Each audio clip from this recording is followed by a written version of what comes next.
Alright, so today I'm gonna be playing some Final Fantasy, trying to get some of these savages and extremes done as much as I can do. Um, but first I'm gonna watch this video from Mayoni about 7.4 crafted gear, rate gear, more. The special site has been updated, so I just want to see the video that they posted. Hello, Mioni here. Welcome back to another news video. This time we're looking at the updated special site for patch 7.4 Into the Mist, releasing on the 16th of December. The update today, the 11th of December, adds a bunch of new items, signified by some green icons. So let's go through this. We've been looking at this every day that it's been updated. And we've got a section for the Arcadian Heavyweight division that's add some pictures. Of course, we've seen these two images before. What we might not have seen, though, before is this character. So this is one of the bosses within. She kind of has this bat thing going on that makes her look a little bit like a succubus. Her outfit is pretty good. There's also another picture for that. So we've got some artwork there. The introduction. Pretty badass. I like the red and black. She's combining with a bat or some other creature. Then we also have this, which is the tag team duo. It was confirmed during a live letter part 90 that one of the fights is actually two people. So we've got ourselves all sorts of, inspirations for this. There's like fire and ice or water, basically. It is an interesting, on the live letter, they showed like huge tsunamis coming across the screen, as well as fire attacks when they were tagged in. Lots of shenanigans happening there. And then we also saw this character. That looks like a behemoth in the trailer for 7.4 with the behemoth sort of transition as well with those bestial abilities. I think the characters have the potential to be really quite cool. I hope we got the brute bomber. In line with the previous fighters that we have had.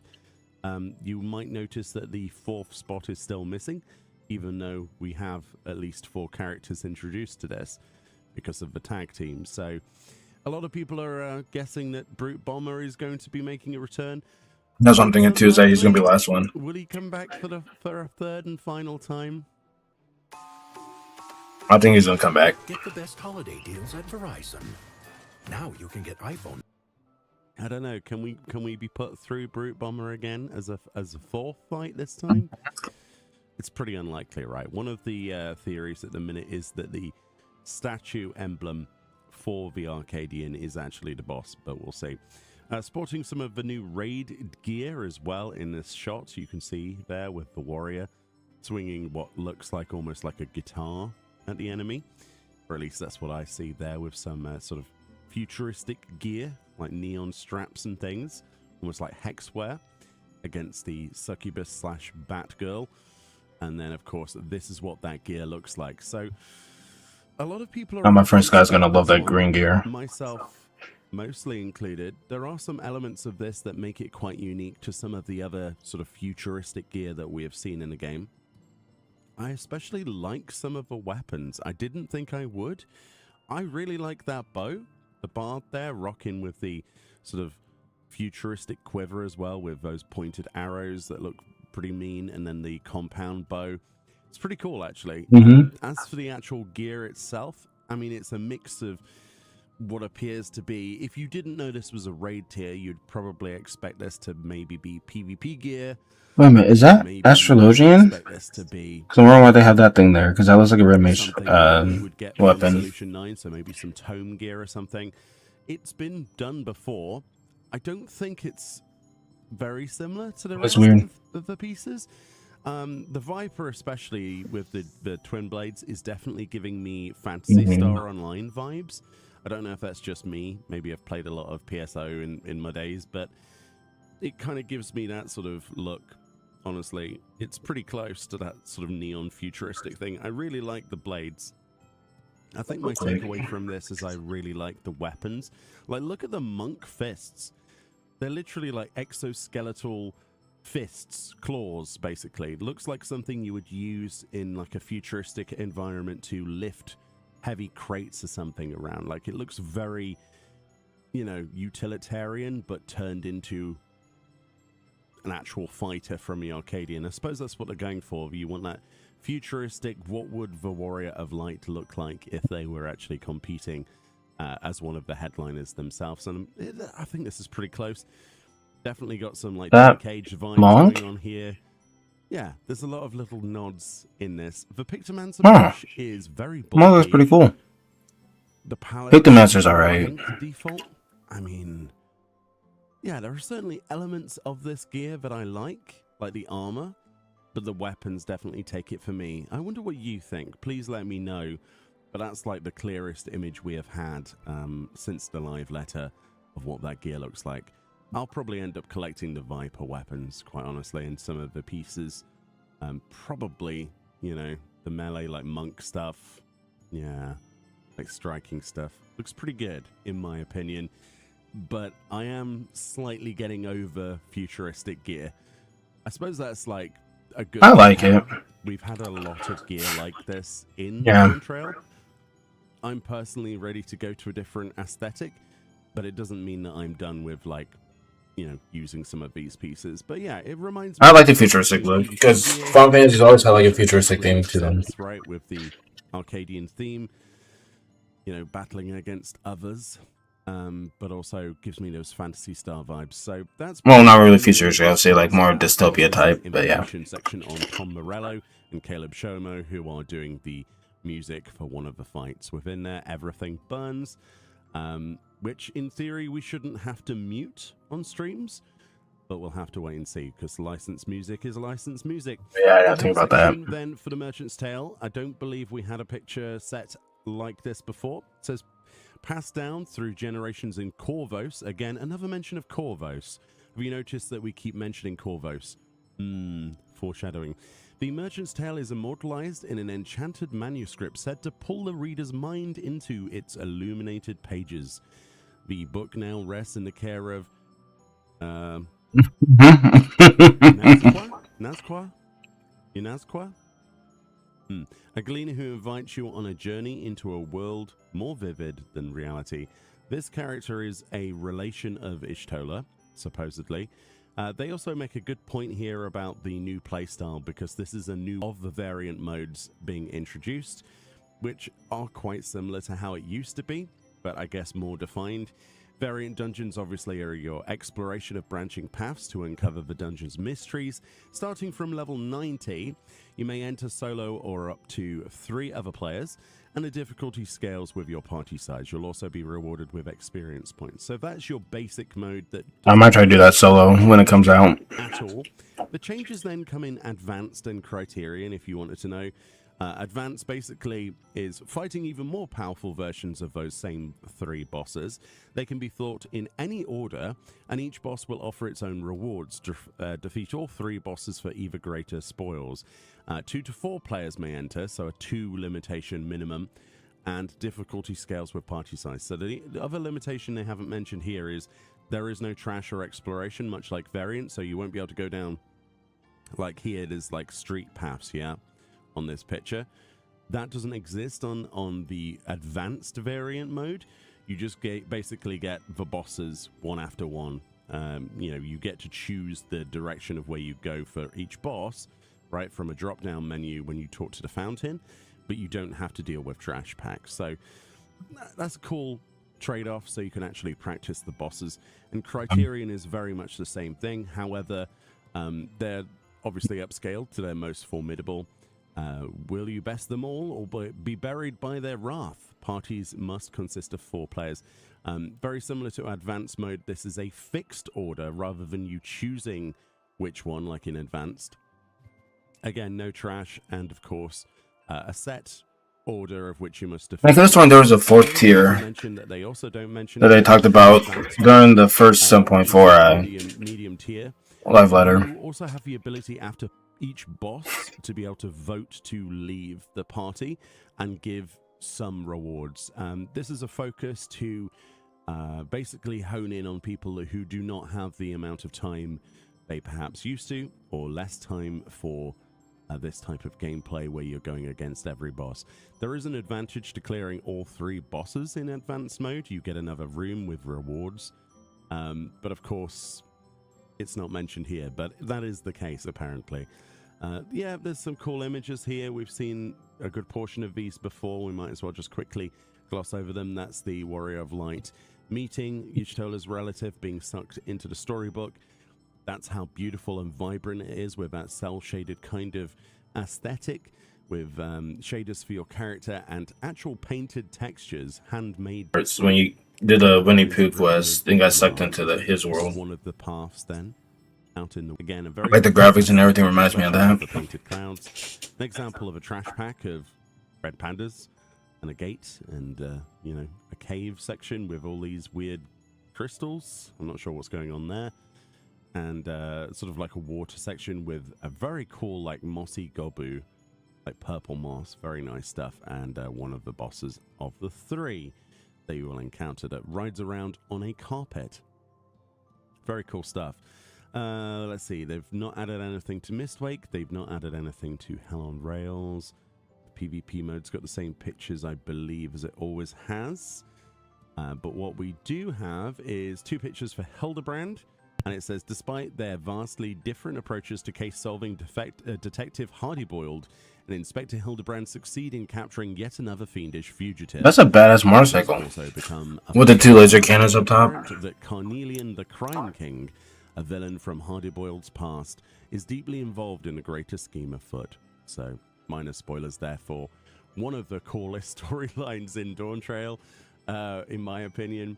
Looking cool. You might have seen this in the trailer.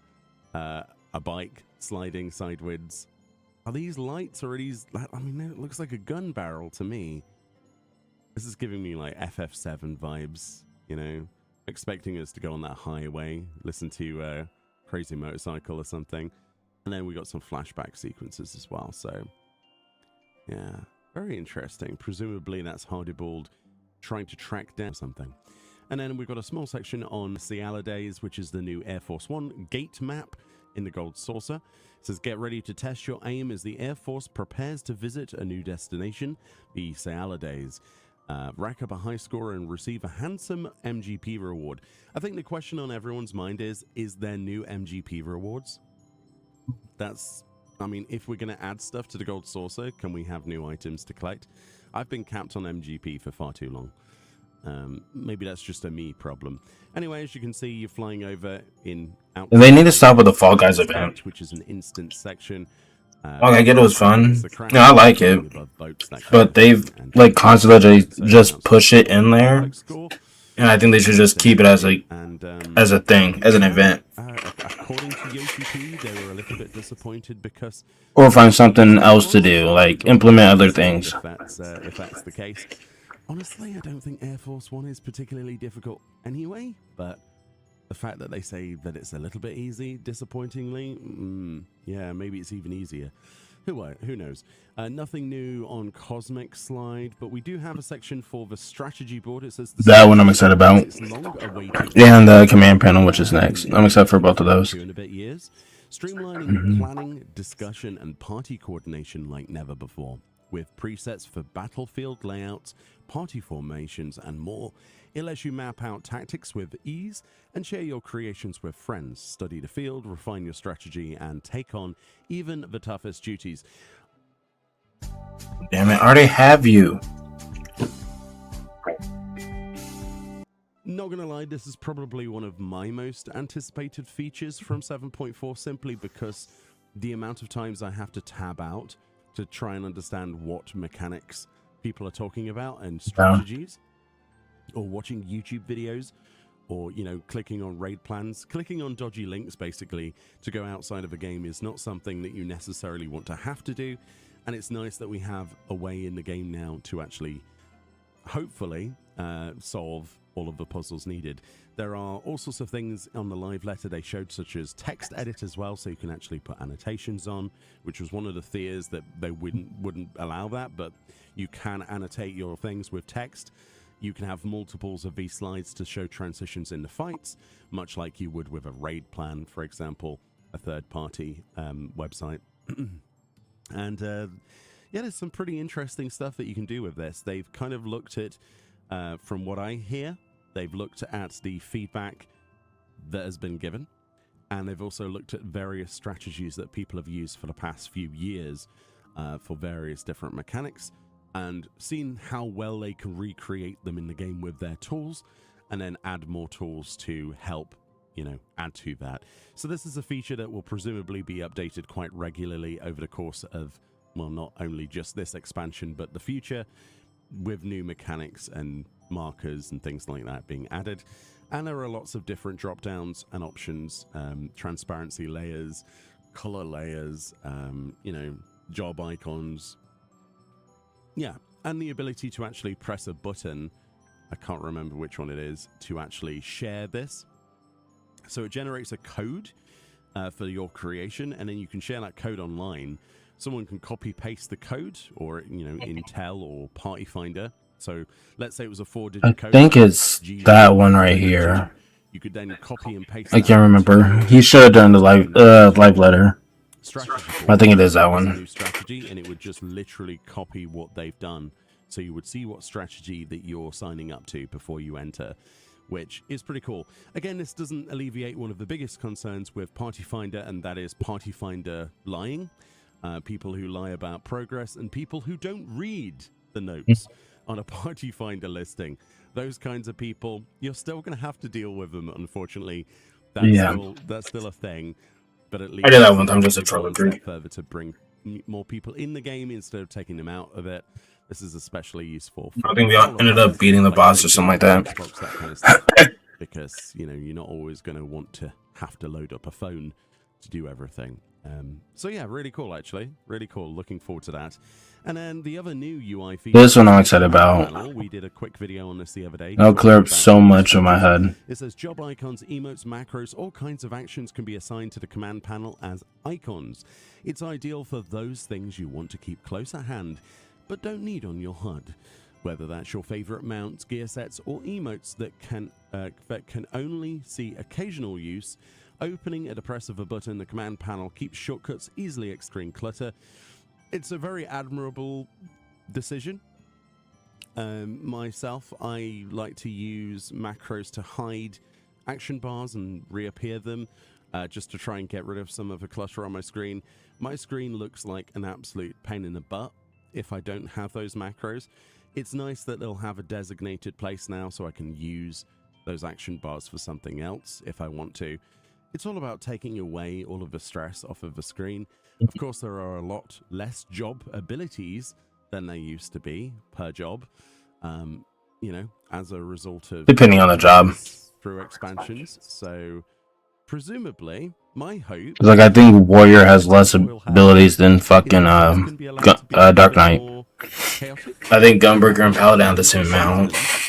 Because a lot of the stuff that was taking up players' button space can now be placed on here instead. That's the dream, right? The dream is, you know, moving away from homogenization to allowing us to have more abilities. That's my copium. But at the same time, it is a really cool feature. Very much looking forward to putting all of my gear sets on there, so I don't have to have an action button set for that. I can use that for something else. And just having a button I can toggle on and off. These are macroable as well, which is especially useful, and there's all sorts of different things in the cog menu, such as wherever your mouse last was is one of the options. It will open again. Opening whichever page you were last on, that's another option. Disappearing when you press one of the buttons, that's another option. There's some okay, that's cool. Quality of life stuff, and it's the first iteration of hopefully many iterations of that system. It's kind of cool. It's kind of cool. And then we also have the glamour system updates. So this is just a picture representing a mishmash of gear. It says glamour has no limits. Class, job, and level restrictions have been removed when glamoring armor and accessories. Oh, that's interesting. I didn't even think about accessories. I didn't think about that either. Allowing for endless fashion possibilities. Additionally, I thought you could already with accessories, but I guess that makes sense. For storing outfit glamours. Yeah, venture forth in bold new styles all of your own. So what that last bit means is, I completely forgot about that from Live Letter 90 as well. Let's say you have a 5-piece outfit set. It is registered as an outfit, like you can put it into your glamour dresser. Let's say you only have the helm and the gloves, and you don't care about the rest. You can actually put them in as a outfit, only taking up one space as opposed to the two. Without needing all 5 pieces, basically. So it's kind of cool. It still has the limitations of taking away dyes from you, though, right? You've still got the limitations of using the glamour dresses system, so It swings and roundabouts, isn't it? It isn't a perfect system, but at least the system has now evolved to be more unlocked. I think the next advancement for the glamour system would ideally be something similar to what World of Warcraft has, where you're storing the image of something in an infinite storage system rather than the actual item. Will we ever get to that point? Probably not. So as you can see, there's the right menu here. Obviously, we can identify the jobs based on their weapons. I'll say after this new expansion, leading into the next one, mage robes. I think they'll do something like that. Back here, a warrior here wearing, oh dude, it's the field stuff. It's from Scripps, the crafter stuff. Was it the actually it might be the Field Kings, I forget now, the wrap. And then we've got a machinist wearing, I forget what gear that is, Wild Westy type stuff. Yeah, there's some really cool stuff here actually, isn't there? And of course you can be even more outlandish than what they've got here. They've tried to keep things muted a little bit, you know, and down to earth, apart from the white mage being the most obvious. But you'll be able to go crazy, and I'm looking forward to that personally. It's easily my most excited for thing in 7.4, aside from some of the UI. I'm surprised the white mage can do that, because they made it seem like you had a, like if you're a one, like if your class only wields one weapon, the one that you try to copy can only have one weapon too. So like if it was a white mage, it would be like Dark Knight or Dark Knight White Mage, whatever. But they did like a main weapon and an offhand weapon, then they can swap also. But I wonder if they fucked that up. There is obviously this kind of purple robes thing going on. All of the weapons, though, all of the crafted weapons are heart themed. That looks weird. You may love or hate. I mean, I like it, but right, so you can take it away if you don't like them. I think they're quite cute, actually. to go with the theme of the game, I think that's different. Sort of magical girl, sort of, you know, card capture Sakura kind of thing going on here, or maybe even like cosplaying as LeBlanc from Final Fantasy X too. Hearts are pretty cool, in my opinion. You might have bright pink.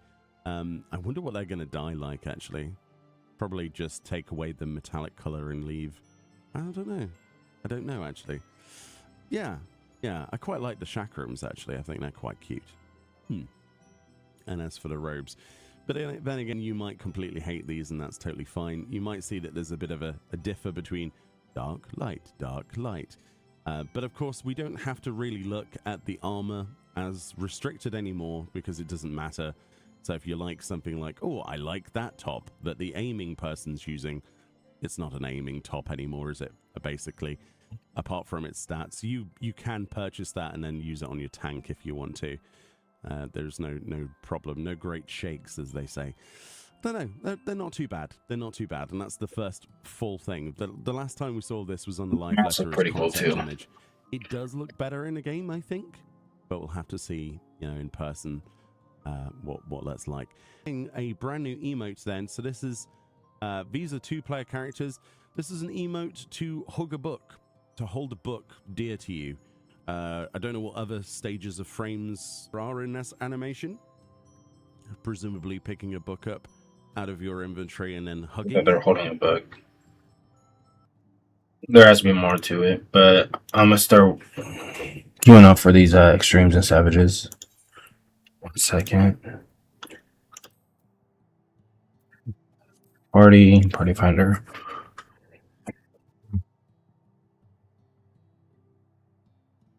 I still need to do that one. I think I need that mount too. Look at others.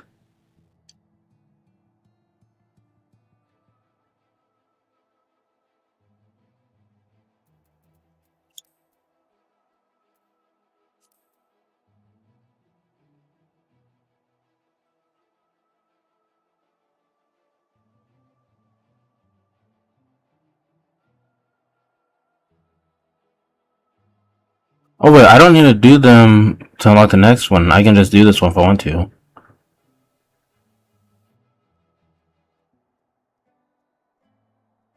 Forgot about that. So I'm not worried about that then. I'm gonna do. I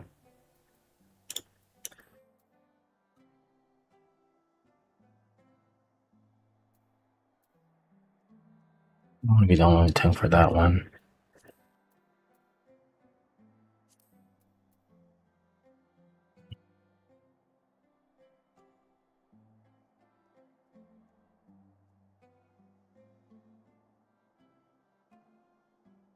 Base spin.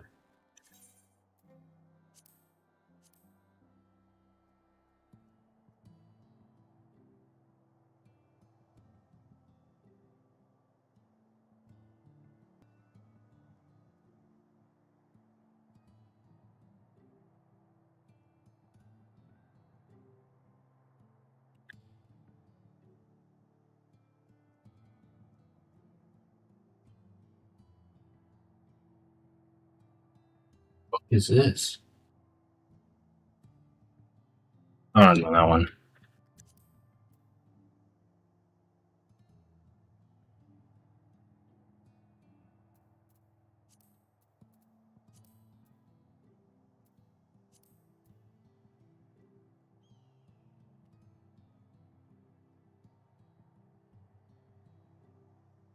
Oh, and there's some like fresh ones.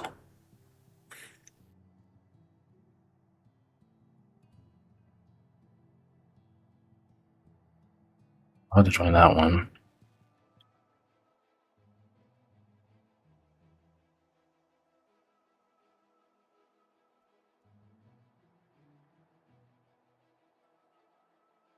Was it not blind? That's stupid. I might do my own. Let's do.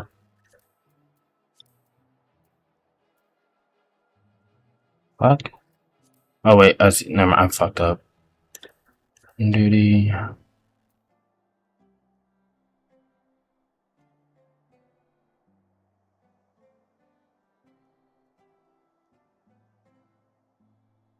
Actually, since I have to do.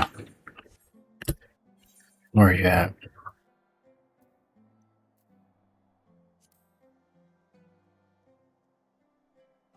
We'll do Zodiac's Fall.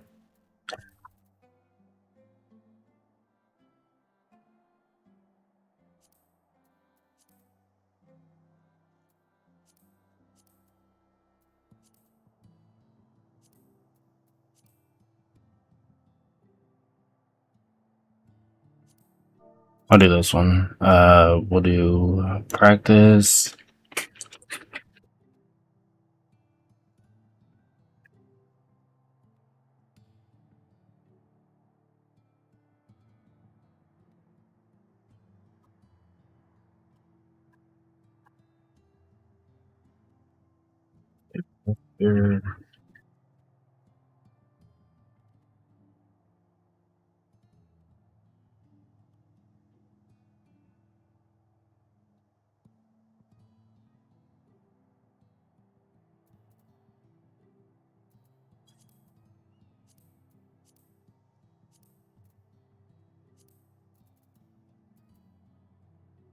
Do.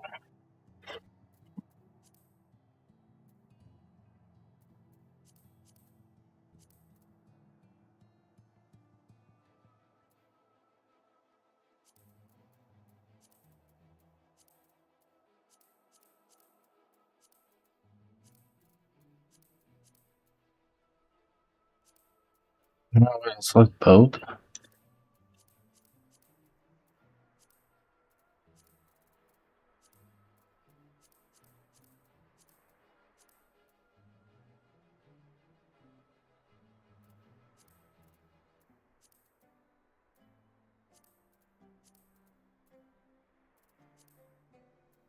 One was both. I made one the barrier.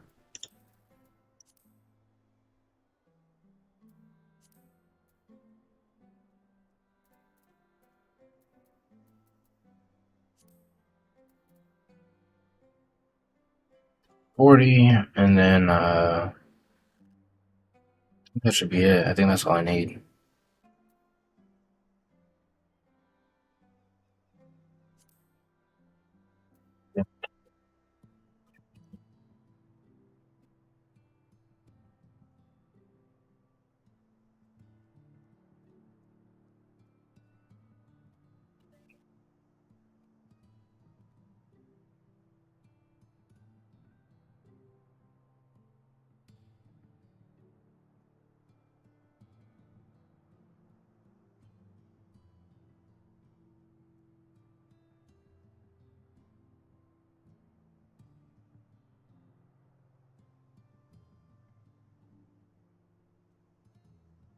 Update that.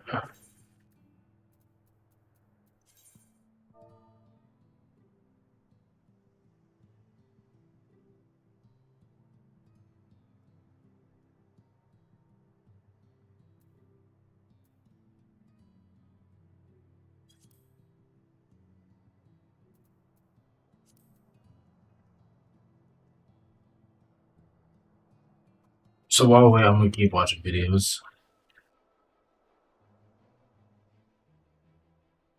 You watch the video on the stress on this. Did I?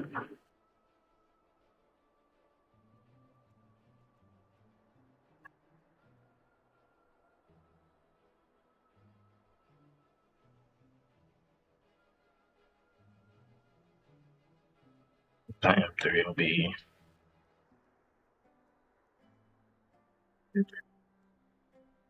7.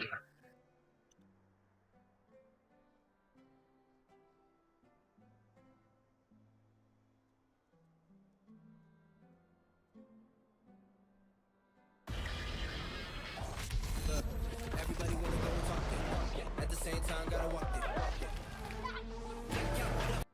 Warning, this guide features early strats. Better strats can and will be found if they haven't already, so be mindful. Hi guys, and welcome to a Hector lecture guide to the fight M7S. This is Hector. For this, you'll need corner positions for a couple of mechanics. And finally, spreads. The fight starts with Brutal Impact. This is a raid-wide that's going to hit for 6 total hits this time. Next up, the boss will cast Stone Ringer and spawn either a club or a sword. Just like in normal mode, the club means out, the sword means in. This will immediately get used with either Smash Here or Smash There. Smash Here targets the nearest player for a shared tank buster, so to deal with this, we dodge out, and then the tanks move in together with cooldowns. You can also take this with one tank with an invul. For Smash There and the club, we start out, and this time the party makes sure they get in the hitbox so the tanks are focused out. If we cast Stone Ringer, we get the sword instead.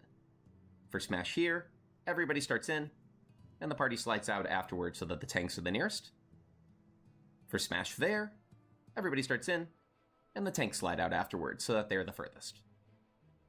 Whichever buster you get, this will be followed with Spore Sack, which is going to drop down 4 AoEs. These are then going to start to spread out vines, spawn more AoEs in a pattern that looks like this, as well as spawn some adds. Just to show you that while the vines can move in different directions, the only possible safe spots at the end of this are going to be what I originally showed, or this mirrored version. Now, this mechanic gets complicated because it's combined with something called Sinister Seeds, so I'm going to bring this to the chalkboard. Sinister Seeds is going to target 4 players with puddle AoEs, and 4 players with these pink AoEs that will eventually drop a Starburst AoE. The puddle players are going to bait 4 total puddles, while the Starburst AoEs are going to be in set positions and drop them where they're supposed to. Everyone's going to dodge these Starburst AoEs, while in light parties taking light party stacks. Afterwards, any puddles dropped are going to explode again, but much larger, so we need to avoid them. Not bad. This doesn't seem too bad. Is baited by proximity, sort of. The 4 nearest players are going to get one mechanic, and the 4 furthest are going to get the other mechanic, but as to who gets what, well, that's random. So now let's show you possible solves for this. There's 2 major plans, so I'm going to show you first the Toxic Friends or Raid Plan version. In this version, you can solve it the same regardless of who gets what. So for this, when the boss casts Spore Sack, everybody stacks south. You wait for the AoEs to appear, and you slide into the safe spot in the south. While doing this, we make sure that our melees and tanks are the nearest player, and our healers and range are the furthest player, so that they correctly bait a roll together. Whichever players get the pink AoEs, they are always going to go to these exact spots, our corners that we discussed earlier. You're going to stand on the circle on the ground on the floor. Whichever players get the puddles, they need to run out to the corner, and then split up group 1. This does mean right now for melees that this is going to be a little bit of downtime. While baiting the puddles, tanks can start to pick up the adds. They can use tomahawks or whatever range attack they got and provoke to be able to grab aggro on them, to a piece preferably. Afterwards, everybody's going to dodge together east-west, take the light party stacks, and then immediately go opposite the corner you started, because that's going to be safe from all the puddles. Now here's Kindred Uptime. This avoids the downtime, but it does require learning different movement based on who gets puddles and who gets the pink AoEs. For this one, have Group 1 West, Group 2 East. Melees are going to use the inner safe spots, and ranged are going to... Oh, let's fucking join. That's stupid. Let me see if there's another one open.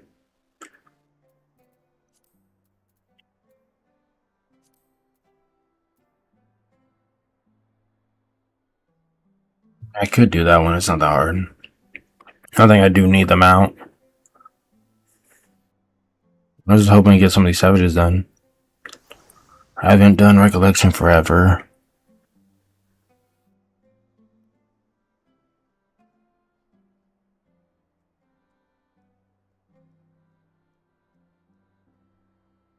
Have I done? Let me double check and make sure.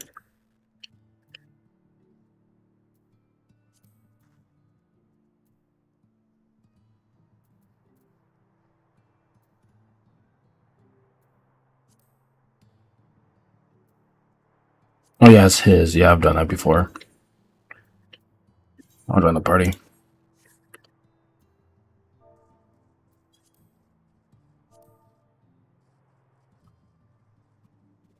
Maybe later on when more people get on, I'll try to do the M3 again.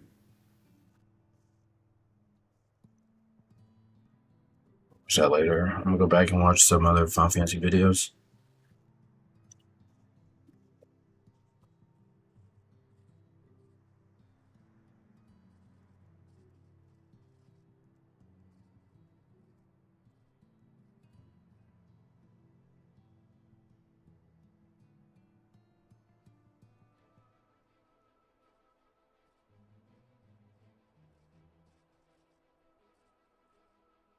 The triple treat box is back, so you can holiday as hard as... What the fuck this is about? on the roof. The following video contains spoilers up to the Dawn Trail storyline completion of patch 7.3, as well as lots of speculation as to what's next in the storyline and eventual content for Final Fantasy XIV's 8.0 expansion, scheduled to release sometime maybe in 2027 or late 2026. A lot of the information is based on Encyclopedia Eorzea entries, in-game entries on passing NPC dialogue, including things that the producer and director and many other members of the Square Enix team have said before. So with that being said, let's get speculating. A lot of people are asking what is going to come next, what lies beyond the horizon of Dawn Trail. Well, a lot of people, including myself, are starting to speculate as to the waters north of Othard, which of course Othard featured very heavily in Stormblood and introduced us to the various Zayla tribes and other inhabitants of those lands, including that of the Far East just to the east of Othard, with that of Hingashi and Kugane, and basically Stormblood had a two-tiered storyline flipping between the two areas. And we know very little about the north area of the world, right? The frozen north in amongst that of the big oceans. So let's recap what we do know about the actual game, and if in fact Blind Frost is the location for 8.0. Blind Frost then is an ocean north of Othard, bordering the chilling reaches near... I don't think that'll be the next place. I think it would have been, but with everything going on, they might be switching it up. Ice with no trade routes or safe passage known to exist. Because we are about to hit level 100. The Encyclopedia Eorzea. If we hark back to Emmett Selk's cryptic words at the end of Endwalker... So we already hit 100. He just doesn't know what we're going to do after. Into the ruins beneath the waters of the Bounty? Or the treasure islands beyond the frozen waters of Blind Frost in Othard's north? He mentions, quote, the treasure islands beyond the frozen waters of Blind Frost, end quote, as one of the several untouched frontiers that the Warrior of Light has yet to explore.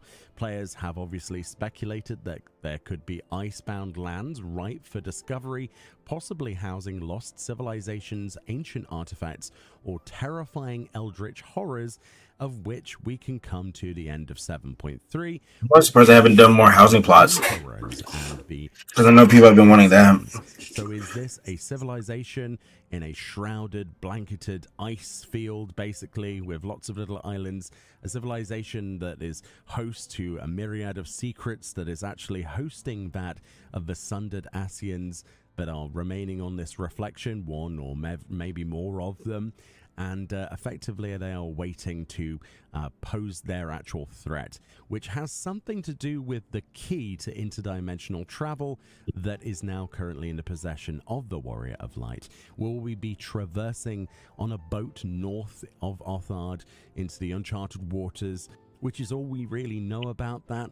The imagination suddenly starts to race as you imagine what it could be like. Arctic tundra, perhaps? Ice fields, glaciers, maybe? Blind frost means that perhaps there is something shrouded up there that no one has ever ventured to. Maybe it's just too cold, too, impossible to actually traverse. To the very north of Arthar, there is a mountain range, and beyond that mountain range lies a place called Bedalvalan Graf. This essentially is a section of land that is almost completely uncharted. It is a place that is split together into different little islands. There are ice flows between the area. There are, icebergs floating around from a northern flow from the Blind Frost. Actually, he might be right. Uncharted waters. It is said to be frigid, stormy, and plagued by very unpredictable currents, which means no one practically goes that way. It forms the maritime divide between Elzabad and Arthard naturally, and anyone traveling by sea from Garlemald towards the Far East would have to pass through or around this graph. For Arthard actually helped the people of the Far East from evading the Garlean Empire for so long, before of course they resorted to things such as airships. If we look at Aura, specifically Zayla lore, the treasure islands of Blind Frost are associated with the Zayla specifically and the Chaghagan Khan. This term roughly translates in our tongue to the Khan of Khans, i.e. the supreme leader of all of the Zayla tribes. Think of it then as the equivalent of Genghis Khan in real life. In the actual lore of the Zayla, and indeed their tradition, tribes gather together for the Danshig Nud Arm, which is a massive contest of strength, in which we actually saw in the Stormblood expansion. It covers strength, strategy, and high skill. It's held on the Azim Steppe to declare the winner, who is the Kagan, i.e. the supreme ruler of the steppe. So the Chaghagan Khan is the ruler of all rulers. Many, many years ago then in Zayla lore, at one point in history, a particularly powerful Chaghagan Khan united all of the Zayla tribes in the world and led them in a sweeping conquest across all Othard. Their empire was said to span huge territories, but when he died, the empire collapsed back into its individual tribal factions, of which some of we know today, much like then the reflection of our real-life counterpart, Genghis Khan and the Mongol Empire. It is said then that the Chaghagan Khan and his lieutenants hoarded massive amounts of wealth and artifacts from their various raids on different people and conquests, but they stashed them in hidden places at the far edges of the world in these treasure isles, and potentially a pretty advanced civilization at this point, especially to live in such harsh climates, and perhaps a way of keeping, untoward adventurers away by using some kind of relics or artifacts that the Chaghagan Khan actually found on the conquest of early Eorzean territories to actually protect and create a shield. If we think to Final Fantasy games in the past, to the far east of Final Fantasy VIII's world, there was a place called Estar, Estar was hidden by a invisible shield. It was pretty harsh to get there, so no one would go close to it, and it was invisible. It was just a wasteland, essentially, to everyone who witnessed upon it. A worthless place not worth investigating, but in reality there was an invisible shield that housed an entire civilization that had advanced way beyond anything else in the entire world of that game. Now, we've seen how things like that can exist with Solution 9, right? However, that is more related to the intercession of other shards. Perhaps then a similar thing has happened here, and there are obviously ties here with the storyline bringing on the plot point of the interdimensional travel key, which is now in the Warrior of Light's possession. So what could that mean for the next expansion? Like many of us, I expected a Mericidian adventure, which is pretty low-hanging fruit, you know, like that's a pretty simple thing to go for, but I'm starting to lean more towards Blind Frost as an option, a new frontier expansion similar to Dawntrail, but this time in a cold, untamed land beyond Othard. So you can imagine frost-clad archipelagos filled with Zayla artifacts, you know, eldritch ruins, Yeah. various dangerous wildlife we've never seen before that have adapted to those harsh climes. The region could tie into Zayla cultural roots. We could even have a new Zayla main character along the way in the storyline. Allagan legacies, obviously, you know, the Allagan Empire spread everywhere, so presumably that's also a thing. And maybe that could also include some cold or Allagan or ancient forgotten arts of fighting, which would grant us our new jobs or job related to the expansion. Now, will it be the entire expansion? Will it be a two-fronted feature? Will we have Mericidia and Blind Frost? Will this be something that, you know, implies that it's just merely a few islands similar to Hingashi, right? Where we had, you know, a few sections there and then we went back to Girabanya back and forth. And considering the closest people to Blind Frost, supposedly where it is, the Arthadians, this could be an expansion of that storyline, you know, something to push forward from the Far East. Maybe Hancock could be involved again and the people of Kugane. A glimpse into the world above might lean into Garlean ties.Maybe they tried to extend further north. I could see them doing it, but I think they're also going to do something with the Void. And the Garlean Empire. After people complain about this expansion, how amazing Endwalker was, I'm going to say implement the Void with Blind Frost. I don't know. With us pushing so far west, I think the next live letter should be the one where they announce landscapes.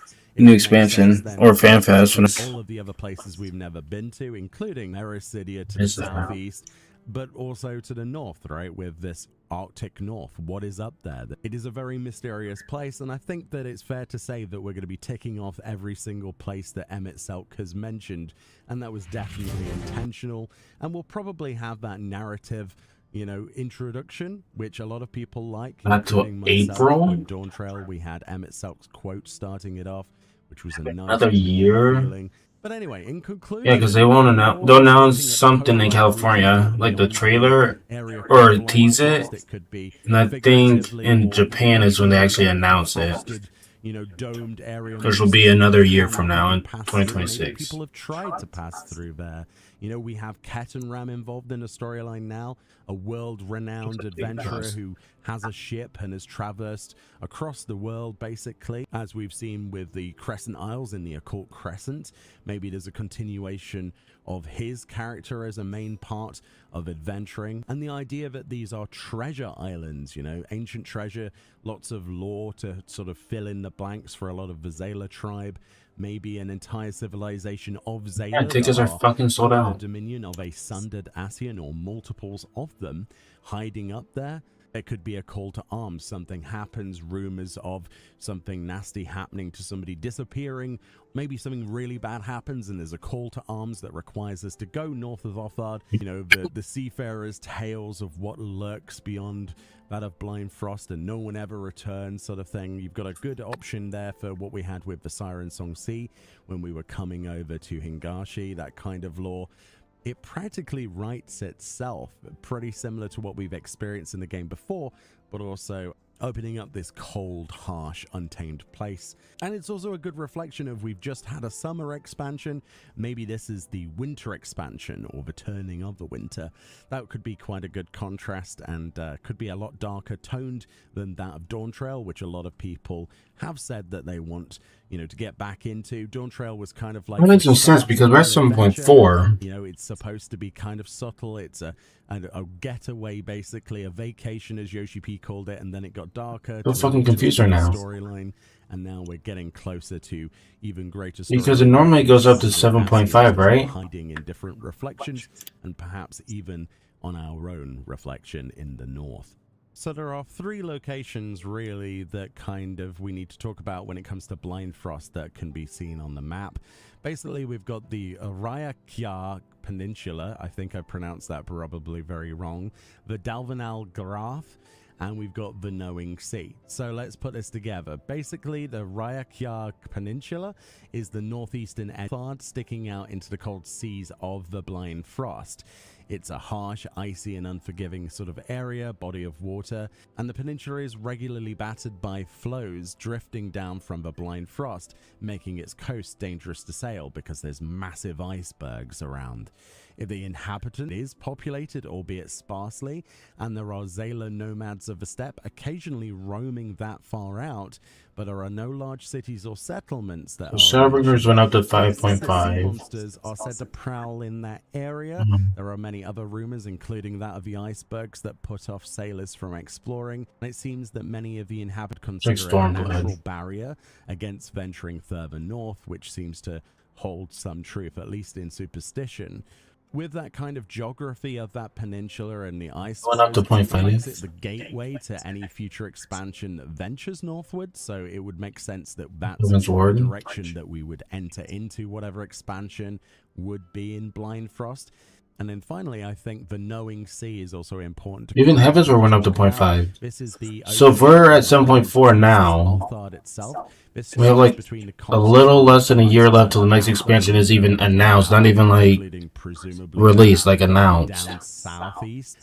We are only supposed to have like 2 more major updates because it should be, or 3, because it should be 7.4, 0.45, then 0.5, then 0.55.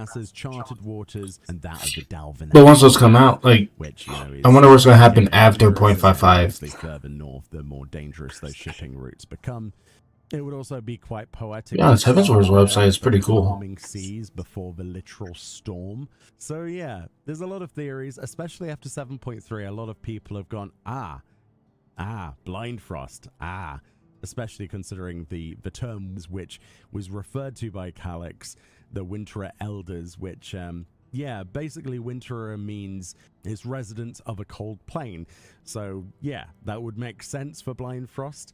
And it's the only place that we can really think of that's kind of that icy that we have not got any... Yeah, typically by now they should have announced the expansion. Those treasure isles. But we'll have to wait. Yeah, they should have announced the like a trailer or snippet or something for the expansion.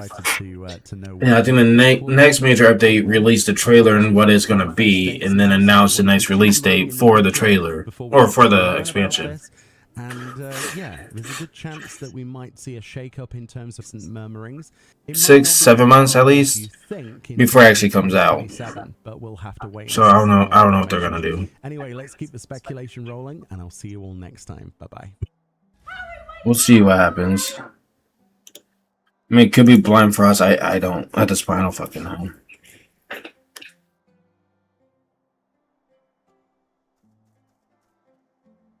I'm gonna forget. Oh, they're not. Oh, there you are. Shh. Better pet me.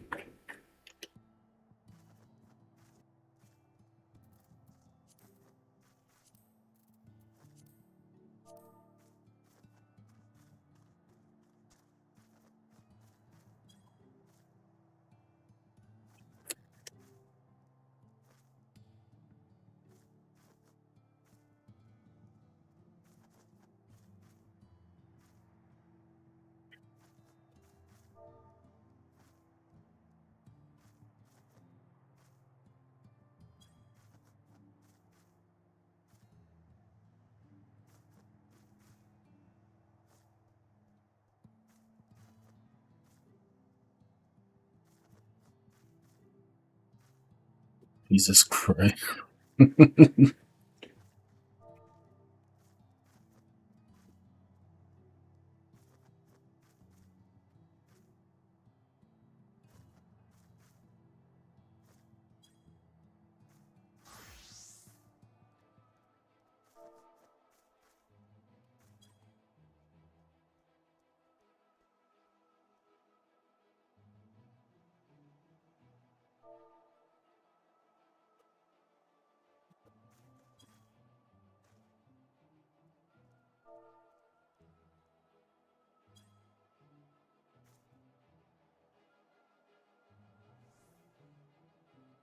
That's cracking the fuck up.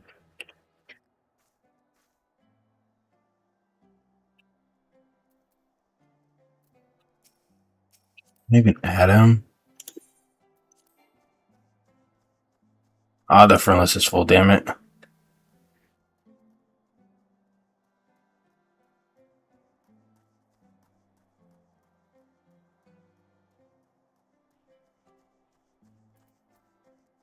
Sucks, but I do have to go to my inn because I want to change on my outfit. Oh God, are they stalking me?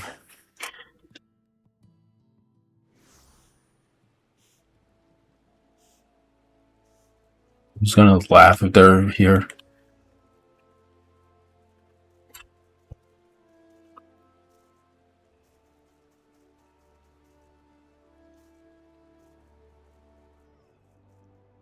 The fuck?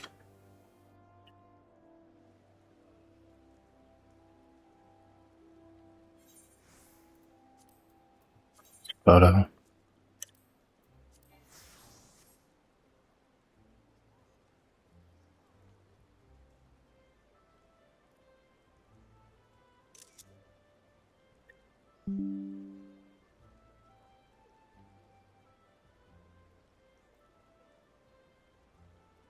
All right, there you go.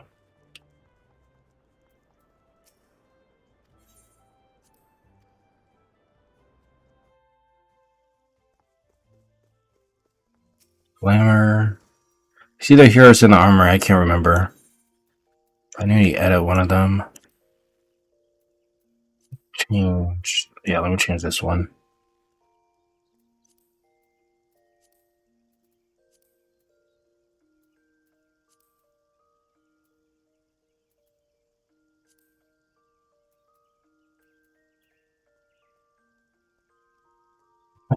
Do I not have pants for it?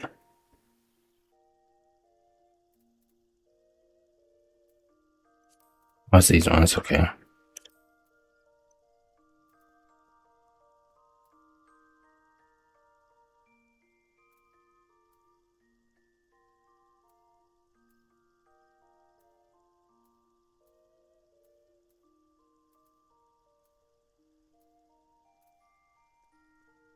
I have the shoes for it? The fuck?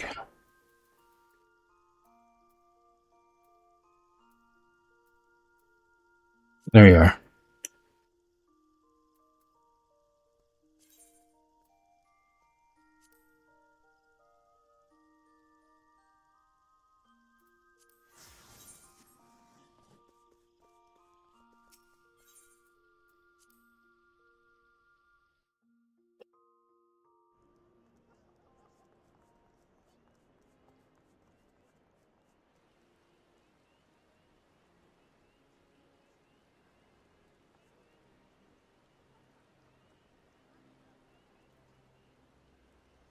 There you go.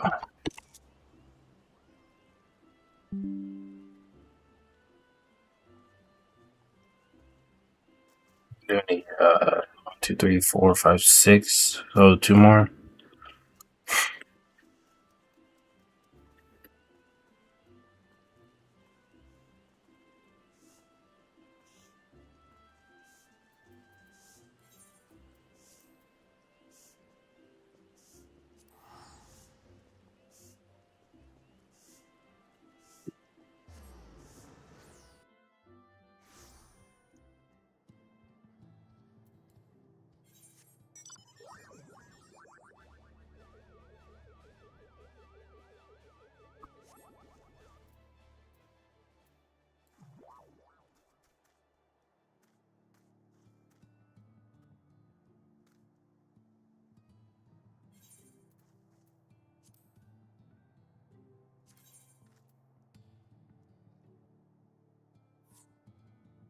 Oh, are you serious?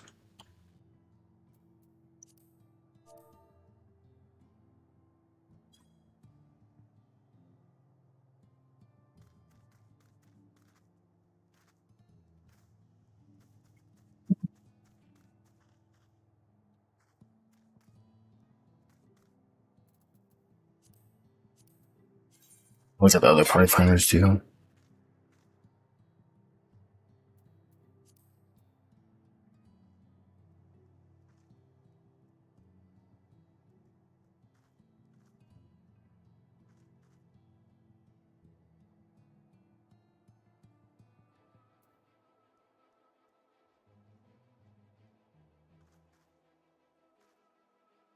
I was gonna get set to 750.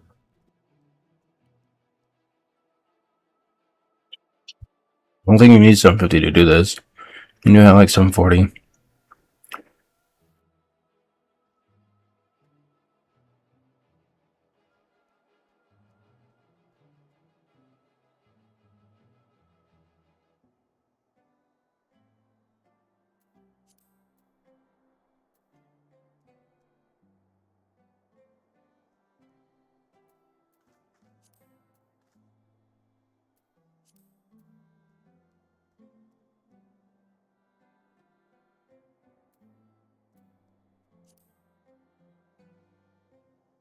Well, I guess I'll go back to watching videos while we wait.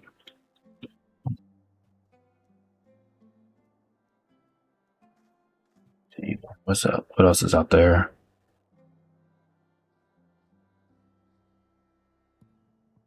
Hello, Zeno. Today, we would like to officially rate you now. If we accept you, there will be certain rules in place. You will get a rating and your parse told for the 3 raids we did with you. But let's come to some personal rating first. Some of our council, what am I, applying to the Burge Empire? Some of our council had a feeling you didn't quite synergize with our general vibe. So you hate bald people. We say what we think, and it will stay that way. You told your raid leader like 3 times to stop saying, whoa. He did not appreciate you mouthing off against him. What was it? This will influence the general rating. I don't know. Or you people I don't know if it was an word. Well, I think we know what the word is. Yep. Maybe you people in Germany are like that, but you got to adjust since we are mostly from the U.S. Different culture, different way of speaking. Deal with it. Now to your in-game performance. Most of us were really surprised how fast you picked up on mechanics and how someone with only 1 green parse can be generally a good player. We see lots of potential in you. Coming on to the ratings per encounter. E6 Savage. Wait, which one was that one again? Was that shitty one? The extremely forgettable one with the guy with the really bad haircut? Oh, no. Okay, no. Oh, right. This is... Okay, that was P. This is E. Right, this is Garuda Ifrit. Okay. E6 Savage was a breeze with you. It was expected since you said you made it to Enrage, and you have proven that you didn't lie and knew the mechanics very well. You have to work on your uptime, though. But this is just a matter of getting to know the fight better. We'd give you a solid C+ for E6 Savage with lots of potential. You parsed with a 26. We will not upload this because of our policy to only upload 90+ parts. E7 Savage was acceptable. You never did the fight and you only watched guides for it. Again, we got to point out that you're fast learning and your ability to adjust. The fight will only get easier the more often we clear it. We'd give you a D+. You parsed you parsed gay. That's all I gotta say. No upload. The fuck? Damn. I would never associate gray with gay. I would associate maybe like pink or something, you know, but not gray. But I mean, dude, what do I know, man? I'm a straight white dude. I don't know shit about that, you know, so whatever. E8 Savage. Definitely the hardest fight. You kind of felt like a burden. You only watched the guide again. Beforehand practice would have been nice. You had lots of questions about mechanics, and while we don't mind teaching, What happened? it was annoying to 2 members. Again, you adjusted quickly, but you still died a bunch. This cannot happen to have good parses. We'd give you a D-, and you parsed a 14. Horrible. No upload. We gotta say you were more pleasant than the Astro... Holy shit. Okay, I don't know what that is. That's why you got most of the loot. We see potential, and while you still made mistakes, you learn in a really good pace. We'd like to welcome you into our static. Now that you are a part of us, there will be some basic rules. You are the new guy, so you don't have shit to say. You have to do what the raid leader says. You are generally not allowed to raid with other members, and while we can't check if you raided after we had our weekly clear, it will become obvious if one of the pug something uploads a log. You are allowed 1 strike, but you are kicked from the team on the second one. Who the fuck cares what you do out of static raid? Yeah. What? You are not allowed to run ACT. This is a privilege to only the raid leader. If you want to know your DPS and parse, you have to ask. We will request unannounced screen sharing checks. You better just uninstall ACT so you don't get tempted. Dude, now obviously all of this sounds ridiculous, but dude, how the fuck are you gonna know that it's open? I could just open it and put it on another monitor. Anyway, we only upload 90 plus parses. We will need you to reach this goal in about 3 weeks. Group has decided. If you don't, you're out. The list is not final and may expand in the future. Some rules might get changed or deleted according to your behavior and performance. Congrats. This is a throwaway account. Do not answer. That was awesome. I think I can figure out what the blurred words were. In Yeah, especially with that logo and their thing. Yep. That was nice, right? Yep. Like, why the I don't fucking get people. $14.99 a month for a streaming app and $9.99 a month for a music app. And this is a TLDR for anybody that missed. That anybody has no idea who this is, because I didn't know who this is, you know, until like 2 weeks ago. Apparently this guy, he makes Black Mage videos. He made a video. The video that he made is this one.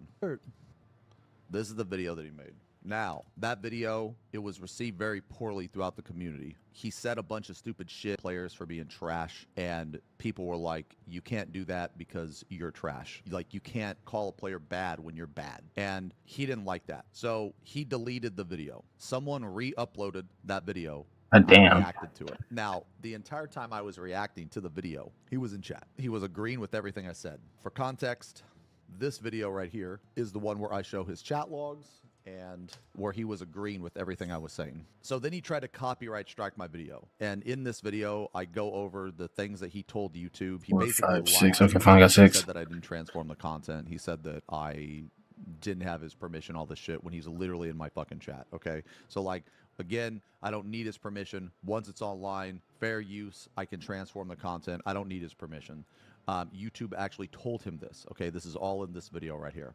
That's where it's at now, right? So I guess he made this video, which was uploaded 9 hours ago. Now, I watched this video because I specifically wanted to see if he were to mention me. Because what these type of people will do is that they will lie and say that I'm harassing them or that the channel is harassing them, which is completely untrue. They are just mad and they are trying to gain sympathy and use people's empathy against them. No one is harassing you. I didn't harass you. No one from the stream harassed you. When you say dumb shit and post it online and people call you out on it, that is not harassment, and that is exactly what you did. You can call it harassment all you want, but it's not. This video is him just saying that he's like done. He's like done with, I guess, Black Mage and done with the game and done with YouTube, and no, you're not. No, you're not. You're not, because you put a lot of effort and time into this channel, and you put a lot of effort and time into playing the game. Someone who plays the game for, I'll quote you, you said you played for like 14 hours a day to clear through. You never make a mistake, maybe one mistake a month, okay? You're taking the game serious. Yeah. Yes, you are. You can say you're not, but you are. It is not just a hobby for you. It is a lifestyle. If it was just a hobby, you wouldn't have made like 9 fucking videos explaining why you fucked up and deleting videos. You know, like there's a reason why you keep making videos explaining yourself, because you feel guilty, because you have a guilty conscience, because you know you're wrong, but your ego won't allow you to admit you're wrong.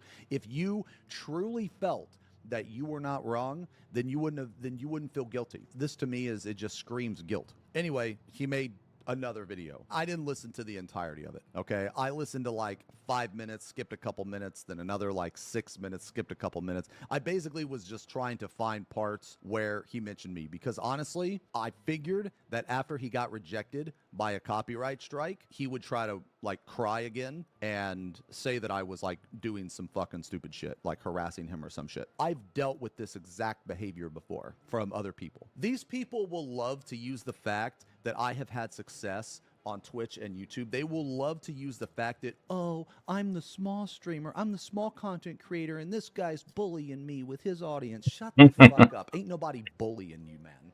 Like, dude, you post a vid or you post stupid shit and I react to it, and I'm actually really, and you know what's funny, man, is that these people have no idea that I could be a lot fucking meaner. I could actually be a whole lot fucking meaner.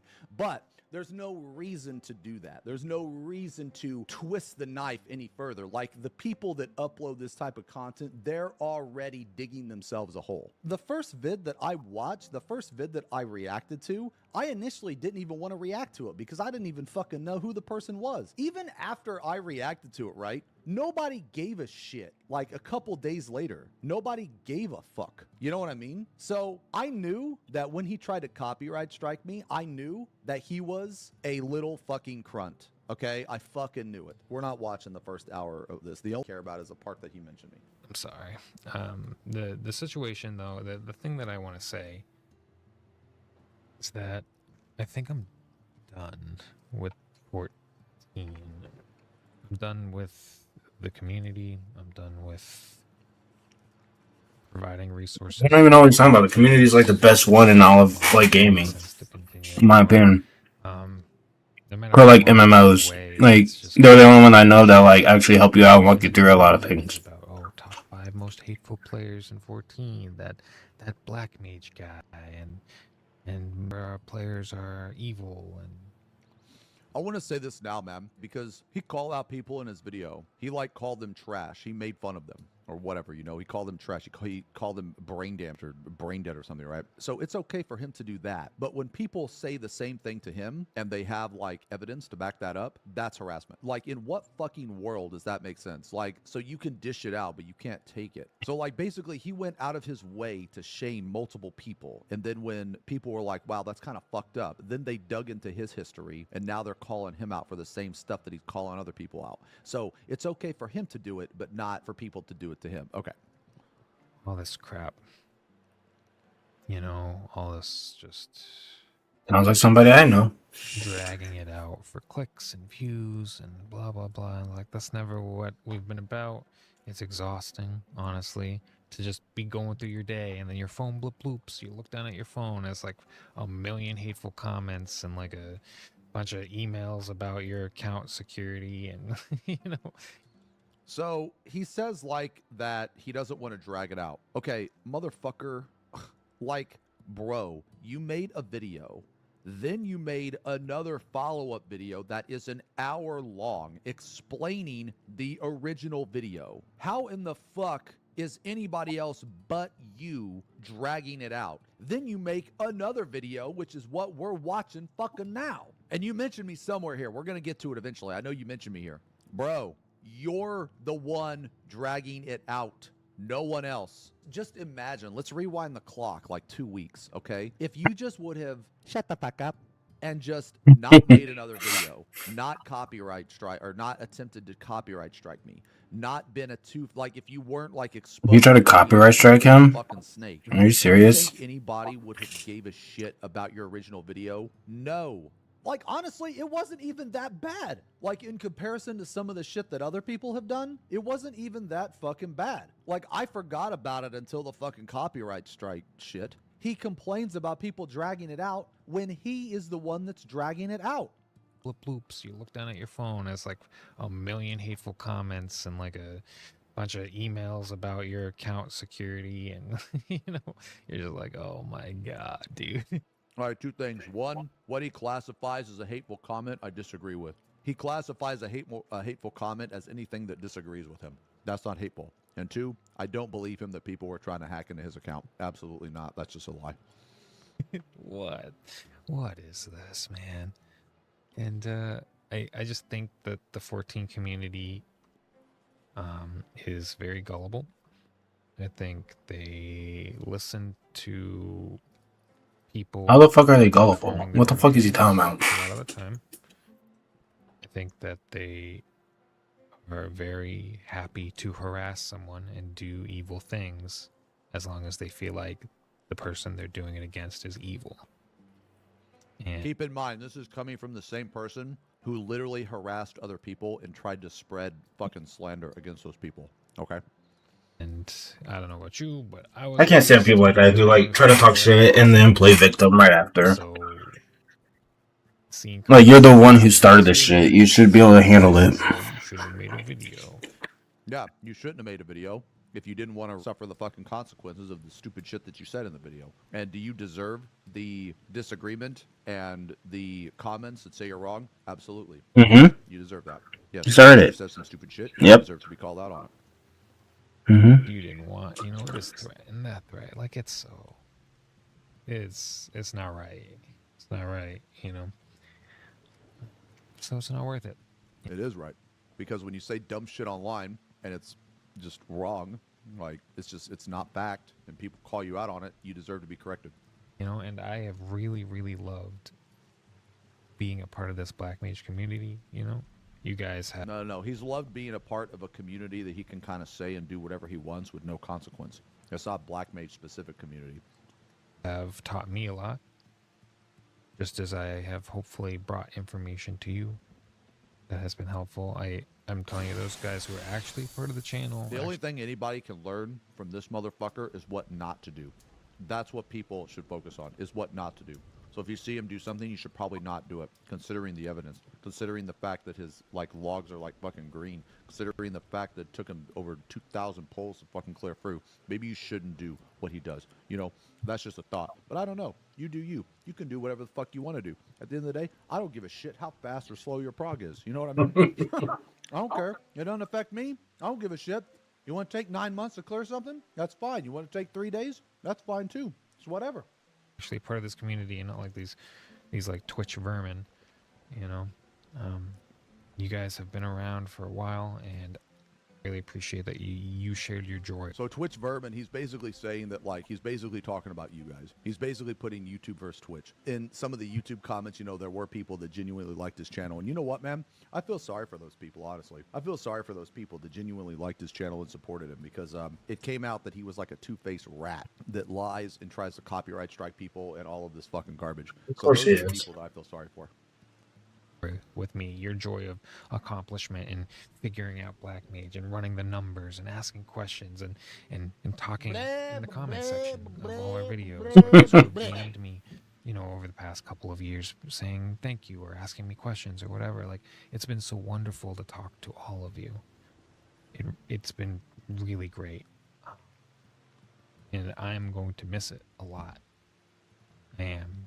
But this was just my... Look, man, I'll be 100% real with you right now. The only thing you need to do, if you want to, make it right, I guess, or something, the only thing you need to do, you just need to say, hey, I'm sorry. I fucked up, and I'm going to try to learn from my mistakes. That's all it is. Just apologize. If you were to come out and say that, I would have at least a little respect for you because you can't change what you did. You just have to live with it. You have to learn from it. I'm going to tell you, man, from a content creator standpoint, at the end of the day, you are your biggest critic. If you genuinely enjoy your YouTube channel, if you genuinely enjoy making these videos, you need to think about the longevity, okay? And the reason why you need to think about the long term is because this shit right here is petty garbage. A vast majority of people are not going to give a shit about this a month later. They're not. I'm a content creator. I do this for a living. Am I the most successful? No. Will I ever be the most successful? No. But am I successful enough? Yes. I have more than I could ever ask for. I never thought 10 years ago I would be in the position I'm in. I wake up whenever the fuck I do, or, whenever the fuck I want. I pretty much do whatever the fuck I want. I eat, win, and whatever I want. Right now I'm on the fat fuck diet. But my point is I would not have this life without the people supporting the channel. Those people are the most important. Now, do you have to suck their dick and fucking bend to their will? Absolutely not. If people think they can buy your loyalty, you tell them to fuck off. No, it's not about that. It's about a mutual respect. So I'm telling you, if you truly want to not have to deal with this shit anymore, you literally just come out and you say, hey, Episode 6, goddamn. and that fuck up, I fucked up again, and then I fucked up again. And I'm sorry. There's nothing else I could do except for apologize, say my bad, and I'm going to try to learn from my mistakes. That's it. That's all you can do. And then you learn from your mistakes, and you don't go down this rabbit hole anymore. You don't dig your own grave anymore. If you make a mistake, The amount of respect that you will get from people from owning that mistake and accepting that you fucked up is going to be so much more than if you try to gaslight people or you try to lie. Because, man, you ain't lying to people, bro. I have seen people's entire career die because of the same shit that you're doing. And I've tried to help them. So I'm telling you, man, if you want to keep doing this, then you should, because it makes you happy. But at the end of the day, you have to own your mistake. You have to set aside your ego. You have to set aside what you think is right, because you got a lot of people. Okay, you got a lot of Because this seems like the end. How much more is there? your mentalities are wrong, and you need to actually listen to what the fuck people are saying, because some of it is true. Okay. My side project. Great. It's been so wonderful to talk to all of you. It's been really great. And I'm going to miss it a lot. I am. But this was just my side project. It was never worth all of, like Zeno wanted to wrap this up into a nice dramatic bow, and his community has ran with it as far as they can. See? You know, to 100% wrong.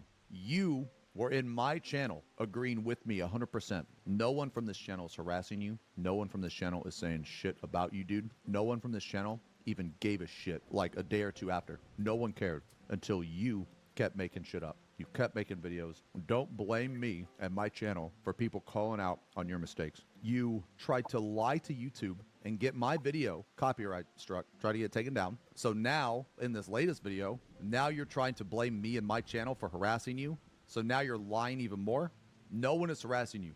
I'm not harassing you. This is just you trying to prey on people's empathy, and you're trying to get sympathy because, oh, you're the smaller content creator. And that big mean content creator is bullying you. Ain't nobody bullying you, man. the point where like I have to delete comments. Well, I don't delete comments. I hide. Yes, you do. Stop lying. From the channel, and then it deletes all their comments as a side effect. But like I've got to hide people, you know, and sometimes I think is he deleting them because they're saying shit that they shouldn't be saying, or is it because they're calling out on his bullshit? It's just like I don't. Because they're calling you on your bullshit, you shouldn't be blocking them. Every single video that I make. It's not every video you make. You just made one that was really fucking dumb, and people called you out on it, and you didn't know how to handle it.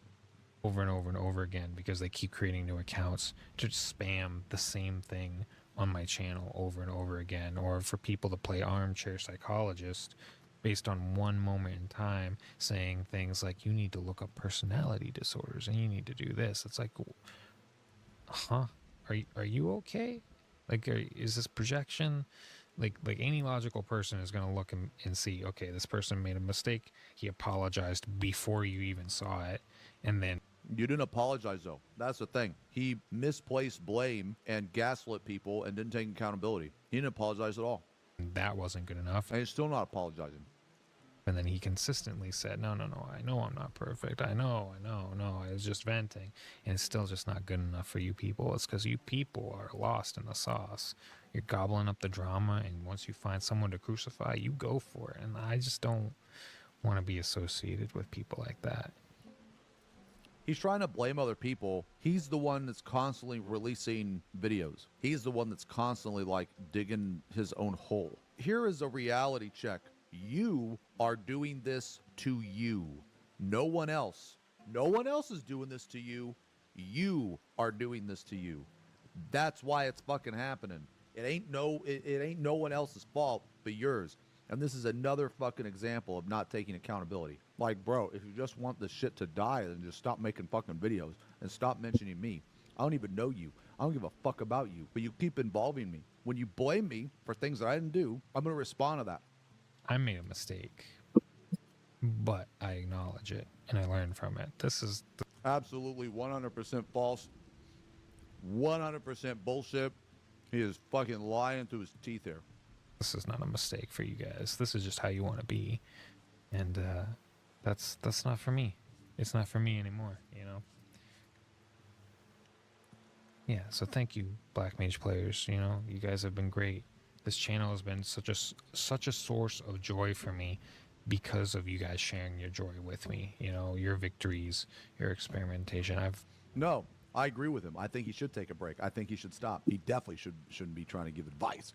He should be taking advice. This isn't even like bad reception for him. This is just a few comments that are correcting him on what he said because he lied or because he was wrong. That's it. You haven't been harassed. You don't know what actual harass and abuse is. You know what I mean? You have no idea. You have no idea, and many people don't have any fucking idea how crazy somebody can fucking be. I've loved every second of it, and I hope that those of you who actually were members of this community, you know, and not just like people coming in to spread hate, that you hopefully see that, you know, over the last 2 years, I've meant well for all of you, and now I think it's just my time to move on from it. I think so A good too. thing turned into a bad thing, and I am sorry about them, you know, but you guys will do all right. He ain't sorry about that. He's sorry he got caught. There's a difference. If he was actually sorry about it, then his reaction would have been much different. His actions would have been much different. But he's not sorry of the stuff he said. He's not sorry of the way he's acting. He's not sorry he did anything to me. He's not sorry about anything. They wouldn't have done a video where the whole thing's just a black screen. The balance, and you know, they'll have all the spreadsheets, and they'll have all the BIS. No, that's probably your first mistake, man. That's probably why you fucking suck as a player, is because you're listening to the balance. Your first fucking mistake, bro. No, I'm just kidding. They got better over the years, I think, right?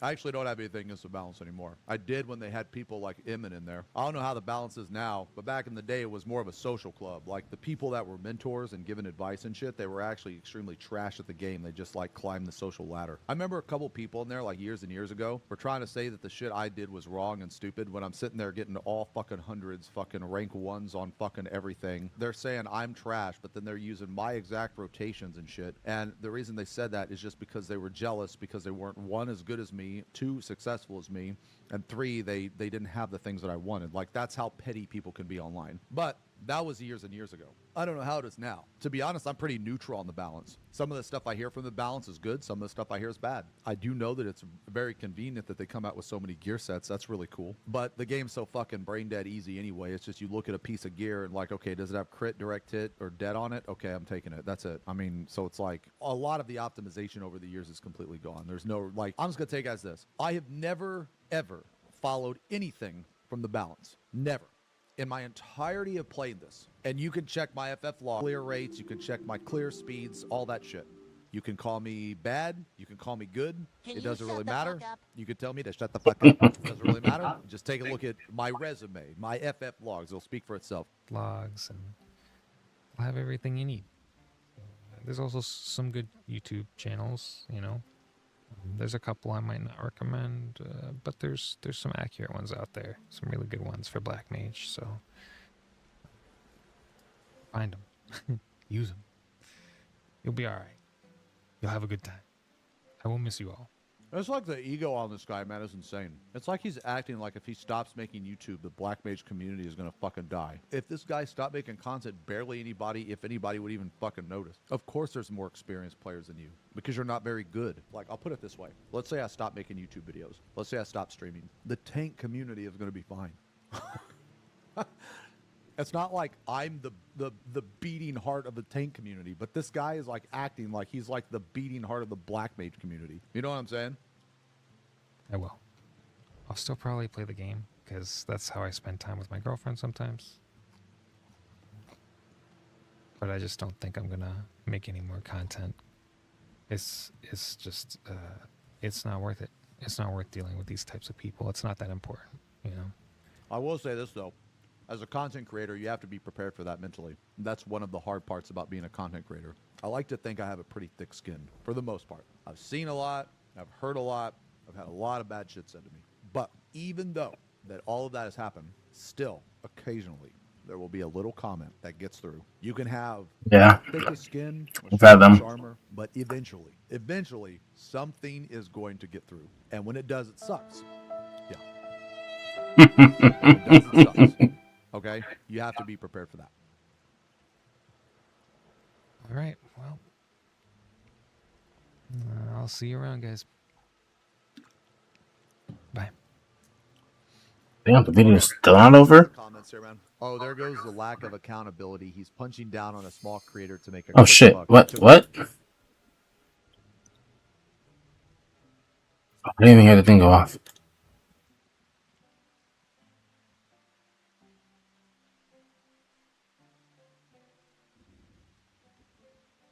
So we're doing 7 people?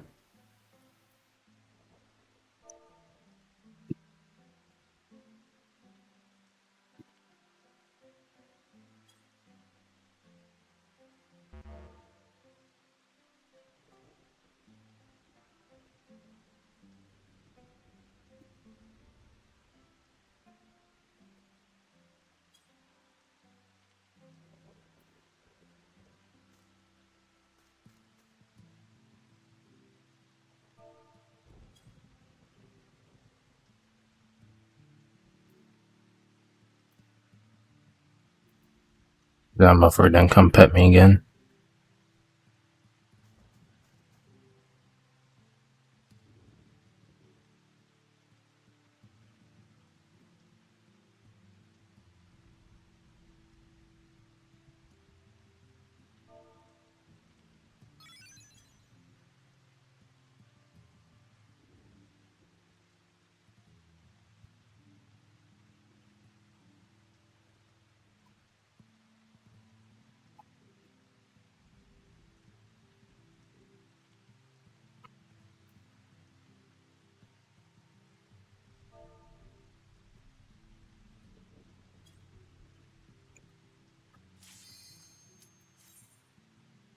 I haven't done this shit forever. I'm glad I'm getting back into raiding.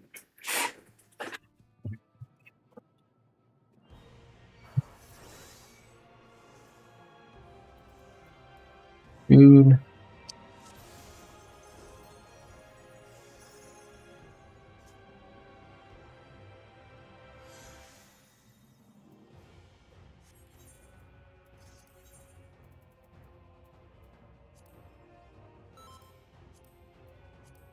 There you are.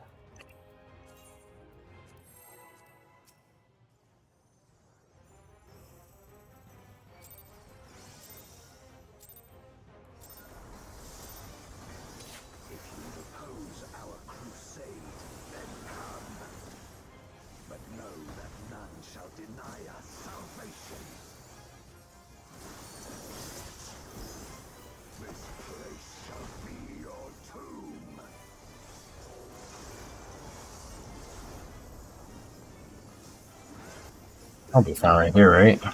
Yep.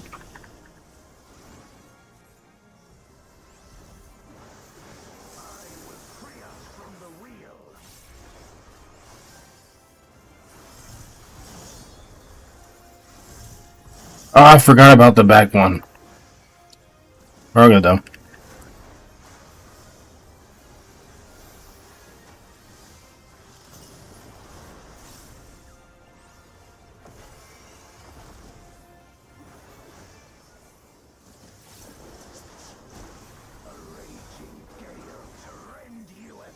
Sphere. I'm trying to remember what the fuck that is. Oh, those things. It's that one first back there.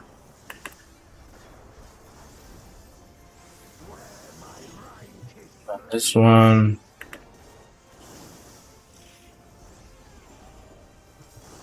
And then this one over here.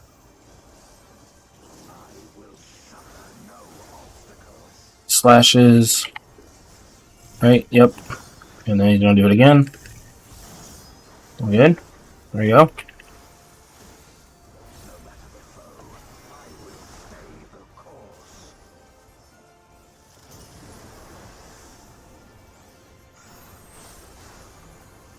You do need 2 tanks, that's right.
What the fuck?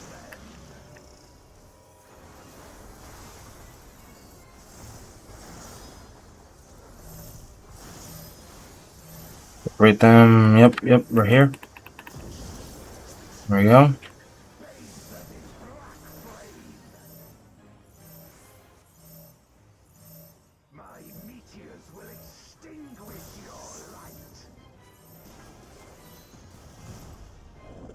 The fuck?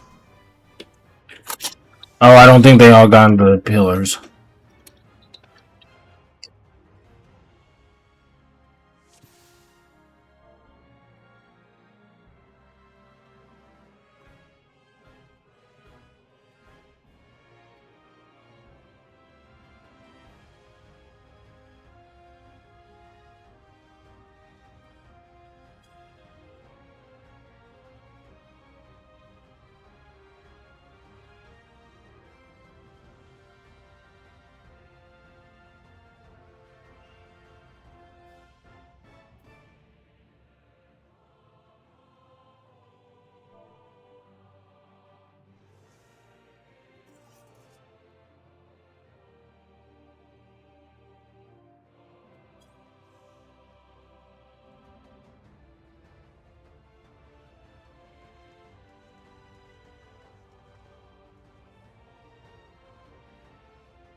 That's right.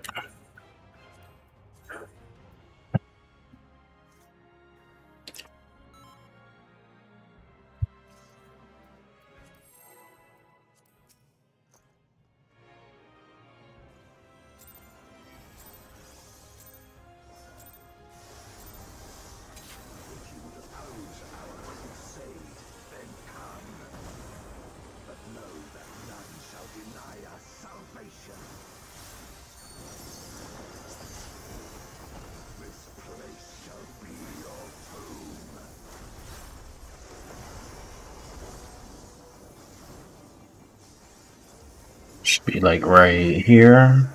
Yep.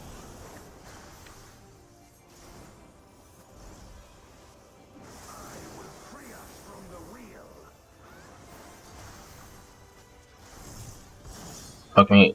Fuck me. That was across it.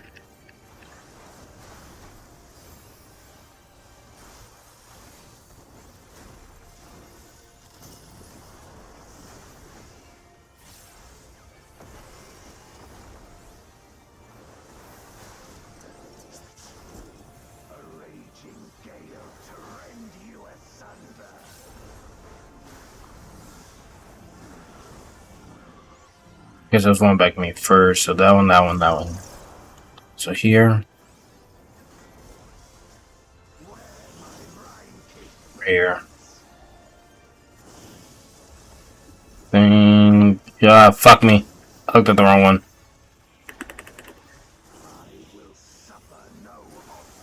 Oh, he's gonna do the quick slash. I see it. Over here. Back over.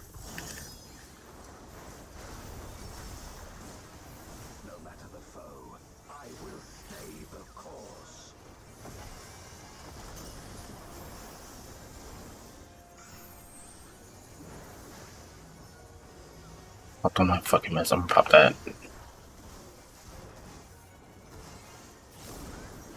There you go. Good. That. There we go.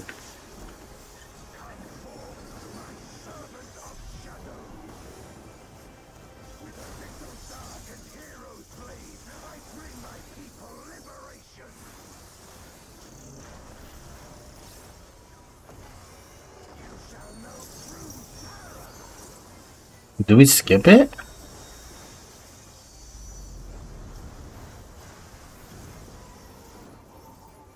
I think we fucking skipped it.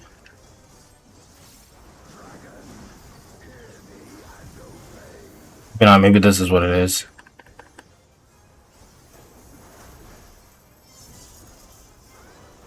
There was a mechanic we just skipped. I just don't know what the fuck it was.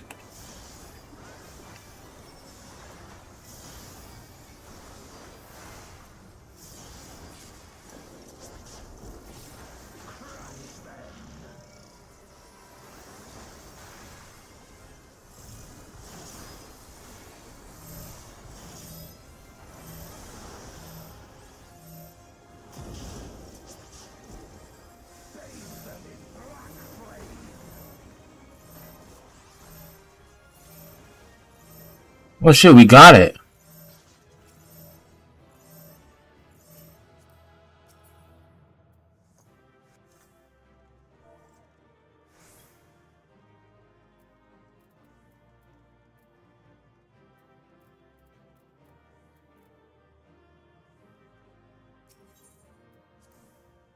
I just want the mount, honestly.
Oh shit.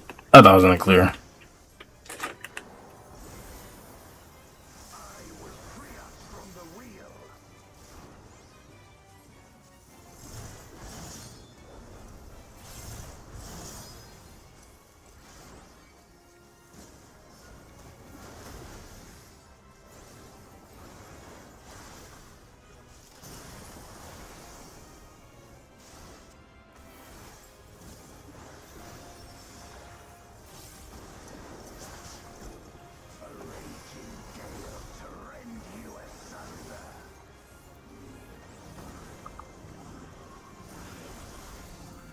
Gonna be that back one first, and then here, then over there. Okay.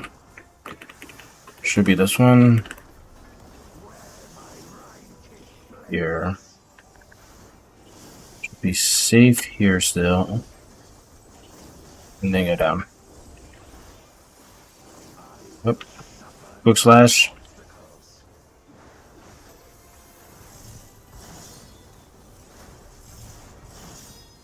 Oh.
Do it. Yep. Thank you.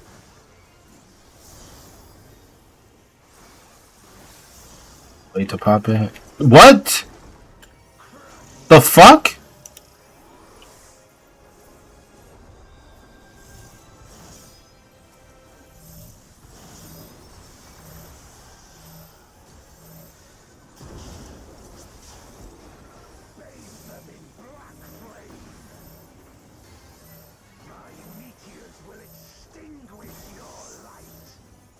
Oh, are you fucking serious?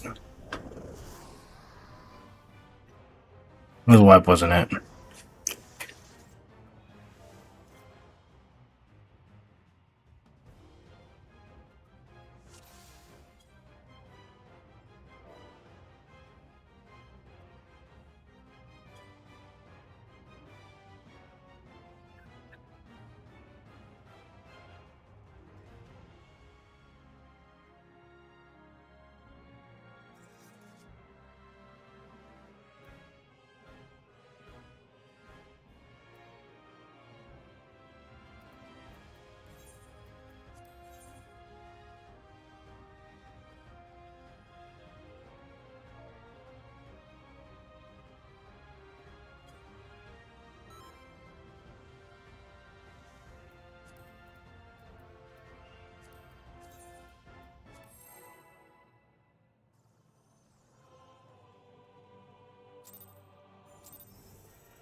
Here, I should be fine right here. Yep.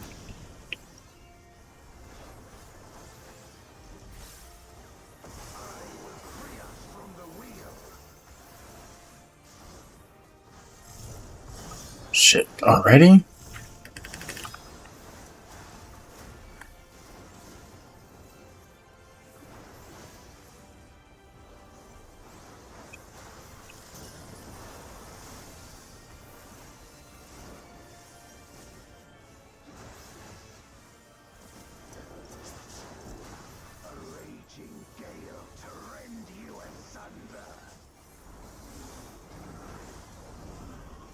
Okay, back one first, then me, then right, then left. Okay.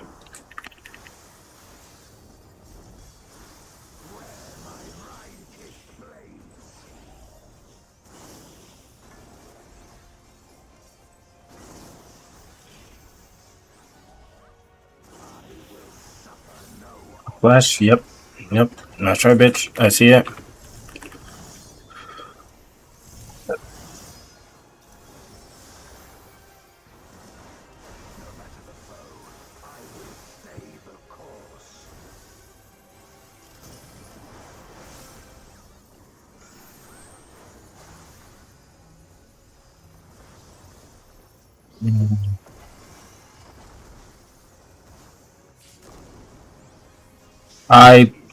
I'm really surprised I survived that. To be honest. How many mitts I had?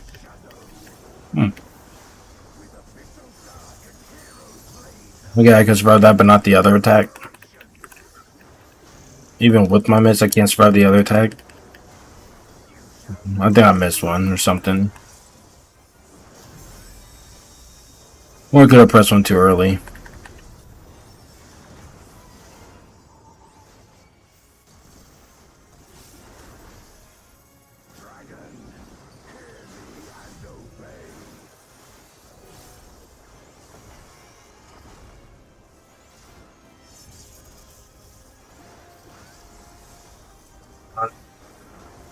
Almost got this motherfucker. I can pop my M-bomb.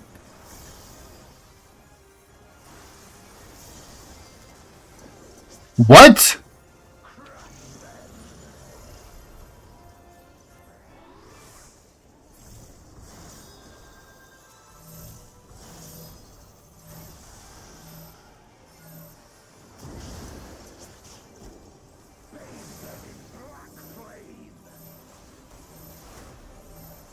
Kill it. But I don't care.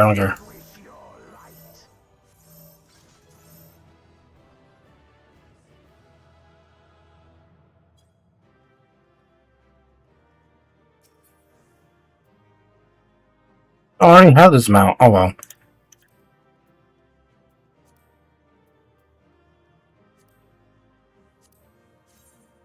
Cool. Finally.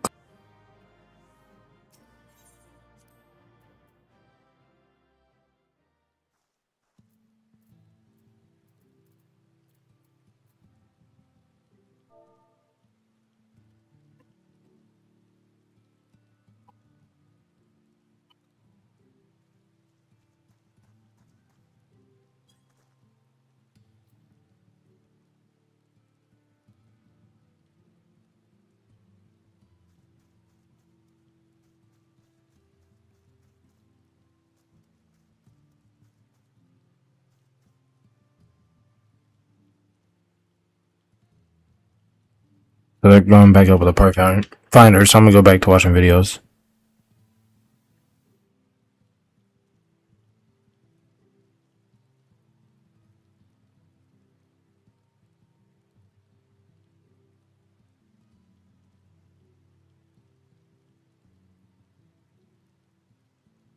Things out of context and didn't do his due diligence because he knows it'll get better views. Whether you're the one who published the content and then tried to hide it after the fact, we watched the video in its entirety and did a meticulous examination and breakdown of it. What was taken out of context, I'd like to know quite honestly. Have you ever thought about how that white mage felt about your misguided castigation of them over things that occurred that clearly weren't their fault? I mean, in one part of the video, you claim that the sage didn't put shields up when they did and tried to blame them for a wipe that was the fault of an enraged cast. Okay, so all this is true. How does the sage feel about you lying about them in your video? Well, basically, he's one of those that blames everything on everybody else and never accountability for anything, or takes accountability for anything. Do you even know the extent of that video's proliferation across the internet and the people that will potentially watch it and come to erroneous conclude? Dude, what is this guy, a fucking living thesaurus? The Church of Thesaurus. Erroneous conclusions about the people in the video. The video could have potentially malignant effect on those people, but I guess that doesn't matter. Dude, the next time I need to fucking post a comment, I'm just going to ask this guy to do it because I'll sound way smarter. But I guess that doesn't matter, does it? Because it seems to be all about you and how you're the one that affected because you got discombobulated. Yo, I know this one because of a fucking magic card. And took your frustrations out on random people in PF. Published a video expecting to be lauded only to have the opposite occur, and now that you're being critiqued, it's an issue. I could go on, but any possibility of thorough introspection and subjective scrutiny seems to be lost. Yeah, so that's what the original video was supposed to be about. He posted the original video. Let's go watch, or go back to this raid.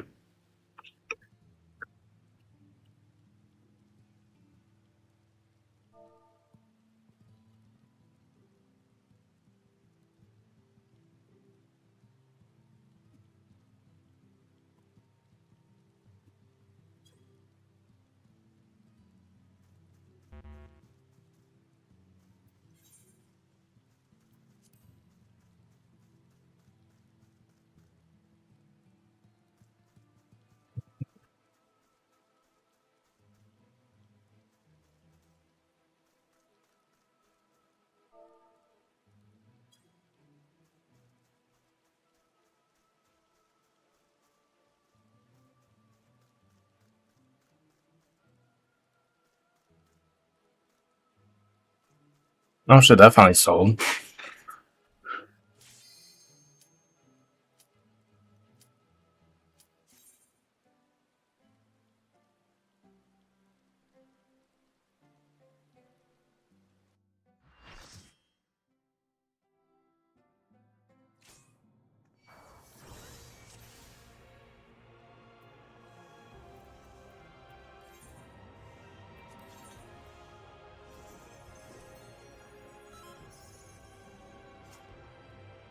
Shit.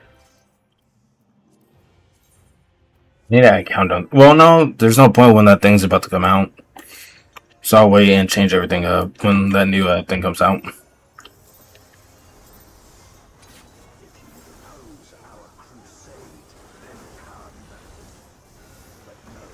Oh, great. 2 red mages.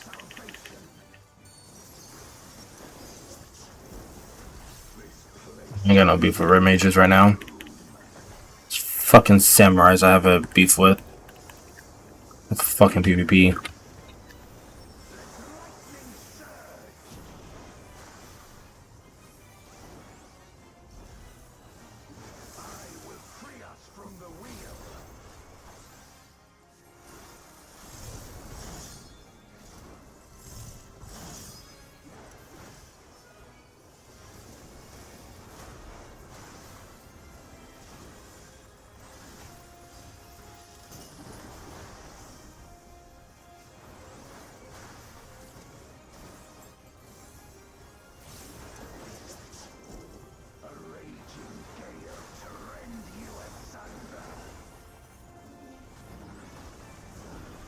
Okay, the one by me first, and back there, then right, then left.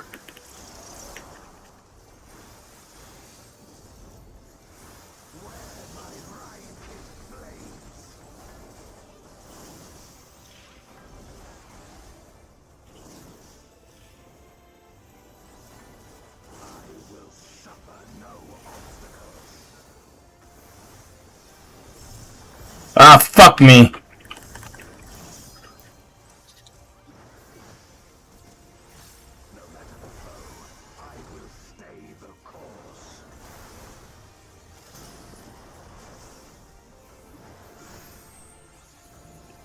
I missed, fuck me.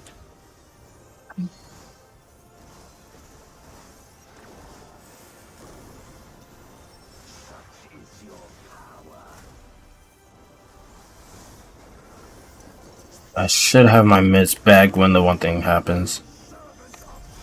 Or if we kill him fast enough, I won't have to worry about it.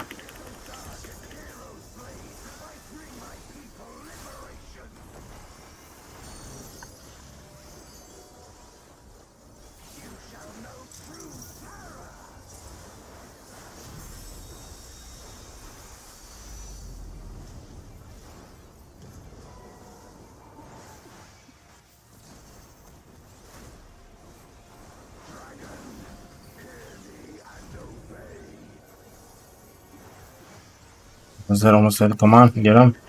Get him. What's there? Got him, got him, got him. There we go.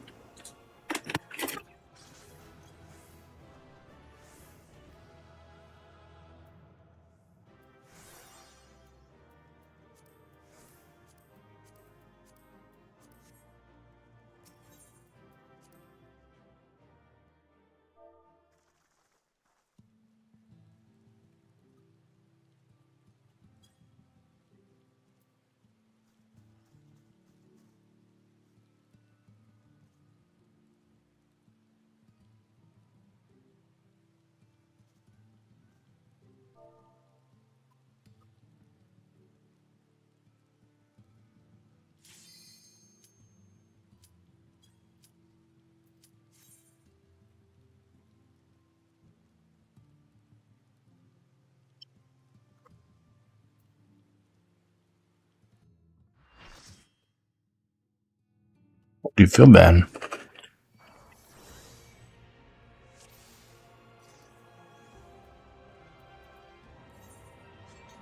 Don't mean to do that.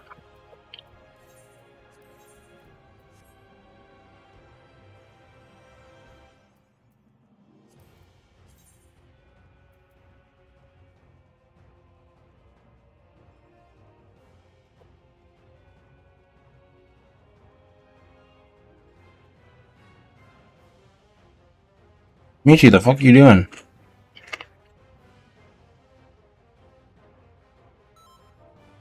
Oh.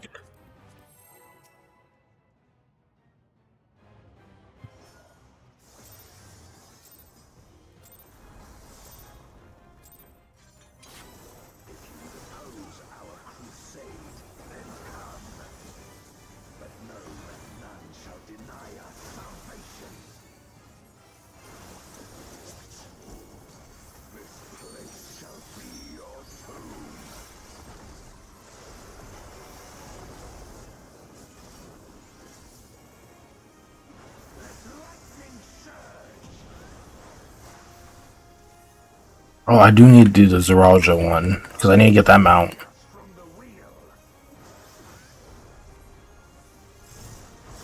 Shit! I forgot about that.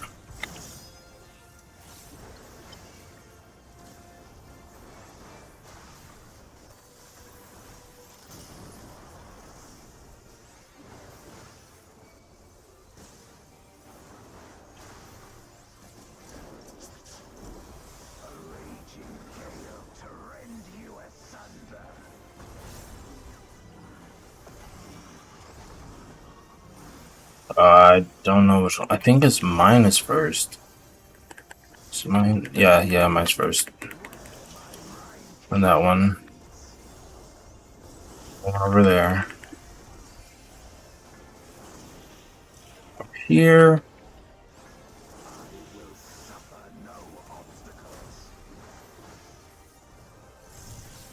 God damn it! I keep forgetting about the quick slash.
Get him.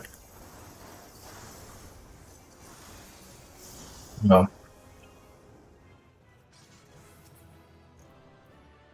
No weapon. Or no mount.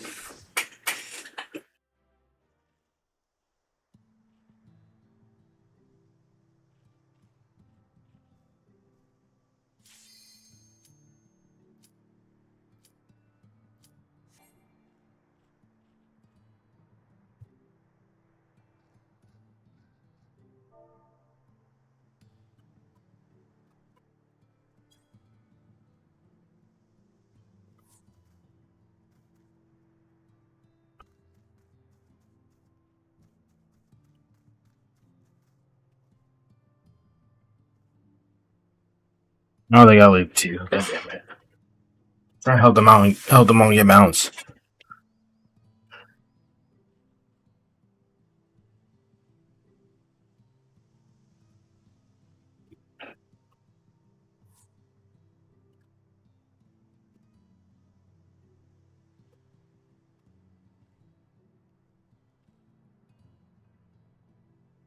Why do they find people? I want to go Because he back thought to this they were video. gonna agree with him, but when they disagreed with him, that is when all this went downhill. Could have at least added some Subway Surfers footage in the. What the fuck is a Subway Surfer? Subway Surfer.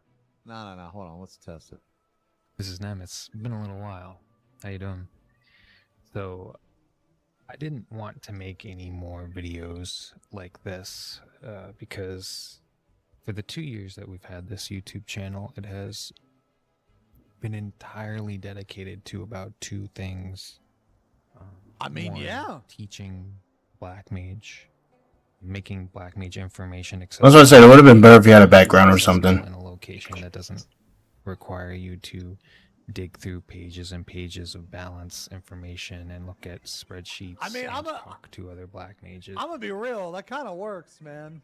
So you built the premise in this video that the 14 community, and I quote you, is they don't use their brain, lack of accountability, gullible.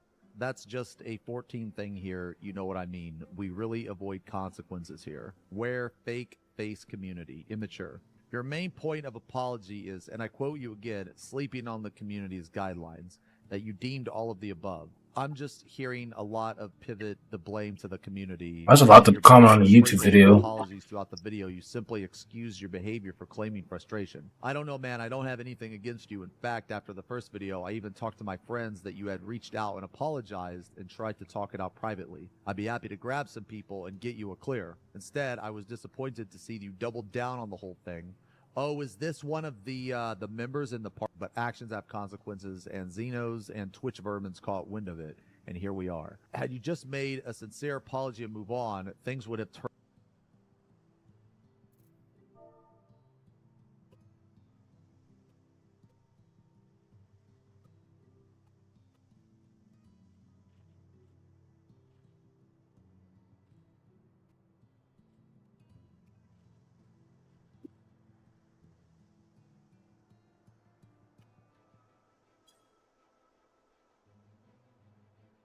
out different, but people bashing on you was because you didn't give a sincere apology. People read your comment section replies. People pick up on disingenuity when you try to apologize but make excuses for everything and immediately attack others instead.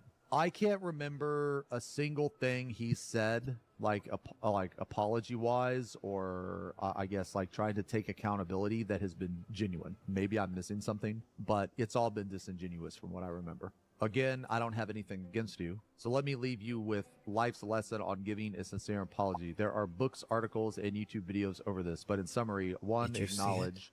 2, express remorse. 3, take responsibility. Must be one of his things. 4, offer amends. 5, follow through. What you did that exacerbated the situation and invalidate your own apologies. Add, but focused on intentions rather than impact. Ramble on about your feelings, make excuses or justifications for your behaviors. Side note, I find it weird that you try to downplay and say 14 is your casual space when you played 8 through 16 hours a day, have a YouTube channel dedicated to an aspect of the game, and made a crash out video about your one experience. Come on, brother. In the end, given your tone, I don't think you have learned anything about accountability, but if one day you look back and want to have a conversation with me, you know where to find me. Best of luck. Okay, so I guess this guy knows him or something. It's a game, it's not that serious, but took it serious. The whole expression, it's a game, has lost meaning over the years. Gaming is insanely popular, and to a lot of people, it's not just a game. I feel like the people that say it's just a game, they probably take it more serious than the people that don't say that.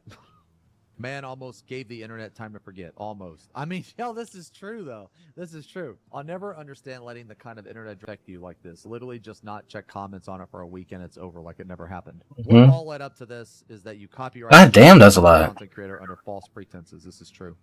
I don't give a fuck if the wider community is baby raging, and they definitely are, or even if Xeno is incorrect. You understand that's unacceptable, right? Xeno's video is transformative content. The direct upload isn't. However, you would have been fighting that for a while anyway because it's the internet. People are going to do that annoying shit. Okay, so like, you cannot fight the re-uploads. There will always be another like, let's say that I made a video where, you know, I said something stupid and I took it down. That fucking video would be up within minutes of me deleting it. Okay? Seconds even. If all he was able to go off of were things you said in the 3 videos, then how is he supposed to know you weren't being literal if you didn't outright say you weren't being hyperbolic? Lacking the context of 100 polls is also a bit much. There literally isn't enough time in the day for me to do that, and I can't imagine the needs have enough time to dissect all that info either. And I know Xeno said he wasn't mad that you struck him, but nah, you definitely made him angry on some level for him to go off on you like that after the fact. I wouldn't entirely sweat his audience, unlike Xeno and his more active audience genuinely. Is that everybody? Man, see, I mean, that person's not wrong. Nah, but I wasn't. No, Damn it. I wasn't genuinely mad. I was very.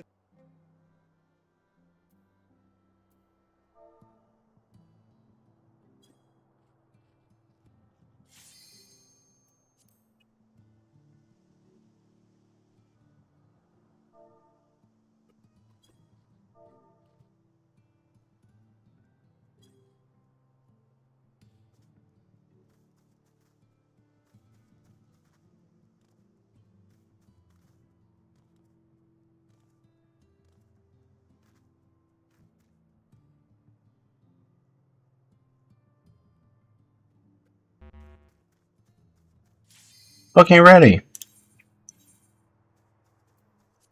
Not the person I just joined.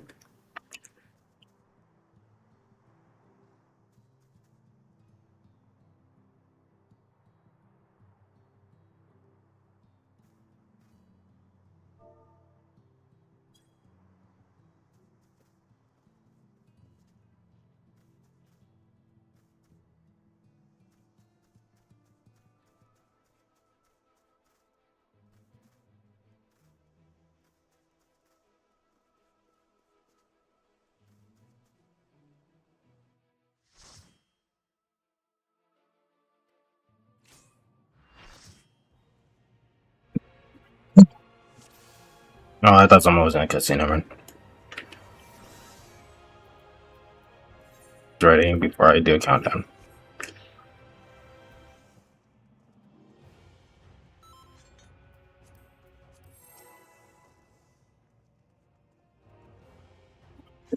Hmm.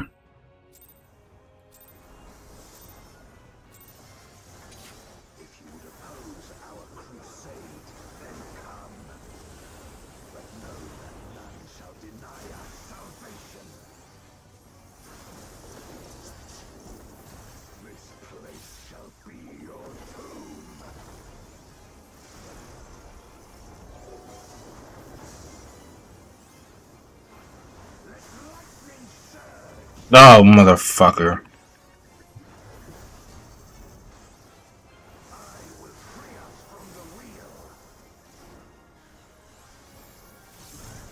Ah, fucking. God damn it.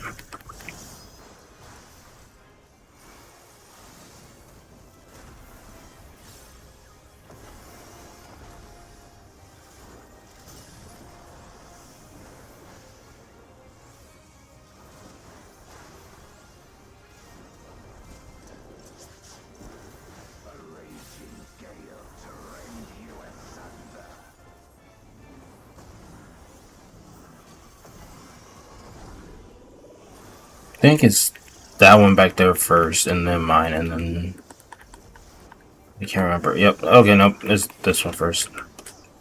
Here.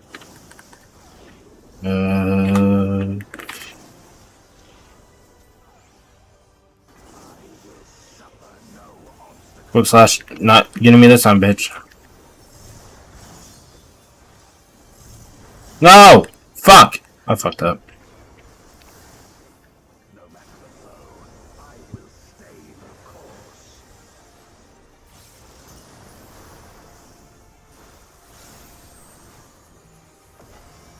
I popped all my mids. Oh no, they're still going.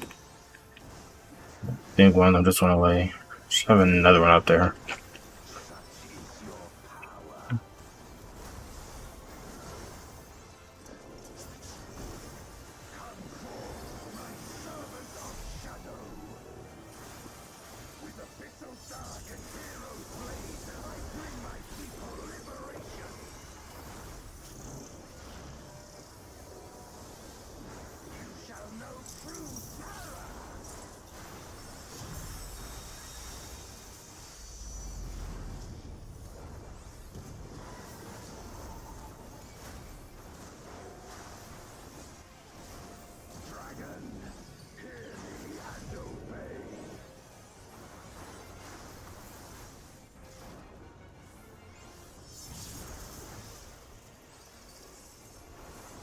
Almost dead. Come on. Fuck me. Me. I don't know how I'm gonna survive this. I'm putting my info on, I don't care.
What the fuck?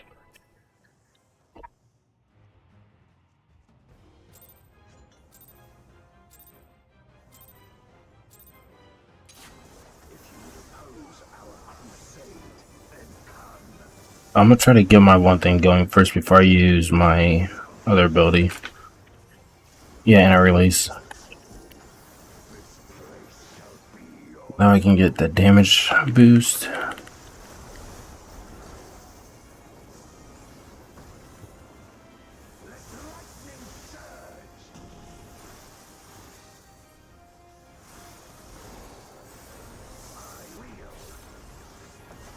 Quick slash. Nice try, bitch. I see you.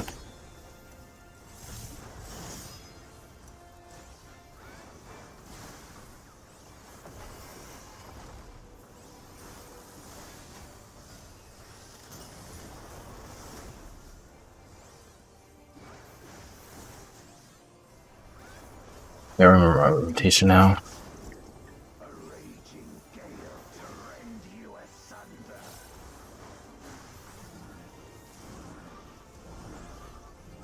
Get by me first, then here, here, here, then here.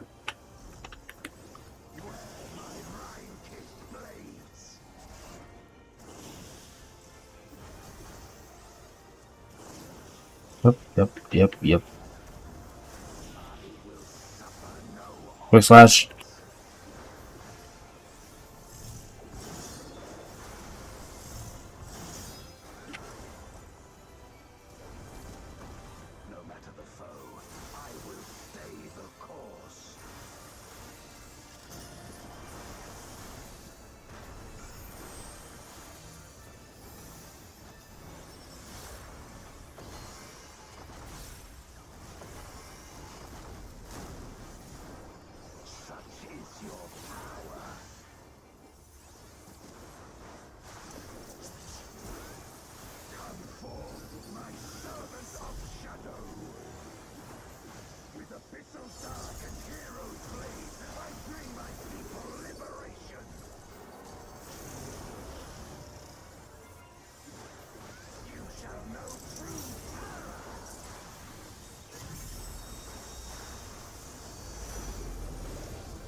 Am I miss for that stupid fucking mechanic?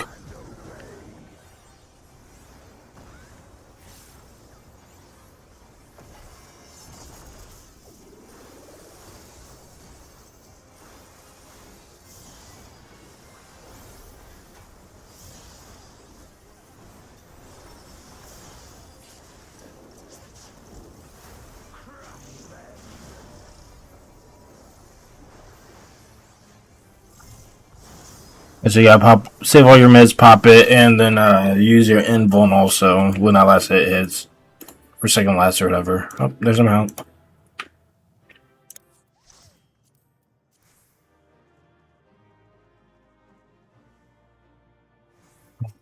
So that princess got it.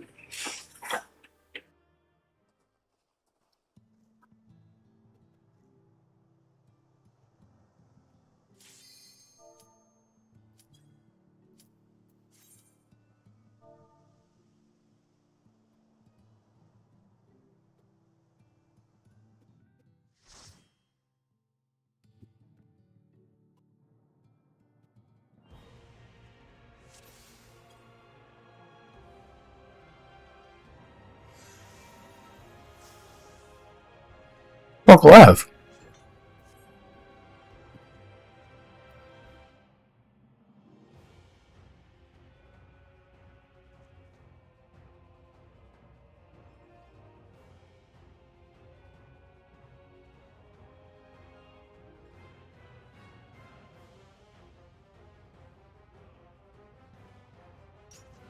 I'm just running by left.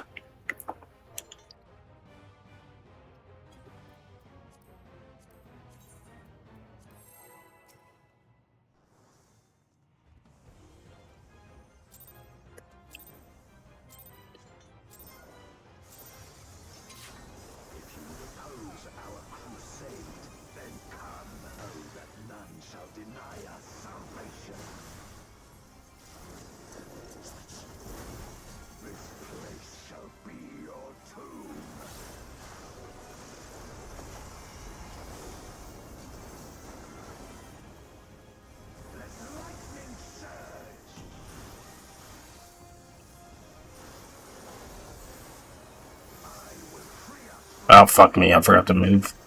Oh, yeah. Quick slash. Try, bitch.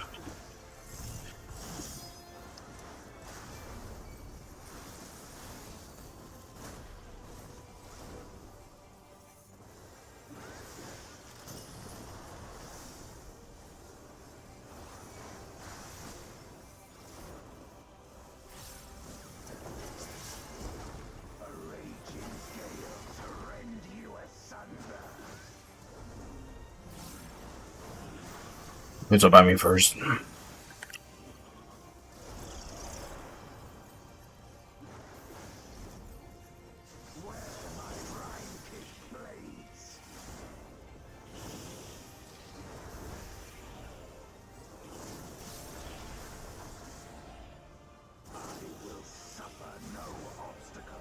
Shit, quick slash.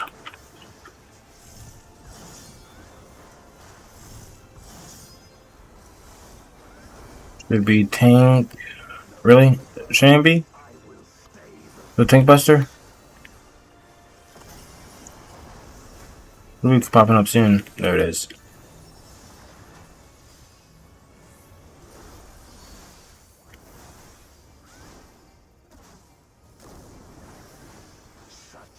How the fuck did they take no damage from that? Huh. Not bad for a black mage.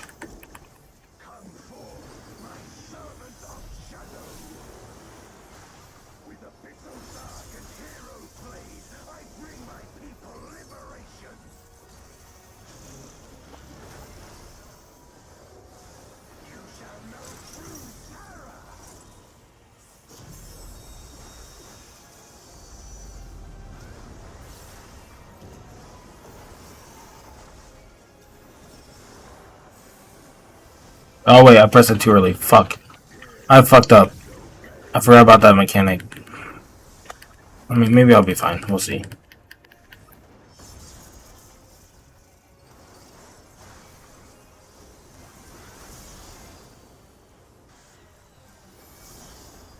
So I'm gonna pop that. Nope, didn't survive it.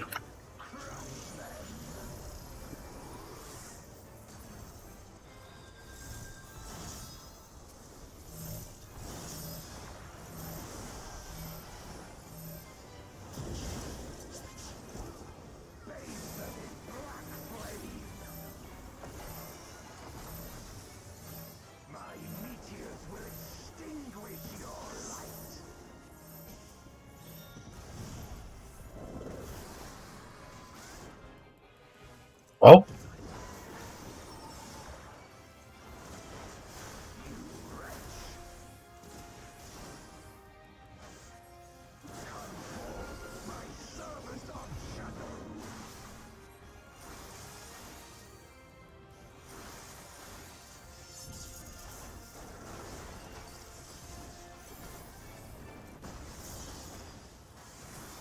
I'm gonna die.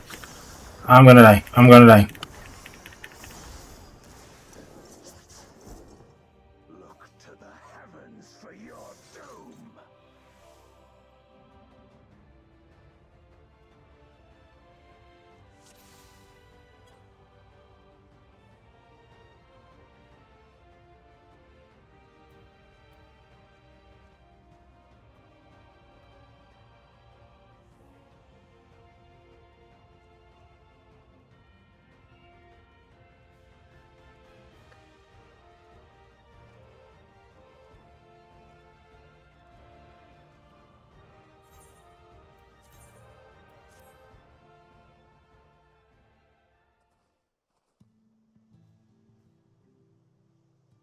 Back to the video. Oh wait. I was very annoyed. But you know what it was that annoyed me about the copyright strike thing? I wasn't annoyed that he actually did it. I was annoyed because he lied, and I don't like fucking liars.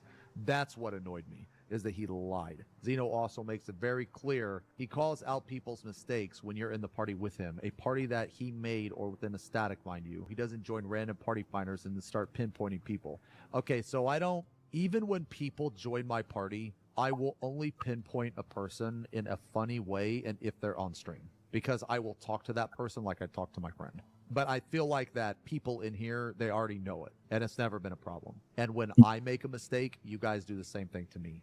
Like, basically, I try my best that even when someone fucks up, they need to know they fuck up, myself included, but we also need to still have a good time. Hell, not even Arthur's does that, at least not publicly. He is a massive extrovert, so if he wants to make his own party or add you to his own group, he will. He's not doing Party Finder. The fact he doesn't deal with Party Finder means that his understanding of what it's like isn't relevant to the discussion. Okay, so I don't actually know what this person's saying here, but me and Arthur's do Party Finder quite a bit, or at least we have. That's what I thought. As a longtime viewer, I need you to understand something. I would have literally let it all. I'll just be fucking leave the party.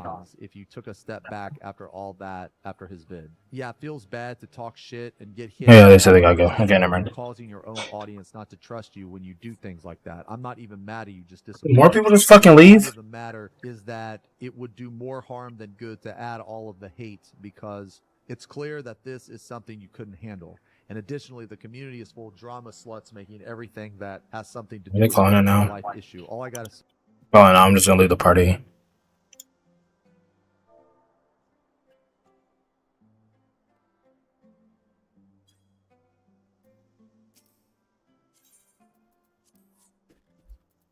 See, there's another one open.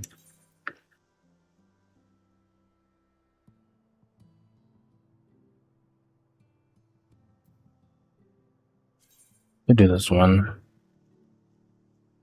Would have to be off tank. I haven't done that one in forever.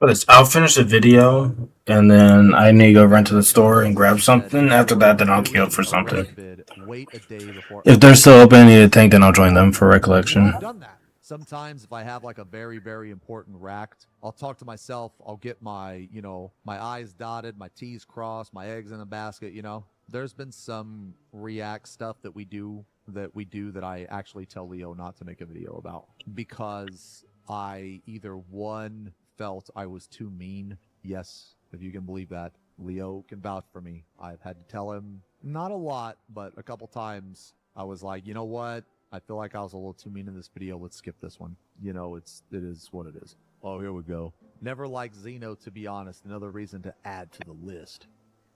Oh, I'm on a list now. Okay, I liked his videos, but I never saw what it was like for the people he spoke about. This sucks, man. He's one of the most toxic 14 content creators, as is Pyromancer. Is Pyro even a 14 content creator anymore? He hasn't played 14 in forever. Didn't he go back to WoW like everyone else?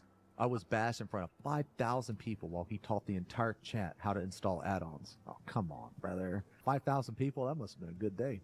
And then he said he didn't fucking care that he couldn't have a professional relationship with Square Enix. He's a plug-in abuser, not just, hey, I made my character look different.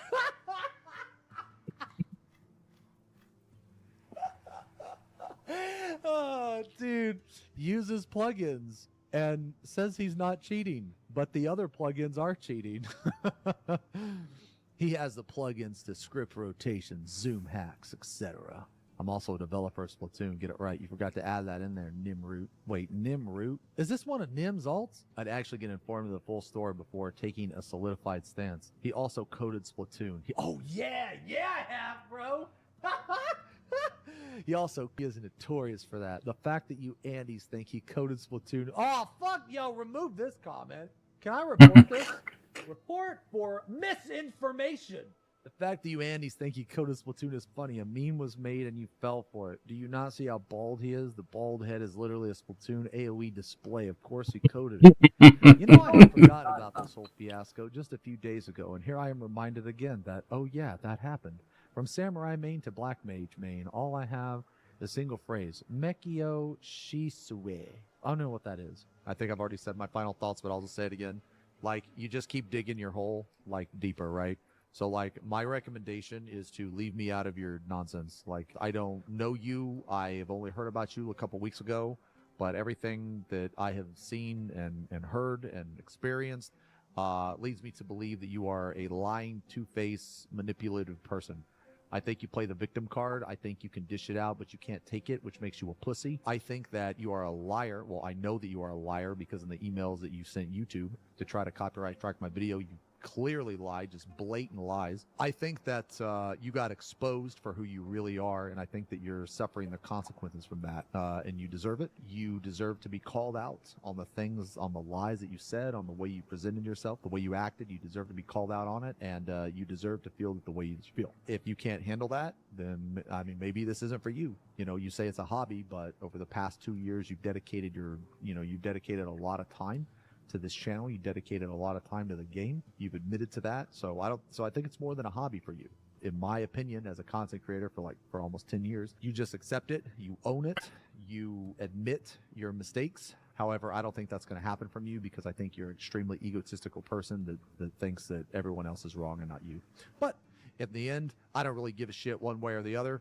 But, because you're giving me content to react to. Like I said, the only reason I reacted to this video because I was mentioned. If you're going to release another video, another like apology video or another hour-long fucking video where you're just going to rant and, It was an hour long? I would recommend How long is this video? because if you involve me, Only 30 minutes. I'm going to respond. But anyway, that's up to you. Why would he make an hour? Never mind. Yeah, he made an hour-long video of ranting, but Over. Let's watch this first, and I'm gonna. all right. So I'm going to run to. Well, I'm gonna use the bathroom first. Take care of the dogs. Then run to the store real quick, get some snacks and everything before. Sorry, before the Game Awards because I want to go get it now. So I'll be back in like maybe 20-30 minutes. It shouldn't take long.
I'm back. Sorry about that.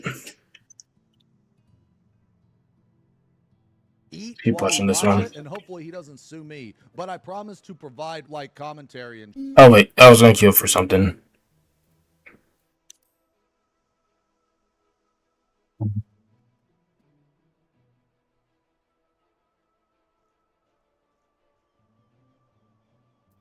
What I just did.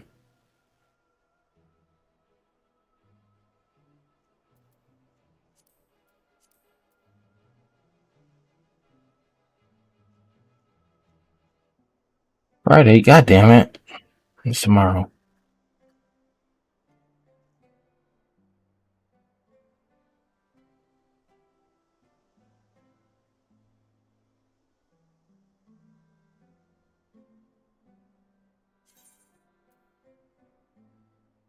I'll go as my Dark Knight so I can opt in queue.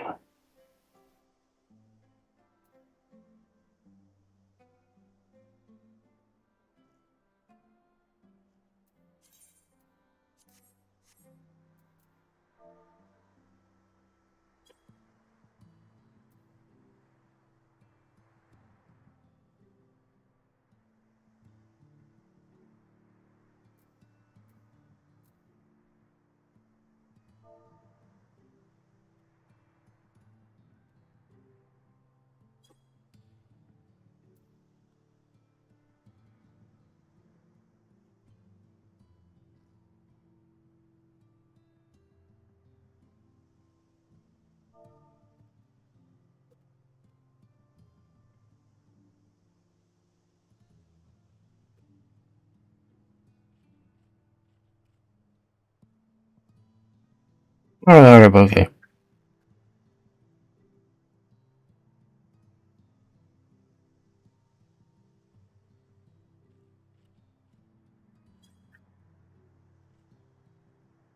I want to start this video off by saying that I don't normally watch H3. The things that I've seen about H3 have been pretty funny, though, in the past. Like, there was this Triggered meme where he was like, Triggered, that I always thought was really funny. And then the Vape Nation. I always thought Vape Nation was really funny. Oh, He yeah. was a fucking clown who was just doing rage bait. I don't know, man. He could be a clown, but he could have a lawsuit. I'm just going to say this now, that a majority of clips that I've seen from Casey Tron, Denims, and, who's the other one? Rogan, I think. Like, I don't really watch them. My only opinion of them is based on, like, what other people have said and clips. So I'm not taking it with, like, with a huge 100%. You know? Give me a second.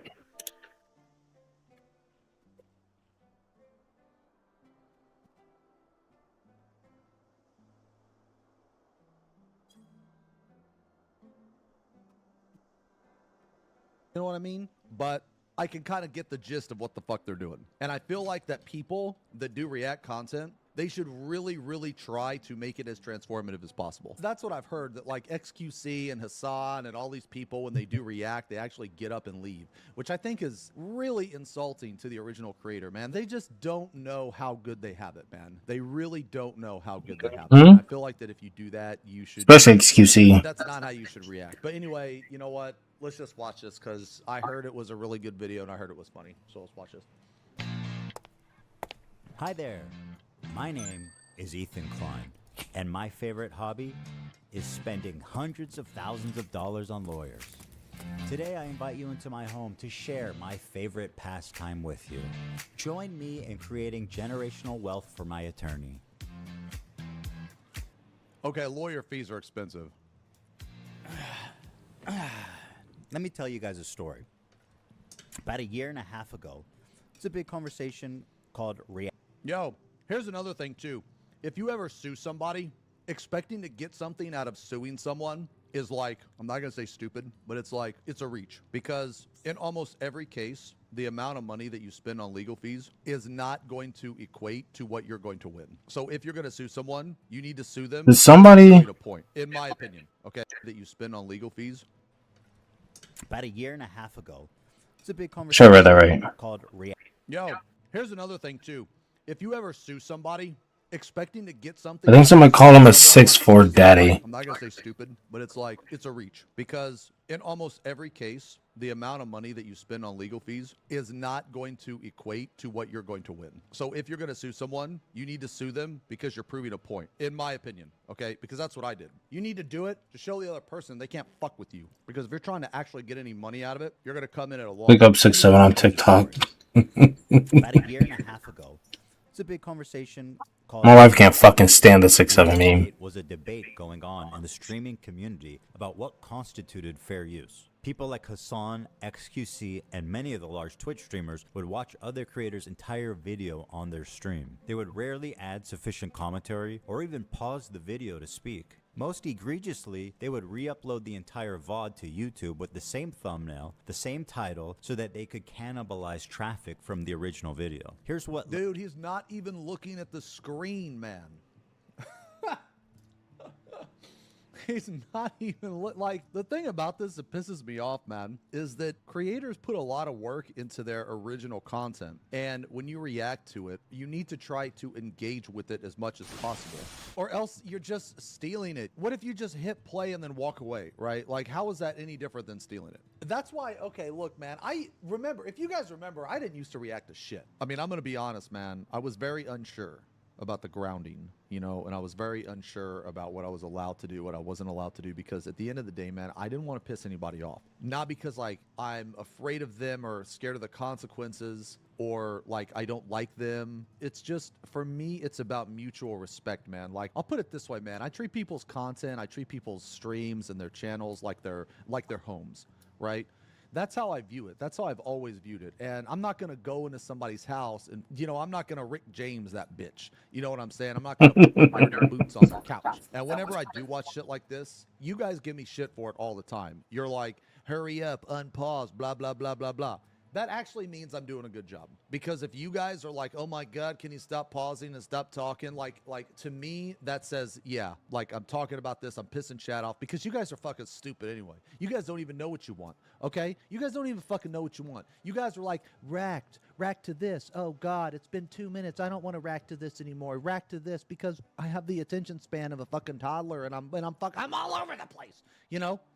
That's what you guys are. Lamino had to say about this phenomenon. Oh, dude. I don't... Oh, let me know, dude. This guy's channel is fucking awesome. From the original video. Here's what Lamino had... Dude, if you guys haven't seen his videos, you need to check out his videos. This guy makes banger fucking videos. Okay? to say about this phenomenon. I don't mind people reacting to my videos, but I do mind when they play the entirety of my video. A face cam in the corner or the occasional interruption does nothing to address that issue. My video is still being played from beginning to end in someone else's stream or video. It's neither ethical nor necessary to feature. Two types of reaction videos: original video reaction. Here's another thing too, is that I don't watch every single thing that people recommend me, because you guys recommended me a lot of stuff, and I actually turned down quite a bit of stuff. And the reason why is because this blue part here, I don't feel that I care enough about the video. If I think a video or topic is interesting, then I'll react to it. But if I think it's mid, I don't really care about it, I'm not going to react to it. Feature the entirety of someone else's work, or they could do the bare minimum and ask for permission. Something that none of the major reaction channels have ever done when they've streamed or re-uploaded my videos. But to answer your question, no, I don't want people to stream or re-upload the entirety of my videos. Now, understandably, this made a lot of people angry, because why should these content thieves, essentially, get more views than the author of the video, which in a lot of cases was happening? I mean, people don't like injustice, and we all see this, and no, it's not right. This debate culminated when XQC, one of the prime suspects, called into my show to debate me, in which case I'm sad to report that I was terribly owned. So in that regard, do you care at all about like IP or copyright, or like the fact that it's illegal? Does that matter? That it might be illegal, does that matter to you? No. It doesn't matter. Well, if flat out doesn't, because... Well, that's fair. Watch me full screen cam, do the fucking worm, then watch your prime... Then watch your prime content. Do it for a week. Do a week of no reaction content and see how many fucking views you get. What is he doing? The fuck? Content, man. It's the original content at least. The ultimate debate, bro. He hit him with the worm. Oh, why didn't I think of that first? I kid excuse. I don't even know what that means. Like, I don't really watch XQC, man. Like, I'm not saying he's a bad streamer. I'm just saying, to me, he's uninteresting because, like, he doesn't play any of the games that I play. So there's that, and I don't really like his personality. Like, I mean, I don't not like his personality, but I don't really know him either. Well, I mean, I watch other things than 14 streamers. I've seen a lot of people try to stream 14. Dude, I don't want to pause with XQC's butt in the air. Hold on.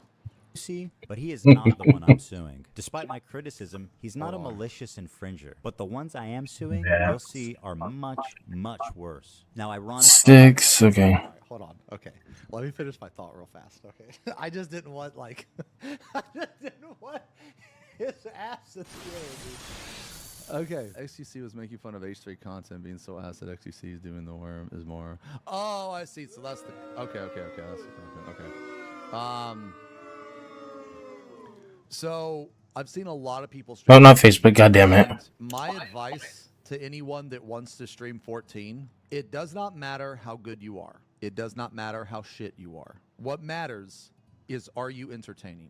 That is what matters. After okay, hold on. He is not the worm. Sure. Okay, so he hits him with the worm. All right. The ultimate debate, bro. He hit him with the worm. Okay. Oh, why didn't I think of that first? I kid XQC, but he is not the one I'm suing. Despite my criticism, he's not a malicious infringer. But the ones I am suing, you'll see, are much, much worse. Now, ironically, after this debate and in the wake of this large conversation, the problem seems to have only gotten worse. You have people like Hassan Piker paving the way of fair use with what's known as chair reacts, when Hassan gets up to go to the bathroom, or to eat, or to talk to his mom, or to do whatever, disappears for an extended period of time and leaves the video playing for his chair. Mr. Chair, they call it. IDF had warned people to leave the area around the main airport in Sana. Then this.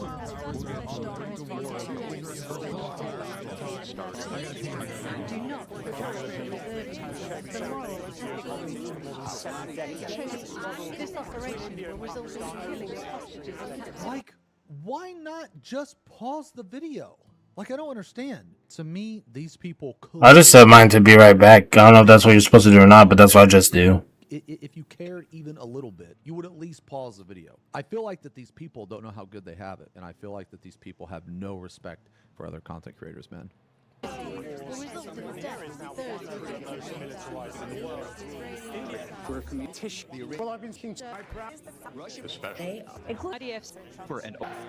it was in this setting that I formulated an idea. What if I could make a long-form, irresistible piece of content that I knew that these streamers couldn't resist? They couldn't avoid the temptation of watching it the second it was published. I don't have an issue with them. It's not that I wanted these people to steal my video. What is this content nuke, Hassan Piker? I've never seen this video. It's an hour and 42 minutes. What the fuck? It's a video about Hassan's hypocrisy and everything bad he's done. Like, guys, I don't want to get into the politics. I'm not a political streamer. I don't give a fuck about politics. I don't want to talk about politics. So if this has anything to do with it, then I'm not interested in the video. Don't watch any of this. Well, no, but this isn't about politics, though. I'm suing these creators. This has nothing to do with politics. Oh, you got... Okay. I'm sorry. You guys are telling me not to watch this video because it is politics. Okay, well, I don't care about this video. Well, let's keep watching this video. Resist. They couldn't avoid the temptation. Okay, so he purposely made a video that he knew people would react to. Of watching it the second it was published. I don't have an issue. I mean, that's kind of smart. It's not that I wanted these people to steal my video. It's that I knew they would.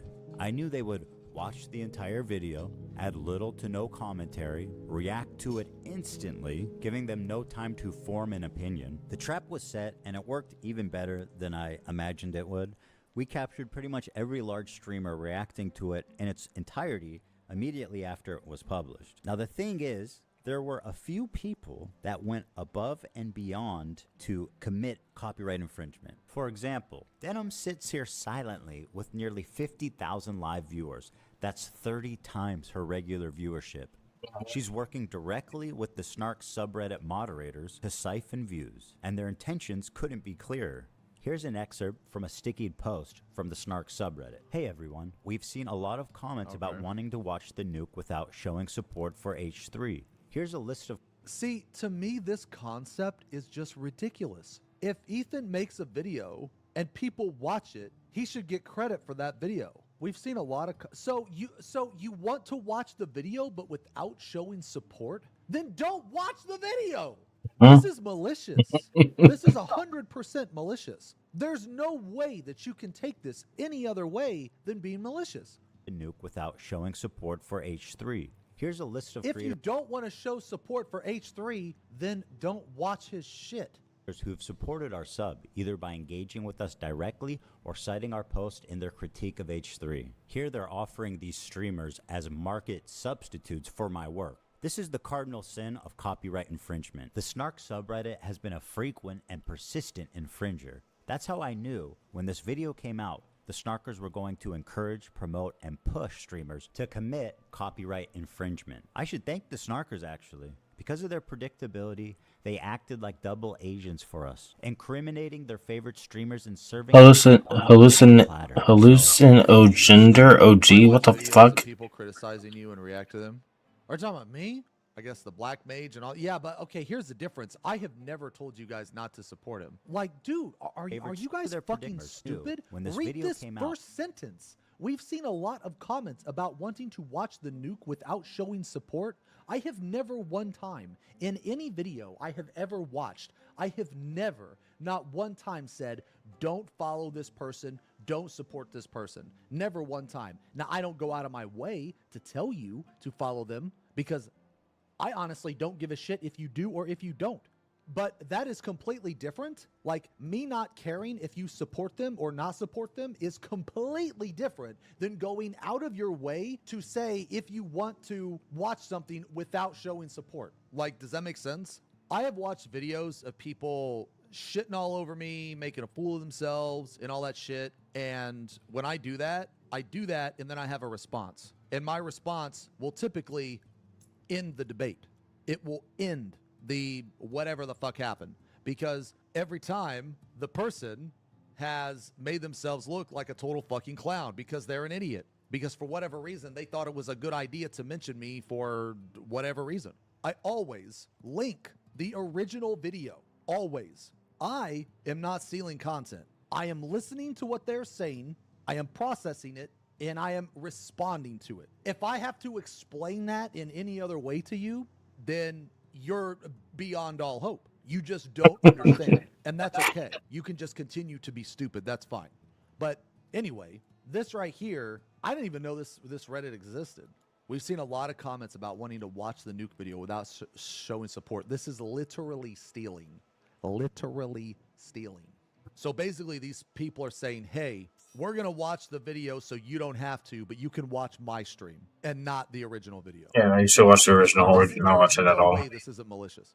We're going to encourage, promote, and push streamers to commit copyright infringement. I should thank the Snarkers actually. Because of their predictability, they acted like double agents for us, incriminating their favorite streamers and serving them up on a golden platter. So, thank you, Snark. It's one thing for a subreddit to admit it's engaging in copyright infringement. But how do you get the streamers themselves to admit that they're stealing content?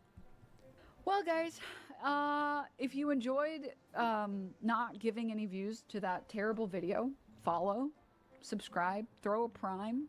If you like the content, if you enjoyed your time here. It turns out they just do it for you.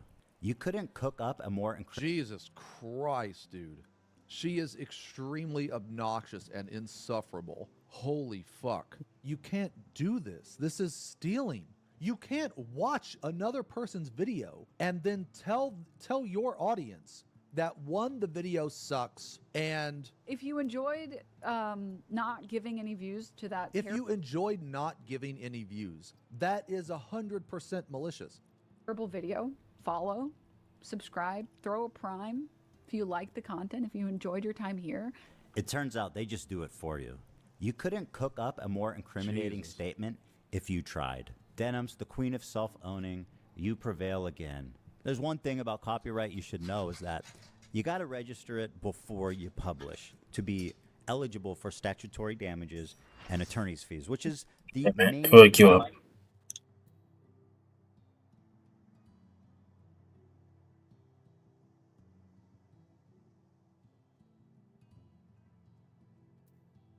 So on one player per job, so I have the tanks are locked up. What the fuck does that mean?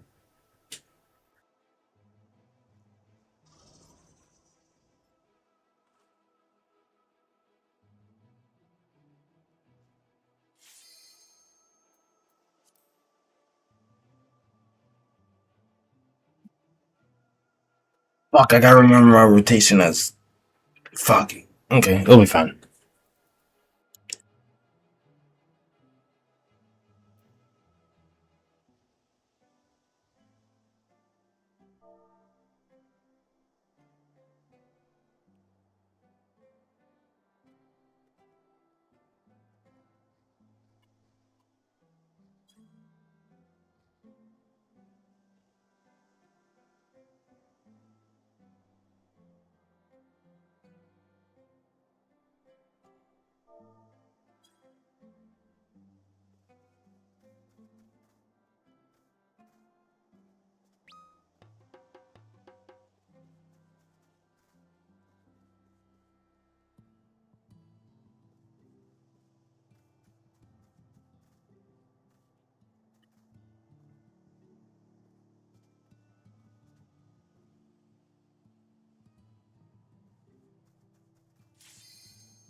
Let's see how this fucking run goes.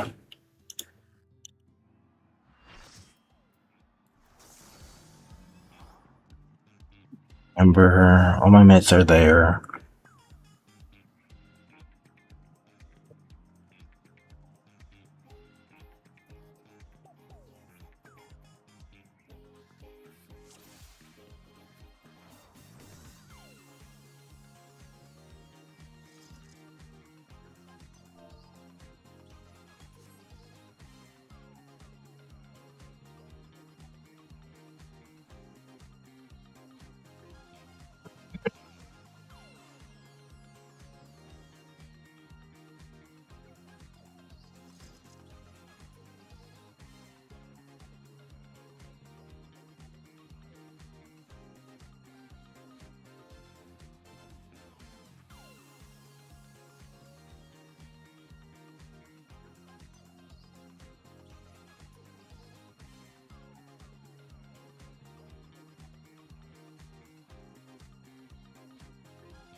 Change my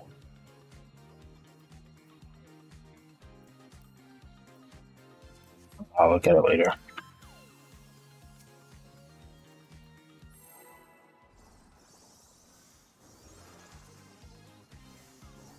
Yeah, let's see how this shit goes.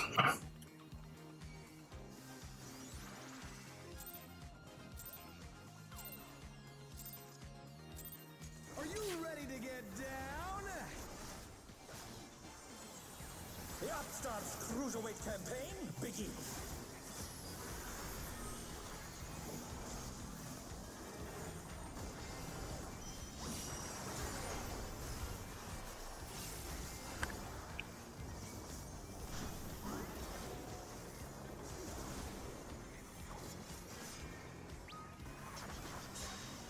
Rolls, okay.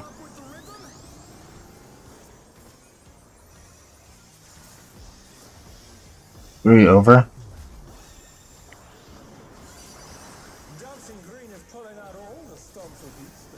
Relay parties now.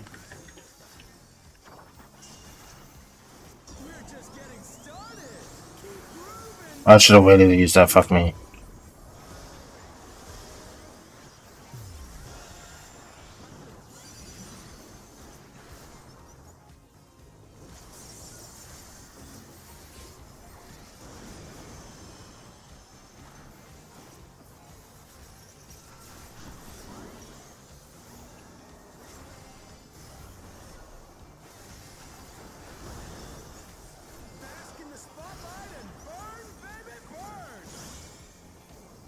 invitation to dance. How will the challenger respond?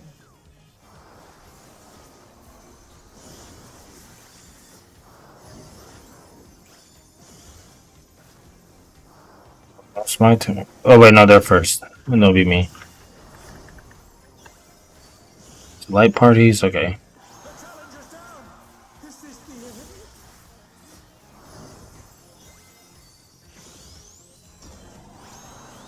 Down low.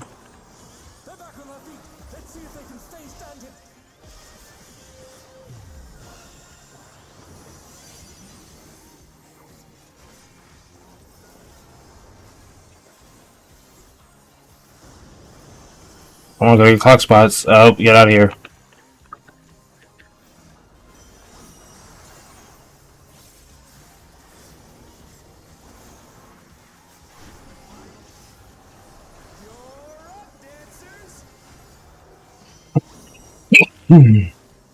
Here. Let's turn up the heat. Try to keep up now. The fever's taking hold. Can the upstart keep up with Dancing Green?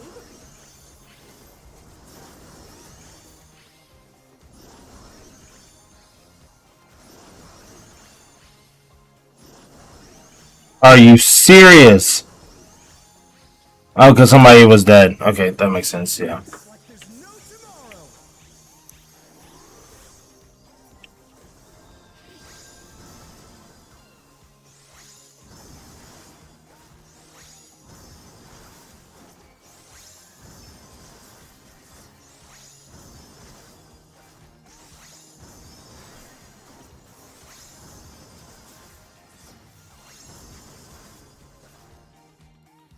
Let's finish with style.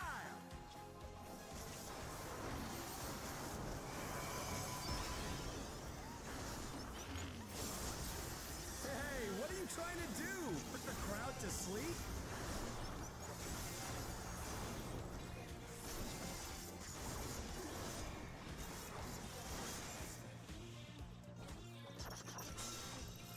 On the dance floor, everyone's a star. Say if he's not gonna wipe, I'll keep going. Oh, he's doing the one thing. Never seen a mech. Okay, I see what he's doing. Oh no, that was too much for the challenger.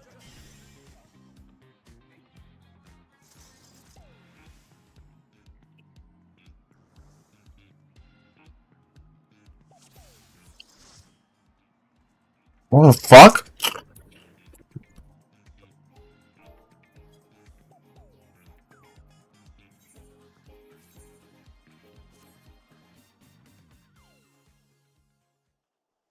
Really? One wipe?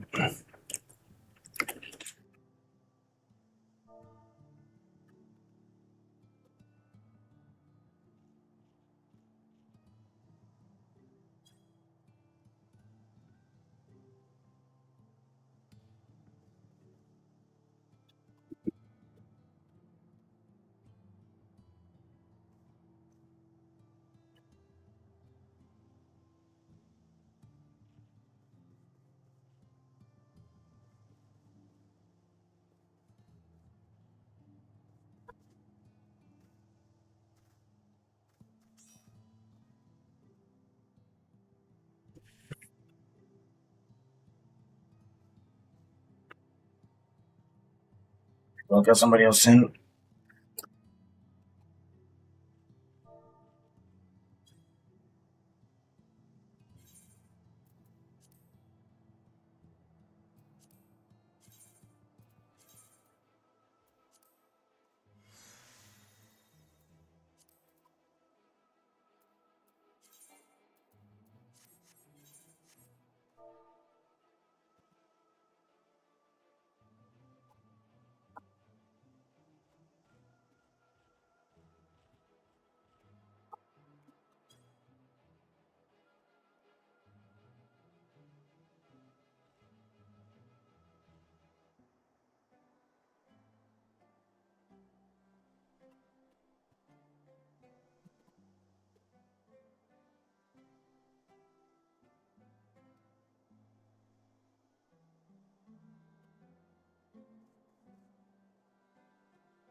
I'm gonna go as a my warrior.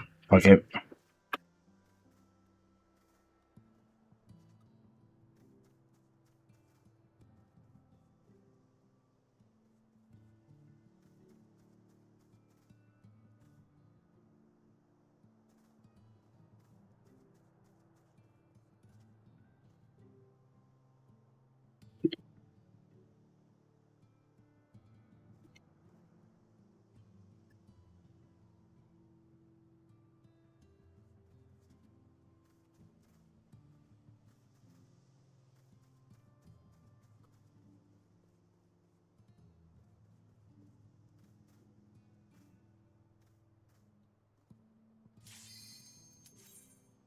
What the fuck? What the fuck?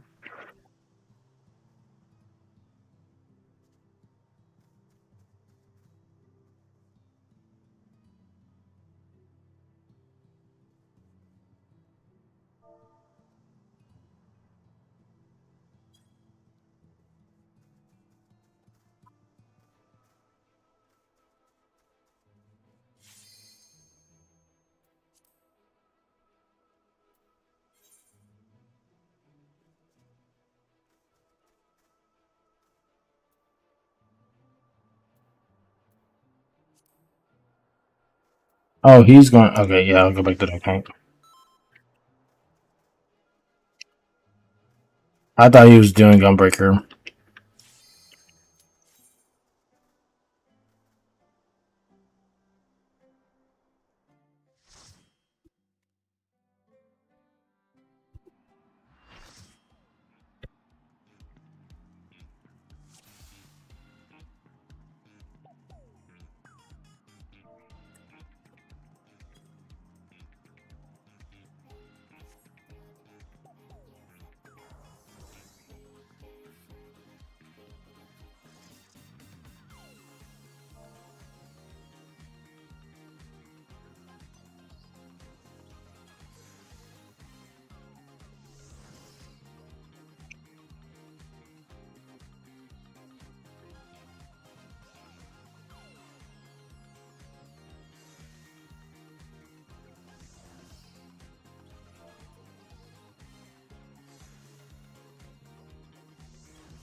Are you ready to get down?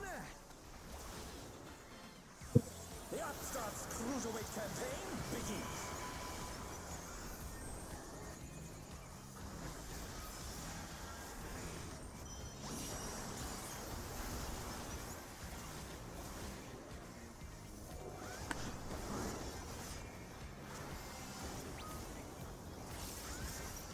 Rolls, okay.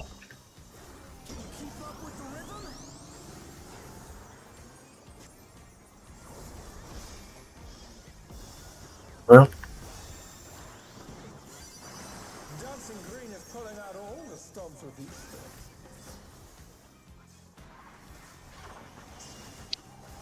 We're just getting started. Keep grooving, baby. So, there you go. Where?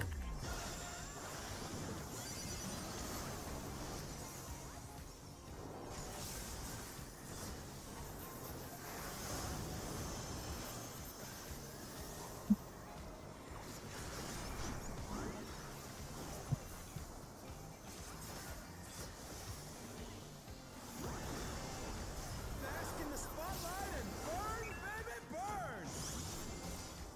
An invitation to dance. How will the challenger respond?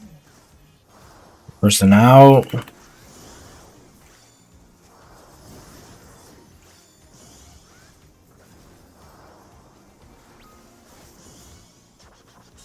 Right here.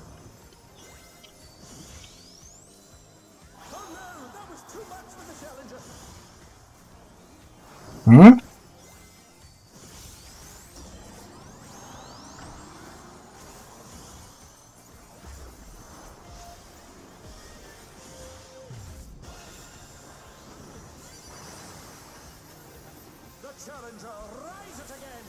Can they turn this around?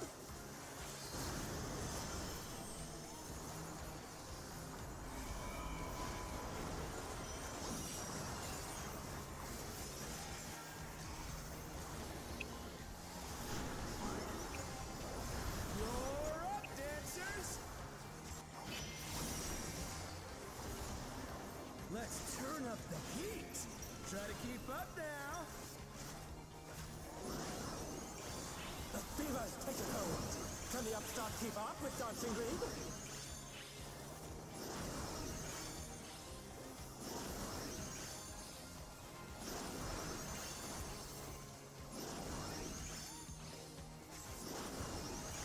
Oh, I thought I got hit. I was about to be pissed. Dance like there's no tomorrow! 18.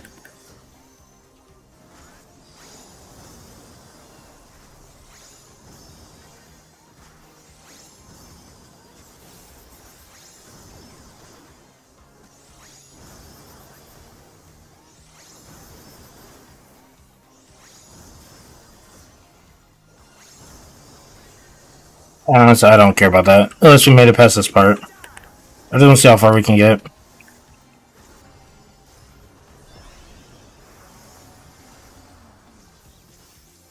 what are you trying to do? Put the crowd to sleep?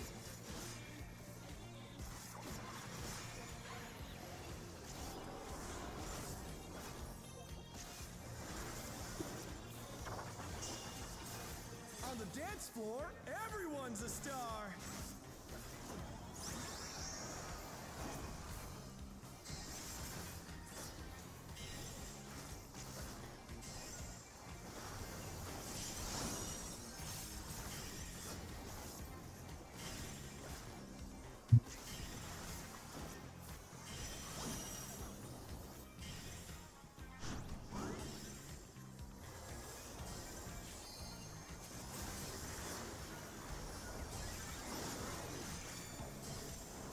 Oh shit, fuck me. I wasn't paying attention.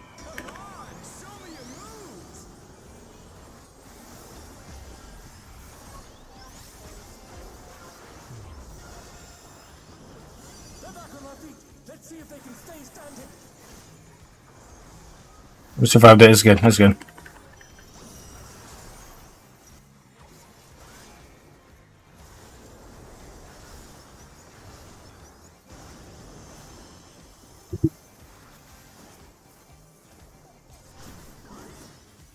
Back to it, dancers!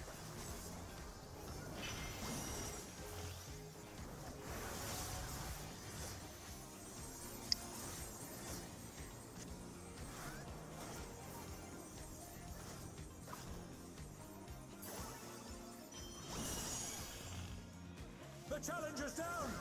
Is this the end?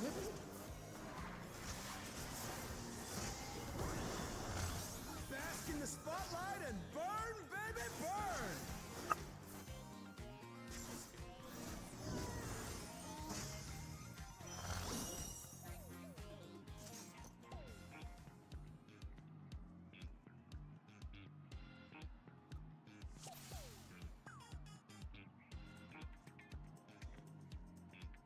Oh, he's playing controller, isn't he?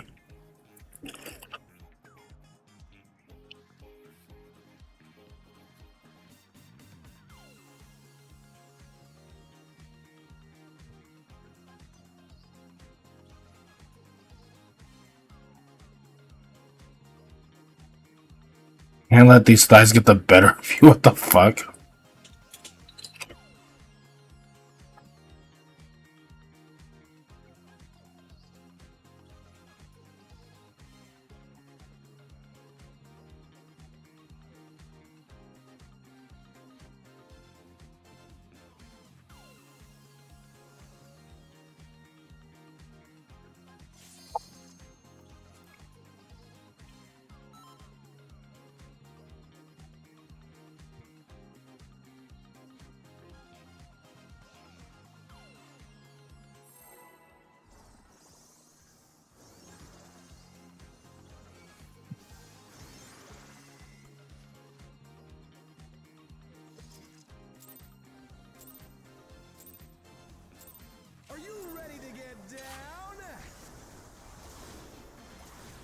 The Upstart's Cruiserweight campaign begins.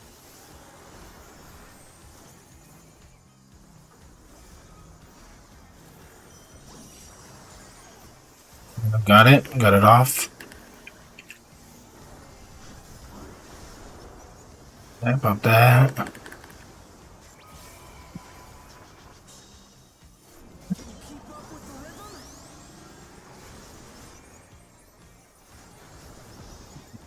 Two over. Dancing Green is pulling out all the stops of heat spirits. We're just getting started. Keep grooving, baby. One of the DPS isn't paying attention.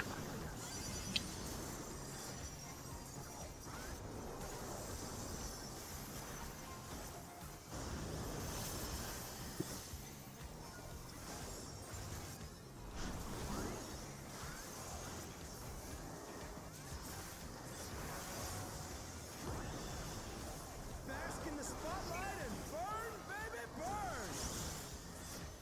An invitation to dance. How will the challenger respond?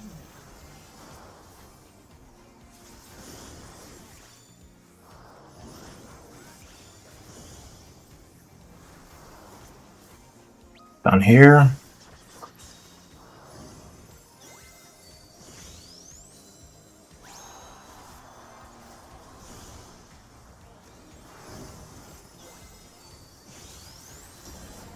The challenger's down. Is this the end?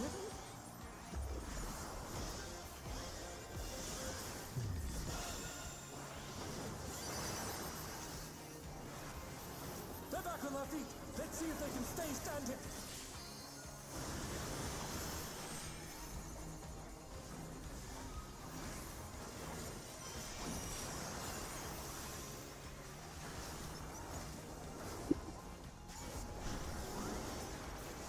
You're up, dancers.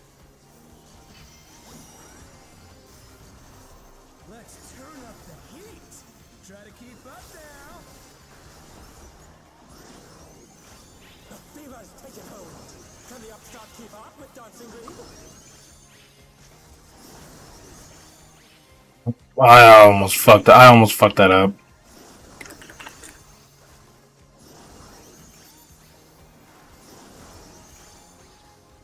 I should be at the very front. Dance like there's no tomorrow.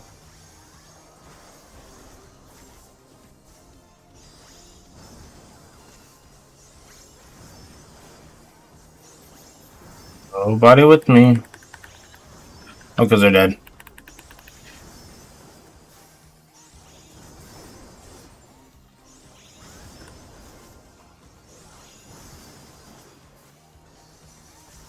Let's finish with style.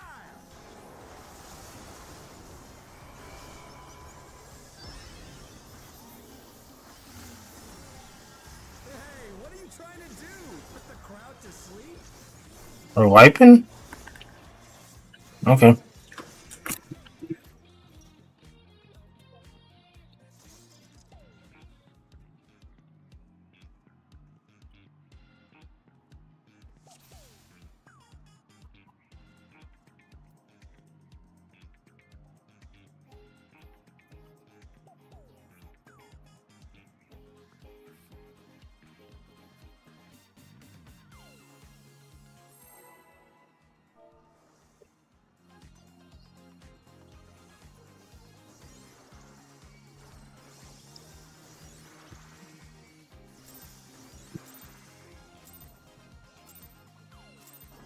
Are you ready to get down?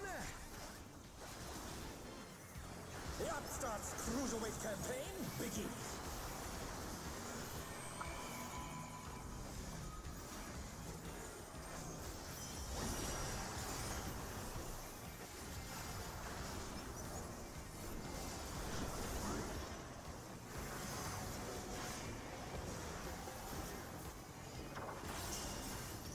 Can you keep up with the rhythm?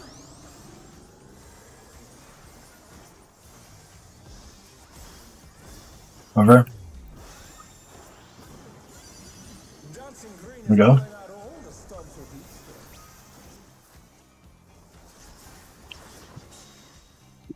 We're just getting started.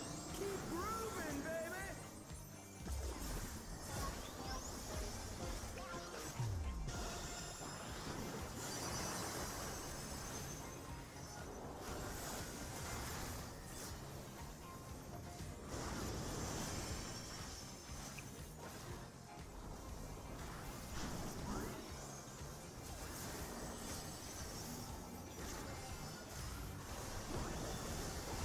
Bask in the spotlight and burn, baby, burn!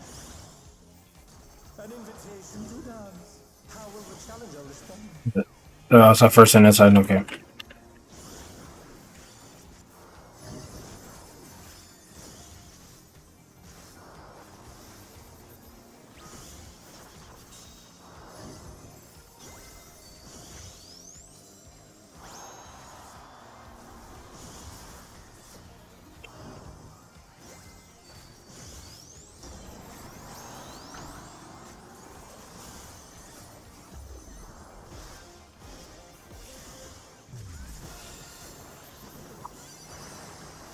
Ron, you did it again.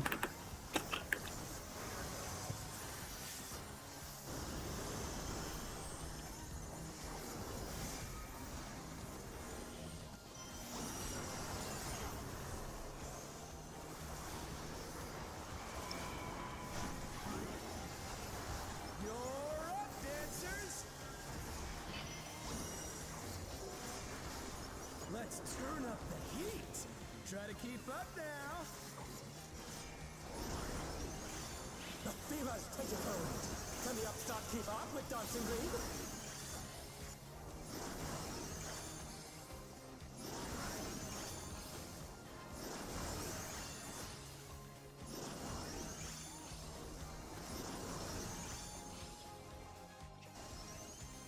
Dance like there's no tomorrow.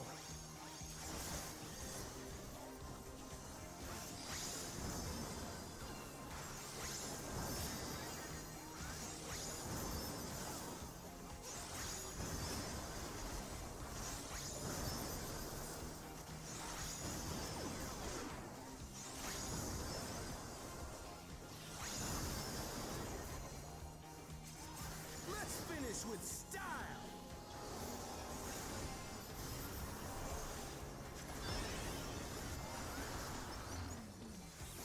Hey, what are you trying to do? Put the crowd to sleep?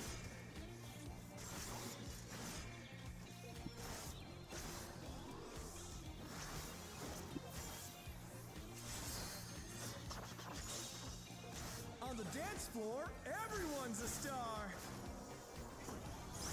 They're back on their feet. Let's see if they can stay standing.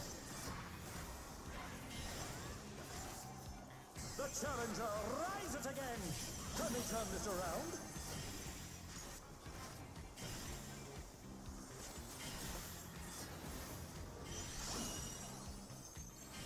Oh no, that was too much for the challenger. Oh shit, I pressed the wrong thing. Fuck me.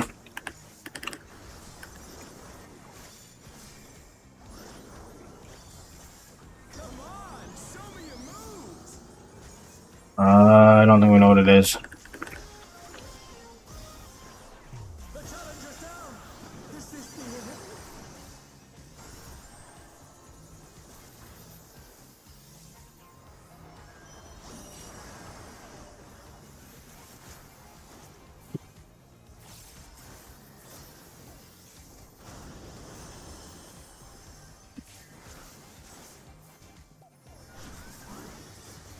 Back to it, dancers.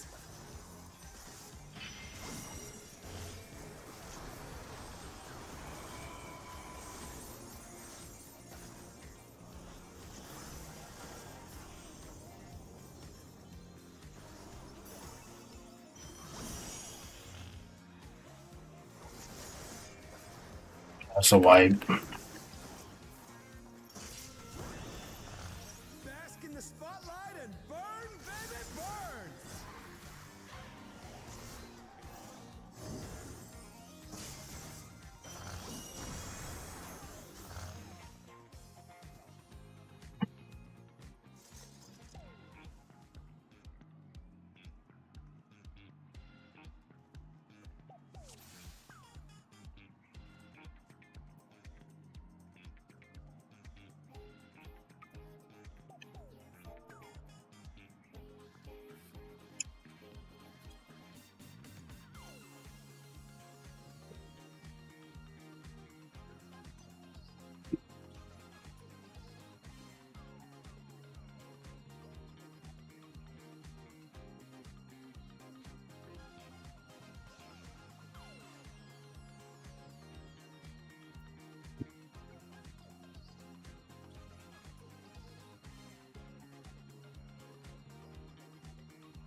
Jesus Christ.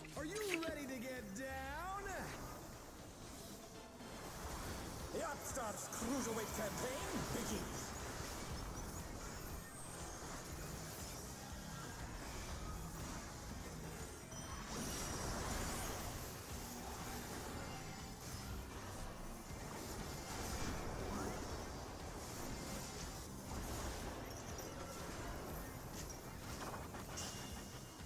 Can you keep up with the rhythm?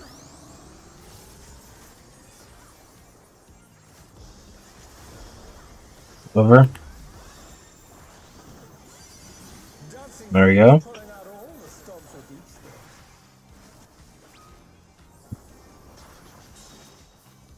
We're just getting started. Keep grooving, baby. Over.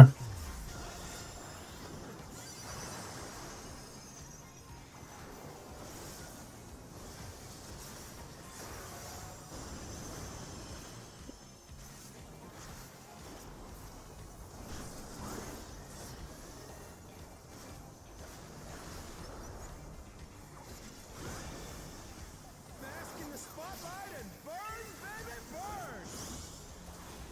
An invitation to dance. How will the challenger respond?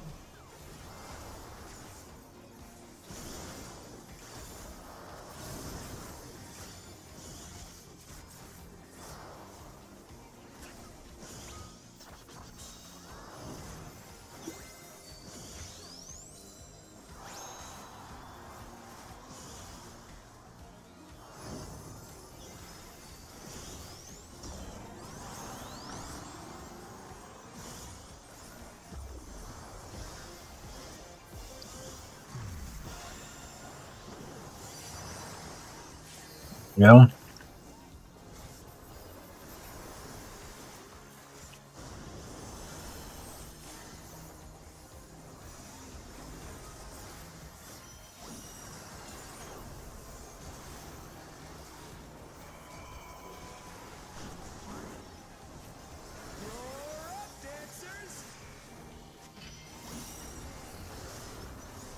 Let's turn up the heat.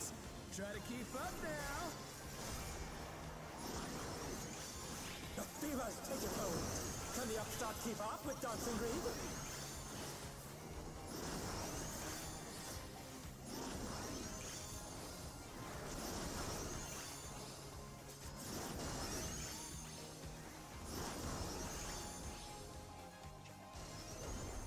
Dance like there's no tomorrow.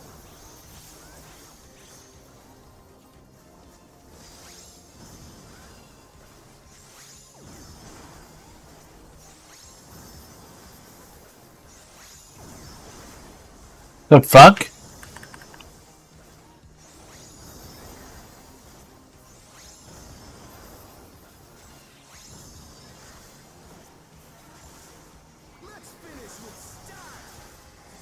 How the fuck do we not get ours when we're together? Hey, what are you trying to do? Put the crowd to sleep?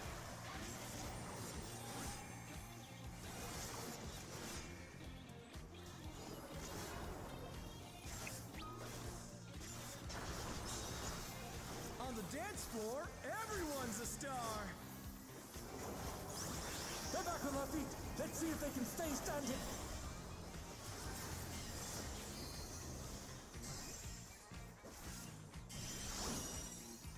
Oh, thank you. No, that was too much for the challenger.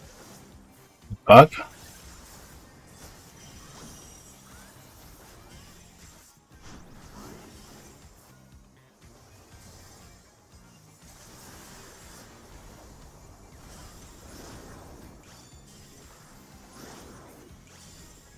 Come on, show me your moves. The rolls, okay. The challenger rises again. Can they turn this around?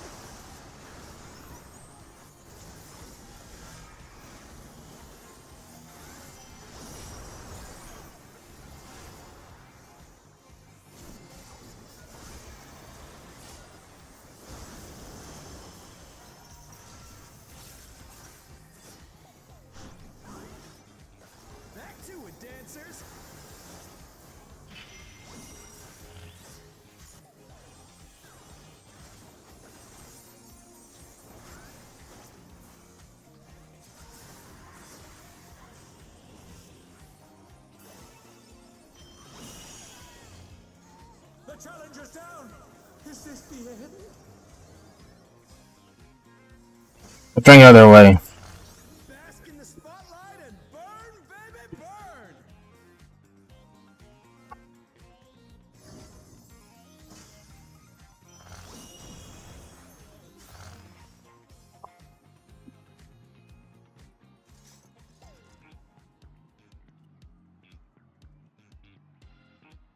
I'm feeling they're leaving. Yep.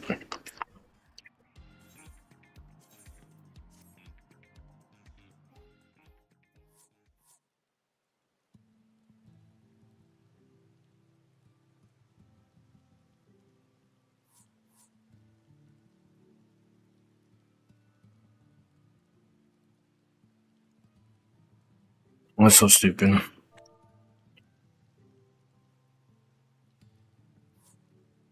And they got rid of it. That's great. Where do you find her?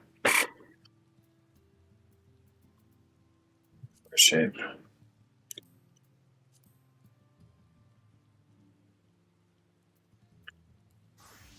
that bad. I'll do that one.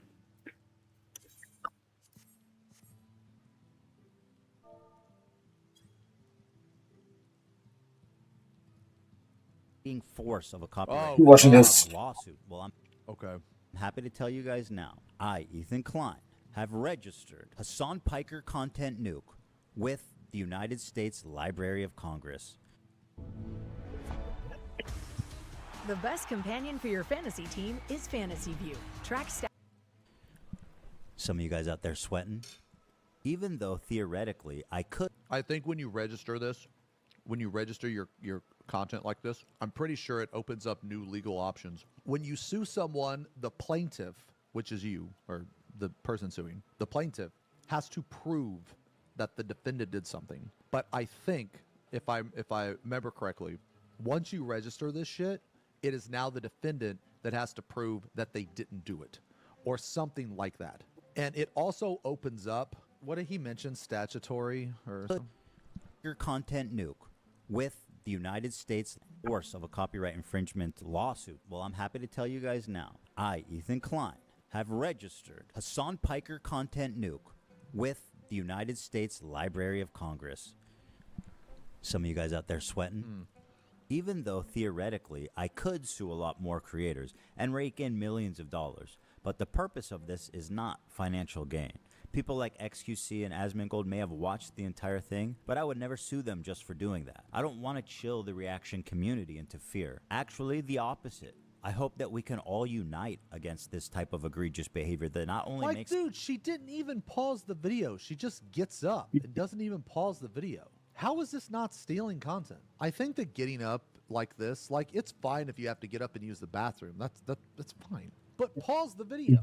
I feel like that React has shifted into a watch party or some shit. Like, and that's not React. You can't just sit there and watch something with your friends and not, like, react to it. I mean, I guess unless you have the uploader's permission or whatever. I feel like watch parties are fine as long as you have the person's permission. This all look bad, but could destroy the commentary community as we know it. Well, guys, if you enjoyed not giving any views to that terrible video, At the same time, I feel like that's what I'm doing also, but The state of reaction... I don't think it's as bad. Literally stealing this guy's video and also shitting on him and asking her audience to sub to her. That's so fucking scummy. She's got way too comfortable. She has no idea how good she has it, man. She's got way too comfortable with this shit. She's probably done this shit 100 times. terrible video, follow, subscribe, throw a prime. The state of reaction content on Twitch is so broken, these creators feel comfortable looking right into a camera and saying outright, hey, I'm stealing this guy's content. Pay me instead of him. This is not a healthy environment. And dude, what the fuck? with people like Hassan reacting to entire TV shows on stream, my fear is that Sony or Disney comes along, sues everybody, and sets a devastating precedent that could endanger our entire field. Now, before I tell you who the 3 people I'm suing are, I don't even know her. Her stream begins by 1 hour videos where she's not even there. I just want to make it... Yeah, I had to unpause it. This is another thing too. Whenever I react to something, if I pause the video and the person has a weird facial expression, I have to unpause the video to pause it at a time where they don't have a weird facial expression. Every day her stream begins, she plays videos and she's not there to react. What the fuck? No fucking way, dude. A 1 hour intro? That's insane. Get clear that they all met this very specific high bar of criteria that I set forth earlier. These people were not targeted based on their gender, their identity, their political beliefs. All three are on this list. In fact, they're the only three, as far as I could tell, that reacted to the full video. Drum roll, please. Who's sweating at home, guys? Casey Tron, the queen of ripping farts and bong loads. They do musicals. They're very musical people. I know that. Dog, what do you look? You think I made this? Jesus, is she all right? Well, hold on. Is that true? Does she rip ass on stream? Oh, bong rips, not farts, dude. I want. Dude, I thought that would have been so funny if she would have just been like, burn.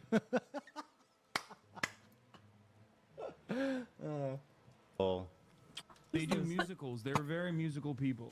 I know that. Are you being serious? Dog, what do you look? You think I made this? Brogan, who bless her soul, she's still rising. Can I walk away and use the bathroom? Do I have permission? Can I use the bathroom, please? I'll leave it playing. That doesn't make any sense. The video's paused. She asked to use the bathroom. But it's also her reaction. She used the wouldn't it be? Shouldn't it be the reverse? Jesus. Okay. She's like, "Hey, I'll be right back. I'm gonna use the bathroom." That's a code brown, 100%. Interviewing a Yemeni teenager who's only known genocide his entire life. What happened? And Denim's the queen. What happened? Queen of self-owning, and my God, is she the queen of that? It's very obvious from the way that guy's talking, he's a Sneeko fan. Oh my God, bro, I love you. Can I give you a hug, bro? I'm so sweaty, bro. I love you, bro. None of the hostages that have been released so far have said that they have been raped. The hostages have public statements. You can go look at them. The sexual assault I experienced should never happen to any human being. This Yemeni kid is just a Yemeni kid with a gun and is not a Houthi, and there is no proof of him being a Houthi. Are you a soldier? Yes. That seems pretty definitive. He never said Hassan Nasrallah was a good guy. I can't believe I'm calling Nasrallah base. I mean, listen. Now for the fun part. Let's take a look at the Jesus, man. Complaints, and let's start with my favorite of the three. Okay, guys, again, the political shit I don't really care about. I don't want to get into. That's not why I'm watching this video. I'm watching this video because of the copyright issue. The very own, the prestigious, the highly acclaimed, the highly analytical Casey Tron. A lot of people have been wanting to watch this without necessarily supporting Ethan Klein. So we're going to watch it. Well, that's a really dumb thing. That's literally theft, man. That proves malicious intent. Watch this without necessarily supporting Ethan Klein. So we're going to watch it.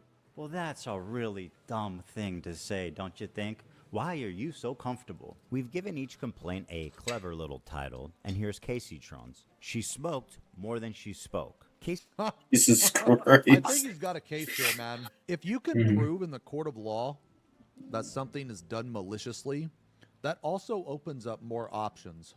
So, I mean, I don't know if Ethan's going to win, but based on my knowledge, which is very limited, okay, keep that in mind, it's very limited. It seems like that since he registered his shit, he can clearly prove malicious intent. Like, yeah, this is, you know, honestly, he might be able to hit up that Reddit too. They literally admitted to it, but I don't know. We'll see, man. I don't know. Caseytron smokes 42 times during her reaction. And just as a silly thought experiment, we thought, wouldn't it be funny if she spent more time smoking than she did talking? No thinking way, there was no way that that could be true. No way. Well, we tallied them up, and lo and behold, there's 15 minutes 40 seconds of commentary versus 18 minutes and 55 seconds of smoking. Are you serious? No way, man. Spent 3 minutes and 15 seconds longer smoking than she did talking in her quote-unquote reaction. And whatever talking she did was just to express how confused she was, presumably from smoking 42 times. What is happening? I'm trying to follow. I've lost the plot. The complaint continues. Indeed, Kate... Dude, she is fucking blasted, bro. Holy shit. She was, presumably, from smoking 42 times.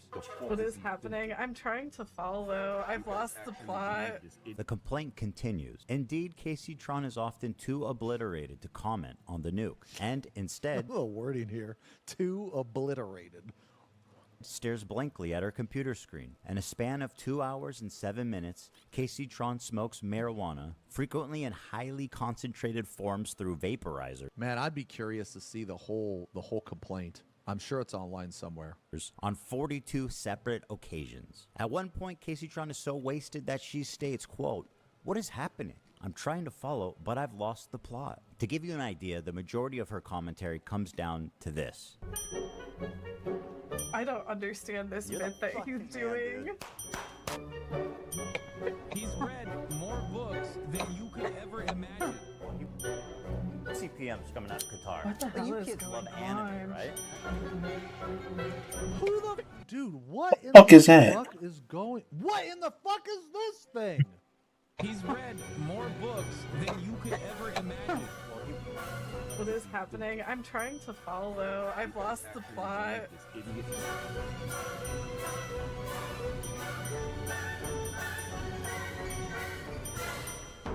Jesus, man.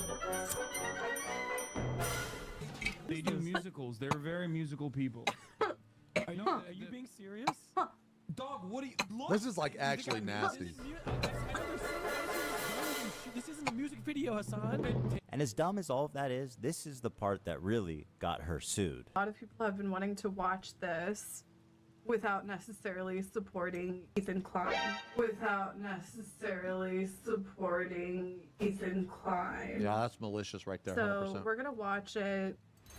What the fuck is going on here? Stating outright that her intention of doing this is so that people who don't want to support me can watch it through her is why copyright infringement laws exist. Yeah. You could not and should not do that, especially if your commentary consists of you taking bong loads. At least try to engage with the content. Whoa, what was that? Oh, sorry. That was a flying star. It almost caught me. You know her and you love her, guys. Guys, Frogan. Reaction by exiting. Here she is getting up to leave the video running as she steps out of the room. Is that transformative? No. I guess the judge will decide. She said, quote, "It's time to watch the new nuke ethically. Hell yeah." Huh. Very smart to say on camera, by the way. She said, quote, "Thank you guys so much. I do appreciate everyone's support. And thank you for watching it with me." Well, you are so welcome, and I'm so glad that you were able to enjoy that day. Her commentary is so non-existent that even her own fans begin to call her out. What the fuck, dude? This is Commentary crazy. so non-existent that even her Your opponents can't cast spells this turn. Dude, that's silence. Dude, what the fuck? own fans begin to call her out. Don't have anything to say? Dude, because he's cycling the same fucking points over and over again. What more commentary do you need on him repeating the same fucking points for the whole I want the commentary from you, not him. hour, 1 minute and 32 seconds? It's been the same shit over and over again. This video could have been condensed into 20 fucking minutes. Like, what commentary do you want me to add by, like, oh, this guy's a fucking idiot, he's mentally ill, and he's having a mental breakdown and uploaded it to fucking YouTube? Are you gonna make it at least one? Somebody just leave the fucking party.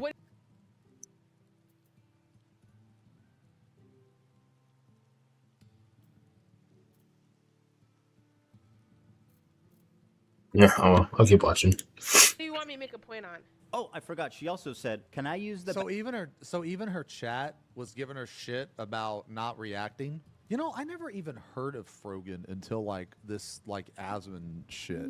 Bathroom, please? I'll leave it playing. You may use the bathroom, Frogan, although I don't advise it. Can I use the bathroom, please? I'll leave it playing. Wait, Rising Star? Rising Star in what? Twitch? Okay. I've never heard of her. She's a rising star at Twitch? No. Okay, if she can get Rising Star, then you know what? Then you know who needs to be the next Rising Star? The Wise Tree. Jesus Christ. Because the Wise Tree gets more views. Ain't no way that Frogan is a rising star when the Wise Tree is a better rising star. Whatever. This into your stomach. And let me state the obvious. Jew and Apparently thinks Twitch is liable for me interviewing a Yemeni teenager who's only known genocide his entire life. What happened? Well, you just pause it. That's it. You just pause the video, right? Like you get up and you go to the bathroom. I literally said that. Just when you get up to take a shit or whatever, just pause the video, man. Bathroom, you just pause it. They should be watching for you. But if you get up to go to the bathroom and they keep watching my video, they're clearly not watching for you, right? As lazy and pathetic as her reaction is, this is not why she's getting sued. This is. Thank you guys so much. I do appreciate everyone's support. And thank you for watching it with me.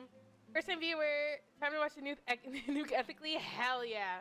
I found my way from Reddit. Hi guys, welcome Reddit people. Reddit people. I came from the Itchy Snark Reddit. Ethan is so pathetic while his son is in Japan. I'm bothered having a great time. Exactly. We're gonna watch it live, yes. He doesn't want people to know when it's dropping because we're all watching through other streamers. Fuck up in their face. I suggest you all watch it through other people as well. It's the stated malicious intent to steal. What the fuck is on her face? Whatever. They talk about Watch it through other when it's dropping because we're all watching through other streamers. And I suggest you all watch it through other people as well. It's the stated malicious layers. Oh, okay. intent to steal. Huh. They talk about watching ethically, but I learned how to steal when I was 5. Up next is Denims. And honestly, just take a look at this, guys. It's a nightmare on Denim Street. Not only did she chair react, but she was kind enough to write her name right at the top just so that we knew that she was stealing my content and it was her room and nobody else's. Judge, did you know that we're on Denim Street right now? Here's some quotes from Denims. We're relying on you to stay live so we don't have to give the nuke views. Yeah, I'm going to stream it. Since he's confirmed it's coming out today, I'm going to stream it. That. Oh, so they want to watch it through other people who react to it. That's fucked. Said, Yeah, well, guys, if that's you stupid. enjoyed not giving any views to that terrible video, give me a follow, subscribe. Because either way, you're still giving the video content, but the money's going towards the other streamer, not him. So yeah, he can sue them. I'm stealing your content. Yeah. I'm gonna watch it, but I'm gonna take all the subs and follows and all this shit. Content. The Queen of Self-Own included a countdown timer so we could tell exactly how long she was away. After being gone for a few minutes, she returns and then sits silently for another couple of minutes eating. I'm gonna go pee, and hopefully, when I'm back, they're done with this. Yeah. Jesus, man. 20 minutes worth? You know what you do if you're not interested in the video anymore? You just Turn it off. stop watching the video and you just don't upload that shit. It's always crazy to me that people will think React content is just a watch party and you can just get up mid React. That's extremely disrespectful. That's insane. You do look better. Mr. 305. I see it. Dude, you should. Any thoughts on how this can affect Twitch in the end if Ethan wins? I mean, I have no idea, man. Like, Twitch is fucking cooked. They're like banning people for stupid shit, not banning people for supporting terrorists and shit, man. Dude, I have no fucking idea, man. I have no fucking idea. Twitch like encourages you to multi-stream, but then punishes you for multi-streaming. Like, what the fuck? It doesn't make any sense. So I have no idea. Do this. I have an alternate. We're relying on you to stay live so we don't give more views on the nuke. Yeah, I'm gonna stream it. Since he confirmed it's coming out today, we're gonna stream it. If you want to watch it with someone else who's already watching it, you know, come enjoy the watch party somewhere else. Yeah, see, that's the problem. You can't monetize a watch party. That's stealing content. You can't monetize a watch party unless you have the person's permission, because if you're not reacting, you're not transforming the content. Avoid not giving any views to that terrible video. Follow, subscribe, throw a prime.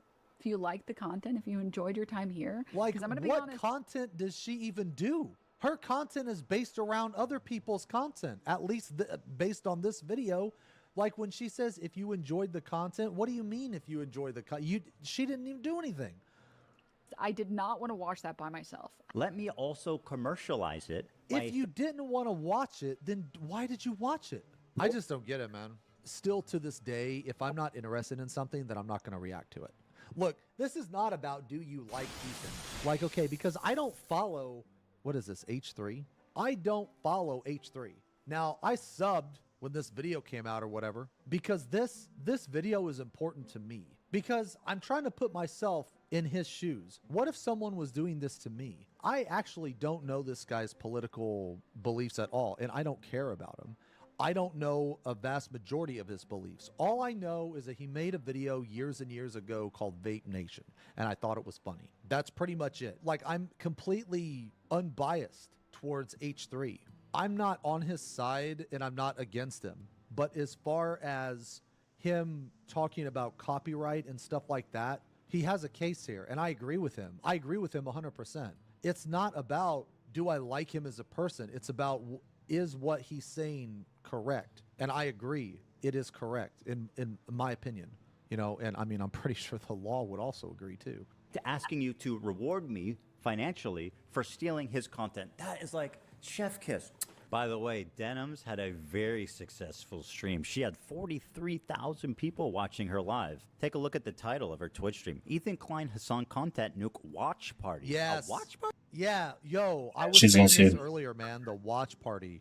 Like, watch parties are not React content. A very successful stream. She had 43,000 people watching her live. Take a look at the There's title. so much more to this than just the video. The beef runs deep. Yeah, but the thing is like, I don't care about the beef, though. I'm actually looking at this from a very selfish perspective. I'm looking at this from what if this would happen to me? Because if this was happening to me, I would be pretty fucking pissed. If someone was, like, literally stealing my content, I would be pissed.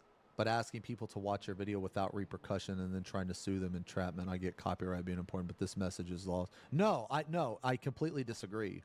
I completely disagree, and here's why.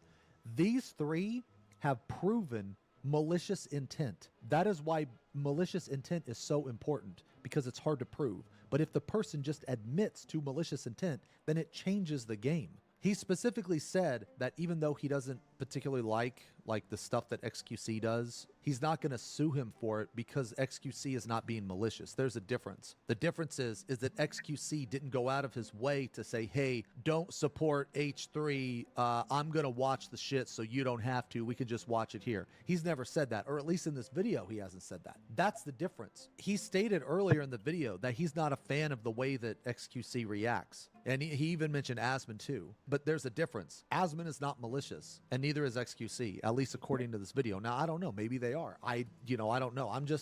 All of my knowledge on this is purely based on this video, so I may be missing pieces. But I do know that those clips of Casey Tron, Frogan, and whatever, Denims, literally admitting to malicious intent, that is pretty fucking damning. Yeah, so that's a good point. Like, all the clips that I've seen of Asmon, or even Asmon's reacts, he will spend a fuckload of time actually talking about the video than watching the video. Like, he will spend way more time. You can like Asmon or not like Asmon. I don't really care. Like, I like some of the stuff Asmon reacts to and stuff like that, but I haven't really followed him in a long time because of all the political shit.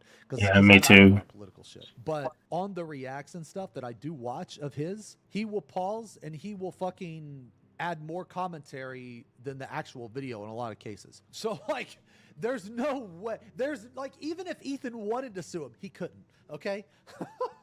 There's no way. Okay, it's the same case of Nim. When Nim tried to copyright strike his vid, or my vid, and YouTube shut him down because my video was 3 times the length of his video. There's no way that wasn't transformative. Of her Twitch stream. Ethan Klein Hassan Content Nuke Watch Party. A watch party? I don't think that's fair use. No. Now, Denims, of course, always delivering the goods. She went on this dude's podcast to debate fair use. And would you be surprised if I told you she said a lot of incriminating things in that podcast? The queen of self-own never disappoints. I want to be clear on my opinion on like filler content and stuff. Like I think filler content, like you shouldn't do it. I know I do it as a React streamer, and I try to do it only when I do it with like Vox videos or Vice videos and stuff like that, because at least I'm not like directly So she says you shouldn't do it, but then she does it. Okay. ripping from one content creator and not like a whole team and stuff. And most of those videos have like 5 million views. What? Hold on. Only when I do it with like Vox videos or Vice videos and stuff like that, because at least I'm not like directly ripping from one content creator and not like a whole team and stuff. And But it doesn't matter. Copyright isn't specific on how big a channel is or how many people. If it's not your content, it's not your content. most of those videos have like 5 million views. I only get like 500 viewers. I'm taking maybe 50 views from the video. It's a lot harder to feel like, I guess, bad about that. Whereas like I would feel very bad about doing that to like a single content creator. The majority of people say that they literally wouldn't. So she's basically saying it's okay to steal from Ethan, but not like a guy with only 2 viewers. Okay. Watch Hell's Kitchen unless I was streaming. And it doesn't necessarily mean that I'm reacting hard enough. You know, I'm sure if you click on a random part in the video, I might not be saying anything, sure, whatever. And I might walk away from the screen. But it's about like the communal thing. It's why like fucking Toast started streaming Death Note. It's not about the actual show at a certain point. It's the same reason you watch shows with your friends. You want to watch it with other people. A lot of people go to watch streamers on Twitch for their React content almost as a curator. So they don't actually want. Yeah, but if you're reacting to it, that's one thing. But if you're just playing it and not even reacting to it, that's what they're getting pissed off about. And then you're also telling people not to go support them. That's why he's suing them. I don't agree with that at all. I think if people are going to watch a streamer for React content, it's going to be for the streamer, not the video. They want the reaction of the streamer. Right here, she's trying to justify watch parties. Is curating fun content that I want to watch. Like, I'm sure From it the people that I've talked to, the people who watch Twitch content are specifically there to watch it so they don't have to scroll through YouTube and find a video they like. If someone What? The people that are there because they don't want to scroll through YouTube? watches content, I already said this. If someone watches content on someone else's stream, there is a very low likelihood that they're going to go watch it separately and give you like the view or the like or the people who are watching content on Twitch, curated content, we'll talk to. The people who watch Twitch content are specifically there to watch it so they don't have to scroll through YouTube and find a video they like. No, that's completely untrue. I don't. No, that doesn't make any sense. Because there's tons of times where I will watch something and a ton of other people have already fucking seen it. If someone watches content, I already said this. If someone watches content on someone else's stream, there is a very low likelihood that they're going to go watch it separately and give you I feel like no, I don't agree with that at all actually. Like the view or the like or the people who are watching content on Twitch, curated Twitch content on Twitch, aren't necessarily people that would be watching content on YouTube. That, my friend, is called theft. And you're a thief. And now I'm suing you. This is just a testimony to how brazen and how safe. You would not watch 99% of the videos I do watch in Reacts. Yeah, but you're watching for the streamer, though. So then if the streamer gets up and goes away, the content that you're supposed to be, that you want to watch is no longer there. She's trying to justify being lazy and not working, and she's trying to justify throwing on a video, throwing up her stream, and then doing whatever the fuck she wants and not actually streaming. That's what I think that she's trying to justify. She's like trying to advocate for stealing. Like, these people are leeches. They don't actually make anything of themselves. They watch something else, do a shitty react, if they even react at all, and then take it and claim it as their own. I mean, that's literally theft. If you were to take streamers like her and you were to put in a rule where you are not allowed to watch content that is not yours, they would have absolutely no career. They would have nothing. They would have no stream. They would have no career. That, my friend, is called theft. And you're a thief. And now I'm suing you. This is just a testimony to how brazen and how safe they've, gotten. That she thinks she can go out in public, on video, and say shit like, I'm stealing this content because I want to. I'm coping even though I know it's stealing. When people watch it with me, they're definitely not going to go watch the original. Like, you are way too comfortable committing crimes out in the open. Well, there you have it. 3 separate lawsuits for 3 separate geniuses. Now, I want to make it clear again, and I hope it's been obvious about why I'm suing these 3 people and not others. These people not only violated all of the principles of fair use, they also did it maliciously. See, this part right here, maliciously, That's very, very, very important. Your case is much stronger if you can prove that they did it maliciously. And that's probably why that he's not trying to sue everybody, is because when you Bolstering. you're going to What try the to sue a fuck? person you know you can win. If you don't think you can win, you're probably not going to sue him. And in my opinion, his case is very strong. These three idiots just outed themselves like crazy. And that's the part that really got me. No, Bugs, you're fucking done. You're a fucking moron. Get out of here. You're a fucking idiot. He's not suing smaller content creators. Like, you're not listening, bro. You're not listening. Okay? You need to get the fuck out of here, man, because you're really fucking annoying. You're saying really stupid shit, and honestly, I don't want you in here anymore. Okay? Get the fuck out. He is not suing them because they're smaller content creators. And Denims is not a small content creator. She had like 50,000 people watching her shit. She's no way a small That ain't content small. creator. I'm a small No, like content twice creator, the not size of this her. one. You know she has like, she has a huge following. It's not a curiosity. What actually? Oh yeah, just chatting. Look at all this. Look at all the just chatting. I think if you're a reactor on Twitch, for the most part, if you make a good faith effort to comment, and if you make a good faith effort to promote the author, to link to them, to try to drive traffic to the original video, I think you're probably pretty much doing the right thing, and that's fine. And I would never sue some of that. Take it to these three absolute morons to state their intention to steal my property on video. And to all the detractors who are saying that I'm targeting women, that I'm a hypocrite for suing for copyright infringement, I just have this to say. I don't care. What I do hope, though... I like him. I mean, good for him, dude. I mean, yeah, good for him. is that you'll support their crowdfunding efforts to defend themselves. Because let's face it, I want to make sure there's money left over for me when I win my lawsuits. Thanks for watching, everybody. It's been a great fuck, brother. Jesus Christ. Okay, anyway. time. Fucked up. I'll see you around. Oh, wow. Okay, it just ends. Remember when Ethan made videos of himself hitting that vape like a god? And here we are now. Vape. Yo, I said the same thing, bro. Vape Nation, dude. Hold on, dude. Vape Nation. Hey, what up, peeps? It's your boy Ethan from H3H3. Oh, I forgot about this. It's a beautiful, nice, warm day here in New York City, and I wanted to show you all at home what I'm about. A little peep into the world of EK from H3. This is so stupid, dude. Vape Nation, y'all.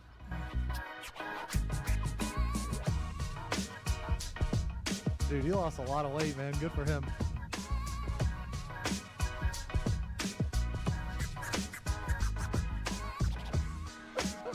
So today, I'm on a mission to rip the fattest vape. So I'm headed down to my favorite smoke shop in New York City to vape up.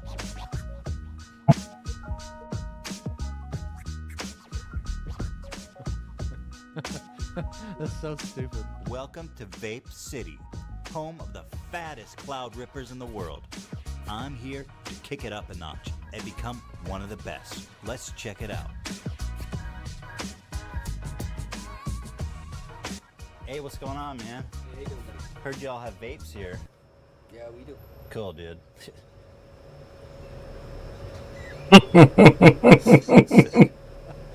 So I'm looking for like a fat, something I can rip like fat on.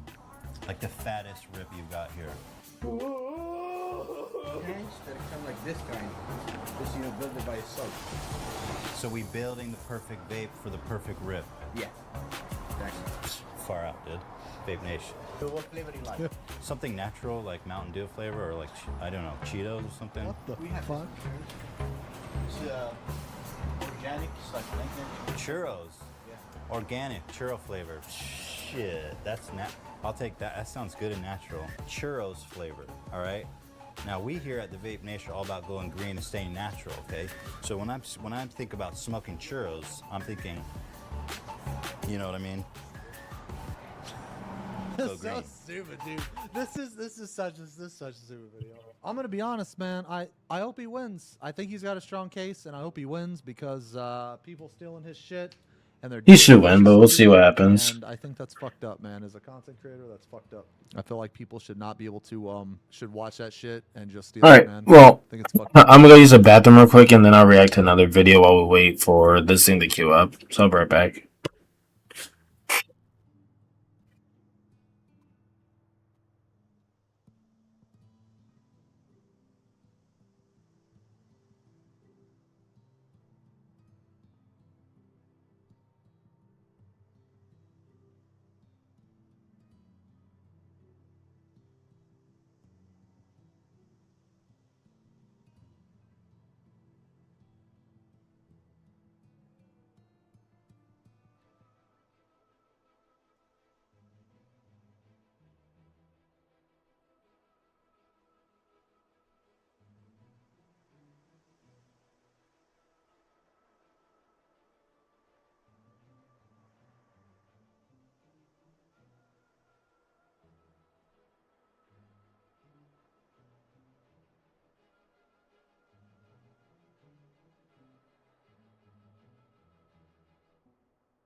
I'm back.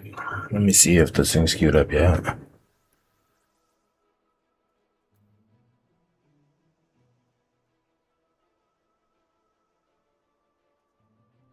I'm still trying to queue up and find people. Okay, I'll go back and watch another video. Red Bull gives you wings. The fuck is going on with YouTube? Let's watch this first, and I'm gonna eat while we watch it, and hopefully. Oh, isn't this one I already watched?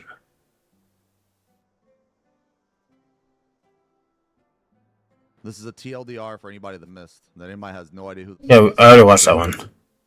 Hello, Zeno. Thanks for raiding with us today. We would like to officially.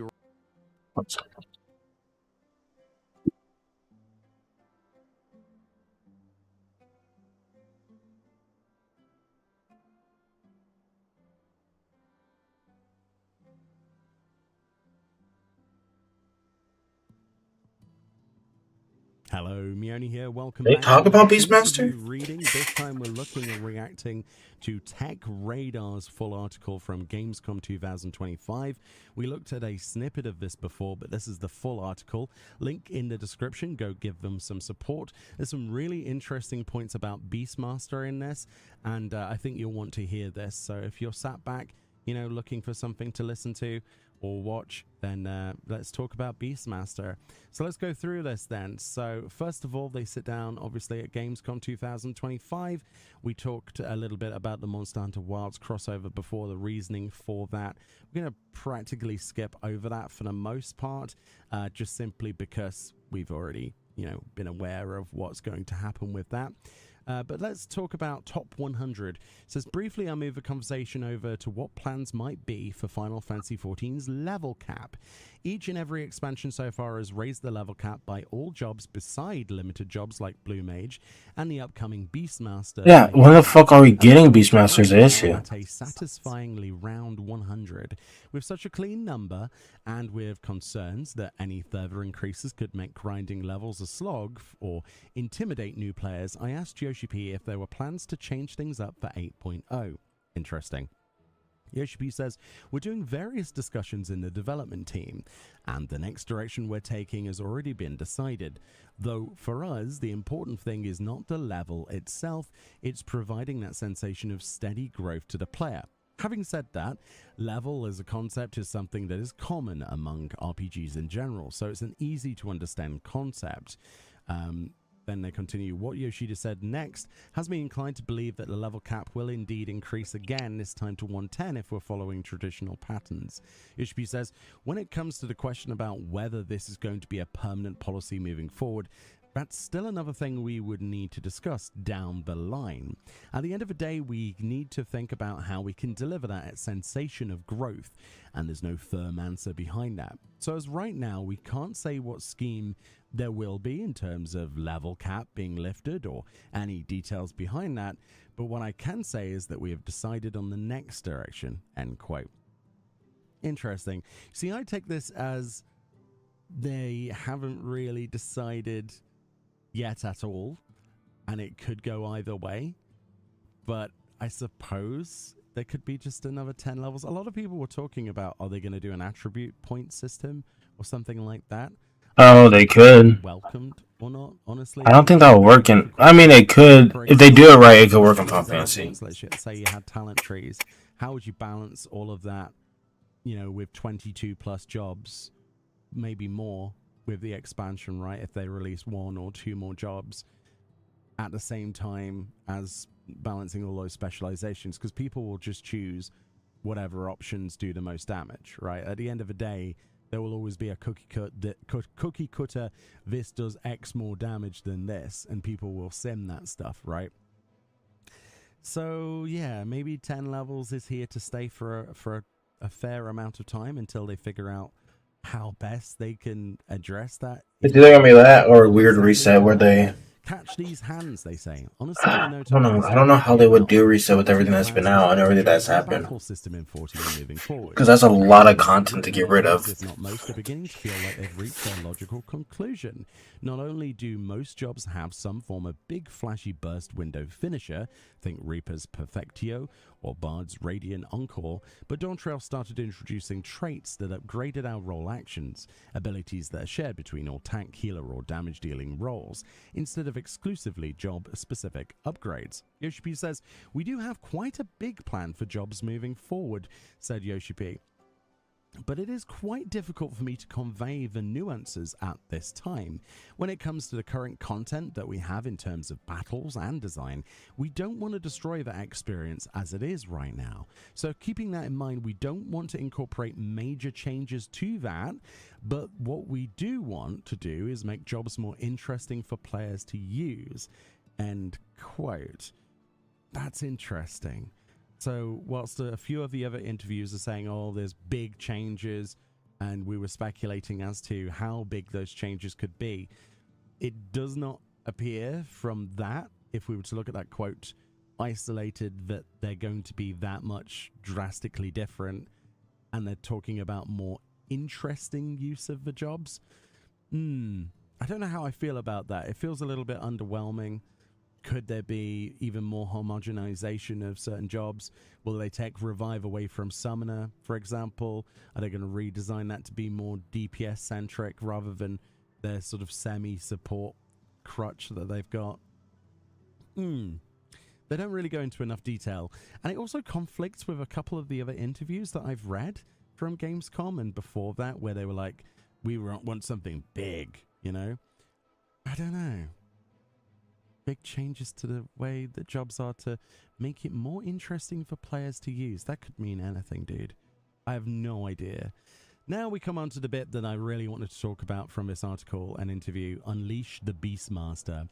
So then they That's what I've been fucking waiting for. Yoshi about one of Dawntrail's most highly anticipated pieces of content, the new Beastmaster limited job. Much like Blue Mage, Beastmaster will presumably differ from standard Disciples of War and Magic jobs, which obviously includes your Monk, Dark Knight, and Black Mage, in that it will have its own unique progression system. Beastmaster was revealed in the run-up to Dawntrail's release, but we haven't heard much of it since then. Yeah, practically zero. I didn't think they'd even put it in the expansion, to be honest. Bring to summer 2026, are you serious? It is scheduled to be released in the 7.5 series.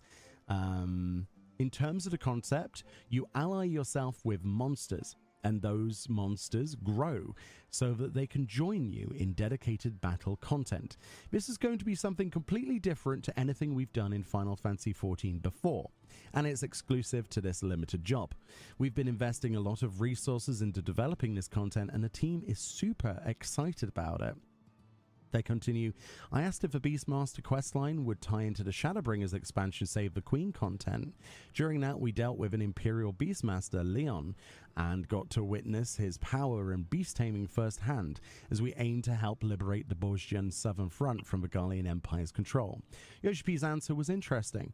Quote, from a lore perspective, there will be a connection between Save the Queen and Beastmaster. That said, Save the Queen is not part of the main scenario questline, so of course some players haven't experienced it. I still need to get through all the stuff of Blue Mage. I got it maxed out, I just gotta go work on the actual questline for it. I'm keeping that under wraps for now. Interesting. So we'll be able to tame creatures, they'll become our allies, they'll be able to grow, right? Grow. Does that mean like leveling them up? Will there be some kind of monster arena or something associated with that? Personally, I love the idea of more Save the Queen content because quite honestly, ending the entire series of storyline in field notes was really sour tasting to me. Anything in regards to that story would be nice because it just ended so poorly. And you just had to read a field note. And there are a good portion of people who thought that it was continuing just simply because they didn't collect all of the field notes. Like, the last field notes literally wrap up many of the characters' storylines with definitive ends, let's say. Leon, for example, and Pagaga are still out there, presumably, so that likely means they'll be involved. As to how they introduce those characters to people who have not done that content, I suppose they'll have like recognition with certain player reactions depending on if you've completed the quest lines or something, but it'll be interesting to see. I do like the idea of Beastmaster being more than just a masked carnival in a raincoat though, because quite honestly Blue Mage did not live up to many players' expectations, myself included. Hopefully the limited job system has been fleshed out, and like they say, they've put a lot of resources and money presumably into this, right? I just hope it's good. That's all I care about. So I guess we'll just have to see what happens. Somebody join. But yeah, 4, 5, 6. It's gonna be interesting to see how well. I just want to try to get a couple runs in before the Game War starts. Got a long time to wait, right? The next year of in summer, basically. Interesting. So it says, get ready for the next battle. It says, Final Fantasy XIV Online is no stranger to collaborations with other brands and franchises. Upcoming crossover Monster Hunter Wilds will mark the second time Square Enix and Capcom have collaborated. There have been plenty of others throughout the online game's existence. These include collabs with Dragon Quest, Yokai Watch, and Fall Guys. Just for fun, I quizzed Yoshi P on other collaborations he'd love to bring to Final Fantasy XIV, no matter how ridiculous or unrealistic. So Yoshi P says, I'm a maniac about One Piece, and I'm a super fan of Imagine a Diablo and Final Fantasy collab. I think that'd be pretty cool. Yes, as a fan of Diablo, I've spent many thousands of hours playing that game. Shit, even One Piece or I love Diablo so much that I would want to Evangelion make a game myself. And I have huge respect for all of the staff working at Blizzard, not only as a gamer, but as a developer. So I would love to achieve some sort of collaboration with them. They say, surprisingly, Yoshi P turned the question back at me. I didn't collab with both of those. Any of those would be pretty cool. They say, being a huge Tekken fan, I didn't hesitate to say I'd love to see a crossover Hmm. with Bandai Namco's fighting game, perhaps as a new trial against Devil Kazuya. That would be pretty cool. Interesting. Yoshi P said he seemed to really like the answer, of course, mentioning Final Fantasy XVI and the protagonist Clive Rosfield's inclusion as a guest character in Tekken 8. Oh, that's interesting, he remarked. Of course, for Final Fantasy XVI, we did work with the Tekken team, and we do have a close relationship with them, so I will let them know. There you go, folks. If you end up getting a Tekken collaboration in Final Fantasy XIV, you know who to thank. Joking, obviously. To be fair, more collaborations... If we did get one, that would be pretty cool. I don't dislike collaborations. I think they're zany, wacky, and sometimes the zany They're not that wackier the better, in my personal opinion. So super excited to see what they come up with next. But yeah, Monster Hunter is going to be the next big one. Super hyped for that. I wasn't surprised about that one when it came out. Closing the interview, I wanted to get Yoshi P's thoughts on thematic parallels between Endwalker and Dawntrail. If you're unaware, they say Endwalker marked the end point of, at that time, the near-decade-long Hydaelyn and Zodiac story arc. Dawntrail then marked a new beginning for Final Fantasy XIV in terms of story, transporting warriors of light to the far-flung western continent of Tural. What begins as a quest for us to help facilitate a rite of succession to the Dawn Throne morphs into an unapologetically sci-fi adventure. But overall, Dawntrail dealt heavily with the themes of death and the world we leave behind for those who came after us. It's quite the mirror of Endwalker, which encouraged players to find a beauty in the life they have and reject nihilism. Yoshi P says the quote here, the thing we wanted to convey in Endwalker was that even when you reach the end of something, that's not the end of everything, and players should not give up. There's still hope, and we wanted to give them the strength and hope to do their best to endeavor for tomorrow. When it came to Dawntrail, we didn't want to ask the question of what tomorrow would be, or the end of the world. Instead, we wanted to convey more about the reason behind what death is and what is the meaning of the end. The reason why we pose those questions is because our real-life society right now, there's a continued evolution of a digitization of everything. And with that in the backdrop, we wanted to approach the question of how will we live tomorrow? And that is the question that we're posing in the story moving forward. I can't provide any specific details, as they say, of the main scenario going forward, but I've already decided when Mericidia will make an appearance. And but what I can say is that it's going to be quite a while away. Sorry, a bit of context. They asked about Mericidia and the future of, storyline. We already talked about this before as things are looking more winterer. I didn't know they talked about that. I told him it's his interview. Cross discussion. I speculated, as many others have, that we're going to get a ice-themed expansion up north. Mericidia is like the easy one that's got tons of lore and people want to go there. Maybe that's the reason why they want a little extra time to think how to pan that out properly. And so we'll probably... Yeah, the ice theme was his video that I watched yesterday. Yesterday or earlier today, I can't remember. It's his prediction of what the next one could be. In the story that's not front and center, but also the winter appearance and the end of 7.3 kind of alludes to some kind of winter-themed expansion, and the Blind Frost is an obvious choice. So yeah, he's not wrong. Like more and more nails are being put in Mericidia's coffin, so to speak, the more I read of all of these articles. It says, when it comes to that point in the story, we'll be facing a lot of... I wonder if Mericidia might be not the next one, but the one after that. I do want you to express to your readership that I am thinking about it very properly and firmly. And there we go. And that's the article. So a few things. Confirmation, no Mericidia for 8.0. We kind of guessed that by now. It's interesting to see what collaborations Yoshi P is still talking about Diablo. Every time I've talked to Yoshi P or been at a press conference, the same question has been asked. This question has been asked so many times over the years, and it's always Diablo. He loves Diablo. It's interesting, the idea of a Gundam crossover, though. That would a gun? I didn't even see that part. Yeah, Gundam crossover would be fucking amazing. Because I could do it, even like with that mount that they just gave us. That looks Gundam like. They could have done it. To be so much more than Blue Mage. I really, really, really hope that the limited job system as a whole gets improvements. Remember, sometime in this expansion, are we not supposed to be seeing some Blue Mage content as well? Could this be tied in at the same time? There's a lot of questions, isn't there? Is this sort of the sort of thing they develop something like Mask Carnival for, and then it's kind of forgotten? I really don't like that. You know, when it comes to stuff like Island Sanctuary, putting that into the game and then going, oh, yep, it's there for that expansion, and then we're not going to support it in the future because we're moving on to other things. That's fine, right? Because it's a piece of content, right? It's not something you could swap to and play any other content with. Whereas with Blue Mage, even though there are limits to where you can use it, you can still switch to that and do, well, not much, but you can go into the open world, right?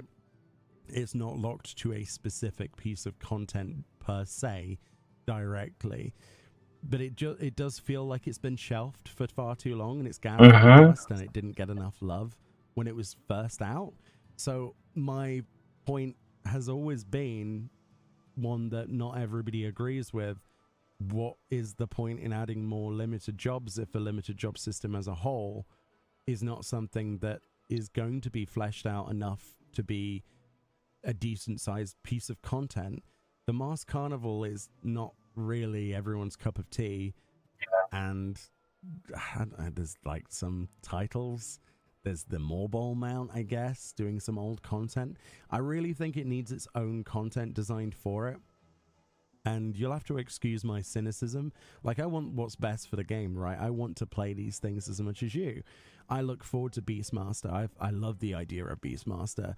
I'm excited for it. I think it's something cool. Portion of the community that would love to see Beastmaster as a normal job. I just want to know what they're going to do between now, or when Beastmaster comes out, and the next expansion.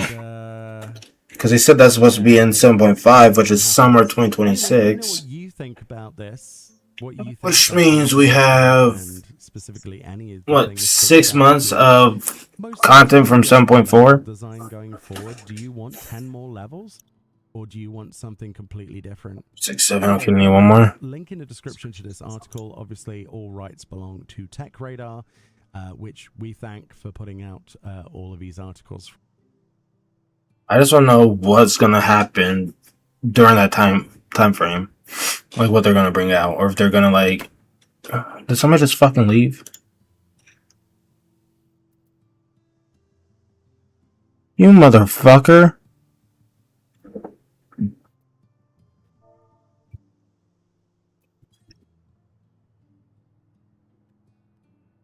I just want to know what's gonna happen between 7.5 and 8.0.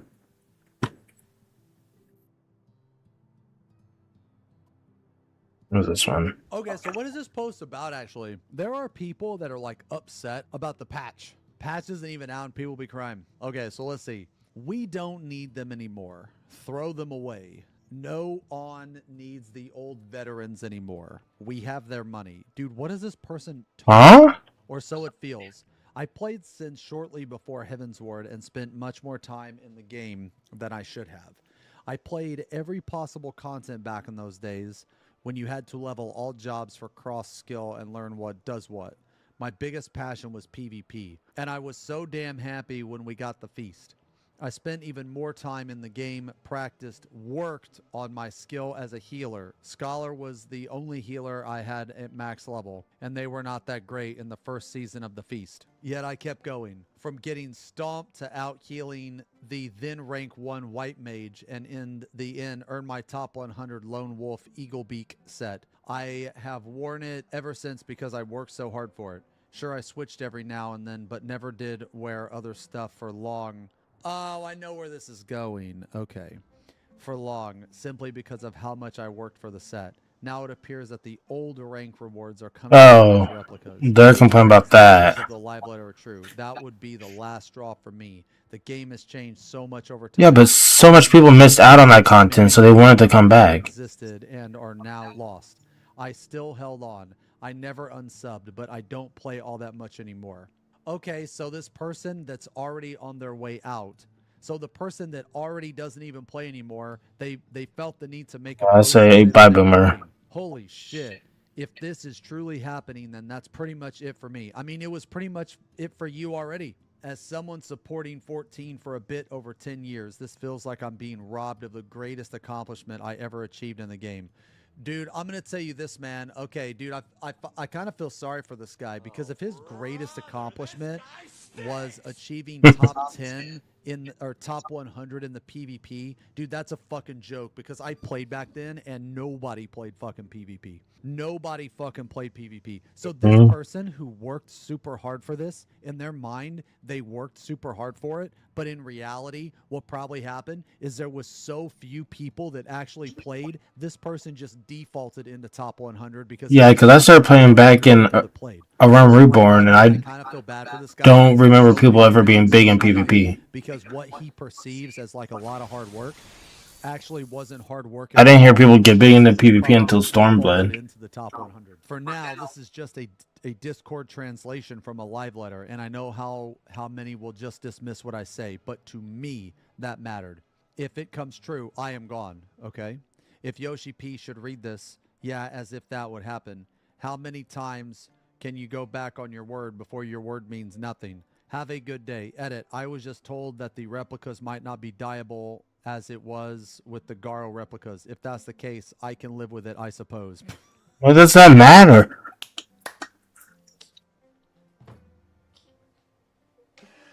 Oh my god, dude. So, I think that this person is obviously, they're not right in the head. Meaning that their priorities are all fucked up. Okay? Their priorities are all fucked up. They're playing the game for the wrong reasons, and they also have like the wrong priorities. I think that this person is an idiot, but I will say this though. I do kind of feel just a little bad for this person because they actually think that they put a lot of hard work into this. Now, I don't know, maybe they did, right? But if I were to guess, yeah, I would guess that they were just defaulted into the top 100. I just really feel that this guy's like really ignorant, really naive. Like, okay, I don't mean to be that guy, but I could tell just by the way that this person types, the way this person values things, that this person is absolute fucking dog shit at the game. Absolute fucking dog shit at the game. I can like, if I was to guess, now I could be wrong, but if I was to guess, man, I've seen this like attitude before. I've seen this mentality before. Now, being like skilled at the game, you can have a good opinion while not being skilled at the game, but this person I think has a really bad opinion while also being really bad at the game. But either way, this person, they were like already on their way out, right? And now that this like change, that's it for them. And then at the very end here, this right here, I was just told the replicas might not be dyeable. If that's the case, I guess I can live with it. Like this person, even if this person doesn't leave, they're still going to quit. Like they're just paying. Basically, this person is paying a sub to play a game that they don't play. Sorry to hear Mhm. about it. I also argued we don't really need the glamour that much, but it seems there's so much demand for them. Yeah. Hopefully they can name the items differently. A bunch of my friends missed out and they wanted Back in the day, that gear. pure ones exchanged for PvP. I get it, but Nobody can really take this it. game never wanted FOMO. That's what Yoshi P said. For it, but you have a right to be mad. I don't think so. I don't think they have a right to be mad at all. While I agree it robs people of what was advertised as a unique reward that few would ever have, I strongly believe it should never have been a unique reward like that.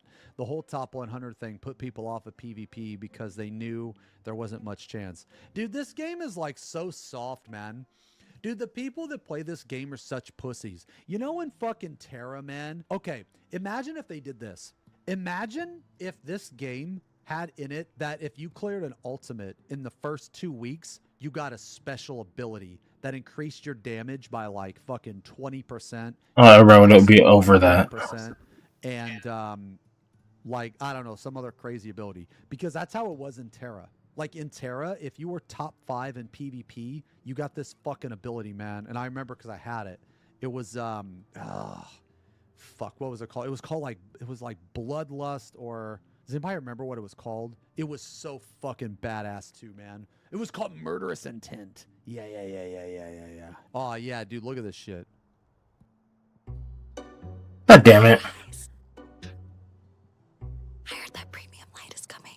Murderous Intent. Dude, it was so fucking sick, man. It was so fucking cool. Oh, yeah. Now, this person's wearing a fucking mask, so you can't see it. But, like, basically, like, your eyes would, like, glow, and you would have all these, like, Silent Hill effects on your face, dude. It was awesome. Yeah, I had that, and it was for top 5. Imagine how fucking salty people would be if you had to clear the raid tier in, like, the first, like, 4 or 5 days. You know what I mean? Imagine how fucking salty people would be. In almost 5 years of playing the game, I've seen someone using a feast mount twice. And I think I may have seen someone using one of the armor sets once. Though it might have mistaken them for Law's Order, which I understand your feelings. The number of players actually still using and enjoying these rewards was a tiny group to begin with, and has dwindled down to near non-existent. It's time to let others enjoy them too. What even was the gear? What even was the fucking gear that this guy's talking about? I'm 9% sure it was the Lost Monarch. Lion Liege set? Oh, was that one? Liege. The Burge Liege. This one's so stupid. This hat is so stupid. I totally forgot about that one. Who the fuck designed this helmet and thought, yeah, that's cool? Like, who in the fuck designed... Dude, I have never seen a person use this shit. All top 100 rewards, season 1. Okay, this is the Lone Wolf. Okay. I mean, I guess it looks okay. I mean, it looks okay, but it doesn't look like anything to get bent out of shape over. Like, to me, this looks like, I don't know, this still kind of looks like a leveling gear to me. The problem with Final Fantasy XIV, man, is like a lot of their people in charge of glamour actually have horrible taste in fashion. And that's really saying something coming from me. I think a vast majority of gear in this game looks like absolute dog shit. I think that, like, this game's okay, like, I'll put it this way, man. I think this game has really good graphics. I think the scenery looks nice. I think the characters look nice. I think a lot of the game looks nice, except for the glamour. I think a lot of the glamour looks like absolute dog shit. Whereas I think WoW looks like absolute dog shit. I think WoW looks like shit covered in vomit. But the gear and some of the gear and stuff, it looks really awesome. Bro always wearing t-shirt and shorts with Velcro shoes and thinks he can judge fashion. Okay, I'm going to time you out for 2 reasons. 1, I don't have Velcro shoes anymore. Get the fuck out of here. And 2, truth equals bad. No, that's the thing. I don't just like edgy armor. That's not it at all. Bro, my favorite... Dude, one of my favorite glamours is this. Shit, we're full. Are we? 5, 6, 7, 8. Yep.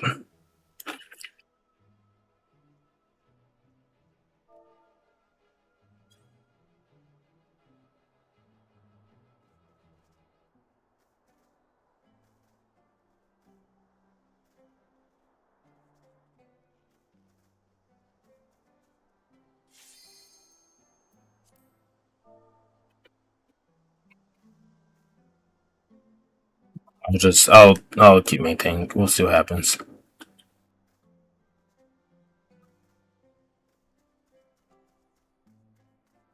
Buffer is back. No, they're not. Okay, we're good.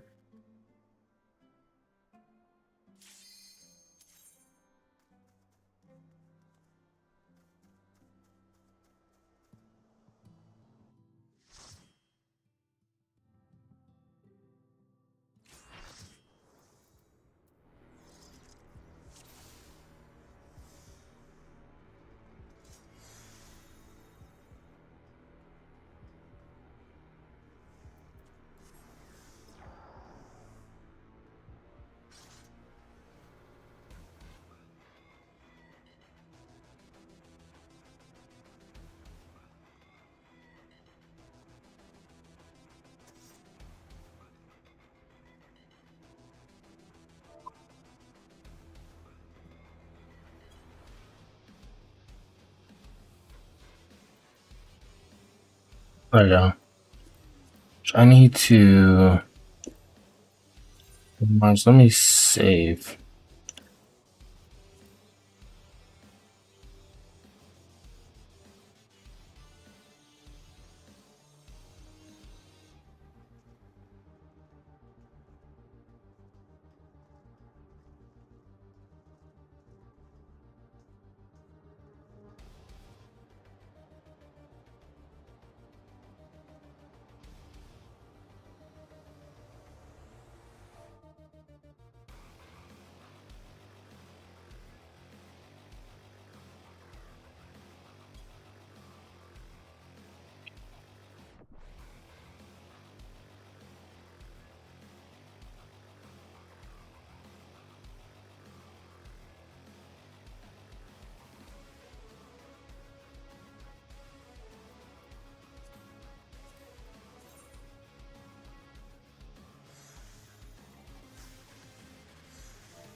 Yo, the shit goes.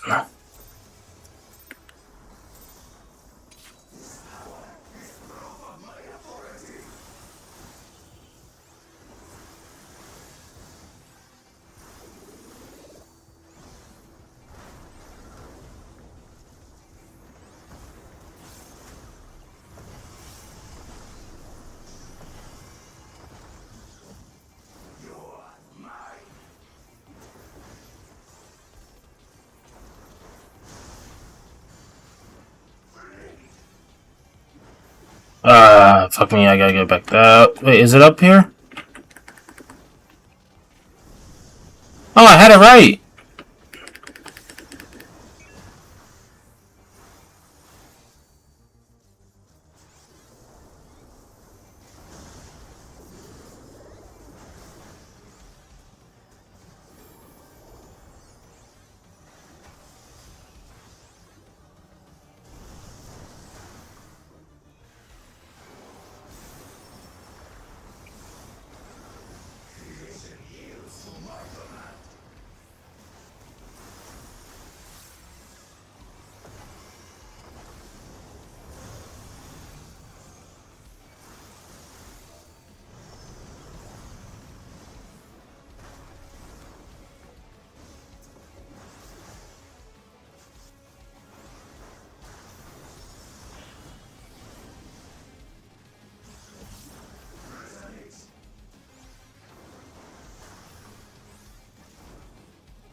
Those two, so here. Oh, nope, that side.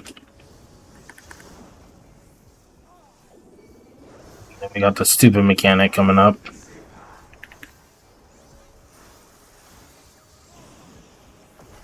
Stand this fucking shit. Dude, this was not bad. It's the other one that fucking sucks. I kept dying to. Okay, so it's gonna be that. Those three there. It's gonna go there, and that's gonna go there. So right here.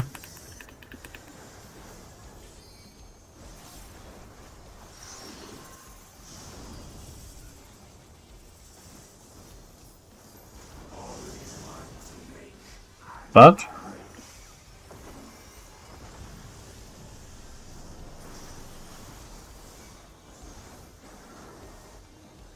Should be the one mechanic.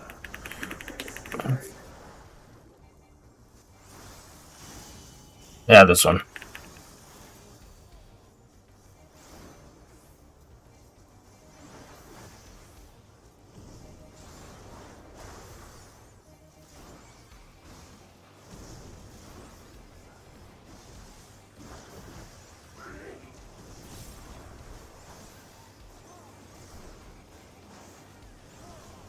Ward house over here.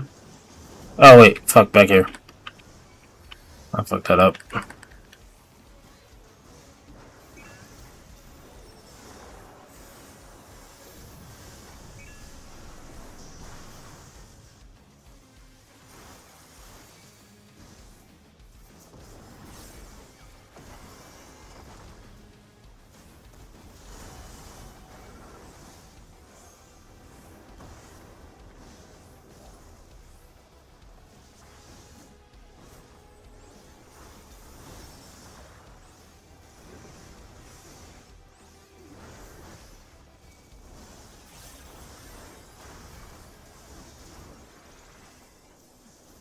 Oh, we can get him. Come on.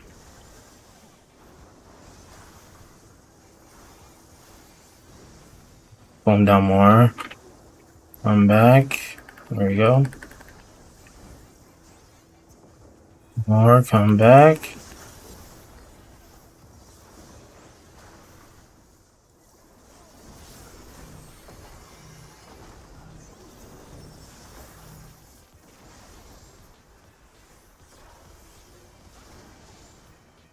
Yo me. Yo me.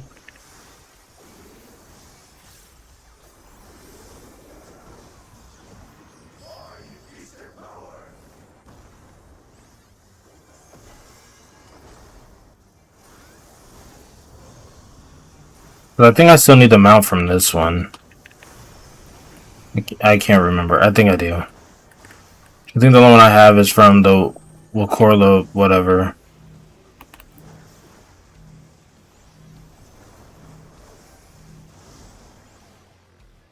It's weird.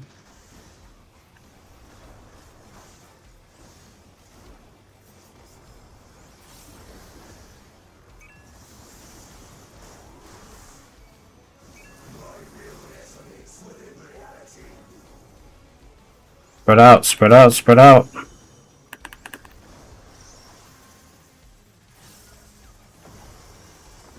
You fuck away from me.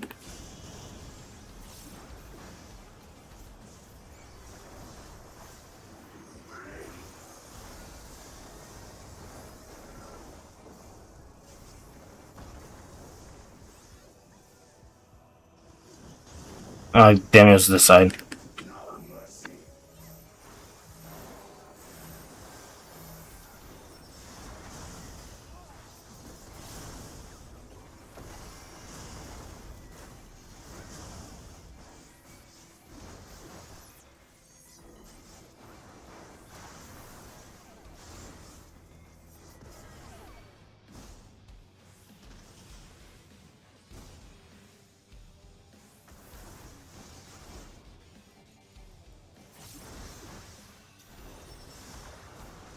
Come on.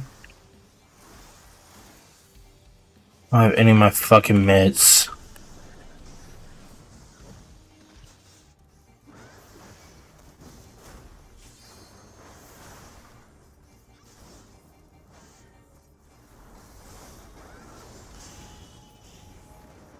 Come on, 3 seconds, 2, 1, come on. God damn it.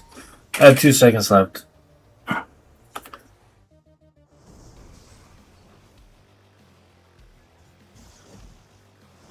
I should have shirked. That's what I should have fucking done.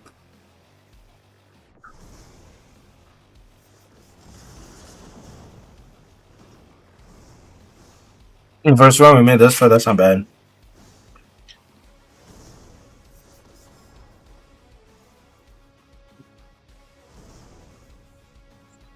Oh, that tastes weird.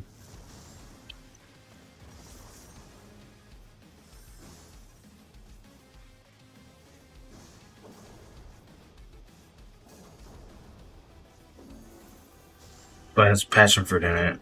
Okay.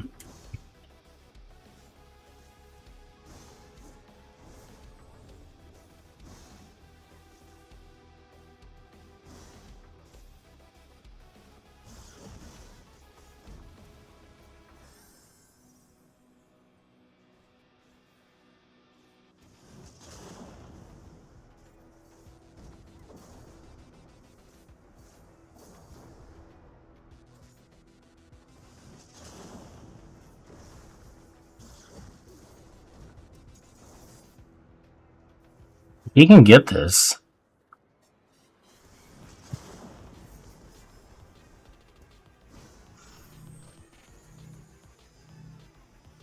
Bit. Oh, smart with the LB. What? He should have used his invuln.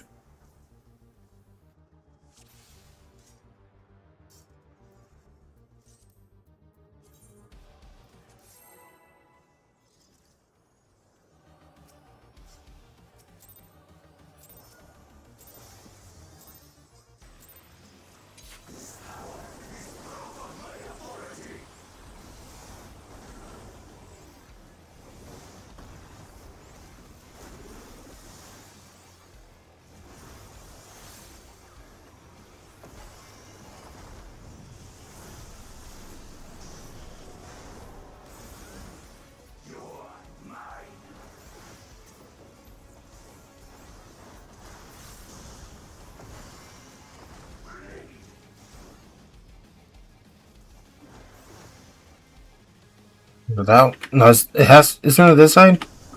God damn it!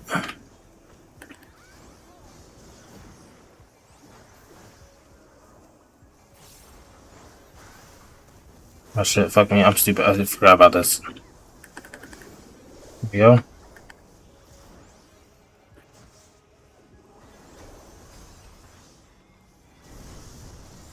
The fuck? I was in that square.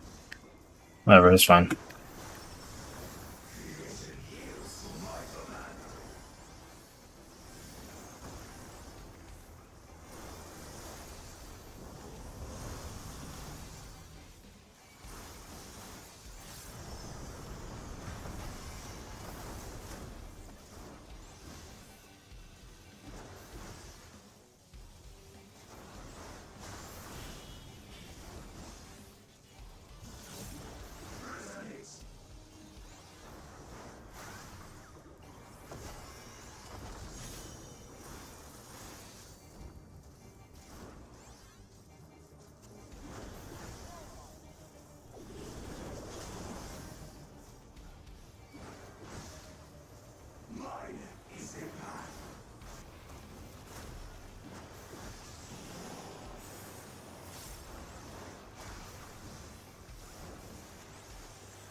So we're going there, and of course it's the fucking win. Just gonna get knocked back here. Go there. That one's gonna go. Which means like right here. Yep. I'll just pop this.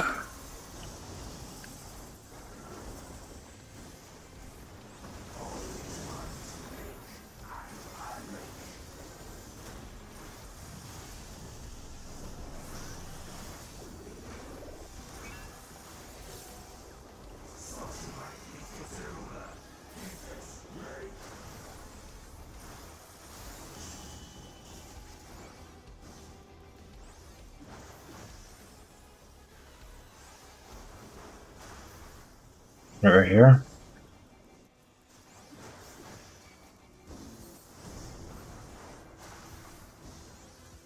Between forward halves, so it should be back here, right? Yep, back here. Oh, I forgot to go in the center. Fuck.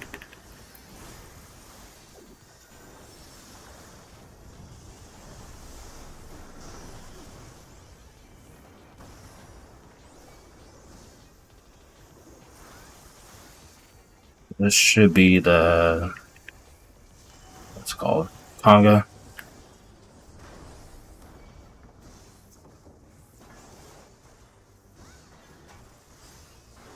Put on everybody. The fuck?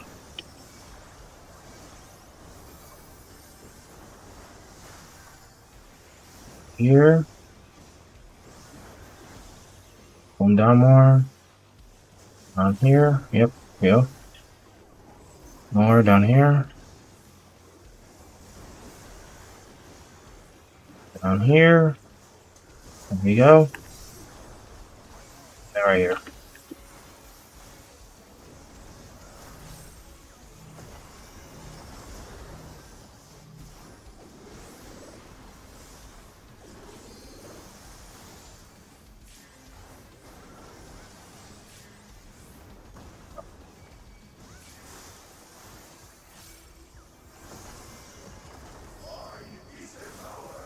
He's almost dead. We can get him.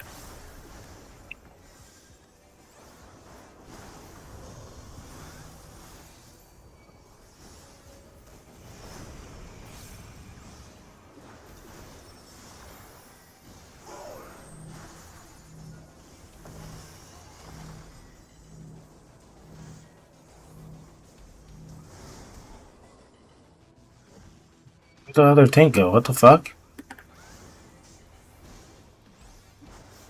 The hell what the fuck happened? No, it's fine, it's fine. We got this.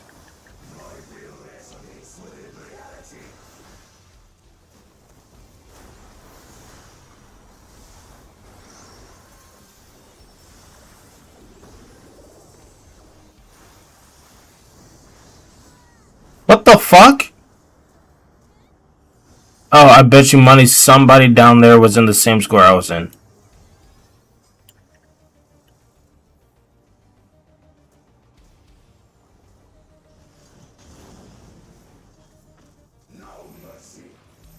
Oh, he's almost dead.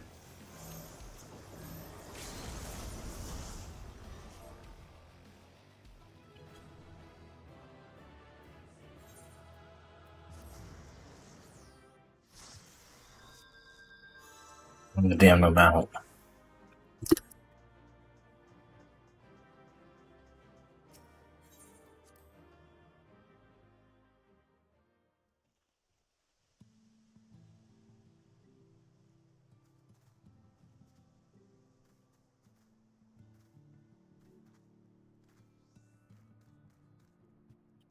Here.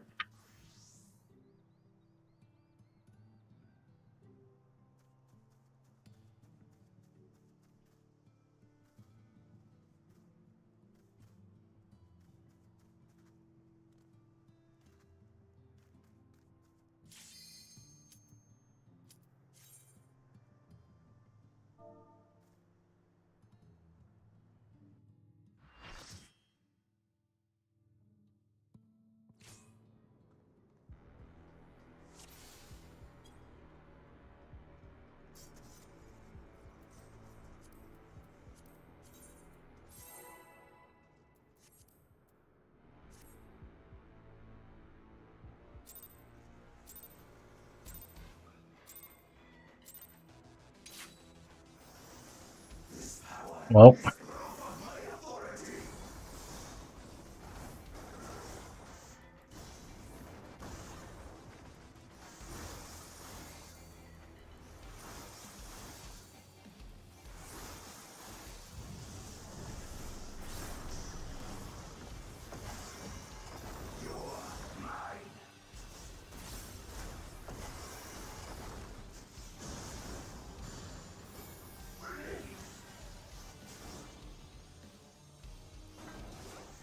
Doesn't out forward half, so that means over here, right?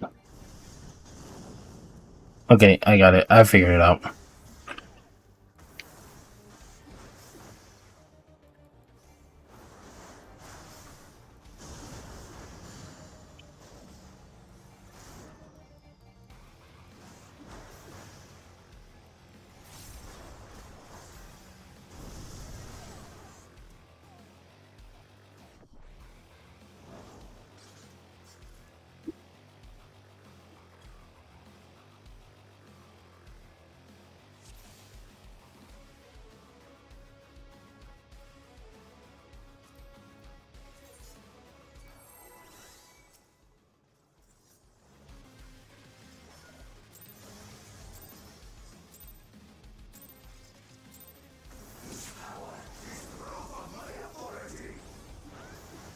Are you serious?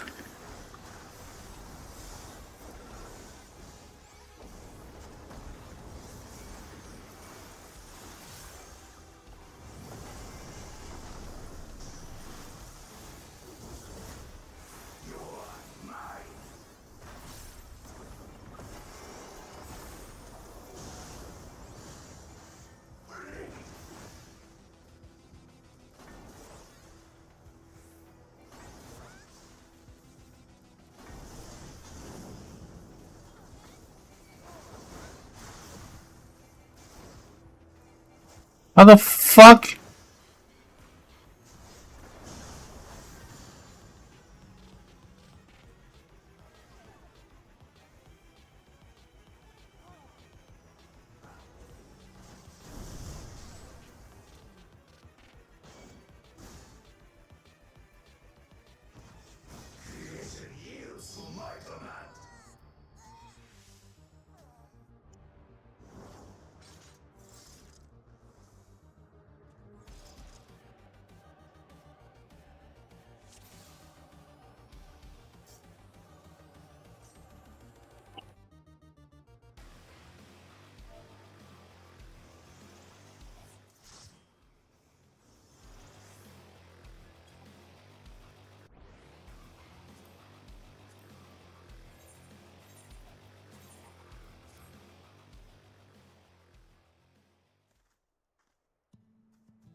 Three instance. Oh wait, no, they didn't even switch.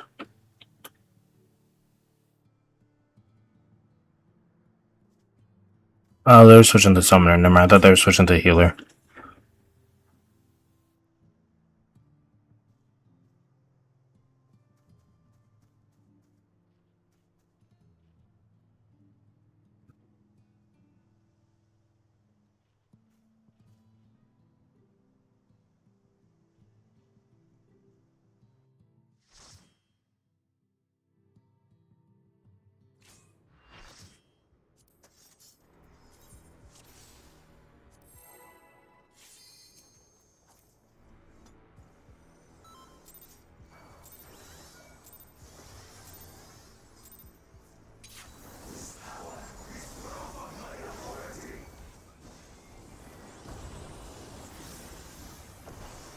He wants main tank, he can have it, just fucking say something.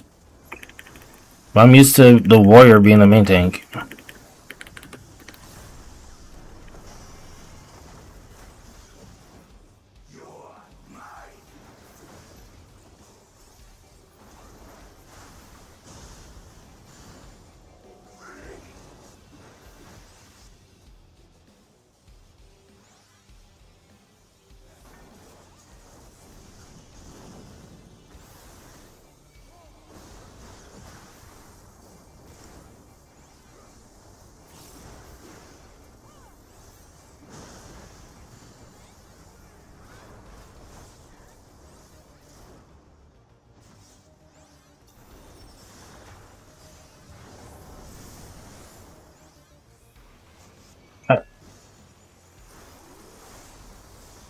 Nope, I'm not saying nothing.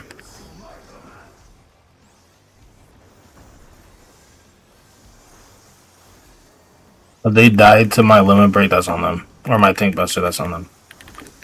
I wasn't that clear. And everyone knows you're not supposed to be near the tank. Or even the fucking main tank.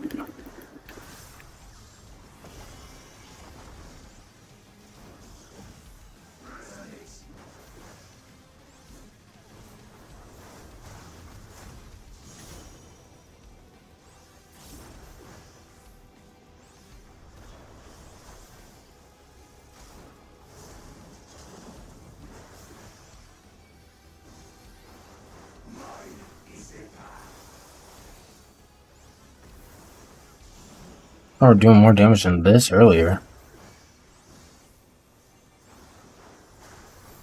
Like when we cleared, I could have sworn he was like already halfway down by this time.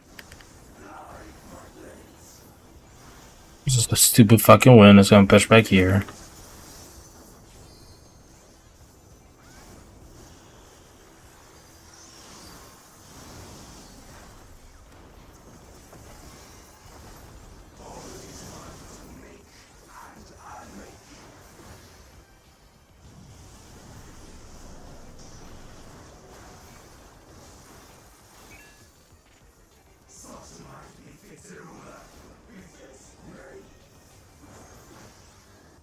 Maybe it's this one I was thinking of when we got him halfway down. So yeah, we're still doing good. Never mind.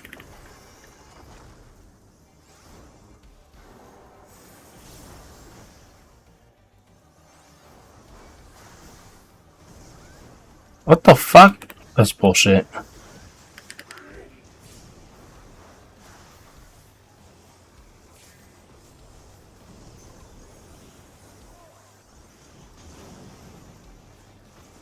Let me figure out that. What the f- I was in the circle!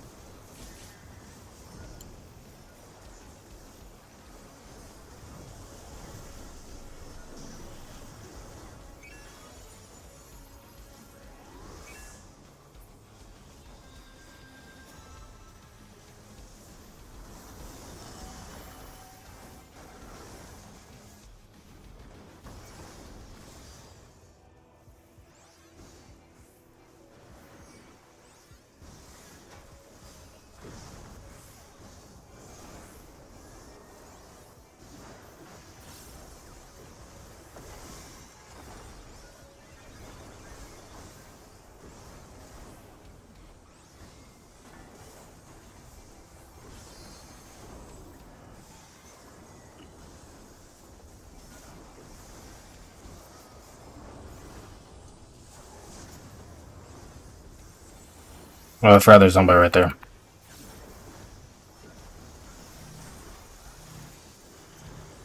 Alright. Okay, I'm going.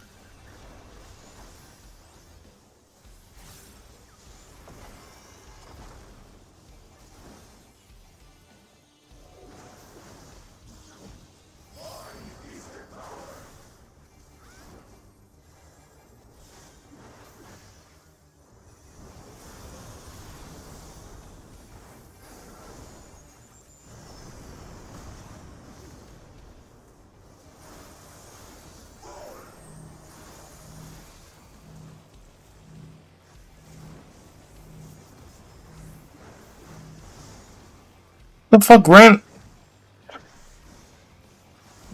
It is what it is. I don't care.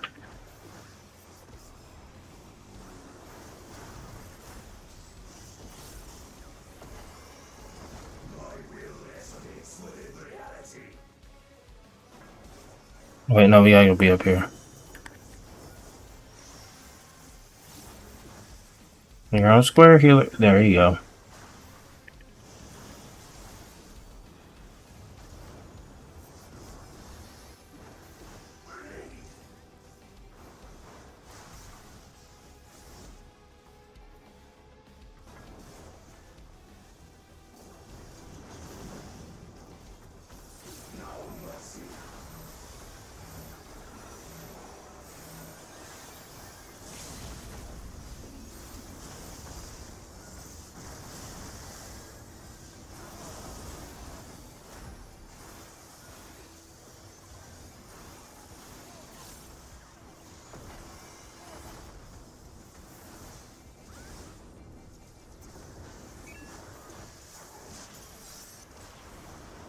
Oh shit, I forgot about the chain. I forgot about the chain.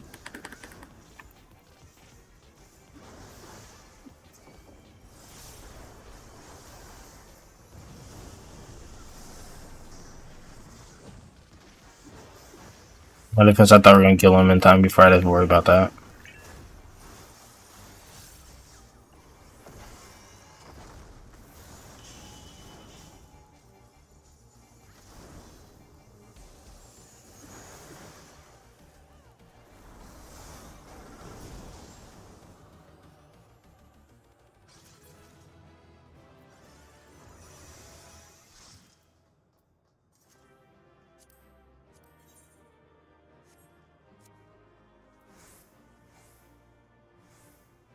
Damn it, give me this. Oh my god.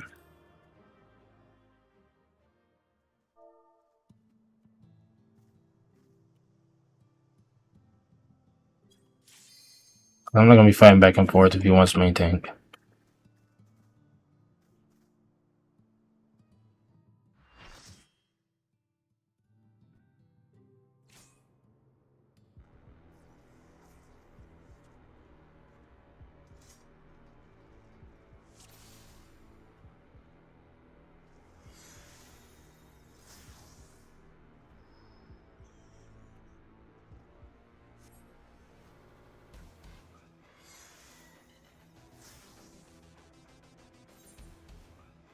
I mean,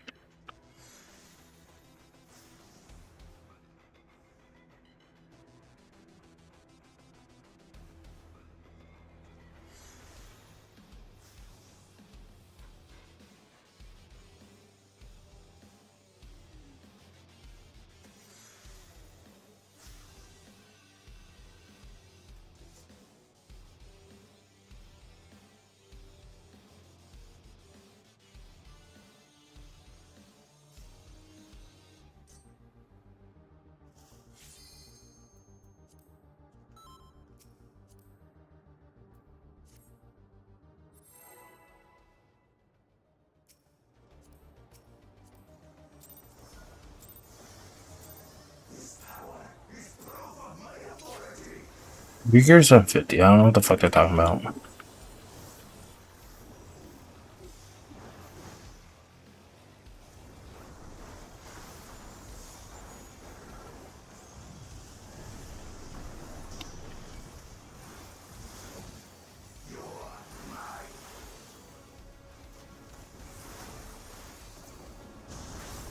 What's up, sir?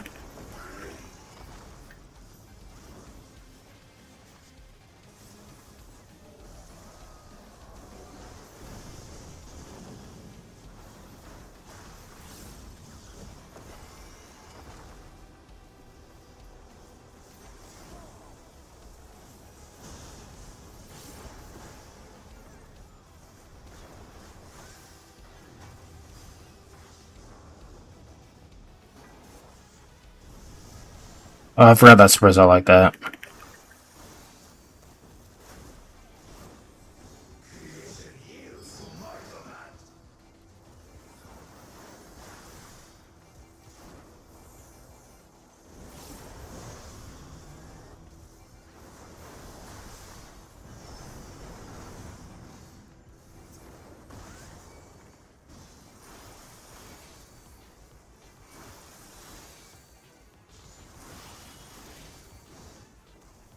Oh, okay, I see what they're saying now. Okay.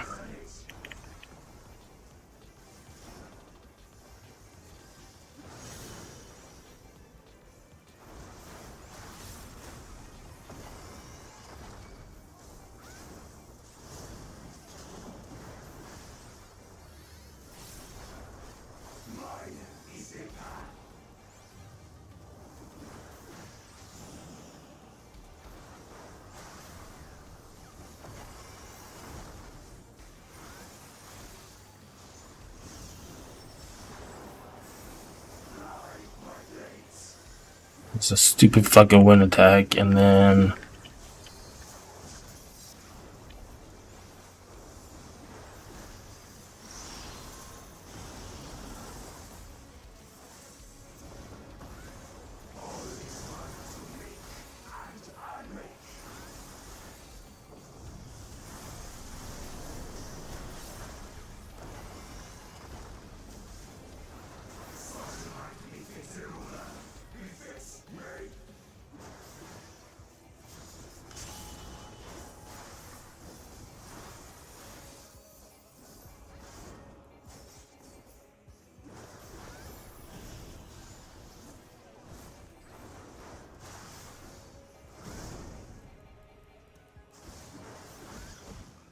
just us two again.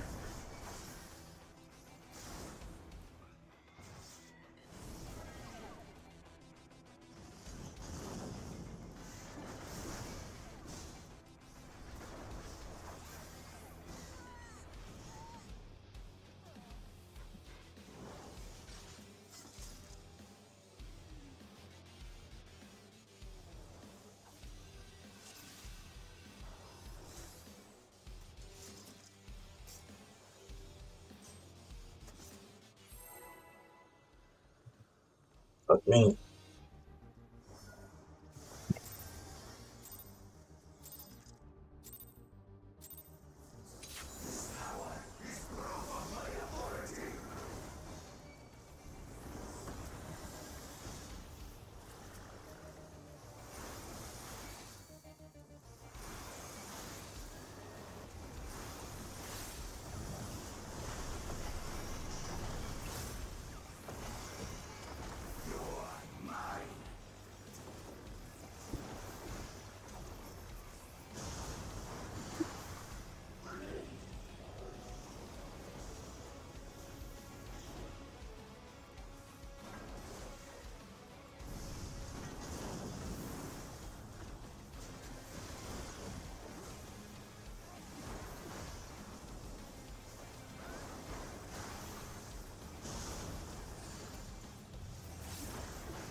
Fuck.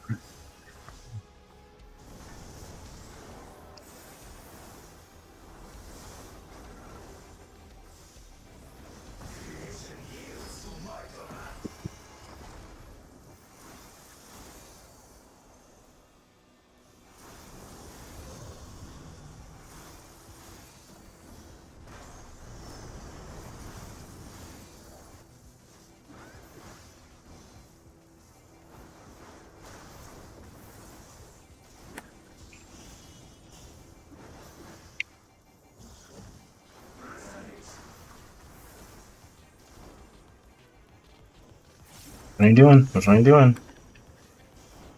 Those two middle. Some middles are not open. It's over here.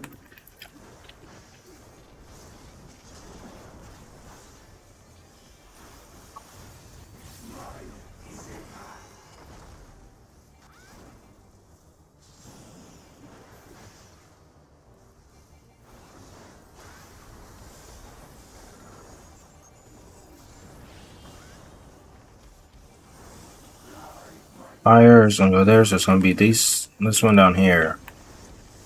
Where that's gonna go? Okay, right here.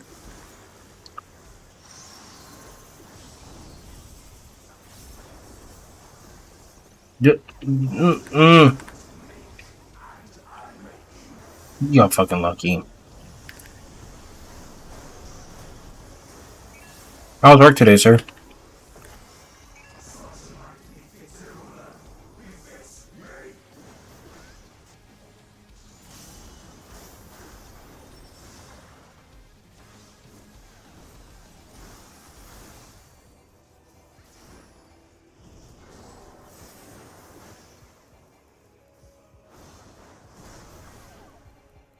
Bullshit. Fucking bullshit. But you know, it's fine.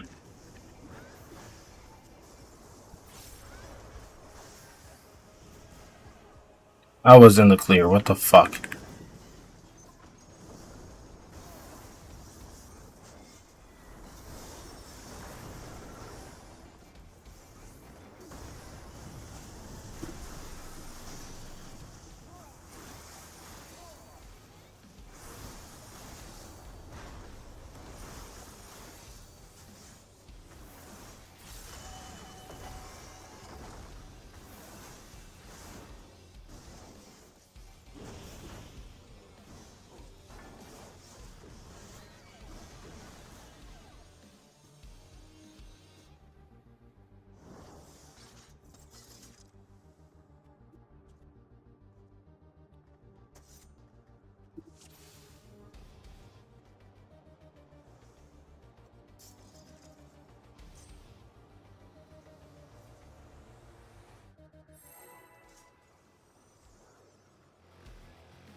Oh, I was gonna be pissed if I got hit by that.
Might be fire. This win is gonna go there, which means I'm gonna push back here.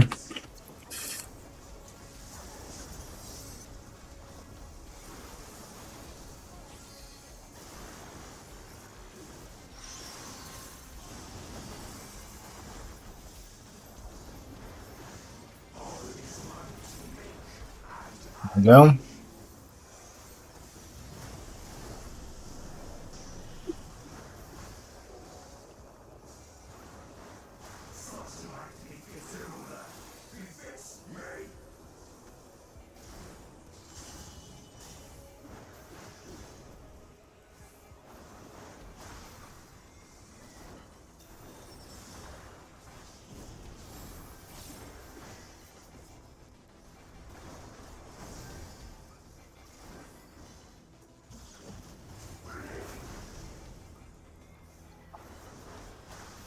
Backward half. Okay, back here. Fuck me. I thought I was clear. Damn it.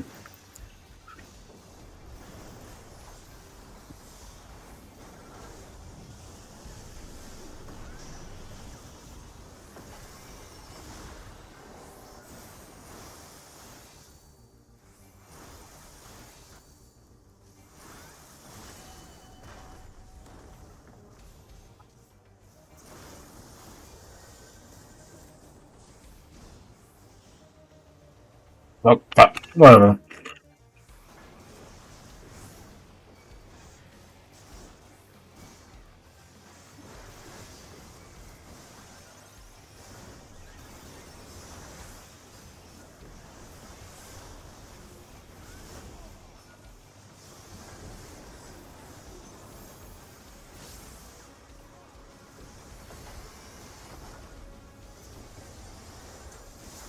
Fuck is going on?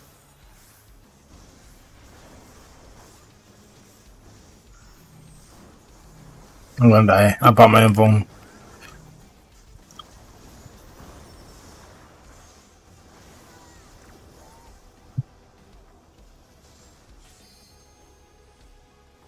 aren't you getting the other tank up? Why is nobody getting him up?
I gotta remember the chains.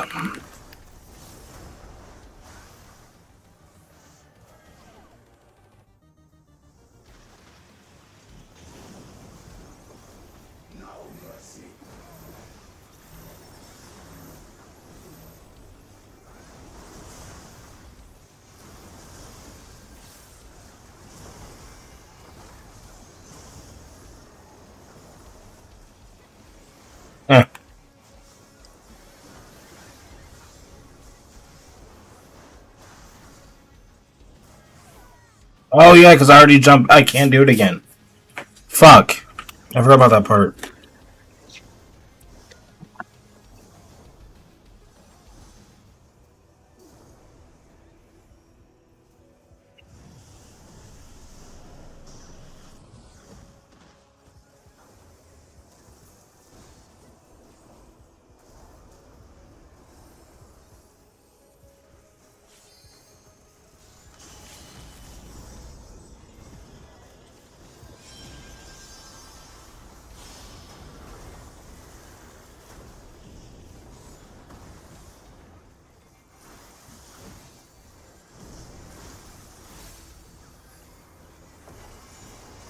There we go.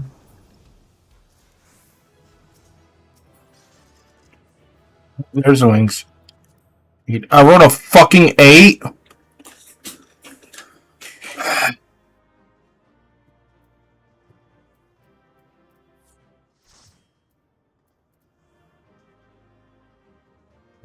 Stupid.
Oh, they would fucking leave.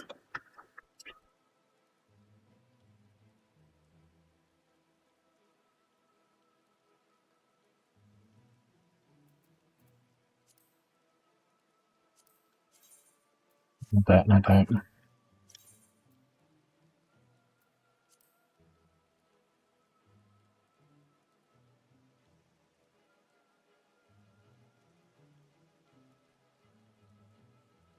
Not because I want this mouse. I'll keep doing it.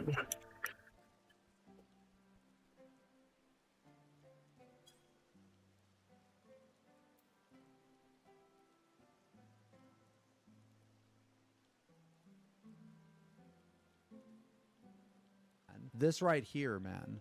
This is one of my favorite glamours. Jesus in the Christ. game. It's this simple fucking iconic red shirt. Like, something doesn't have to be super flashy to be really good. Something doesn't have to...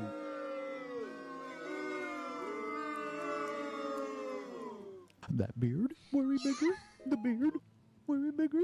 Drummer. Did you see it? That looks like 14. Where did you get that beard? Yeah, but I don't know about this, I mean, this looks okay. Oh, the Hellhound mount. Yeah, that looks okay. Feyhound mount. I think I have this, actually. Greyhound armor set. Dude, this is kind of lazy, honestly. That's kind of lazy. Just a color swap.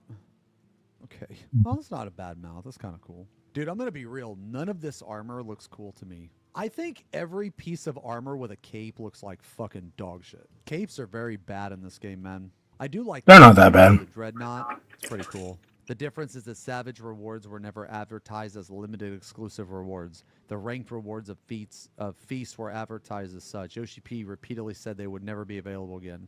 He went back on many things he said in the past. But This guy is so pissed off about this. Oh, I see. Okay, so the person is like actually like little dick mentality. They feel that like, okay, I'm going to tell you this, man. I'm going to say this, man. After like multiple years, like 4 years, 5 years, it doesn't matter how hard you work for that shit. It should just be available to everybody. Like, who cares? The only people that care are people's opinions that don't even matter. So fuck him. Like, let him quit. This guy's like got two feet out the door anyway, man. I will never understand people who cry and scream over not having something be exclusively theirs in a game, where the thing in question is a pile of pixels or polygons, where the real world value should be more in personal accomplishment than whether or not you have a single soul. Basically tell him to go touch grass and shut the fuck up. Guys like it. Do you lament when there is no one to see your success in single player games? Or do you relish in the victory known to you in that moment? Dude, this guy's like fucking being poetic and shit. This guy put way too much like effort into this response to this fucking moron. What's the problem with more people having access to it? It's not being taken away from you. Pro tip, before you invest years of your life into a video game, you are not owed nor entitled to a single thing just because you play a game for a long time. Yeah. Yeah. I think anybody that plays this game purely for PvP, I think you're playing the wrong game. PvP is such a mini game. It should never get exclusive timed items like this when Savage Raids Ultimates never do. I mean, yeah, that's true. Devil's Advocate, do you think, say, UCOB weapon MOG should be available for the entire player base of Tomes? I know it's not the same thing. I personally, I don't give a shit, but I think there's too much of a difference. And plus, yeah, so you can still do UCOB. So let's say, okay, so let's like alter the scenario. Let's alter the scenario slightly to be more in line with what the post is about, right? Let's say they removed UCOB from the game. Then yes, I think you should be able to buy it with Tomes. Yes. But if you can do something in the game, then yeah, you should be forced to do it. I think that time stuff is kind of cringe because like not everyone played during that time. So the fact that you didn't play during that time, you're like punished for that. I feel like that's unfair. They don't stop moaning and screaming for stuff they can't have till the devs bend over. Wait, you guys ever think people take timed in-game rewards in video games a bit too seriously? Dude, this guy's so fucking stupid. This guy was like, okay, this guy right here is disagreeing with him, and this guy's so stupid that he's like agreeing with him. The fuck? Unless I'm reading this wrong, but I don't think so. But anyway, this is pretty funny. Anyway, yeah, so I'm really glad that they're changing all that shit with the glamour.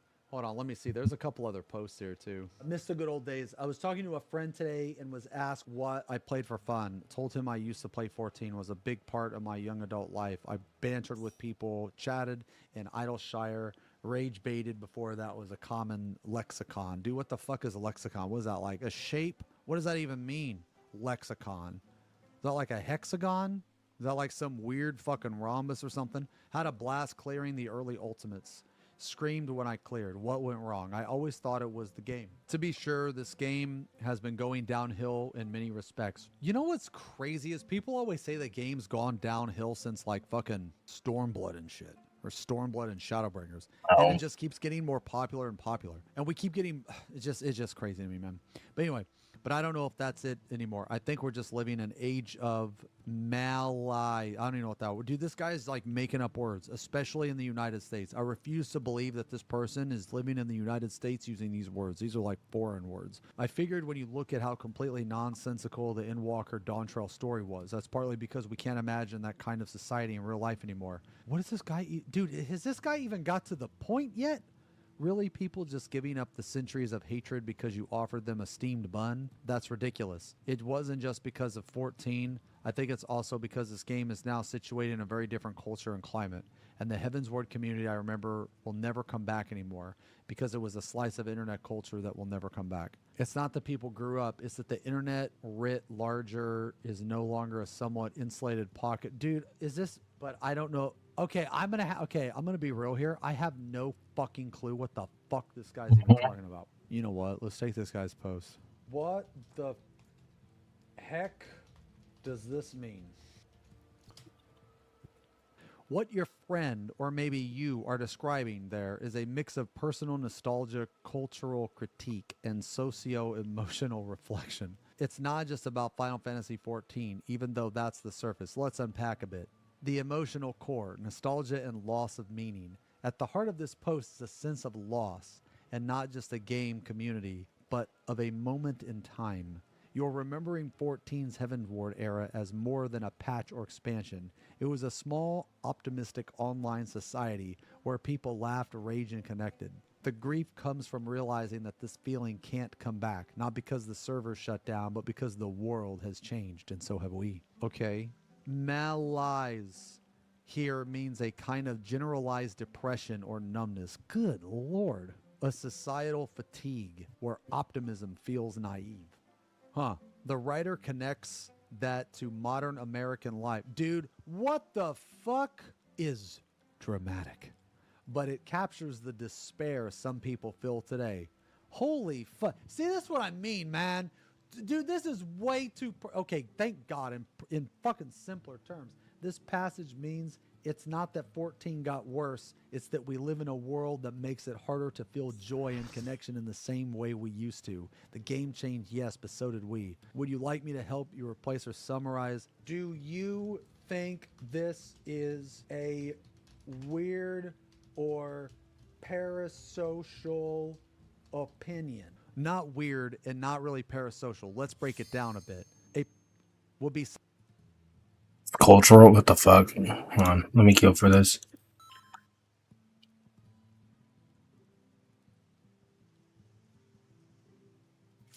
How longer do I have on that video? Oh, not much longer. That's not bad.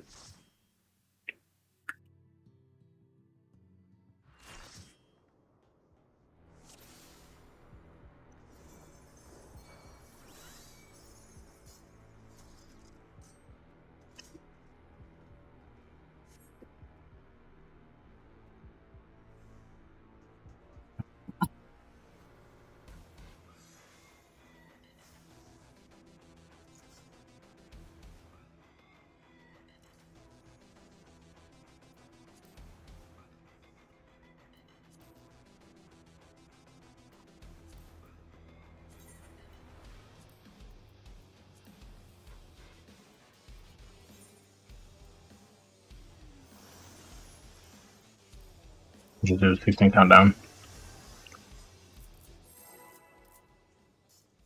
Okay.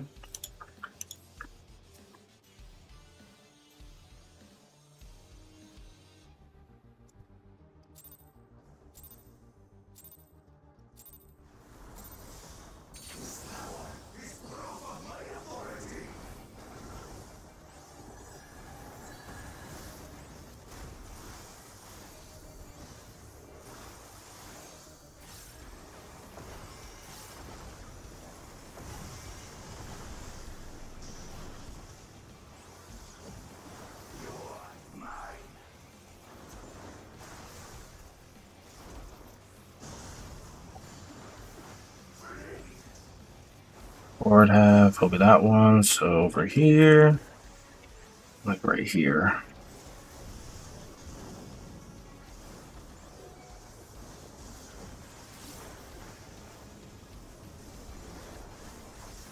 What are the DPS doing up there?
Now if you go back over to A.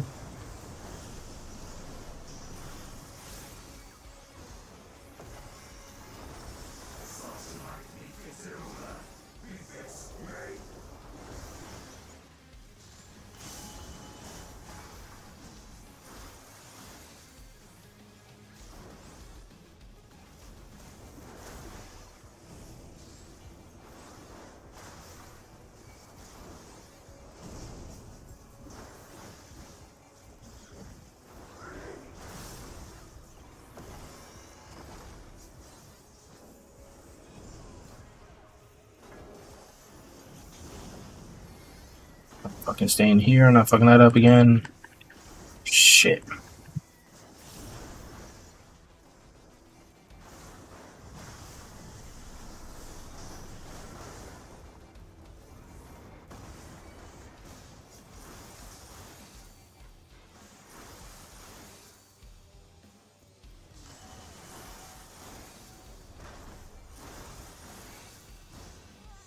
There we go.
What?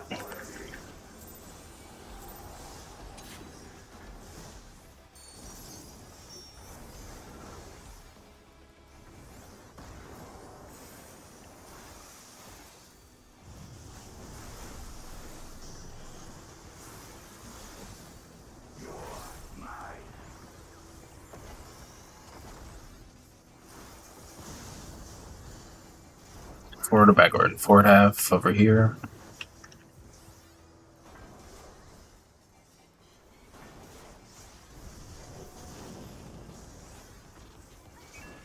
How the fuck they were with us? That makes no fucking sense at all.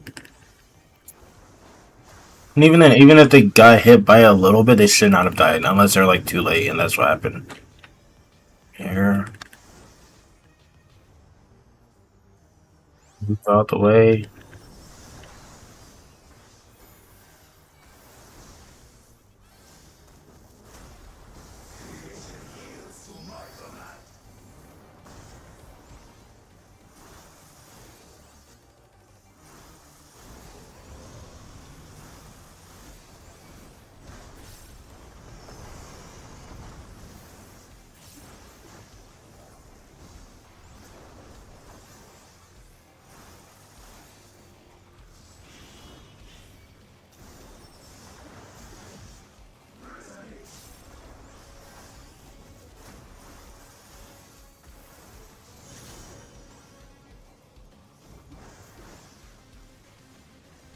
Here.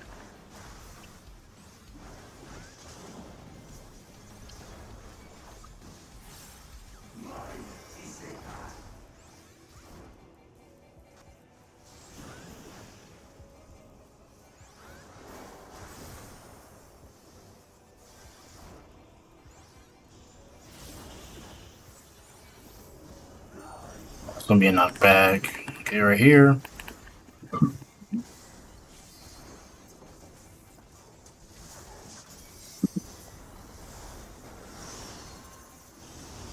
Get fucked. Never mind. Look, what are you?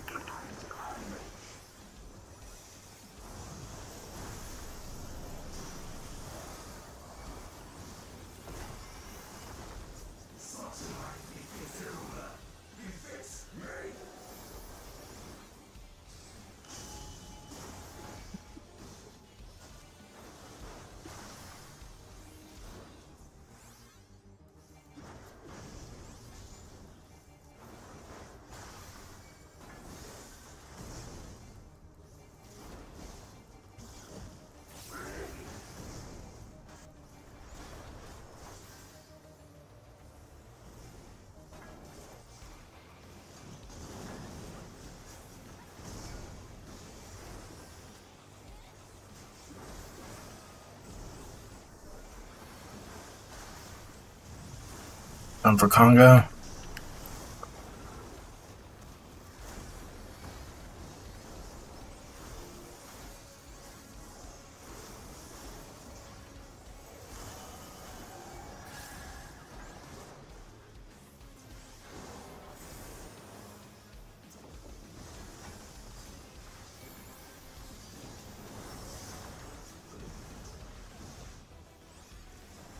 Thank you. A tank that actually knows what the fuck they're doing.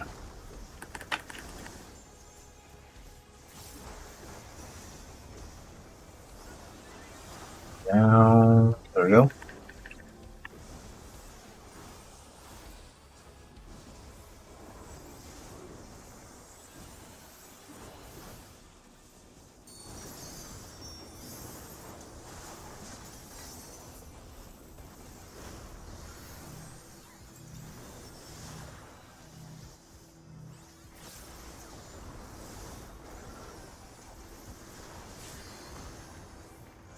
That was close.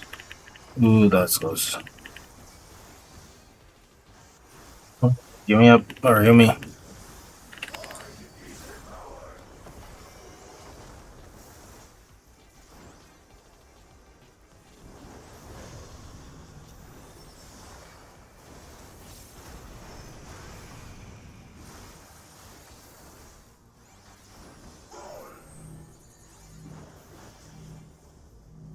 It's fine, it's fine, it's fine, it's fine.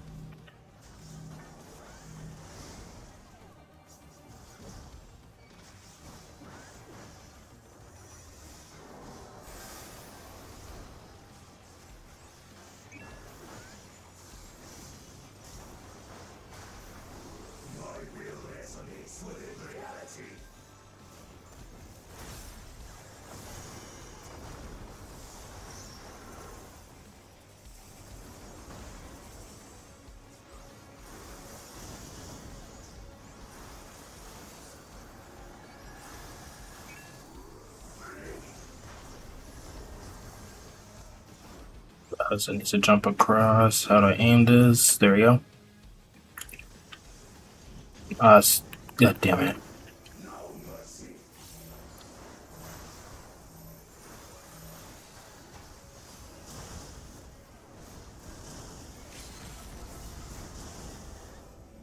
I think LB.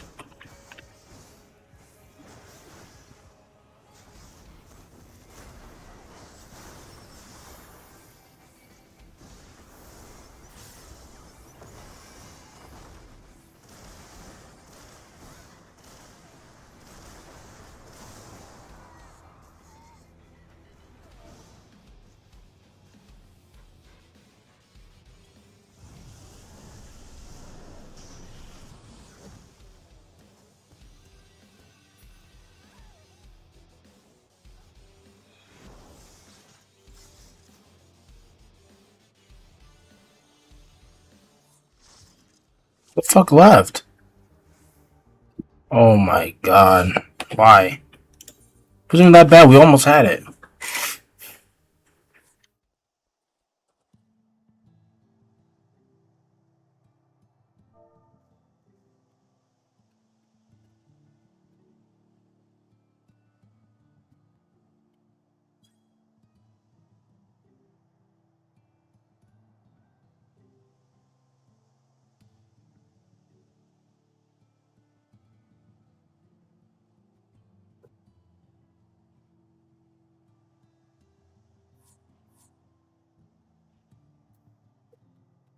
Seven.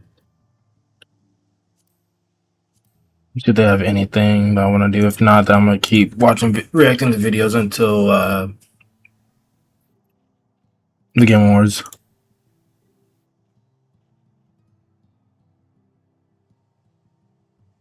Just don't fully remember Recollection, so I don't want to do that one. At least not yet.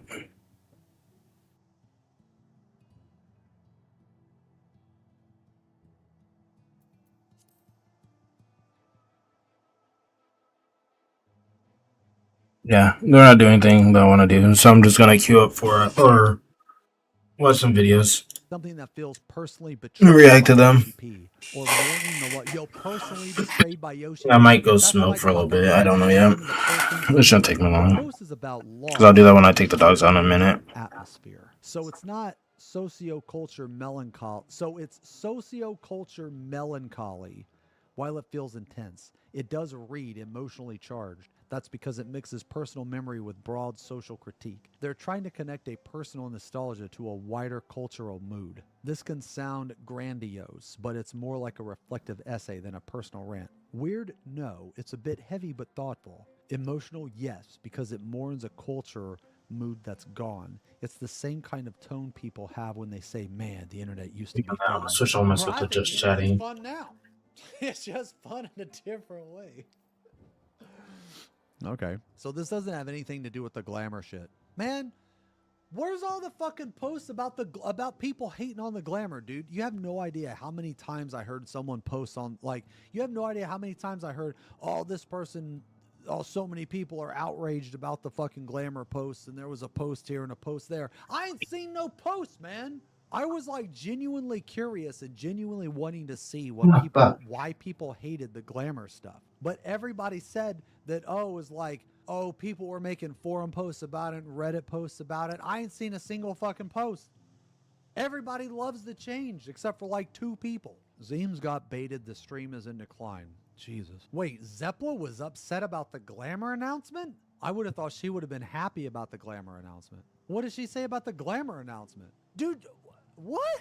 Wait, oh, she backtracked on it, and then I would just need some context about this. But then again, I don't take anything she says seriously about the game anyway. This is what she said. Fuck? The fuck? Is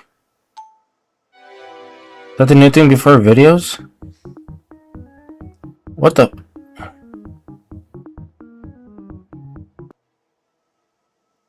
Fuck was that? 7 people couldn't take a joke. 7 people dislike this. So she said something and then she so she backtracked on it and said she was too emotionally charged that day or something. Oh, too emotionally charged mean that people didn't take her opinion kindly and she got pushed back. I just don't fucking see why it matters. I would say that Final Fantasy is actually the worst game that you could possibly defend any type of glamour change. And the reason why is because your one character can literally play every single fucking job. I think that to a small degree, there would be an argument for a game where your classes were separate characters because there's a lot more commitment. But even then, I would say that you should be able to wear whatever the fuck you want. But, like, dude, even in the lore, your fucking character carries around a bunch of fucking jobstones. And it doesn't make sense to me why you're... And then a game that's, like, purely based on RP. Like, why does it matter? ...disagrees with the people... Because I could have sworn she was deep into RP also. Who says heavy armor isn't for magic folk? There's no reason why heavy armor shouldn't be for magic players. How is a Hrothgar and a Speedo more lore accurate? Yeah, I don't know. So I wake up today and thought I'm on hiatus. A friend sends this to me and this insults me. This actually shows how tone deaf and idiotic the devs are. I'm actually now more glad I'm on hiatus than anything because this is fucking gross. This is a move that will kill the game. People have argued since I started this game that other than crafter gear, they want crafter locked, not class and crafter locked. Okay, this person, okay, I'm going to be real, man. You don't have just thin skin. You have no skin at all. If this somehow offends you, nothing about this decision can possibly do any harm to the game. Holy fuck. Players that have been wanting less restriction on glamour for years. Holy shit. This is currently possible, by the way. It's fucking funny. But kind of badass. What are the reply or the quotes? Is this the worst post ever made on 14 Twitter? I'm sorry, but you can't stay on hiatus if this bothers you that bad. Don't come back. I ain't reading all that. I'm happy for you, though. Or sorry that it happened. Okay. That's funny. Yeah, so I guess this is the only fucking post that I've seen where someone was mad or upset. I really thought there was going to be more. With YouTube Music Premium, listen to your favorite songs ad-free. Download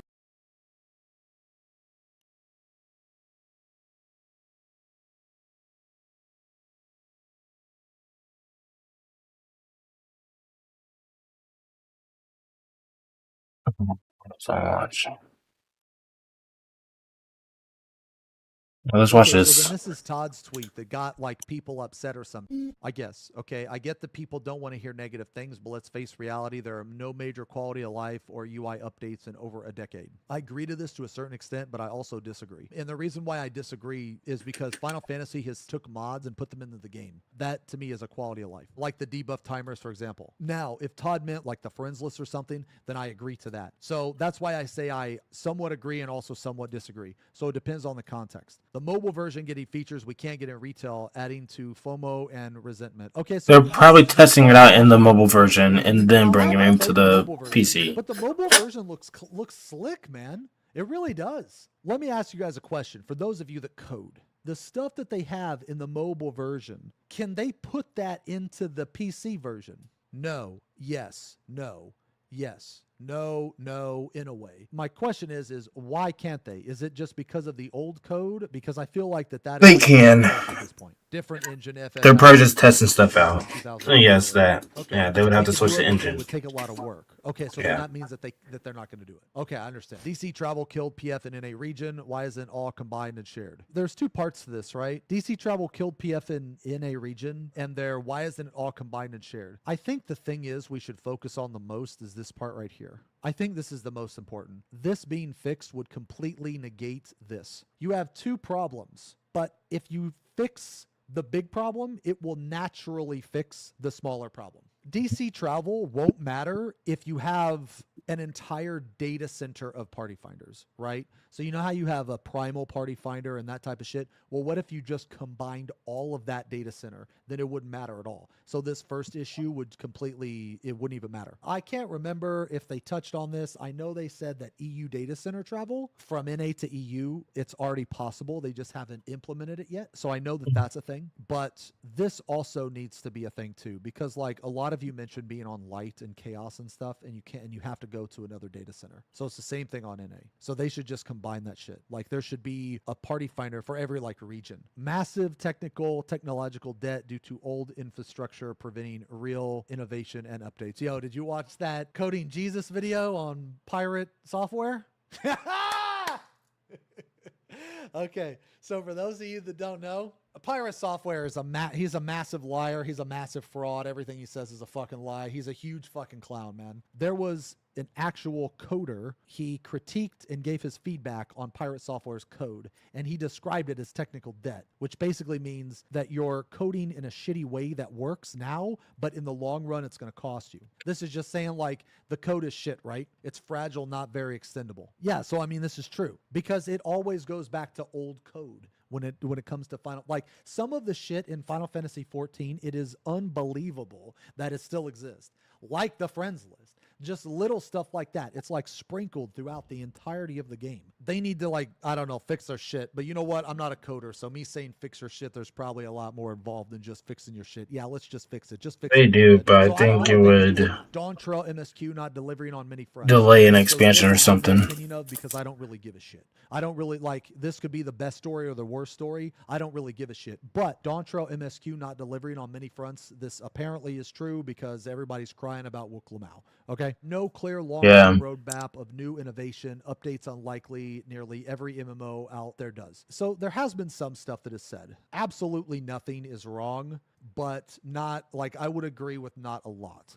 So, like, let me give you an example. They're talking about the roadmap on like ESO and like what WoW's been doing. Small things that I wish that this game had that pretty much every other fucking MMO can do. An account warehouse. Why in the fuck don't I have a warehouse that my main character can't access? Why can't I send a mail to my alt? Why is it so complicated and convoluted for me to give my alt character on the same account some fucking shit? Why can't I summon a merchant wherever I'm at? Why can't I summon the banker? Why can I only that one? 1 Yeah. mil? There's a lot of like little stuff like that I think is ridiculous. All of that little stuff, you don't notice it when you play this game for long enough, and then when you go to another game, you will notice it instantly. So that type of little stuff, I don't even think they understand. And I don't know if it's just dumbass JP mentality or not. I have no idea what it is.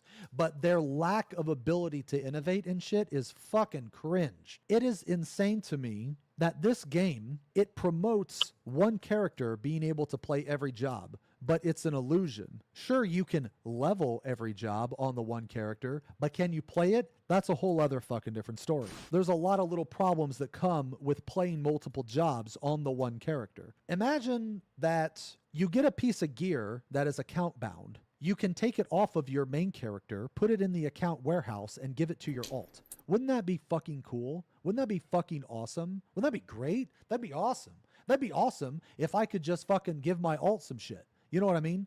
It's almost like that the devs are completely fucking oblivious to the fact that more shit should be account bound and having multiple characters. Like, the devs are so stupid that they will sell you a piece of gear on the Mog station, like a glamour or an emote, that is for one character only.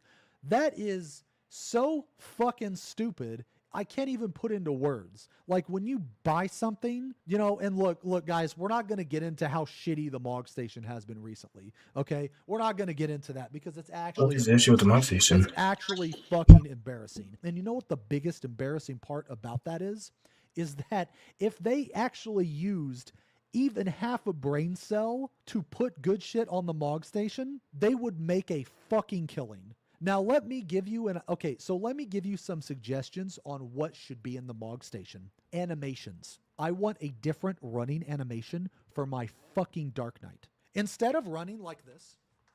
Oh, I see what he's saying. Okay? I want to run like this. Or like this. Okay? I promise you that if they added animations to the Mog station, those animations, like if they were good, they would make a fucking killing. Another thing that they could do, they could also sell jobstone emotes. What do I mean by that? Well, what if whenever you changed your job, now I got this from a mod, by the way, you know, of course, the person that showed me the mod, I banished them from my community and I never talked to them again. But there are emotes where when you change jobs, instead of just the you know what I mean? There's an actual animation. So like, for instance, when you change job to a ninja, it will be like a smoke cloud. So it'll be like, and then like you turn into a ninja. And I think that those would also sell very, very high. But can't you just do like a macro? I mean, it sucks you have to do that. Be like fire that comes up from your body for maybe. But can't you use a macro and then a that would be pretty fucking cool. Fuck, what's it So called? here is another really Emote. funny thing. Use one of those. On the Mog station is like death animations. Yeah, look at this guy.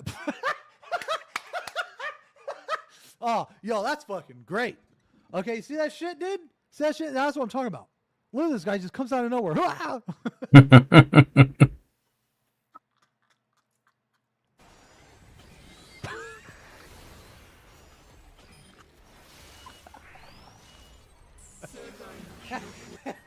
It's so good, brother. That's pretty cool. I want to do it because it's an add-on. Taco Bell song or Taco Bell fucking dude. See this is what I'm talking about, man.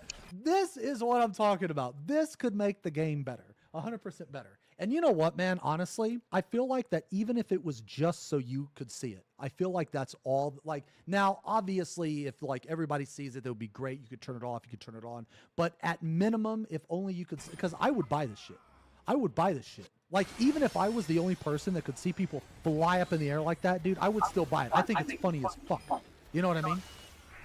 I think it's funny as it was funny 5+ years when it came out. It was funny. I feel like that the Mog station, it could definitely have a lot better shit. Peak WoW Exodus, COVID lockdown, record Twitch viewership, and parasocial behavior, plus amazing Shadowbringers in Walker MSQ, now returning to pre-Stormblood numbers. This was expected, but the drop-off is shocking for many. Okay, this is actually a really good point. So people want to compare the numbers of the WoW Exodus versus non-WoW Exodus. Now, this is very important because a lot of people thought that Final Fantasy was a much better game back then, but that's not entirely true, right? That's not true at all. Because actually, Shadowbringers to me, it was like a mid-expansion. I mean, it was okay. I mean, it was okay. It wasn't bad, but it only had one ultimate. So for me personally, now I understand Shadowbringer's story and is great and all that. But my point being here is that the peak during COVID in the WoW Exodus, those numbers were never real. And the problem here, But I still think it was is better that than a WoW. lot of people say Because that was when they will compare the current numbers to yeah, that would have been when Shadowlands came out, and that was way better than that one. And the reason why it's not a realistic comparison is because of the outside factors that influenced Final Fantasy XIV. Those outside factors, okay, you cannot replicate, or, well, I mean, it's going to be almost impossible to replicate. So, the COVID lockdown, obviously people were supposed to be inside more, but in my opinion, the more impactful one was actually the WoW exodus. So many people came over from WoW to play 14, and it was not because 14 was good. That's the biggest thing that people fail to understand. The game was not popular because it was good. The game was popular because WoW was bad. Because WoW was That and Asmongold started playing Final Fantasy with Zepla and some other guy, I can't remember his name. mentalities. And the reason why is because So all of his followers those followed people along. that came from WoW over to 14, it does not matter how good 14 was, they were always going to go back to WoW. It was always that thing. Okay, both can be true, but my point still stands. Those people that came from WoW to 14, they were never going to stay. Never. So when people compare the amount of players at that particular time, it is a very unfair comparison because that will probably never happen again. And it was never, Final Fantasy XIV was never that popular because of Final Fantasy XIV. Final Fantasy XIV was that popular because of COVID and because of WoW. It was that combination. It was like a perfect, storm, if you will. I don't always agree with him, but he's right on this one. And they were never going to stay. And that's the problem that people can't understand. This was expected, and for some reason, people, they don't understand that. Anyway, let's see. Absolute dog water new player experience from using their early 2000s busted websites to wading through amount. Oh, this is what I think he's talking about. Actually playing the game with the MOG station and the SE account and all that shit. That is fucking horrendous. That is horrendous. I have never seen a company not want to take money. Like, it's actually insane, dude. It is actually insane that how hard it is to actually make an account and start playing this game. It is fucking nuts. I have never played a game where it is that hard to give the company money. Don't even get me started on the expansions. How many of you in here, this is your first expansion? Okay, so you started with Dawn Trail. The reason why I asked that question is because of this. If you continue to play this game until the next expansion, they will give you 2 different codes for the expansion. They're going to give you like the early access, and then they're going to give you the expansion code. Now you would think, and you have to put them in at separate times. Now I know that doesn't sound like what's the big deal. It's one of those things where you just have to experience it because it's really fucking annoying. It's obnoxious, and it makes you think to yourself, why the fuck do I have to do this twice? If I bought the early access, like, why is there an early access code and the expansion code? Why can't there just be a code with early access that is also the expansion code? And it's in separate places on the like, it doesn't make any fucking sense. For those of you that don't know what I'm talking about, if you play until Dawn or whatever the I know what he's talking about because it happened during Dawn Trail. Like, I don't know, man, like midday path. Okay, we're just gonna go around the clock. Okay, it's either gonna be evening path or midday walk. Okay, anyway, my point here is that the next expansion, it's gonna be obnoxious because you can't just do it all at the same time. You have to put in the early access, then you play early access, then you have to wait, then after early access, then you put in the expansion. It's just fucking obnoxious. Like, basically, with that being and then trying to play the game, it's just really fucking annoying. Okay, so either 8.0 delivers ARR 2.0 with resources and money pumped into a visually aging game to give a new life, or will never happen, and those resources be allocated for a new MMO or IP. Okay, so this I actually completely disagree with. I completely disagree with this entirely because, one, they don't need to do this. I feel like that people saying that the game is going to die, they really have no idea what a dying game is. You guys need to fucking get it into your heads that they don't need to change anything. He gets to play That base is still a now. problem, but that is a fact. They do not need to change anything to keep the game successful. Now, will the game see less players? Yes. But is it still successful? Yes, and that's the thing. They have already stated that they have content and expansions lined up through all of 10.0. That's right. You heard me say it right. I'm just going to tell you this now, guys. 8.0 Still 18,000 I don't expect it to players be much different since than as now. of December You know what's going to 2025. happen? Absolutely. Let me check. fucking Wow. That's what's going to happen. The game isn't going to die. It's just going to be. There was a recent interview. They mentioned that they have content and plans all the way up to 10.0. 8.0. 1 million. I believe they Goddamn. did mention a job rework, but I feel like the people are over exaggerating the job rework. So like this point right here, I disagree with. They don't have to pump any more money into this game for it to be successful, and that's a problem. It's a good thing, but it's also a problem. It's like a good and bad. The good part is that the game is already like really fucking good. But the problem is that because the game is so good, as a company, they know that they don't need to really improve on it, and they've known this for years. Then why do I shit on it so much? I shit on it because I am one of the only Warframe has the genuinely love most amount of people. It's like 1.5 million right now. that if you Legends genuinely today. love something or care about it, you will criticize it. Like a lot of you in chat, you've only played for a couple years, 1 year, 2 years. You don't know shit.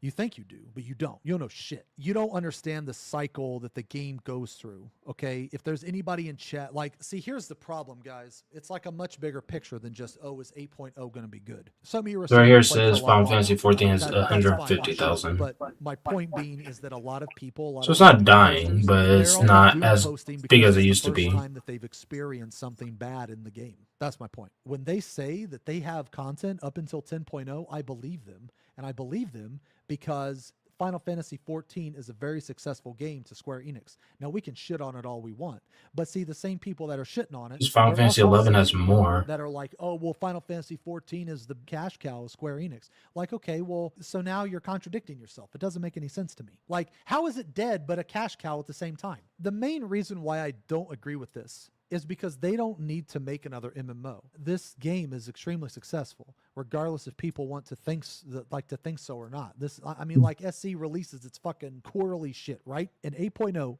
in my opinion, do not expect some massive rework. Now, there could be some significant changes. There could be some good changes, but as far as completely revamping anything, that's not going to happen. I don't think so. So this whole thing where either 8.0 delivers or the game will die, maybe I'm misunderstanding this, but I don't agree with this at all. I actually believe the opposite. I think that 8.0 could be exactly the same and the game would still be popular. Okay, so yes, raids are fun and content pretty good in parts, but it's short-lived. 4.5 month patch cycles are too long and 2.5 years between expansions are rough for what I'm getting. Okay, so this 100%, but I feel like it didn't really hit people. And SE was smart about this. Okay, the reason why SE was smart about this is because they slipped this in here in the same way that they slipped in all the Fork Tower bullshit, okay? They did it at a time of hype. They worded it like this. They announced the new expansion. Oh, yeah, new expansion, Dawn Trail, let's go. You hear that, Little Thieves? You hear that, Dawn Trail? Blah. Everybody's hyped for Dawn Trail. And then they said, but then again, we're going to have to, delay the patches by 4.5 months because of the graphics update. Holy shit, the graphics update. Dawn Trail, the graphics update. But we are going to delay by 4.5 months. Now, you see how they did that? They sandwiched it in between two big hype parts. So it's kind of like this. Let's say you're scrolling through your phone. All right, scrolling through the phone, you're on Twitter, Tinder. You're on Tinder. Fuck it, let's be real. You're on Grindr. Okay, ooh, juicy ass. I'm super liking that. Okay, so you super like. So you call him. Yo, sup? Yeah, sure. Let's go watch the new Superman movie. I heard it's dog shit. Oh, you heard it's good? Okay, well, we'll go there. Okay, nice. All right, so, you meet up with your Grindr date. You go see the new Superman. All right, everything's good. I don't know if the movie's actually good or not. I've heard it was super good. I've heard it was super bad. But beside the point, let's say it's medium. So it gives you something to talk about with your date. You go back. You have a little bit of Netflix and chill. Let's say you're watching Thanksgiving. And let's say that, Netflix and chill ends up to kissy face. Okay, now you're at their apartment and they got a dog and the dog's kind of nosy. You know what I mean? The dog. Somebody says speaking from experience. Behind. And all of a sudden the dog comes up. You all know the story. The dog starts licking your asshole. So that is the part. The dog licking the asshole is the part where it's like 4.5 months. So the good part is, you're hitting it from behind.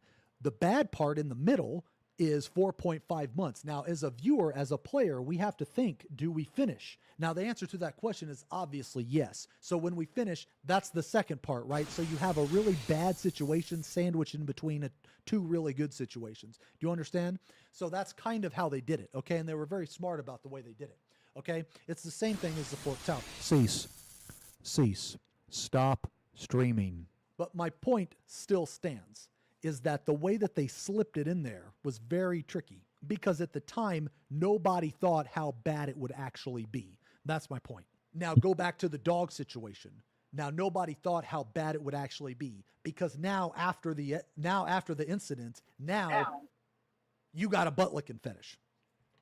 So now the next time you go over there, you're going to be like, is your dog going to be here too? You know, so you're going to be like that. Okay. So they slipped it in there. 4.5 month patch cycles. That's bad.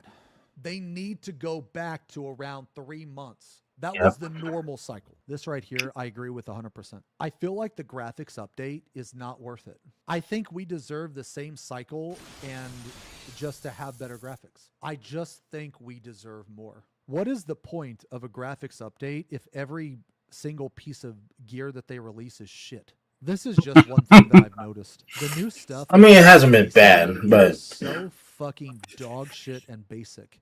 It is unbelievable. And this is supposed to be with the graphics update. If I had to choose one, I would pick do not upgrade the graphics, just keep the shit the same. Now, I understand that graphics is very important to some people. But even then, before the graphics update, it wasn't bad. My mentality. However, there is a middle ground here. Regardless if you agree or disagree with me, we deserve better. They can do better. And that's my point. They can still give the graphics update and Off a shit ton of people, now they're using AI. To give us shit. I think 4.5 months is too long. I'm glad people are still in their honeymoon phase with an MMO and enjoying it. But when you're an old gamer like me, you see things for what they are. I actually don't entirely know what he means by that. But this game is really catered for... He's basically a fucking boomer. Understanding that is very important. Let me rephrase one little thing. After you get into the game, okay? Because getting into the game is not designed for new players, okay? After you get into the game, okay, let's be clear. After you get into the game, it is very new player friendly. As a new player in this game, you have a ridiculous amount of shit that you can do. Like a ridiculous amount of shit. And a lot of it is still played to this day. People do glamour farms on old shit, like Abyssos, one of the best glamour farms, dude. Abyssos, holy shit! I love that gear. People running old ultimates. You still have people running UCOB. Okay, you still have people running Uwu, Fru, and like, dude, ultimate content is so fucking good for this game. The longevity that ultimate content gives this game is just, it's almost unrivaled. There's some other stuff in the game too that has a long lifespan, like Eureka, Boja, you know, that type of stuff. People still do that type of stuff. But for content that is originally designed for high-end players, the lifespan of that content is actually very, very long, okay? Because over time, the fights will naturally get easier, which opens it up to more people, and it's still relevant. Just try to put yourself in a brand new player's perspective, right? And progging UCOB for the first time. Like, dude, that has got to be so fun. That has got to be so hype. It's very easy to forget that because the content's been out so long. Everybody's already done it. It's very understandable that it's forgettable. You know what I mean? Like that you would forget that new player experience and all that stuff. But as a new player, seeing UCOB for your first time, dude, that would blow me away. Like that. I'm gonna try to do that when I'm on, on vacation I this would week. feel very fucking accomplished. Okay, let me ask you this question, man. Let me ask you this question. How many people started like in Dawn Trail or Shadowbringers and you went back and cleared UCOB? Was that exciting for you? Because for me, if I would have done that, I thought it would have been super fucking exciting. Like even Uwu or Fru, well, I guess Fru's current, but you know what I mean? Like top DS, I can't even imagine DSR. Bro, DSR has got to be insane. So I'm just saying, man, look, I'm just saying, I know they're easy now for certain people. I understand that. But as a new player, there is a plethora of shit to do. They need to devote the proper resources going forward, or they will slowly bleed out veteran players who are fed up with the lack of change from the status quo. 7.3 will be a long patch cycle. Yes, it will. So this right here, I agree to a certain extent, and I disagree to a certain extent. 7.3 will be a long patch cycle. We already knew this. Everybody should have already known this. But the problem is that 7.3 being a long Feels like everybody should have known Dontrell should have been a vacation expansion. But they're all pissed off about how it ended. Or how it's going. But the reason why people are making a big deal about it is because they are newer players and don't know that's how the game is designed. The people that don't understand that 7.3 was designed to be a long patch cycle, they don't listen. I'm going to explain why the 7.3 is going to be a long patch cycle, okay? Based on history. There is always an odd patch with nothing in it. It has happened literally every single fucking expansion. Sometimes we get more than one, but we always get one. That chunk of time, that pocket of time, is either now in 7.3 or in 7.5. It is one or the other. Now, the question of why do they always have one dead patch or whatever, like one boring patch, that is a completely different conversation. The conversation we're having is that this is a long patch cycle and it is to be expected. People should have seen this coming. The fact people didn't see this coming is perplexing to me because it's like they don't fucking listen, which is why I'm ranting all the fucking time, which is why I'm looping all the fucking time. It's because people don't fucking listen. This is the prediction. This is the timeline that I think is going to happen. It should be expected but never accepted. That I can agree with. Yes, just because we don't accept something does not mean we should not expect it. I am in agreement. I have said I don't think she's gonna die. years that I think we need more. We need more. Okay, I agree with you, but that doesn't take away from the fact that you have to expect it. This right here is the dead zone. So this dead zone is going to ricochet back up to all the way up here when the new Savage is released. 7.3 is going to be a long patch cycle. I want you guys to just accept the fact that 7.3 is going to be a casual patch. It's not going to last very long for mid-core players and hardcore players, and it's going to be long. And I want you to catch up on some old shows that you haven't watched.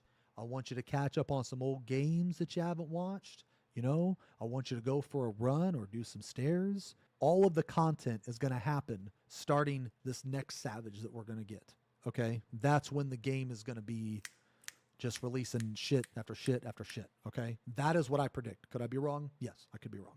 But I don't think I'm wrong. And this whole thing, this whole mentality, the whole chart is based on history. Basically, if you're still playing now, you either, one, have a house, don't want to lose it. Okay, this is true. Yes, this is true. 100%. 100% this is true. Have a social or RP circle to hang with, but you don't really do battle content.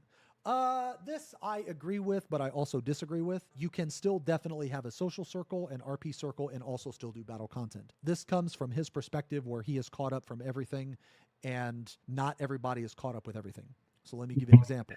Maybe you started this expansion. Maybe you started last expansion. You haven't cleared all the content in the game. You can still definitely 100% play this game while still having battle content to do. Spamming Legacy Ultimates until you build your own island and house made purely out of fucking totems.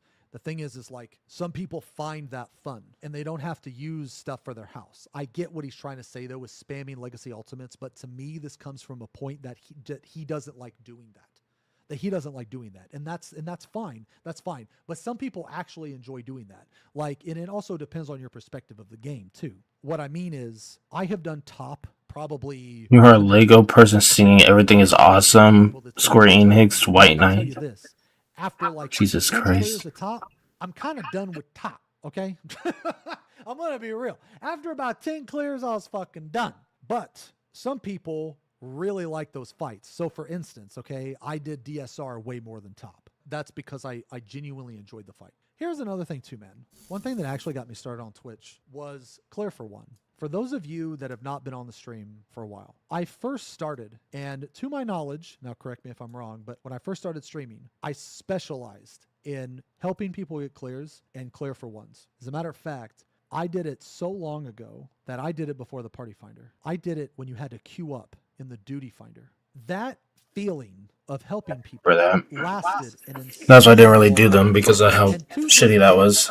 I still enjoy helping people get clears. I did a bunch of clear for ones on Fru. I did a lot on top. I did a lot on DSR. I still like it. Okay, now I'm gonna say this, right? That feeling has faded over time. Yes, it has.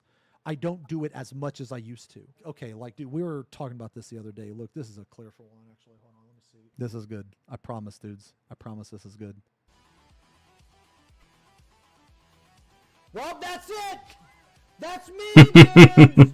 This is me. This is me. That's a clear for one. I'm in Okay. a grave. Oh, shit. This is me, dudes. I'm in a grave. I'm in a grave, dude. What the fuck? I'm a burger in the grave. I was very upset, by the way. So basically, he was Peanut before Peanut. Okay, hold on. There's one more. Oh, this one's fucking hilarious. Hold on. Look at this one. This one's funny. Look. This is a Living Dead one. Hold on, this is a Living Dead. one. How do we not have Benny? Oh, no. Oh, no! You betted me too soon! You betting me too soon! That's a clear for one. I can't fucking believe that. Yo, this is me. I'm in a grave. Just another early Benny. Just Benny, forehead. Just fucking Benny, forehead. Yo, what's up? Oh, you didn't get Benny? Me? Huh. Yo, I got Benny too soon. I got Benny too fucking... Okay. One more. I want to find the snowman one. Oh, okay. This was the best one. Dude, I was so mad. I was so fucking mad when this happened, bro. I was so mad, dude. Oh my god. Oh, look, like 3 fucking people got concussion.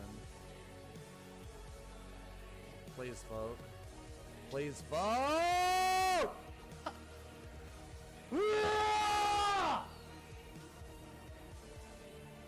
This is me, dudes! This is me! I'm in a grave! I'm a snowman in the grave! Summer came! It's a blast! Summer came, dude! The heat wave came in, now I'm dead! Now I'm fucking dead! I'm a snowman in a grave! Thank you! I was so mad. Okay, I tried to play it off like I wasn't mad, but I was so mad, dude. Okay, look, anyway, my point being is clear for ones are very fun. So let's see. Milking, stalling MSQ, or still progging current tier. Okay, so this is good, but also I would change current tier to just progging in general. I'm not trying to nitpick here, but I feel the words milking and stalling, I think it's a little tiny bit disingenuous. I think it's a little more meaner than it should be because people like to take their time with the story, and I feel like that if you're taking your time with the story, that is not indicative of milking or stalling. Yeah, I have a friend who he's waiting till the next expansion. He's gonna allegedly wait and go through all of posts. I agree on several points. Once that comes out. But that end statement just sounds like a bitter statement. I don't think so. I don't think that's bitter at all. I think it's true. Even I could find several reasons to log in. It's often not for something new, but for something I've been meaning to do for a long time in the chasm of features that have been released over the years. People play the game with narrow interests, and there's nothing wrong with that. You shouldn't do what you don't enjoy. Just be honest that you only enjoy particular parts of the game and are only interested in those parts. Don't disregard that there is more you could do, but simply don't want to. So this is what I was saying earlier, is that I don't enjoy crafting. I don't enjoy fishing. I don't enjoy maps. I don't enjoy any of that shit. But I don't fault people that do it. If you enjoy that shit, then I'm very glad that this stuff is in the game. I try really hard to always remind people, and also myself, that just because you don't enjoy something doesn't mean that it's bad. It doesn't mean that other people don't enjoy it. Because I think Final Fantasy's crafting and gathering, I think it's the best one in any MMO I've played. The game is shit because of that stuff. That's the only reason why I do it. But I see people have fun doing that shit. People collect triad cards and shit like that. I actually did play triple triad for a little while, but then it just got kind of boring, so I stopped. I will try to never say that the game is dead purely because I'm out of stuff to do when there's more stuff in the game. However, I will say this. I will say that there should be more shit, okay? I am able to say that there is more shit. I'll give you an example. Like the upcoming patch. Why in the fuck aren't we getting more shit? let's see. I spent 3 months working on my ocean fishing title with working on hunts in between. I spent days doing treasure maps, worked on my solo deep dungeons. Now I'm doing big fishing. I engage with activities that have active communities, and trust me, it's a breath of fresh air instead of living in the doomer but no ultimate crowd. Me and Happy, we actually handle this in the same way. I've never asked Happy this. I've never talked to Happy about this, but I'm pretty sure, you know, he's a good player, hardcore raider, and I'm pretty sure that's one of his favorite things to do. If it wasn't one of his favorite things to do, he wouldn't fucking do it every tier. When there's no raiding to be done, he still plays the game, but he just does other shit. Whereas I just play other shit. Yeah. Because there ain't no shot that I'm doing maps, fishing, hunts. Ain't no shot. But the thing is that his mentality is probably the same on what I'm doing. Because if you were to ask him, hey, you want to play this fucking private server Korean game? He would probably laugh at you. So like how I'm laughing about big fish, he's probably laughing about fucking, he's playing Guild Wars 2. Okay. All right. That's my point. Happy's actually played this game longer than me. Going by what he says, going by how he presents himself, I'm going to assume that he has accepted what you should accept when you play this game. There will be downtimes. And instead of making some grand, hello everyone, I come to you today to announce my break from the game. I will be taking an extended break, and I want everyone to know, and I want people to ask me why. He doesn't do that. He just fucking plays something else. That's it. There are some content creators that will literally post every time they take a break. And it's like, brother, shut up. No one cares. Just go play the other game and come back. Like, just do it, man. Like, it's fine. You know what I'm saying? I mean, look, if that's what you want to do, then that's what you want to do.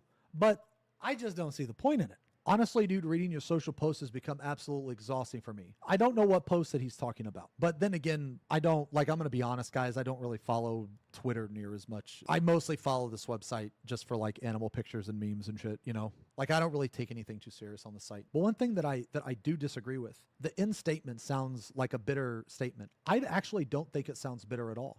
I think this sounds extremely truthful because there are a lot of SC White Knights. That's just the fact. Like, you can't argue that fact. Guys, remember, this game went from one extreme to the other. You know, if you were to say, like, I don't know, fucking at the beginning of the expansion or, you know, like last year or some shit. If you said anything like negative about the game, you would be like, you know, exiled from the community and crucified. And I know because I have always been extremely critical of this game, and that extreme criticism has been confused with hatred. Those people, they're not listening to the things that I'm saying. I'm saying these things because I want the game to be better, not just for me, but for everybody. And I've always had that mentality. The game's not bad. And the hunters and all that shit. It's just when I talk about this shit, I normally stick to topics that I know about. I try really hard to not open my big fat mouth about shit that I don't know about. Guys, shut up. Don't fucking argue in my chat like that. Stop calling each other names. Shut up. I'm gonna fucking ban both of you. I don't care. Take it to DMs. This statement is 100% true because there are SC White Knights. There are people that purely play this game, and it's also on the opposite end too. It's also on the opposite end. There are people that will always hate this game. You know, it's crazy. There are people that literally play this game all the time and just completely shit on it all the time. Do you guys know those people? They're typically on Twitter. You'll see these people that like completely shit on the game, but they're constantly playing it. Like, if you hate the game so much, then brother, why are you playing it? Like, why? I don't understand. On the opposite end of the spectrum, you have White Knights that will always say that they love the game no matter what. I don't think this statement is bitter at all. I think it's true. I actually think that this statement is quite comical because it's making fun of White Knights. Sayori had a very, very, very good tweet. I usually don't speak up on topics like this, but today I feel I need to. 6 years ago, I downloaded a game that would quietly, profoundly change my life. I agree. Same thing happened to me. Well, you know, not 6 years ago, but since then I made lifelong friends, discovered unforgettable music, laughed, cried, and found a community I deeply love. Even before I ever thought of streaming. 14 was my safe space and my comfort. It still is. Like anything, this game has always had areas to improve. That is still true today. Constructive feedback is necessary for growth. Things like friends list, update, DC travel, housing demolitions, quality of life. There's so much room to do better. But I continue to play 14 because it brings me joy. Right here is the most important thing. Because it does not matter. It doesn't matter what content is in the game, what content is not in the game, what content should be added to the game. You guys need to think about yourselves more. Maybe not you guys in particular. I'm just saying people in general. You need to think about yourselves more. You need to and stop worrying about what other people think. Who cares if you're playing a game that is in a lull? Like, why do 14 players care about WoW players? Why do WoW players care about 14 players? Why is there even a concept of one player from an MMO caring about what another player from an MMO? I don't listen to Talking Lego Piece. I don't understand the concept. I will never like fault someone for doing something that they enjoy doing that's bringing no harm to anyone. And I feel like that's the most important thing. Play what you want because it's your time. You know, you only get one life. Why fill that life with a bunch of petty hatred? Lately, there's been a wave of negativity that goes beyond critique. It feels like outrage for engagement's sake. It's okay to take a break due to burnout or while waiting for new content. It is valid to not like where things are going and quitting the game. But it's not okay to turn on others to simply finding joy in something you no longer do. This happens too often. 14's current situation resembles WoW from 4 years ago. Devs stubbornly stick to their ways despite the community's growing. Did that happen in WoW? Oh, it happens in Shadowland. Prominent content creators preach then Zeppelin now get hate for voicing criticisms and betraying their game. History repeats itself. No DOL, DOH mention, no PvP mention, no DD mention, no achievement grind mention. It's either hardcore combat or ERP. What the fuck? Either ERP? That didn't even make sense. Like, I didn't even read the post. Anyway, to you, and if you don't play them, you are subbing for nothing. By God, Yoshi, please close in a server so I don't have to suffer from fucking gringos. What? Jesus You and Christ. the 5 other people still doing PvP weren't worth the bullet point, in my opinion. Dude, that's holy shit. Jesus Christ, man. That's pretty funny. Regardless of my feelings on the rest of the post, starting out with there are no major quality of life or UI updates in over a decade is confusing me. Back in Heaven's Ward, we couldn't even search the market board if we typed weren't case. Okay, yeah. This is what I heard earlier. You can look at every single facet of the game and point out a major quality of life that has happened. Oh, all right, so like earlier, I said that there were like major quality of life updates, but I actually agree with Sophie. But this is not a good example. Okay, this is not a good example, and this is why I separate quality of life with, I guess, fixing a mistake. Like, I understand what she's saying and I agree with her, but there could have been a better example because like not being able to do this on the market board, that to me is not a quality of life. This to me is just fixing a fuck up. And there's a difference between quality of life and fixing a fuck up. So I agree with what she's saying. It's just I mean, come on. You got to use a better example. Okay, the example was bad, but I do actually agree. I'll be 44 in a few months, or 50 hours a week. I've been playing since 1.0. Took a break before Rome Reborn. Yes, I still play even with MSQ. It's a game. There's no way it will be whatever everyone wants. That's true. Played WoW from 2005, 2013. The same issues. I can put a lot of fault to SE, but unfortunately, this is how the game industry moves now. Most of them must fail. Most of them, same reasons. I enjoy MSQ, dungeons, raids, hunts, etc. I have less than 3 hours a week to play. So when I do, it's awesome, even with its flaws. I just got my Machinist 100 yesterday. To each their own, but I can't agree with the people having such a negative reaction to Dawn Trail as a whole. Yeah, see, so I agree with like I agree with this. I think that what it comes down to, man, the reason that Dawn Trail is getting so much negativity is purely because of the story. And it's because of loud fucking, like I said earlier at the start of this, loud, soft pillow bitches that just should shut the fuck up. They are doing the same thing that like what was that guy that made that really stupid video about like stand still, let thing resolve? Who was that guy again? Lynx. Yeah, Lynx. So the same people that are crying about how bad the game is are just Lynxes, but on the other opposite end of the spectrum. Lynx said that the game sucked because, you know, the raids were horrible, all this shit. But he hadn't done any of the previous content. He was an old, tired, salty fucking raider. Okay, I remember Lynx from back in the day. I remember him because this guy would repeat everything. Give me 1 second. I gotta blow my nose and use the bathroom. I'll be right back. I know you did that. I know you did that. I never really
Alright, back. Sorry about that.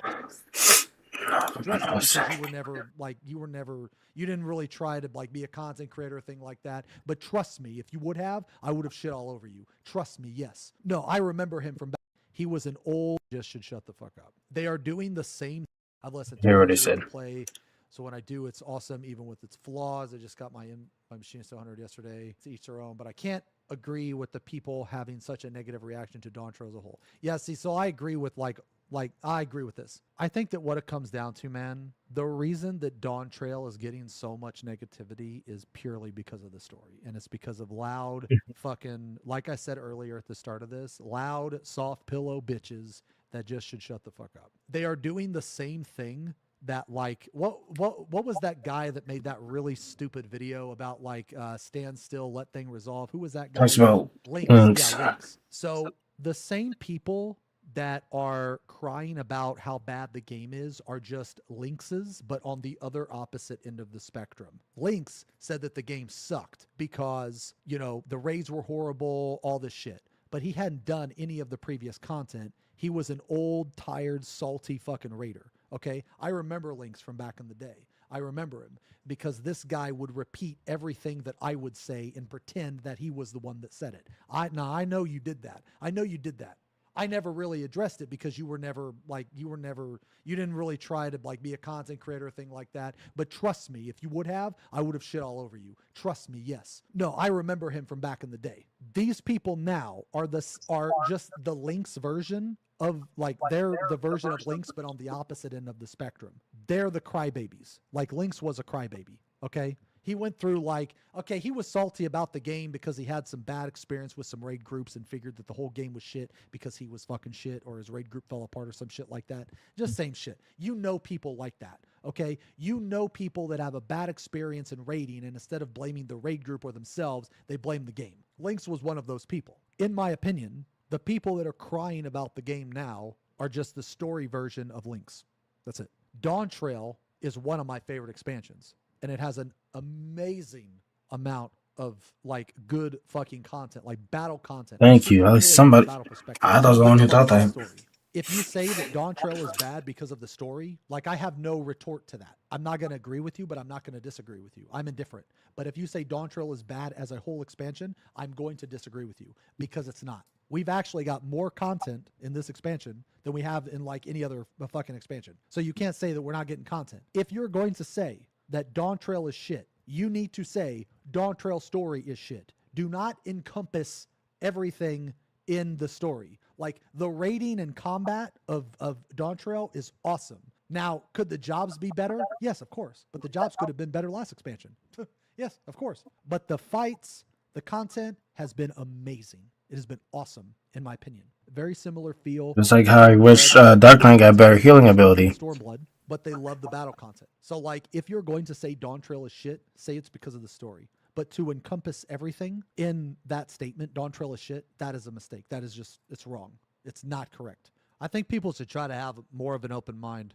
I think that people should try to accept things for the way they are. I think that people should try to have the right expectations. One of the most important things, man, you shouldn't shit on something just because you don't like it. Like, just because it's not for you. I think you should take a second to think to yourself, okay, well, I don't like it, but, you know, maybe someone else does. And if someone else does, why should you care? Unless it affects you, right? Like, if it doesn't affect you and it's not harming anyone, you know what I'm saying? What does it matter? Like, think about yourself more. Like, right now, for me, I haven't logged into 14. You know, I mean, I logged in the other day to keep my house.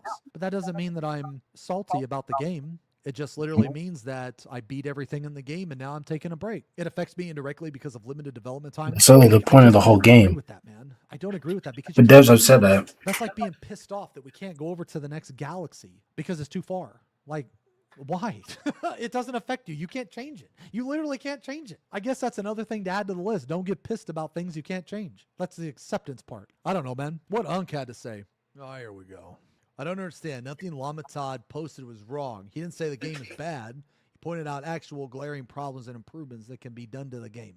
Why is it getting so much shit? the way he said wasn't the best way to say to 14 community. He leaves no room for being wrong and presumes anybody who disagrees with him is essentially a hostage of the game. Okay, now that I can see. Now, granted, I didn't take it that way, right? I didn't really think about that. I mean, I guess now that you mention it, I could see people taking it that way, especially the word hostage, like they feel like forced to play it. But you know what? Maybe people are upset because some of that's true. Maybe they do feel hostage in playing the game and they just don't want to admit it. Yeah, so I don't know. I figured I'd just give my opinion on the situation because a lot of people were asking me about it. A lot of people were asking me about it. A lot of people were telling me about it. You know, they were like, "Hey, you know, what do you think about this?" And I just wanted to talk about it today with you guys, man. You know, to be honest, man, I'm just, you know, I'm in the middle, man. I want the game to be better. I think we should voice our opinions. We should give constructive feedback, constructive criticism. But at the end of the day, you know, like I said earlier, man, I think the most important thing is that we all want the game to be better. And I feel like the constructive criticism is important. Obviously, how you do it is also important. Like, don't shit on something just because you don't like it, because other people might like it. At the same time, you have to realize the game's faults. You know what I mean? Because the game definitely has faults. But at the same time, you have to realize how amazing and how great the game is. You know, and if you don't agree with that, that's fine. I feel like over the years, I've maintained the same mentality. And I mean, I don't know, maybe you guys can tell me that I'm wrong. I just want the game to be better. I want there to be more shit. And I want people to have fun and enjoy it. And I've always held this game to a very high standard. I've always critiqued the game. I feel like I've been incredibly fair over the years. Everybody plays the games for different reasons. Okay, and just because someone plays a game for a reason that you don't play the game for, it doesn't invalidate their reason for the game. It doesn't necessarily mean that they are white knighting or, you know, maybe they're not bored with the game. There's a lot of reasons to play the game. So I feel like that creating a line there, black and white, is wrong. Like, for those of you that haven't been on the channel for very long, or, you know, like back in the day, like 4, 5, 6 years ago, I was viewed as like the worst, horrible content creator in Final Fantasy XIV because I was one of the only people that actually criticized the game. Like, I was always viewed as like a fucking horrible, vile person. I was, like, back in the day. And it's just crazy to me because now I'm saying, whoa, guys, wait a minute. What are we doing here? The game is great. Yes, it has issues, but the last expansion had pretty much the same issues as this one. Why are we all super ass hurt now? I guess a lot of these issues I've complained about so much that it's not surprising to me. Maybe that's honestly what it is because I've been complaining Text about me when all you this get there. shit for years and years and years. Text me I when you guess get I'm there. used to So I it. gotta get It gas was and then really I gotta get frustrating. You know what I mean? Sometimes because Okay. I would try to, you know, criticize the game. I would say Living Dead is shit. Fucking Sentinel is trash because it's a 3-minute cooldown instead of 2. Like, just all of these things, man. Paladins Living not Dead being is able to ass. block magic. You know, I actually got shit on for that. People were like, Paladins aren't supposed to block magic. I'm like, what what do you mean? You can literally block magic with a shield in Final Fantasy VI. This is Final Fantasy, right? Like, what do you mean? It's crazy to me that after playing this game for so long, the community viewed me as this asshole. I was this toxic, elitist asshole that only cared about rating and, you know what, maybe they were right. Anyway, but now it's completely shifted. Now I'm trying to tell these idiots that the game is not that bad. How the fuck did we go from one extreme to the other one? And you can ask Arthur's too, because he was around. He was around when everybody was shitting on me. Oh, you're watching that fucking guy. He's so toxic. He's an elitist. He says the game is bad. No, I'm saying things about the game are bad, and I'm wanting them to get better. And you know what? They did get better. You know what got better? Paladins can block magic. Living Dead. There's a plethora of things that I've said over the years that they've improved on. Anyway, we've been yapping, dudes. We've been yapping. All right, so I'm gonna go take care of the dogs real quick, and then I'll react to one more video before the Game Awards. So I'll be right back.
I'm back. Sorry about that.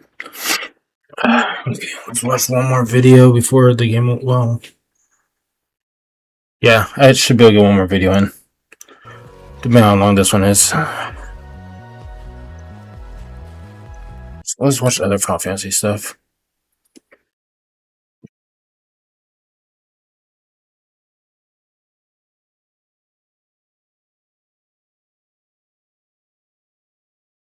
Minutes, we'll watch this one and then I'll switch over.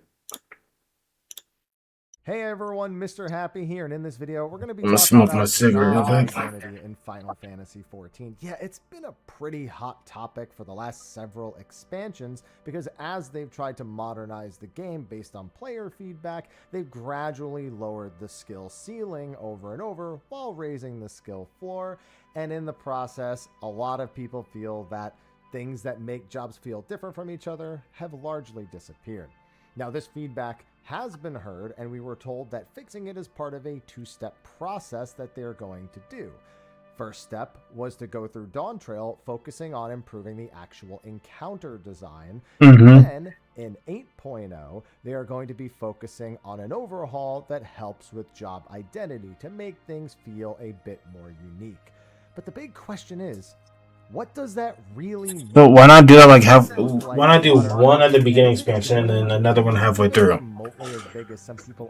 No way people don't have to wait 2.5 fucking years before they see any changes. Identity was in previous expansions, and just kind of trying to formulate what it will look like going into 8.0. But everything here is speculation, so please bear that in mind and feel free to engage with it in the comment section below. With that, we've got something to do before we get started. But before we get started, this video Magic Spoon. Sponsor, Magic Spoon. They make high-protein cereal and snack products that anyone can enjoy for any diet. I've tried it. It tastes like ass. Pretty good reason why this discussion is something that's really more recent. A Realm Reborn in Heavensward, didn't have nearly as many jobs in the game, and the devs just seemed more okay with jobs having outstanding synergies, which were abused by endgame players to push job out of content. I mean, going through Heavensward, if you were a monk or a paladin, you were lucky if you ever got an invite to the raid. And if you did have either of those jobs, you couldn't even tell your friends. They'd be like, ew, you're raiding with a paladin? Ew, why are you bothering to take monk? Because any sort of overlapping power that the jobs had to make sense for what was best for the team. Bringing a monk was fine if you really needed the introduction from Dragon Kick, but the blunt resistance didn't synergize with any important weapons other than your white mage maybe smacking the opponent with a cane, if you were even bringing a white mage, mind you. Meanwhile, Dark Knight could apply the intelligence reduction and free up a DPS slot, which you would usually... I don't know why you wouldn't bring White Mage, because White Mages are like the best healing class I know of. That synergized with more of the jobs. Unless you need a berry healer, then never mind. Piercing resist on Dragoon meant that they just synergized with everyone well, and especially with Fizz range. Ninja had Trick Attack. Every 1 minute, everyone deals more damage. And not to mention, its other tools were great at helping the team actually stay coordinated. They were hypermobile. I don't need to get into the specifics. But because these jobs had these identities back then, it meant that the top 8 jobs were really what got invited to raids in most scenarios. And it left a lot of people feeling like they just weren't allowed to play if they weren't actually playing one of those 8 jobs. Now, Stormblood did remove some of the friction that was added in Heavensward, especially with the Fizz range roll no longer having cast times. And they actually did improve some job mechanics and identities. Many swear by Stormblood's design as it removed a lot of the over-bloatedness of Heavensward while leaving in many key game mechanics. The change from cross-class to role actions was a bit odd, especially when they turned around and went from making players choose 5 out of the 10 to allowing you to use all 10, which actually undid some of the bloat reduction. But a lot of job design people who swear by the jobs who have been around for a long time will tell you Stormblood was peak. Monks never be quiet about Stormblood Monk, and for good reason. Even though it went through several iterations, it was one of the most skill-expressive versions of the job. That's coming from a job that's probably one of the most skill-expressive jobs even to this day.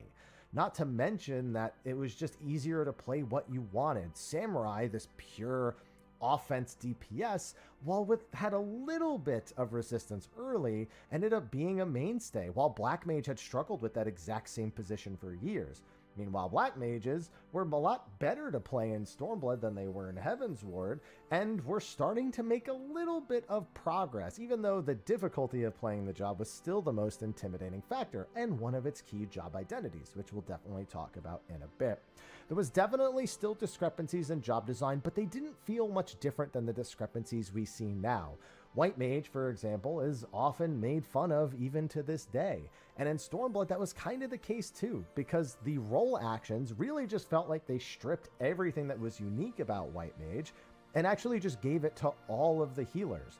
I would say Stormblood was the downfall of White Mage, and while it's absolutely okay, and I've done plenty of raids with it, it still gets that kind of side eye like, you could be playing something else. And that's unfortunate, because that really all did begin in Stormblood. But all the same, Stormblood's kind of the benchmark for what people think is a good balance of job identity and playability without taking anything too much away. It's really into Shadowbringers, where design simplification took a massive turn. Resistance debuffs were removed. That thing I was talking about with the piercing resist, gone in Shadowbringers. Offensive stances for tanks were removed, and aggro was super buffed up. Every job got a job. See a dancer main? MP was removed. MP was set to a standardized value.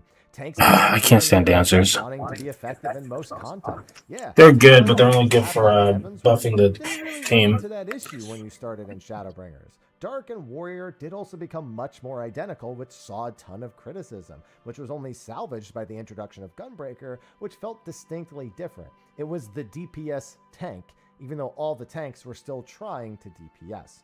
Now, late Shadowbringers and into Endwalker, it really became clear. I mean, cooldowns all standardized to the 1 or 2 minutes. Tank tools made even more equal, though Dark Knights were still struggling with Living Dead for a while.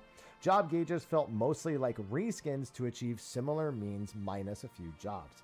The result was, you really did feel like you could play any job in any content and feel mostly okay. Still definitely some things, having something that reduces magic damage taken instead of all damage taken. But it also meant many jobs began to feel very similar. It's only continued into Dawntrail, as more job identities just continued to struggle.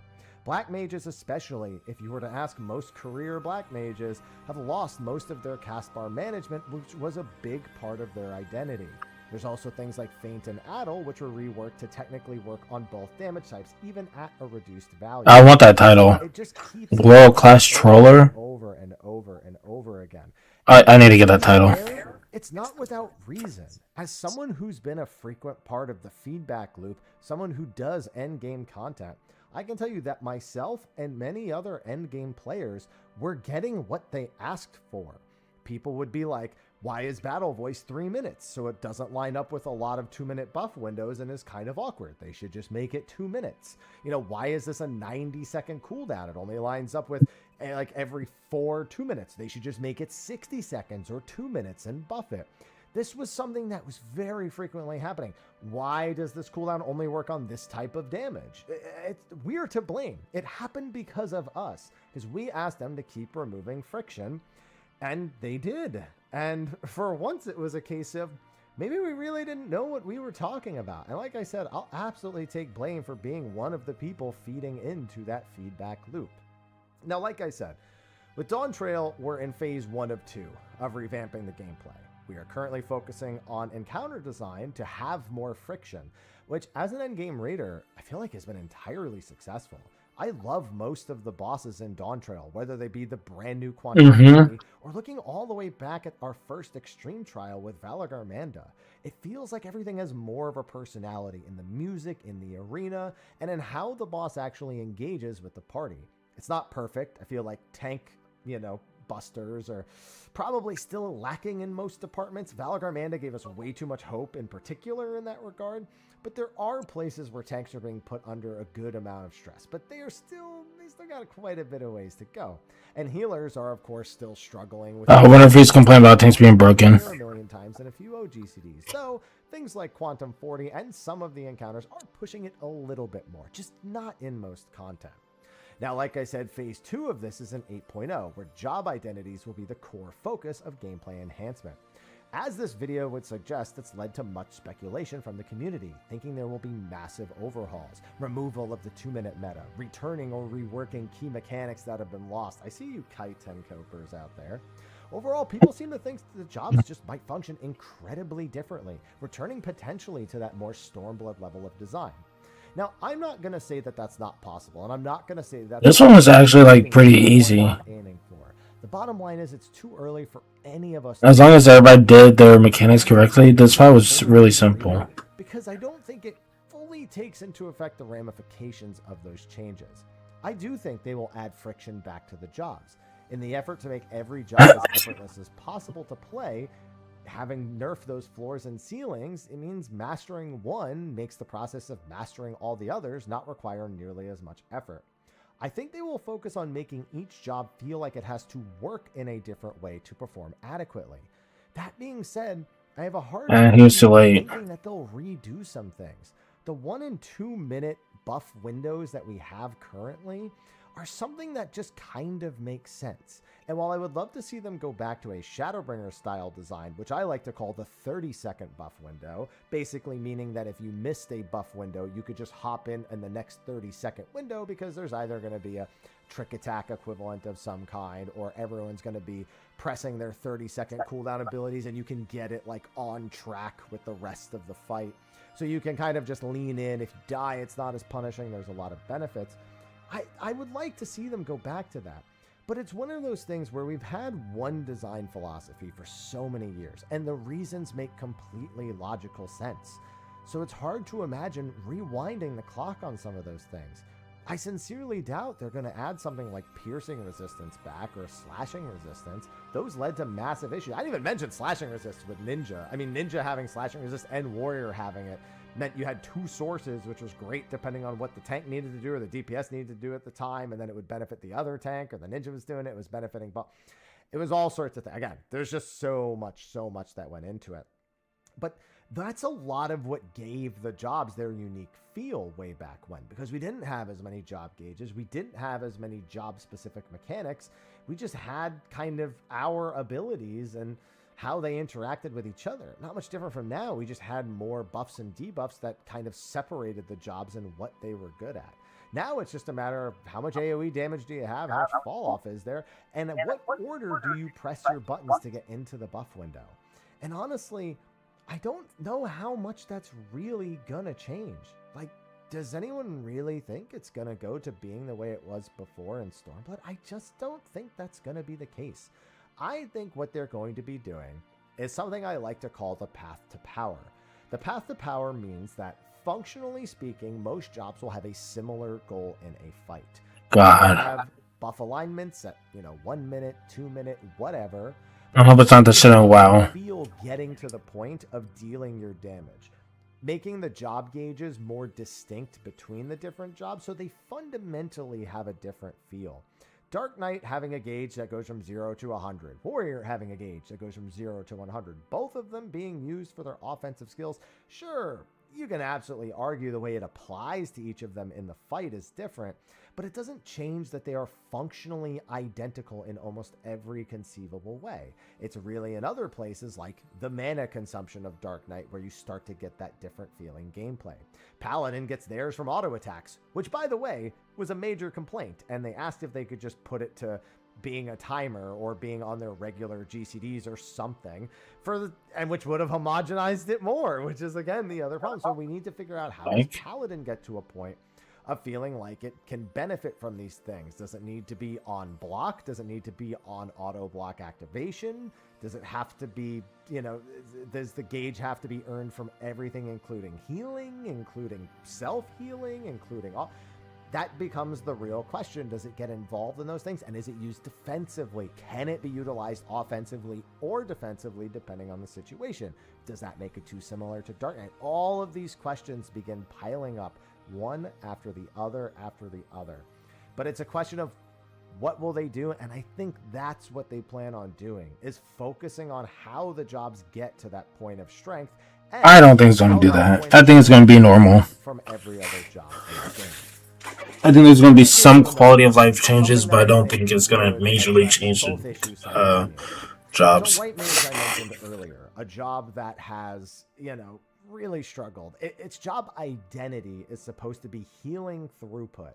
And while in a bubble, it kind of makes sense if you compare the skills 1-to-1 to Astrologian, let's say, it also just kind of doesn't have enough of a function. The job doesn't have enough utility, it doesn't have enough protection against enemy skills, and it kind of just it's not a barrier healer. Just exists, especially when it comes down to being a glare spammer with a D. The most simplest healing class there is. Factors is actually the Blood Lily, funnily enough. The regular lilies that lead into it, they do have sort of a job-specific function. They act as that mobility tool or that tool that you can pop just because to get to your Blood Lily for a huge burst of damage, which feels really good. But that also has lost some of its luster because the other healers have gotten tools that allow them to nuke the opponent as well. Not to mention Sage focuses on a lot of offense on the regular, and Astro just got a new nuke skill that also hits very, very hard. So, what can they really do to make White Mage stand out from the rest? Well, if they want it to be the healer that feels like it has the most cripplingly offensive power, something more like a healing Black Mage, then they kind of need to double down on how it accesses its hardest hitting abilities. Does activating the Blood Lily give you a changed form that makes you really go on the offense? And also, on top of that, couldn't they give it some sort of other healing throughput related identity if they really wanted to keep in that regard? For example, what if White Mage had skills that actually overhealed your HP? Now, functionally, that's still very similar to a shield. Let's say that someone has 200,000 health, and I heal them with the skill for 25,000. They now have 225,000 health. That's completely identical to getting a 12,000 point shield. The difference is in how it's actually applied in the healer role. If you're at full health on a Scholar and you heal for 12,000 with a shield, you'll then get a shield for 12,000, assuming it's a non-crit, approximately. So 12,000 of that healing just went to waste. You only casted the spell to actually get the 12,000 point shield afterwards. Whereas when you overheal, there's no healing waste. So that healing throughput identity becomes something a lot more specific to them. And you also have to make sure it doesn't just show as a shield, for example. It needs to change your HP bar to be your actual HP number maybe to be, light green or something like that. Not like I would know about colors, right? And so you can see on your party list, oh, my White Mage has empowered my health bar to be more than it would normally be. So it's things like that that I look at for White Mage. And yes, I could target the individual skills, free cure, cure 1, looking at those things for sure. In any sort of identity adjustment, you want to see changes to those skills that feel like they give nothing to the job and aren't fun to press. And in fact, the single target heals on healing jobs are among the least effective things that almost anyone will do. In most single target emergency cure situations, if they have the GCD, they're not going to go to cure 1 unless their MP's at bottom of the barrel numbers. They're going to focus on using cure 2 and not fish for free cure procs. Maybe you have to make procs that involve the first and second heal far more tantalizing in order to make them use it. Maybe Cure 2 can overheal for 150% of the amount after Cure 1, which even then is questionable, but it's an example, you know what I mean?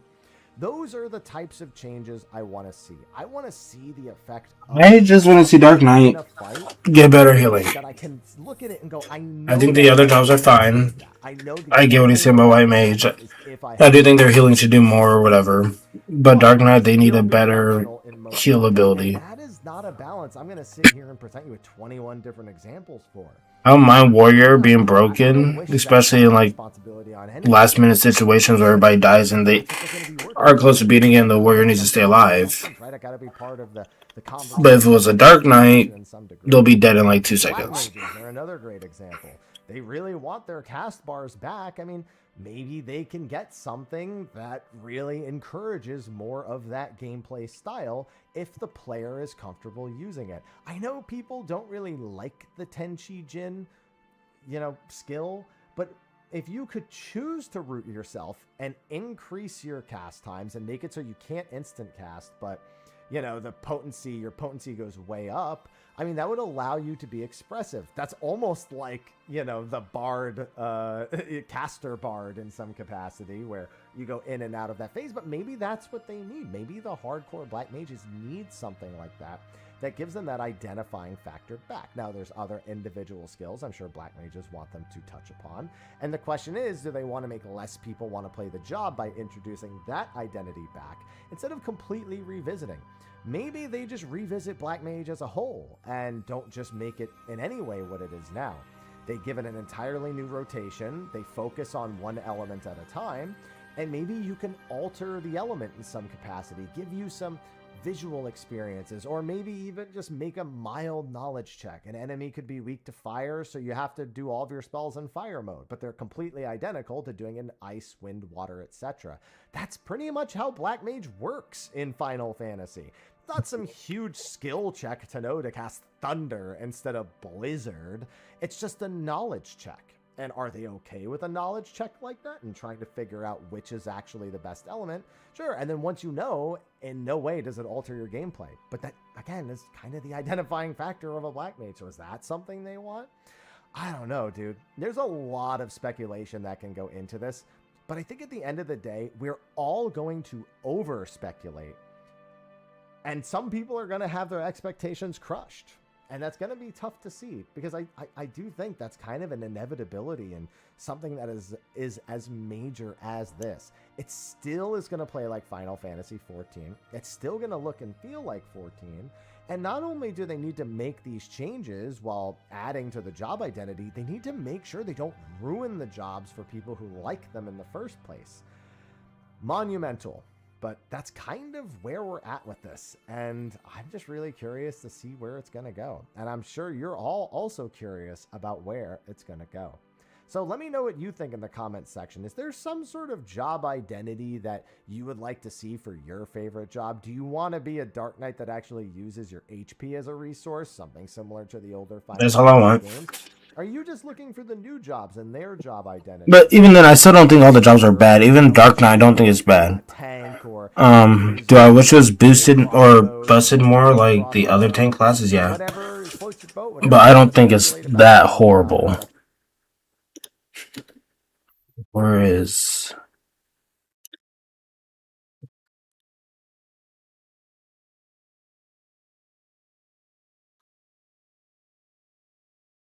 It's 2025. Oh no, not IGN, not IGN. It is IGN? No, yeah, I want to watch the actual one. These dishes just aren't getting clean. Problem isn't your machine.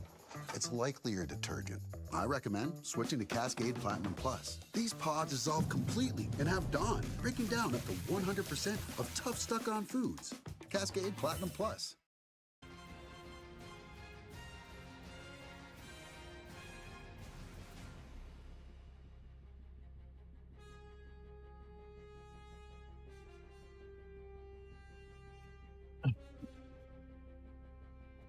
Oh, what game was that? Expedition. It should be Expedition 30 that was Game of the Year.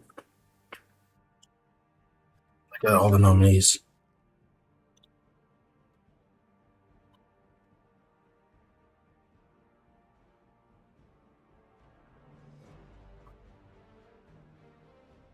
I'll just follow it on there.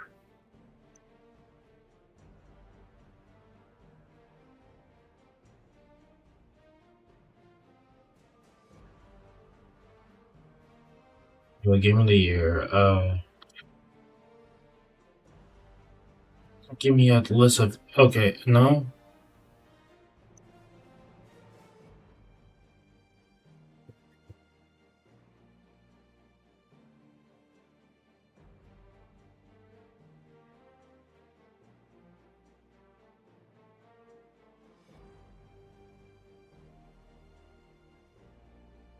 I have a list of what they think is going to win. They don't have a list of all the... Oh, here we go.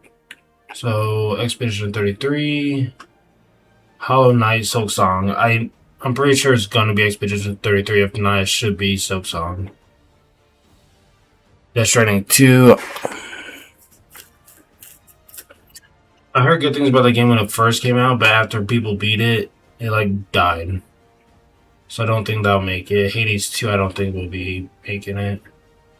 Kingdom Come Deliverance 2, I think that might be my third in line. Donkey Kong Bonanza, that'll be fourth.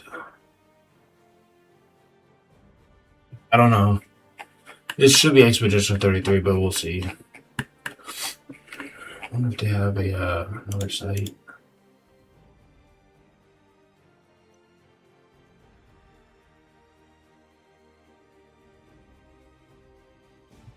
Watching it, I don't know what the fuck this is.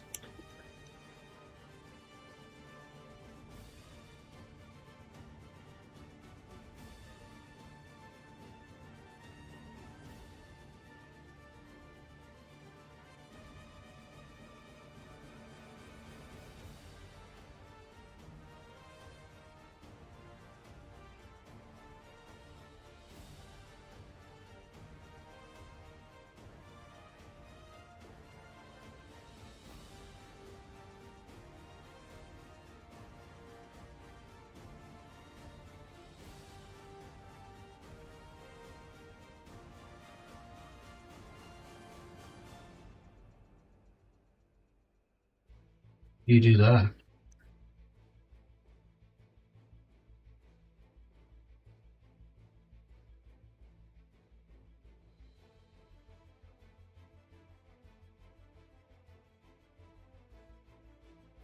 Oh, never mind, that's Lore Partners. Never mind.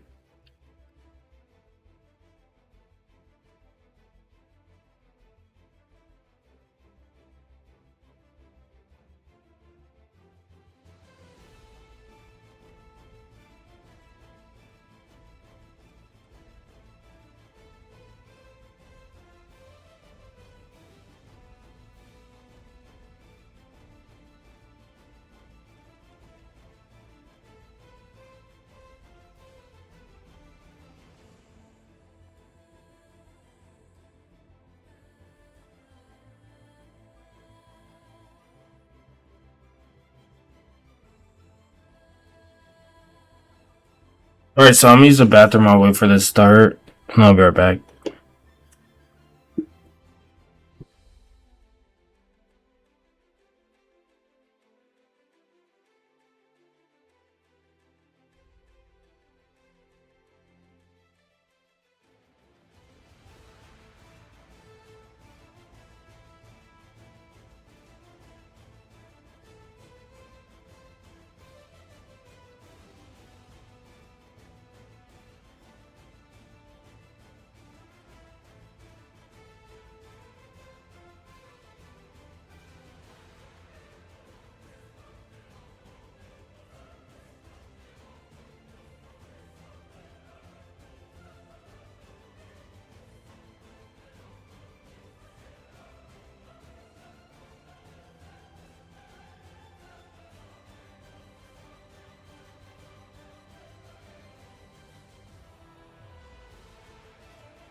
I'm back, and looks like I'm back just in time.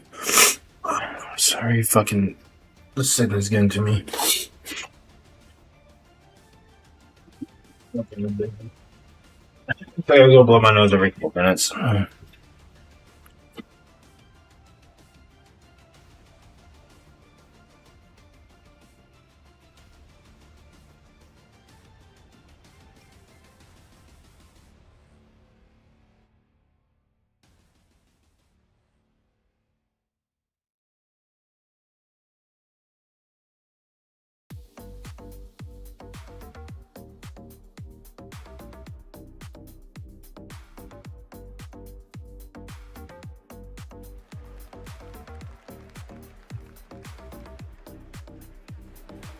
Welcome to the 2025 Game Awards opening act. I'm Sydney Goodman, here to start us off on gaming's biggest night, streaming all around the world. We are coming to you live from the Peacock Theater in Los Angeles to celebrate the year in games, with special performances including from the Game Awards Orchestra and Evanescence, surprise guests, Oh, Evanescence. and world premieres like Resident Evil Requiem, Phantom Blade Zero, Lego Batman Legacy of the Dark Knight, and many more. Plus, over 20 brand new games you haven't heard about yet. It will make you believe the universe is conspiring for you. And you know what? I don't think I can wait any longer. Let's just get started right now. Tonight is a very special Game Awards because 3 of our Game of the Year nominees are from indie studios. So we're going to start things off with the announcement of a beautiful new game from the Burlington, Vermont-based Frame Interactive Studios. This is The Free Shepherd.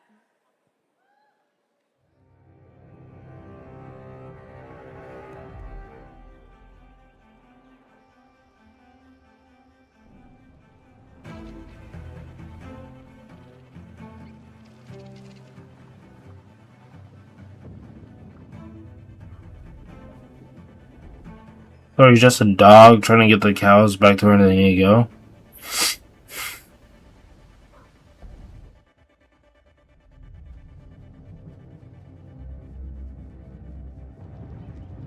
Huh.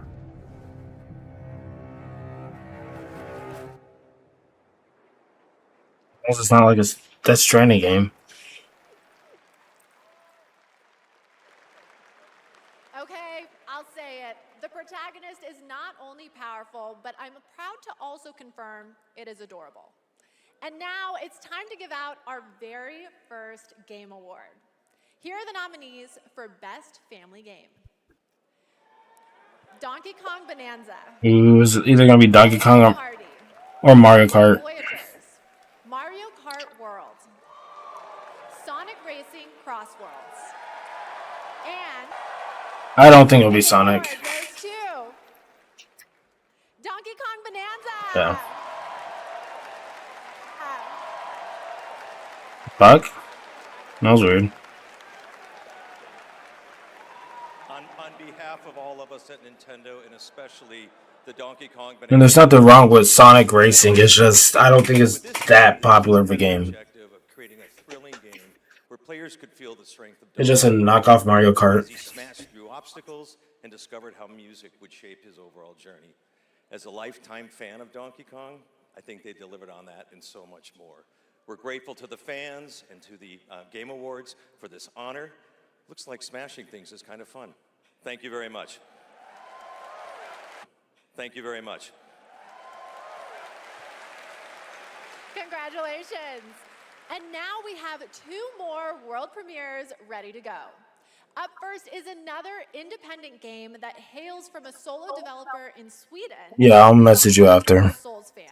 He's built a brutal melee combat experience backdrop.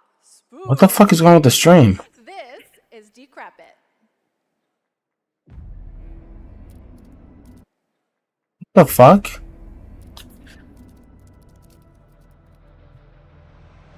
Am I the only one having that issue?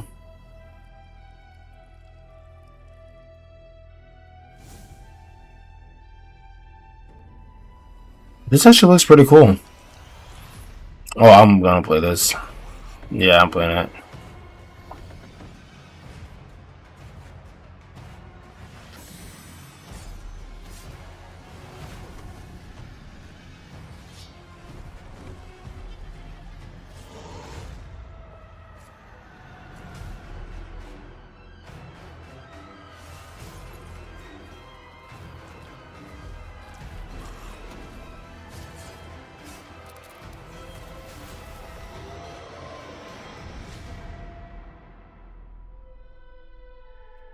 If that's on Game Pass, I'm playing that game.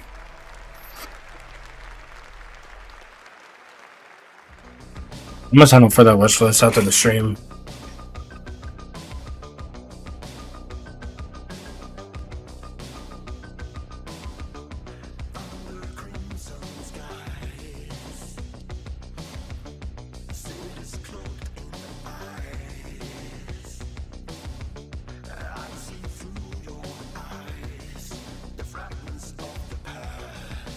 Is it any music or like music in the game?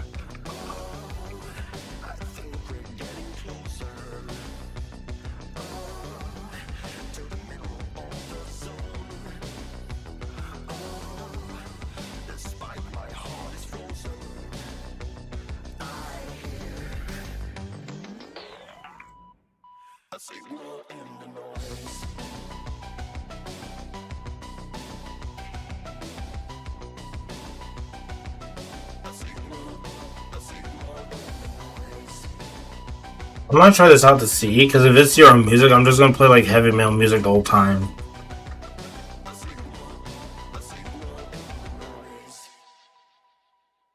Like some EDM or something. That was Audio Mech, the new game from Dylan Fitter, the creator of Audio Surf. And starting tomorrow, you can play an Audio Mech demo. This one good, how about you? Steam.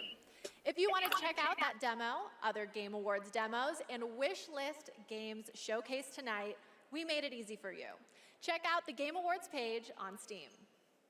We'd like to take a moment to remind everyone that That's good. tonight's Game Awards broadcast is available on YouTube with dedicated ASL and descriptive audio feeds. And in that spirit, it's now time for our next award, Innovation I appreciate it. Accessibility. This year's nominees have Yeah, I'm still live somehow. commitment to making games that are as playable as possible by as many players as possible, and they are Assassin's Creed Shadows, Atomfall, Doom: The Dark Ages. Oh, I better be Doom. EA Sports FC26, and South of Midnight. More likely it's Assassin's Creed, but it should be Doom. And the Game Award goes to Doom: The Dark Ages. Oh, my bad. I thought I did respond back to you.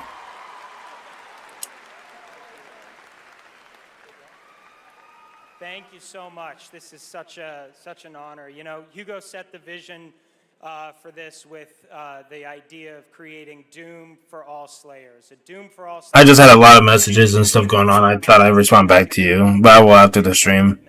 Thank you also to Xbox for their commitment to accessibility and the support of the game, and as well as our partners at ZeniMax.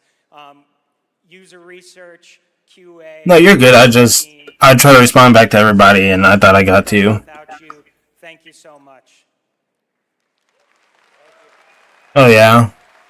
Congratulations, Doom: The Dark Ages. Still to come, more brand new game announcements, awards, and Yeah, we'll talk about it after the stream. maybe Jeff will finally reveal what that statue in the desert is all about.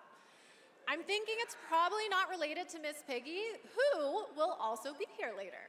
We'll be right back.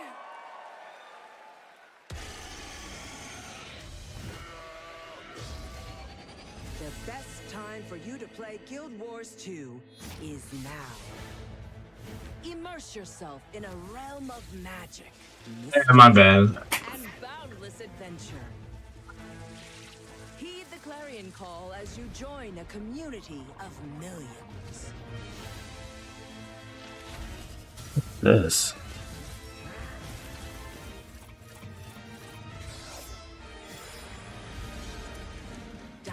What is this? Explore a wealth of lore. celebrate the release of Guild Wars 2's newest expansion. Oh, that makes sense. Wish I didn't get back into that game. Download and play now.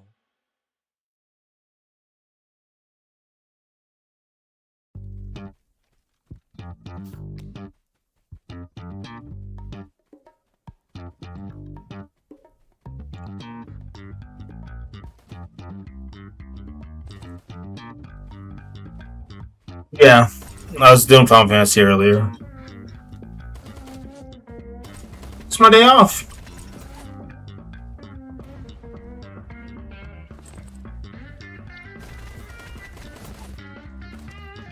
That makes me insane though.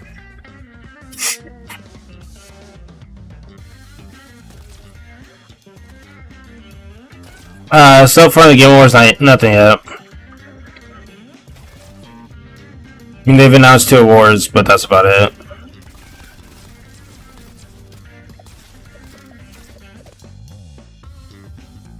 Oh, this is Escape from Duck-Off. Yeah, I've seen this. Welcome back to the Game Awards opening act. We are counting down to the big Oh, those are cool. ball, so I signed an NDA, but I'm going to risk it all just for you. So here's a hint about... No, I've never seen those before. There will be lots of new game announcements, including Lara Croft's return in the next Tomb Raider, a deeper look at Resident Evil Requiem, the announcement of the release date for Phantom Blade Zero, and the Game Awards Orchestra, conducted by Lauren Bouth, will pay tribute to our 6 Game of the Year nominees. You might have, and I probably just missed it. That's easy. Oh, yeah, for Dan, yeah, I remember those. Will be back. But for now, it's time for our 3 esports awards. The first up is Best Esports Game, presented by Game. And the nominees It's gonna be CS2. 2, Dota 2, League of Legends, Mobile Legends Bang Either that or Valorant. and Valorant. And the Game Award goes to Counter-Strike 2. Yeah, it's Counter-Strike 2. The nominees for Best Esports Athlete are Brock, Chovy, Forsaken, To be honest, I don't know a single one of these people. Anna RD. I'm gonna go with Forsaken. And the Game Award goes to Chovy. Nope, I was wrong. The nominees Yeah, I have no idea who these people are. Gen G, Energy, Okay. Team Falcons, Team Liquid PH, and Team Vitality. Okay, yeah, I'll talk to you later. The award goes to Team Vitality. Congratulations to all our winners. Okay, I want to take a minute to remind everyone that we are streaming live around the world on more than 30 platforms, including for the first time on Prime Video. While you're watching, you can head on over to TikTok to share your favorite moments using #TheGameAwards. We can't wait to see your videos. And now I have yet another world premiere and new look. Yeah, I'll hit you about this stream and message you. Important news about Capcom's Pragmata.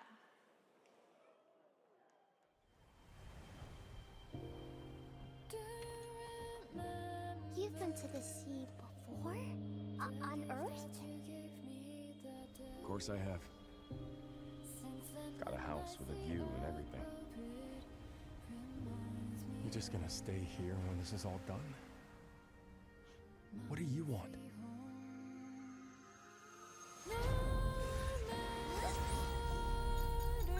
Oh, that's right. Didn't they announce this before?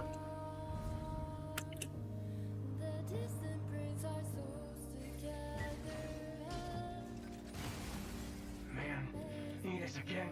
I can't do anything.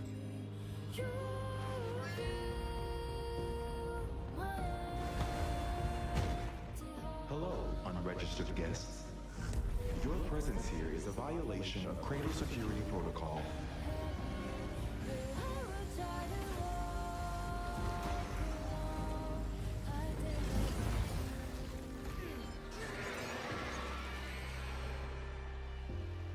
That looks like a fun game.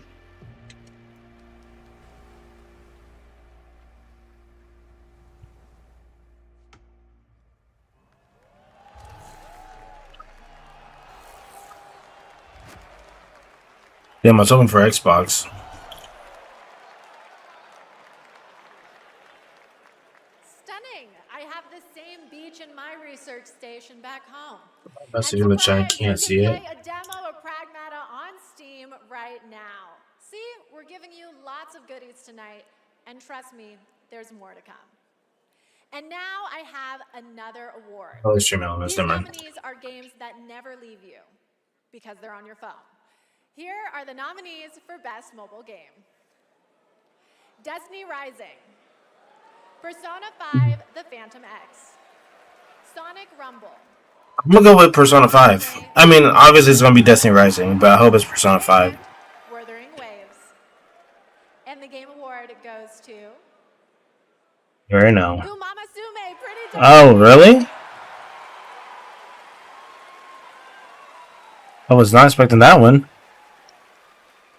It is a tremendous honor to receive this amazing award. This was only I've never heard of that game because before. the support of FFXIV. I'm gonna look it up. I deeply appreciate all the Uma Musume trainers out there. To the people who are not familiar with science, we are dedicated to being the best entertainment. We will promise you more wild contents coming, so stay tuned. Thank you so much. Thank you. It's like a mobile MMO. Congratulations. All right, I think I have to take a quick break and play Umama Sume. It's not my ADHD, it's professional development and my ADHD. But there's so much more to Soccer? come, including 2 brand new game announcements from 2 brand new game studios. Right Get into it later. Looks like a soccer game. My dear children, Is this Fable? I write this letter to you as testimony of Nope. my undying love. Theorcus, my beloved, you will honor our goddess more than I ever could. Those look like This is either Find your father's steel and faith. Dragon Age or Baldur's Gate. What happened? She knew Maraike was coming for her. Never forget, the bonds that tie the 6 of you will be your strength.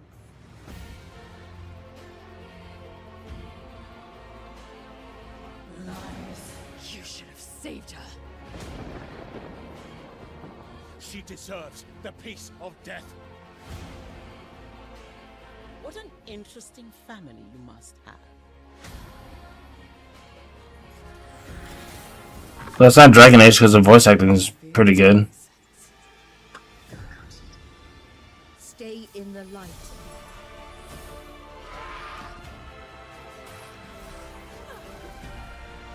Never give into darkness. Yeah, this is Baldur's Gate.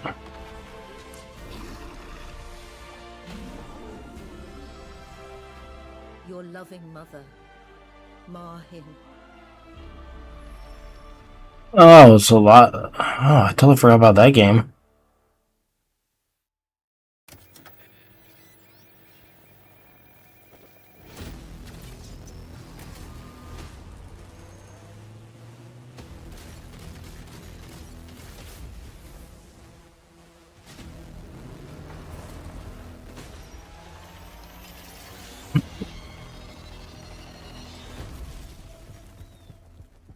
I know we've never quite seen eye to eye. Fuck is this? We want the same thing. It's all out there in the zone. You never know what you might find.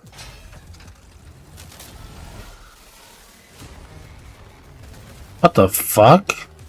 I mean, that's pretty cool.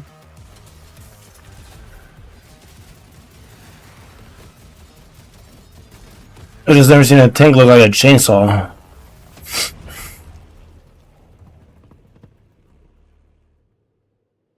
Why are none of these games on fucking Xbox? Welcome back. We are oh so close to the top of the hour. Everybody, go tell your friends to tune in and get ready for a night of awards, world premieres, musical performances, and lots of surprise guests we haven't told you about, because then they wouldn't be surprises. But now it's time to honor another game studio with an award, and it's one of my favorite categories, Best Independent Game.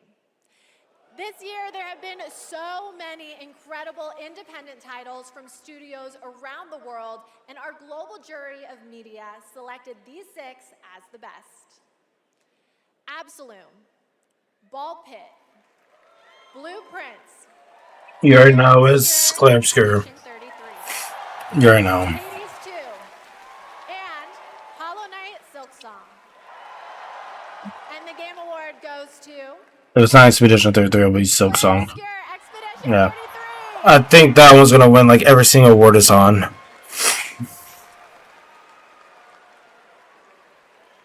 Thank you. I remember Sunfall beginnings in early 21, just 4 of us painting the walls of the small office we had just rented. We wanted to make a small game then, but with big ambition and creative independence. It was challenging every day. For most of our team, present here tonight, Expedition 33 is the first game we've ever shipped. We couldn't be prouder of what this team has achieved, and we dedicate this award to all the indie teams around the world, to those who put creativity first, to those who push forward with limited resources, also to those who never make it to the release, and also to those who bring extraordinary games to life every year. You make our art form richer, and you continue to inspire generations of creators and players. Thank you. Congratulations! Speaking of independent teams, this next game is a special one from a brand new independent studio. It comes from Day for Night, a new studio from the lead designer of Red Dead Redemption and the creative director of Mario plus Rabbids. We're excited to share this global announcement with you for this action-adventure game that blends exploration with mind-bending free-form puzzles. This could be.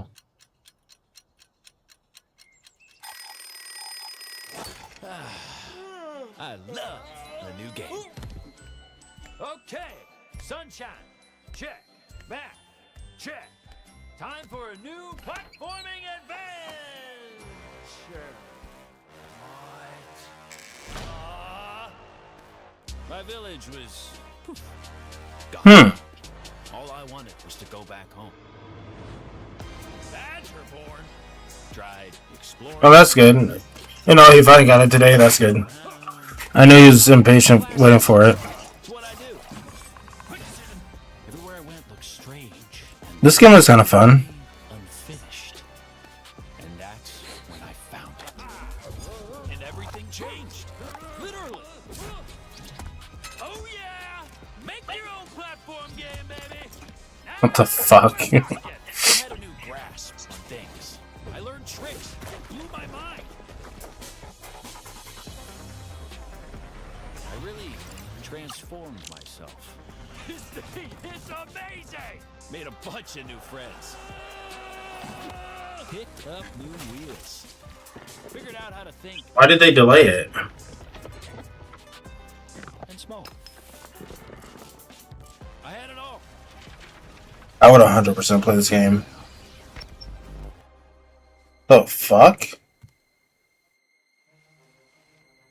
Yeah, that's weird that they delayed it. Unless it was weather. Yeah, weather related. And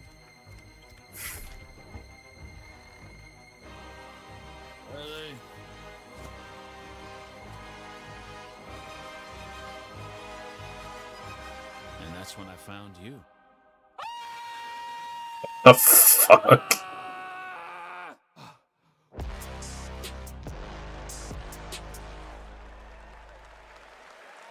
Huh. Wonder how much that's gonna be. I always expected it to be the AI chatbots that achieve sentience first, but I'm down for an animated Badger singularity. And yes, that is actor Evan Peters playing the role of Bradley the Badger. I have one more world premiere for you. It comes from an incredible brand new studio in Osaka, Japan. This is a wholly original new world coming in 2026. And we're excited to share the announcement and the first look at gameplay with you. That game better not be fucking $80.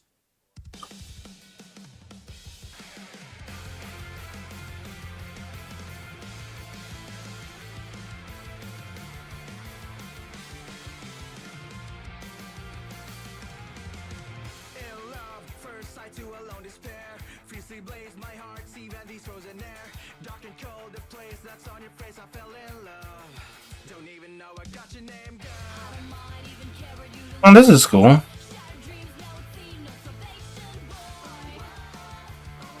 Little emo game.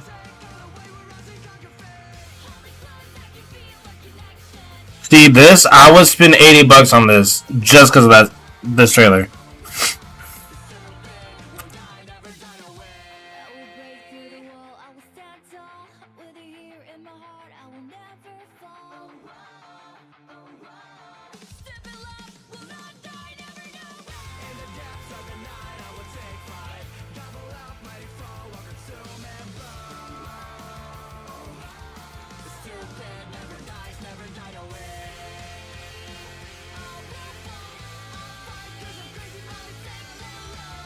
So wait, does she fall in love with a zombie?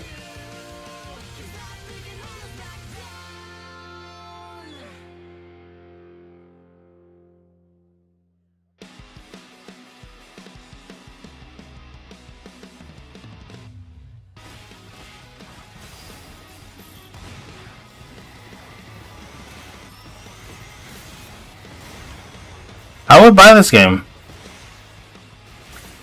And he can turn into a werewolf? That's cool.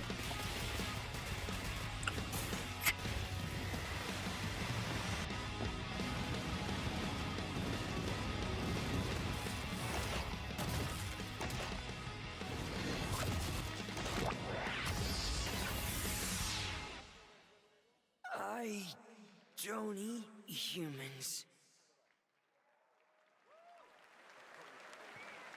That actually looks pretty cool. If that doesn't get you hyped for the main show, then maybe you're the problem.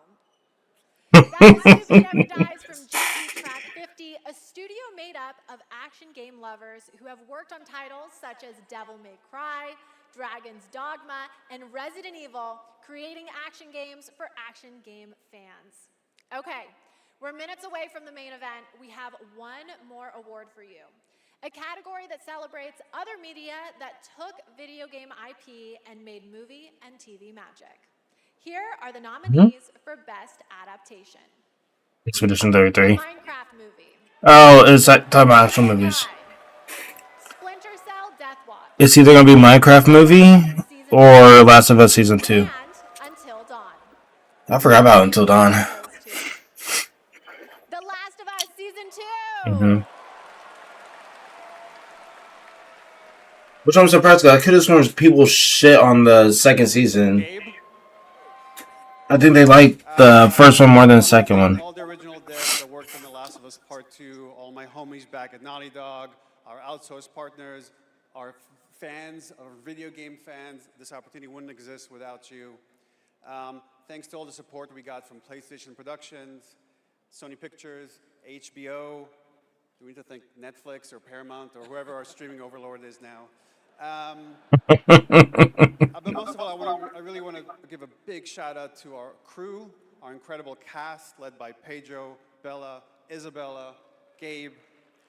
They really threw themselves at this and did their best to bring our world to life in live action, and we're super proud of what they've done. Thank you to the Game Awards. Thank you very much. Congratulations, The Last of Us. Okay, my guys, we have reached the end of the opening act, which means it's time for a new beginning. The Game Awards main event is imminent, with big awards, even more world premieres, and amazing performances, surprise guests that even I don't know about, because if you guys remember, I violated my NDA earlier, and they decided I couldn't be trusted. But you know you can trust me to be What is she talking about? losing my mind when we get to Lara Croft's long-awaited return, the announcement One of the fucking next Tomb time. Raider, which is just minutes away. And that's just one of the announcements we've told you about. There are a lot of other ones that are so secret, all I get to see completely serious. Anyway, thank you for The fuck going on the journey happened? with me, and congratulations again to all the winners so far. That's just YouTube's thing, or is it all the streaming platforms are having issues? Buckle up. The 2025 Game Awards starts now.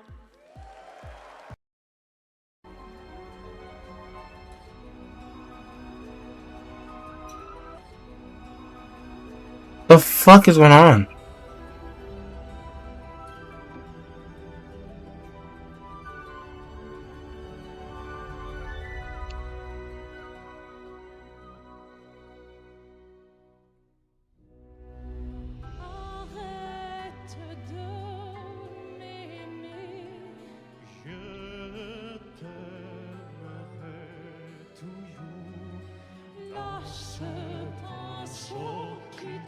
I thought the sound sounded familiar. Yes, from Clear Obscure.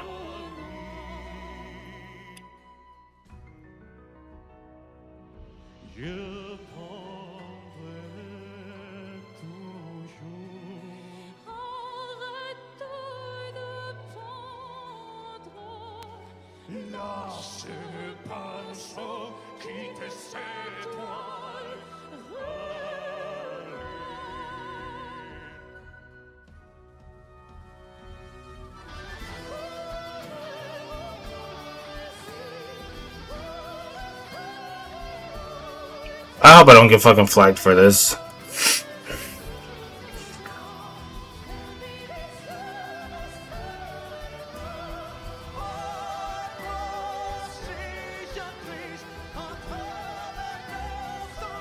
He's a great singer. I don't know who he is, but that's pretty good. Those vocals.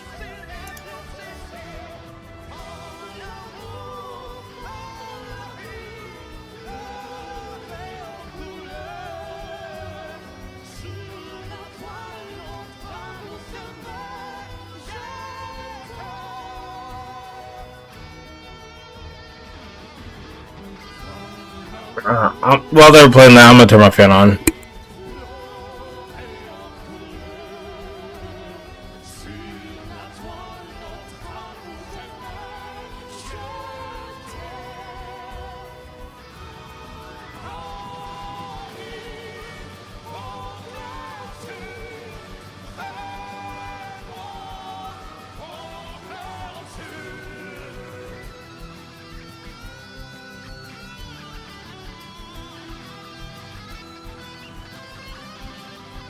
We're back.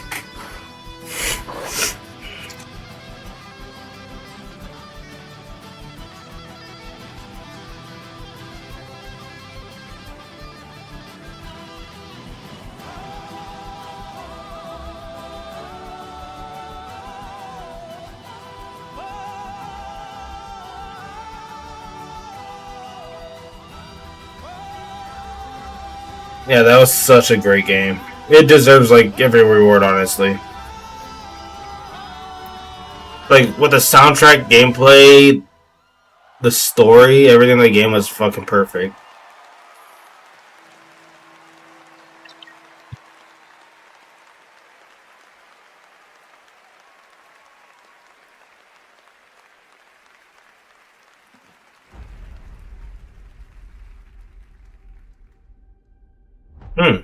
Living things can't help but change, you see.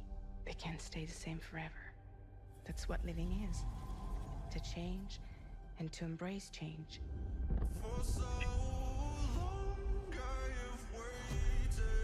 Sometimes This Sleep Token? of our own prison.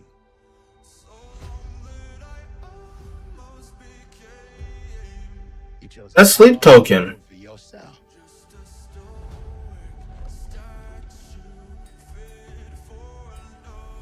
That's my wife went on. She loves Sleep Token. 7 people changed the world.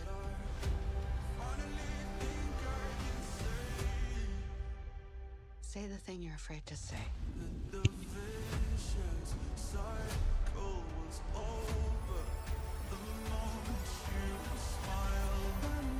We can work with this. To new beginnings.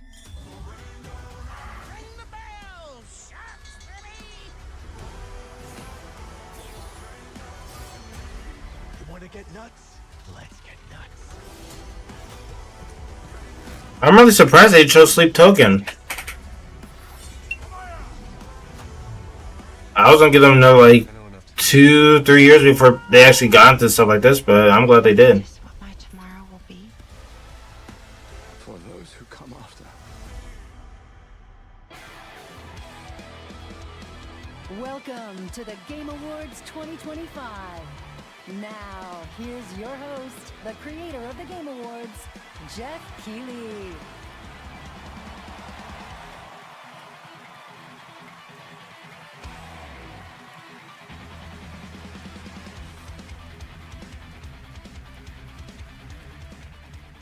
Good evening, everyone. Welcome to the Game Awards, a night to celebrate the best and discover what's next in video games. Tonight, we are connected through our love of games. Thousands of us here at Peacock Theater and millions more watching around the world in places like China, India, Brazil, in the middle of the night in Europe. I know it's late. I see you guys. Thank you for showing up for this show. And first of all, thank you to Elise Duport-Percier, Lorian Testard, and the music of Claire Obscure, Expedition 33, kicked off the show. An amazing performance. And of course, that is the most nominated game in the history of the Game Awards. And many members of the team from Sandfall Interactive are here with us tonight. I think you can identify them based on their attire tonight. Welcome, guys. It's great to have you here. You know, every year this show reminds us why video games matter. They are worlds we share, stories we live, communities we build, and experiences that challenge, inspire, and connect us like nothing else, especially when life gets hard. I don't usually open up about personal things on stage, but 2025 tested me in ways I didn't expect. In January, my home burned down to nothing but ashes here in the Los Angeles fires.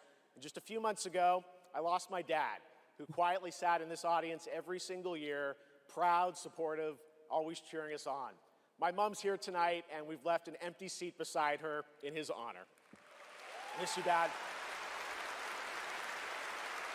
But in the middle of all that loss and rebuilding, this show and all of you became a source of strength for me. I think about this night, this moment, and this community, and it gave me something to look forward to. It reminded me how important it is to celebrate games.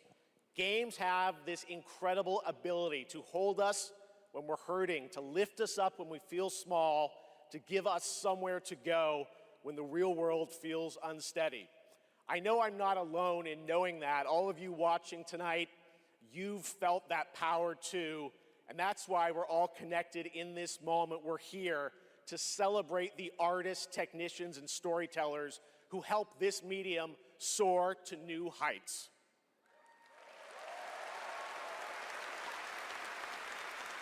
Tonight, we're going to honor over 100 nominees and celebrate a record-setting 3 independent titles up for Game of the Year. That's right. And we are going to have some fun, of course, too, with a whole slate of brand new game announcements that will hopefully get you excited about the limitless future ahead. So let's get going. To present our first award, a father and son, 2 remarkable actors. He is one of the finest performers working today, from Isaac in The Last of Us to Chase in Dispatch, and his son brings young Chase to life in Dispatch as well. Please welcome to the Game Awards, Jeffrey and Elijah Wright. To be honest, I have no idea what the fuck Dispatch is.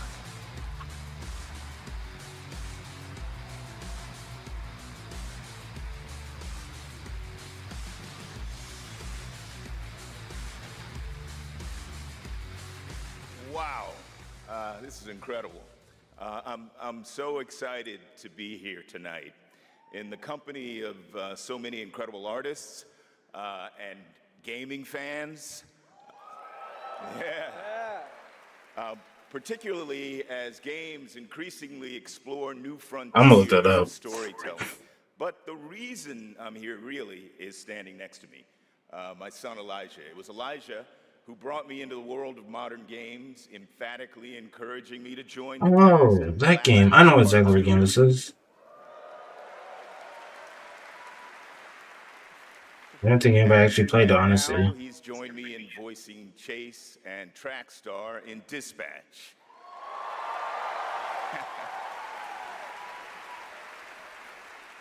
Some Dispatch fans out there, I think. Yeah, cool. If it weren't for Elijah, I'd still be playing Pong on an Atari. That's right. Keep up. I can't believe I'm standing on this stage today. As an Because I artist, need new fucking I'm headphones. thrilled. I grew up with video games, and getting to work in the world of gaming has been a dream of mine. I mean, I guess it's nice that you're here too, Dad. Thank you, Elijah. Got you, I got you. The next award honors games that are high octane, high action, and combat heavy. Yeah, I looked it up. Is it like superhero game? If it's $80, I'm not buying it. Oh, here we go. It's gonna be Battlefield 6. It's not gonna be Hades 2.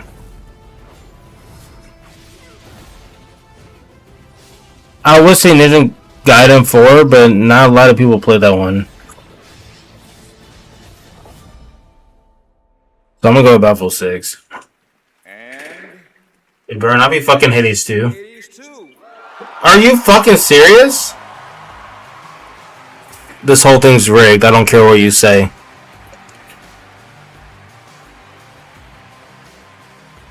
It is good. I've seen it, but action game, I would not expect Hades to be in that category. Thank you. Maybe like best RPG. Worked on our first action game, Bastion. All still work together at Supergiant Games. We've been joined by so many people who helped make Hades 2 and the original Hades what it is on behalf of the entire group of us who worked on the game. We just want to express our gratitude to the other teams who make such incredible work in this industry and inspire us. And we want. And I know I haven't played Battlefield, but I know what it is. And I can tell you right now, it's so much better than Hades 2. For an action game, in my opinion. I'm not mad that they won. We know it's rigged. Congratulations, Amir, Greg, and the whole Supergiant team. That's amazing. But then again, Now we move into one of my favorite, and yes, sometimes Battlefield lost a lot of fan base because of the last few Battlefield games. And it could have been like when they released Battlefield 6. all year long, there's speculation online about what may or may not appear on that screen tonight. And as always, my only advice is enjoy the journey. Maybe you'll witness the birth of a brand new universe or the long-awaited return of a legend. That's the magic of this Fable? show. Anything can happen. Fable? So, Something? let's get started. It's time for our very first world premiere, something truly special that we're honored to debut here at the Game Awards. I swear to fucking God, if this is another Starfield DLC. Fucking say it. I thought that game died off.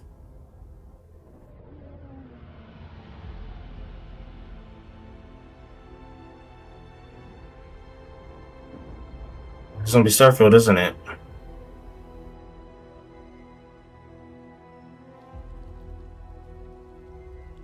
I'll give it to them. Graphics are good.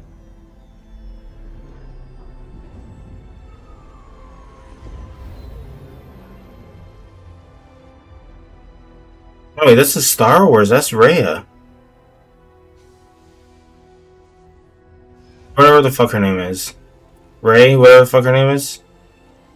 Is this a new Battlefront game?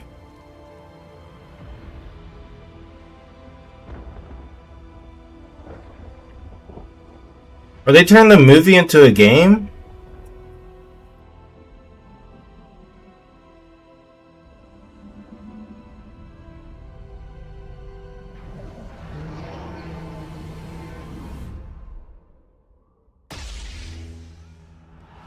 Oh.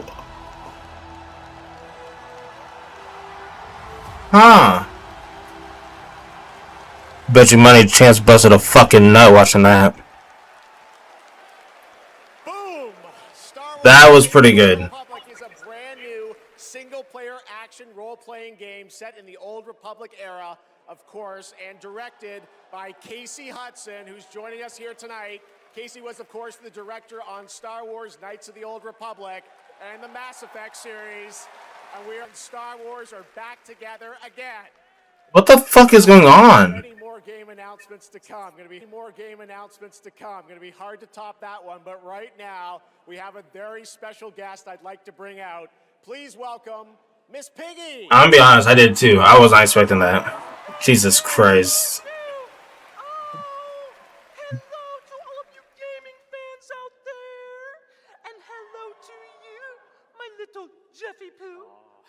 It is so great to have you here at the Game Awards, and thank you for accepting our invitation. I really appreciate it. You know I would never turn down an invitation from you. Not after Bora Bora. Which, by the way, was certainly not a bore, a Bora. Piggy, come on. This is a public event. Oh, someone's being shy. Miss Piggy, I still need to open my mom. I really want to see who's voicing her.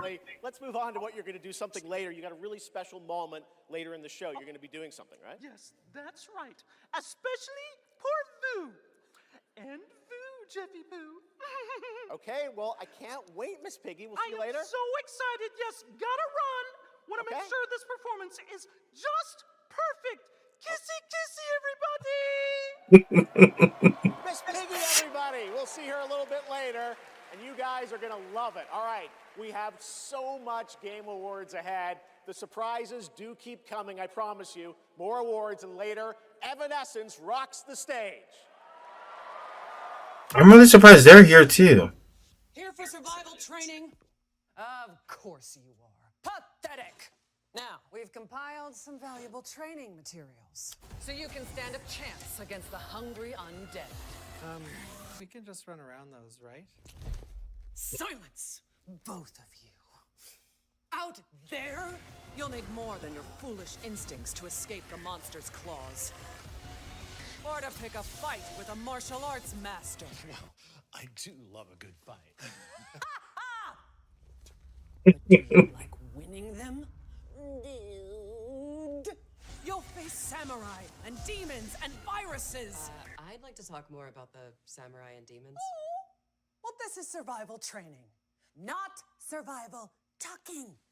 And Hmm? lucky for all you helpless half-wits, we've cut the price on some top-notch materials. So study up, fool. Oh, a Capcom sale. Okay. This isn't Conquest. It's Red Sec. It's a lot of fun. Yeah, and it's free. Free Red Sex? Do you think anyone here said sex? Oh God. This is about the Battlefield of Red Sex thing. Is that the name? It is. We gotta jump. Am I supposed to have a big gun? No, you're gonna find big guns down there, and we might even get a tank. Oh, is she really? We're not getting a tank if we don't jump. Oh, we need to jump. Yes, go. Was she the girl with the black hair? It's Red Sec.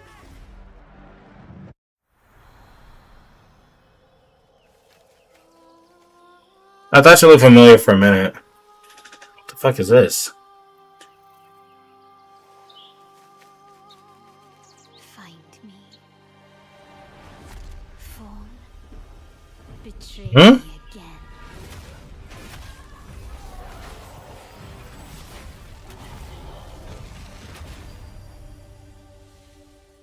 Gold frame. I've got bad news for you. Yeah, of course. Wish I would have shown more. That kind of looked pretty cool. The swarming bastards behind. Jesus Christ.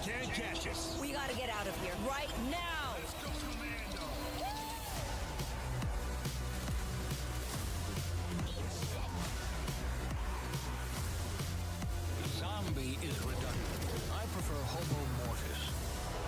We're gonna have to tone this shit down for the movie.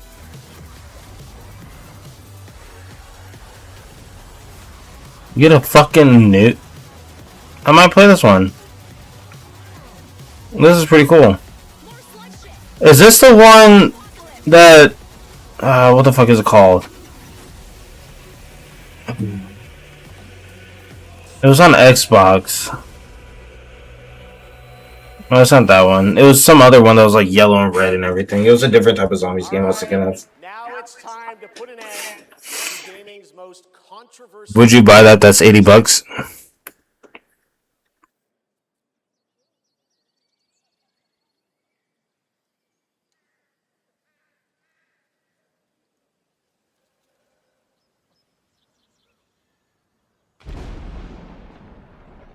I'm iffy on it. I'd have to look more into it.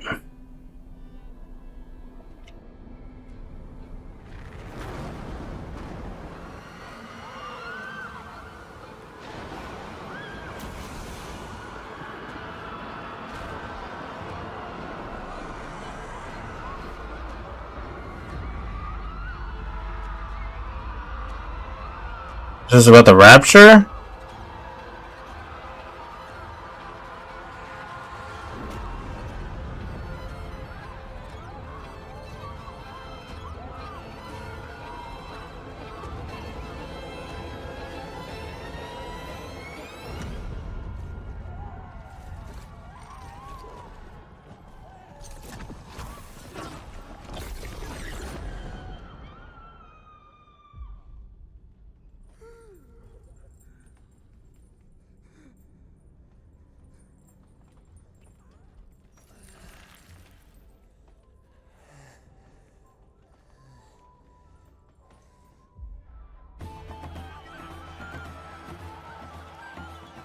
He kind of looks familiar.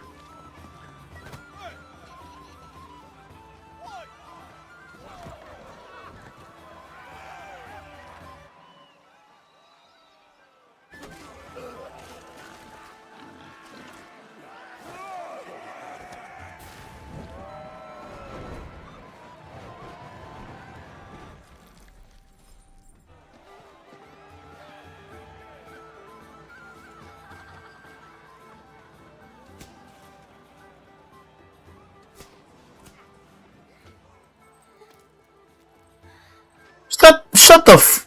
No.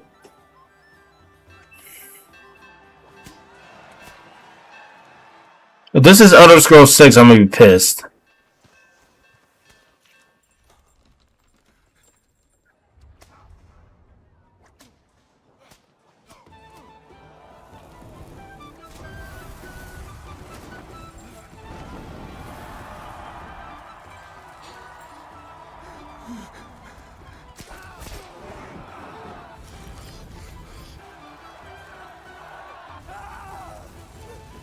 Watch it be like another ESO expansion.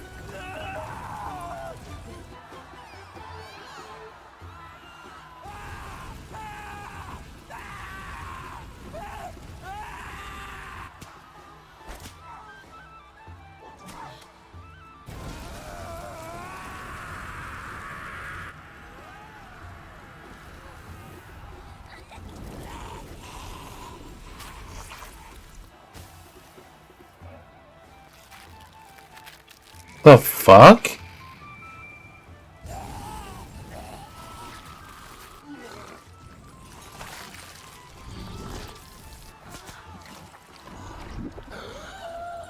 I know this ain't gonna be no Elder Scrolls game.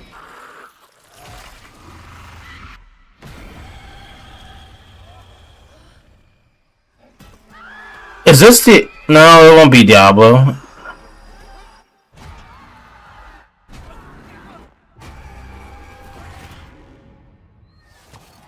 Oh, Larian Studios' new Divinity game, yeah. Jesus Christ, that's creepy.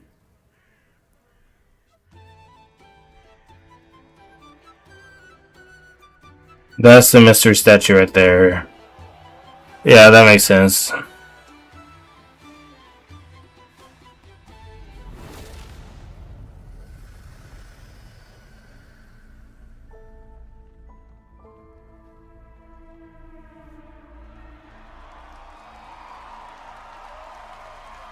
Yeah, I'll end up getting that.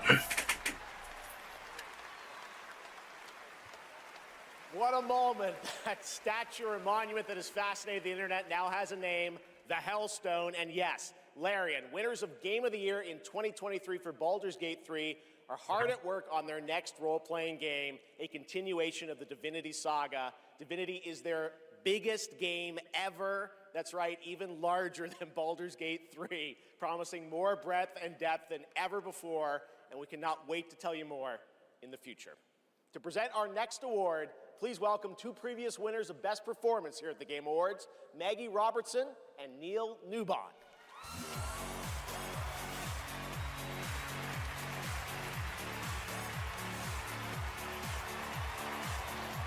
Oh, they were in that one trailer. I didn't know she was. Wasn't that the one chick in the trailer?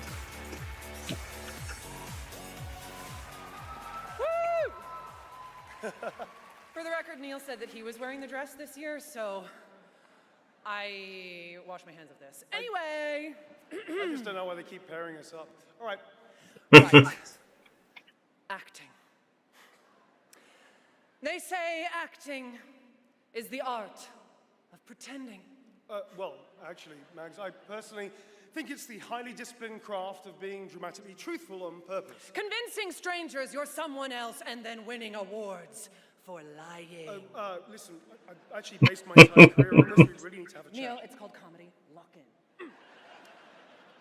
Okay, so we're here today to recognize the amazing performers who convinced us through their lies and deceit, really, that they were warriors on a quest for vengeance in feudal Japan. Dashing archaeologists with a penchant for fedoras and whips. Pseudo-French revolutionaries holding baguettes for some reason. And teenage girls forced to survive extraordinary psychological and physical terror. The point is, acting is serious business, and we are serious actors here to talk about acting seriously, really. Here are the nominees for Best Actor. Best Performance. I didn't make the rules. You already know it's gonna be Ben Starr. We'll break the cycle so she can't steal anyone else's future. I will find every member of the Yote Six. I swear it. Oh, she could win it. Or her. But I think it's gonna be Ben Starr. These relics hold a force that could change the course of history. It's not gonna be him. It could be, but it's not. And the Game Award goes to Jennifer English! I'm actually surprised. I'm really surprised she won. I mean, I know it's gonna be between her and Ben Starr, but I really thought it was gonna be him. But she was a big part in the game, so that makes sense. Well, it was her.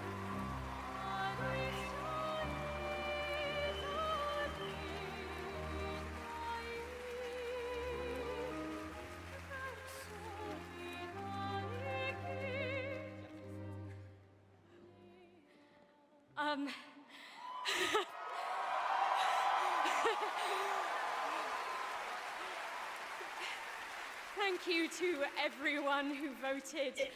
Wow, this is loud. This is not just my award. This takes a village.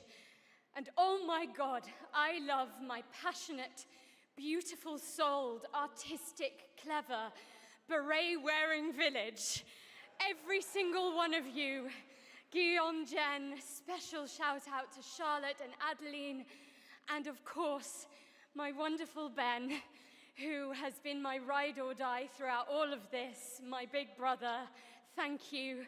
Thank you to my beautiful girlfriend. And I just want to say to every neurodivergent person watching this in this room, because I know there's probably quite a lot of you, and at home, to all of you that feel like life is stuck on hold. I didn't know that. I didn't know he was in Night Rain. Thank you so much to the games community and industry for giving us, so many of us, a home.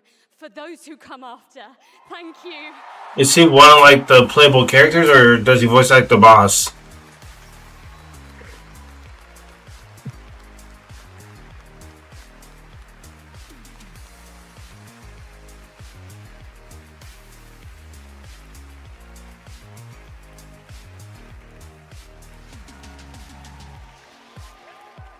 I didn't think he would be in that. Congratulations, Jennifer.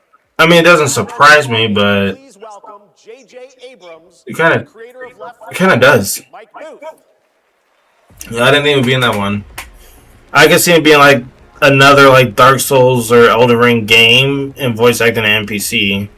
But that's cool that they have him in there. We've been so lucky at Bad Robot to get to work with some incredible artists to tell stories on stage, TV, and film. And it's been an absolute thrill and honor to have spent the last few years working with a brilliant Mike Booth on an original universe that brings our passion for great storytelling to the PlayStation and PC. Thank you, JJ. At our Bad Robot Game studio, working with our friends at PlayStation, we've been I did not know that. I know he's just talked about his dad dying, but I didn't know he was one of the pioneers. making Left 4 Dead. The result is something entirely different. An unpredictable, challenging combat sandbox where you succeed through cooperation and improvisation. And now I am excited to share a glimpse into what we've been working on. In fact, we're also inviting all of you to sign up for early playtesting and check it out for yourselves. But first, welcome to For Loop. Welcome back, team. Oh, great, another PlayStation game. Earth was invaded. Lost in less than a minute. All of this was our fault.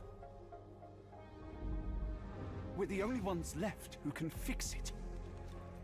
And you must use our machine, the same machine that broke the world, to unbreak it. Now, I know what you're thinking. This bloke's gone insane. This plan sounds impossible, and we're probably going to die. But that's where you're wrong. You're definitely going to die. Reprinting. It's all part of my new plan. Every time you fail, I will use our machine to bring you back. Reprinting. Reprinting. If you can Jesus Christ.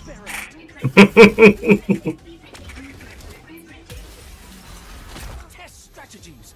Learn from your failures. You will become the world-saving team humanity needs you to be.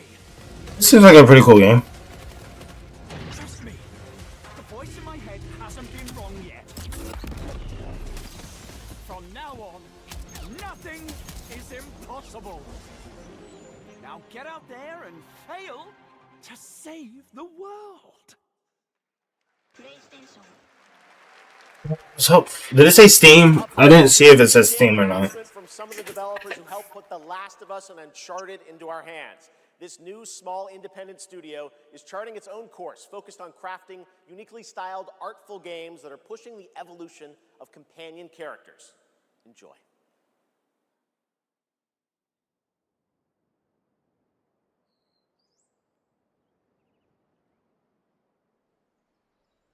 Oh, you're good.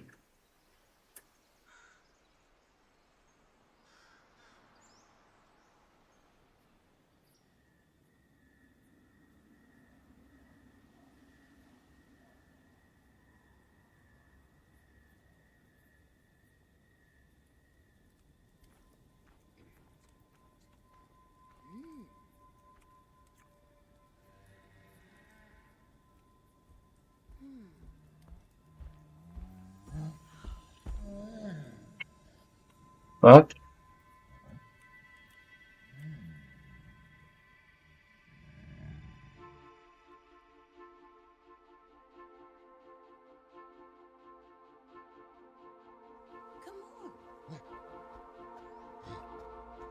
You play as a grandma?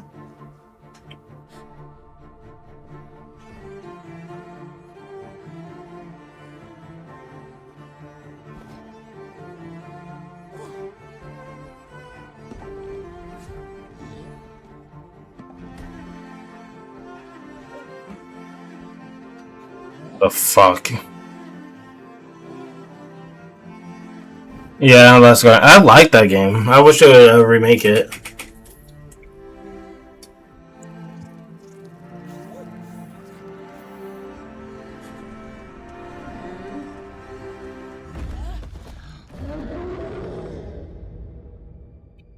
Oven of the chicken foot?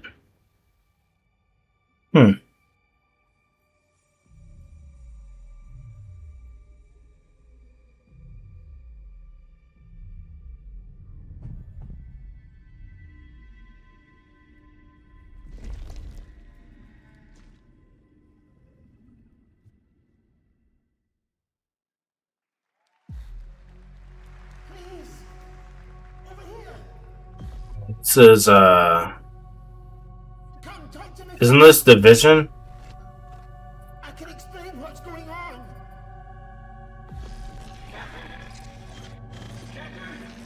It's on.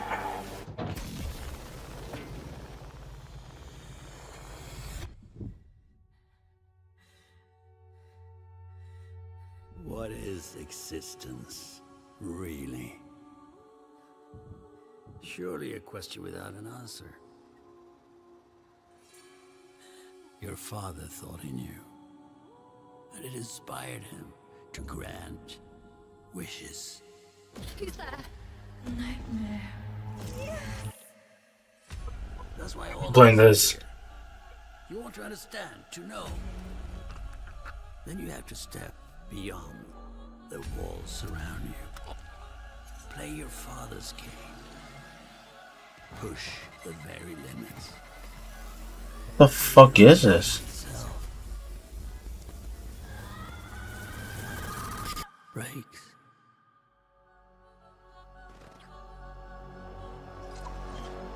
Antos? I was on Xbox, so it'll be on Game Pass.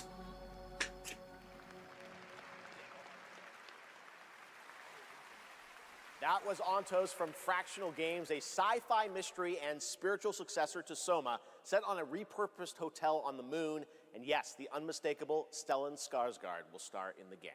All right, there's more Game Awards ahead, but right now, it's time to reveal a new forceful Void Hunter in Hoyoverse's hit urban fantasy ARPG, Zenless Zone Zero. Meet Ye Shuangguan, the first ever dual form. Forgot that game's even alive, honestly. Every chosen heir of the Qingming sword is expected to become a hero. Tread carefully. One step further and you may shed your mortal sins. But the gate to the final domain does not open without refinement. The strongest bond between people is always value, isn't it? I give you what you want, and you give me what I want.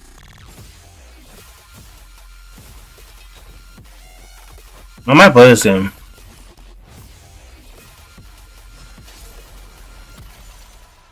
It was all a lie from the start. We never had a choice. I'm not fighting alone. From within this sword, many They got jiggle physics in here? I'm fucking playing this game.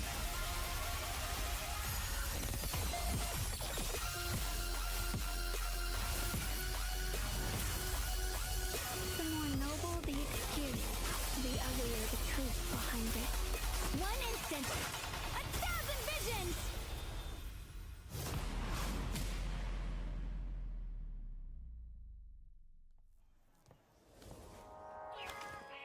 Yeah, I'm downloading the game after the stream. And I'll start playing it after I get through some of the Final Fantasy stuff. Next week.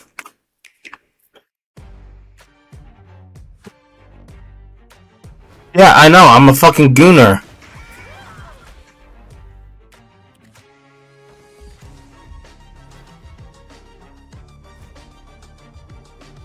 What's wrong with gooner bait games?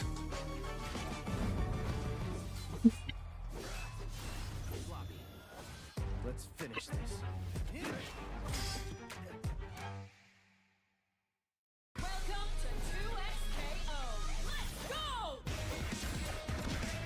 I have played Genshin Impact. But also, I didn't know Zenless Zone Zero was like that. I thought it was... I thought it was similar to Tower Fantasy, where it's like a knockoff, but not good. Sheriff Kierman, sighting target. Oh, they've announced that before. For a limited time only, Prime members can go to Amazon.com/TheGameAwards to save up to 25% on select nominees, including Split Fiction, Sonic Racing Crossworlds, and Final Fantasy Tactics. From the award-winning games Journey and Sky, Children of the Light, please welcome That Game Company's CEO and Creative Director, Genova Chen.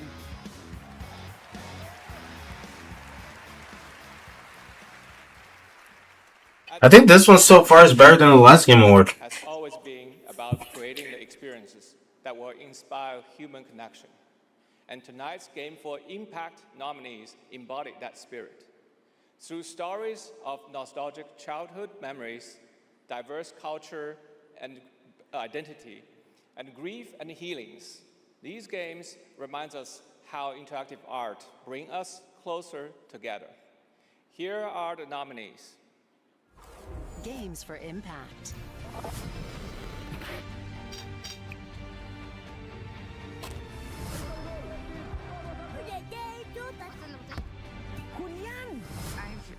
never had any friends like you. We forgot for a reason. It's not safe out there, Hazel. If I was I forgot about that game. It's going to be South of Midnight. I heard that was a really good game. And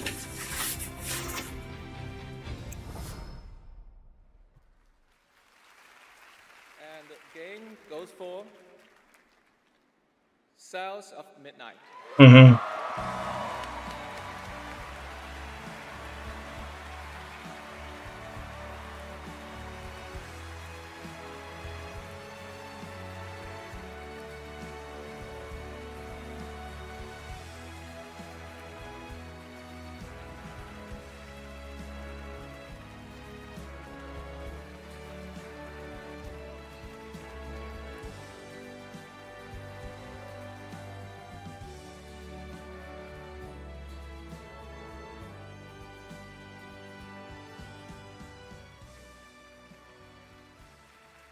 Thank you so much to all the nominees.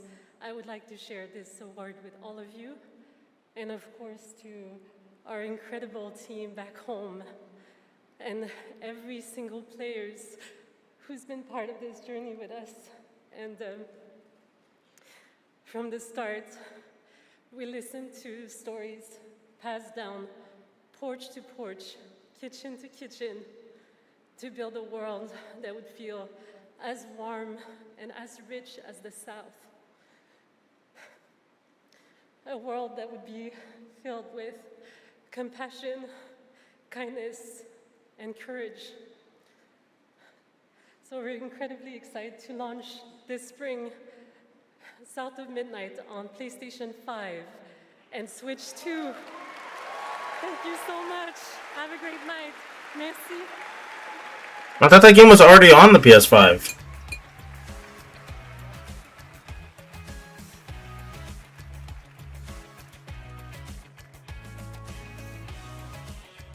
Tonight, one of the most iconic survival horror franchises returns to the Game Awards stage.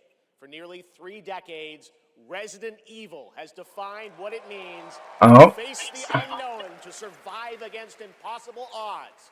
This next installment, Resident Evil Requiem, is a nominee for Most Anticipated Game, and tonight we're excited to dive deeper into the game and some of the surprises that await.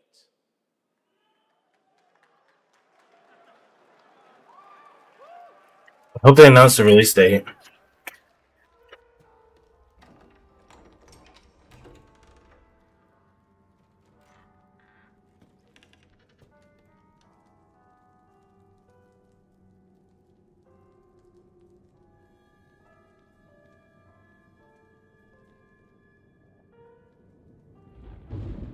He back?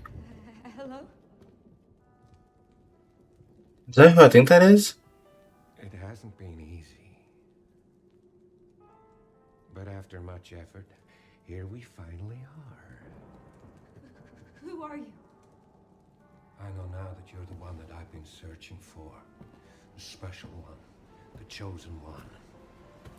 Miss Ashcroft. Not him, because the voice is different. Talk to me. Is this one like the others? And it's not post-mortem lividity.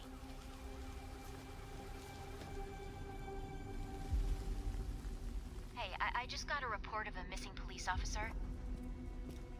It might be unrelated, but he disappeared near where the 5th body was found.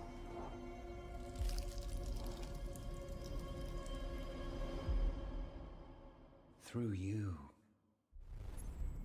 Elpis can finally be set free. The team has settled on a person of interest. Someone with ties to Umbrella. Victor Gideon.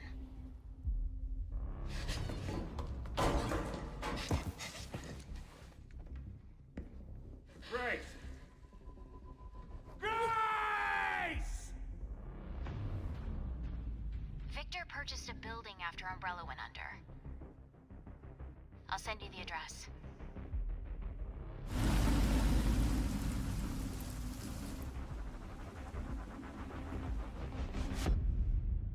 Welcome. Dr. Gideon has been expecting you.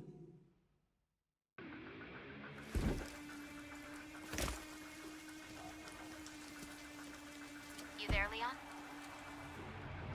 We already knew he was gonna be in the game.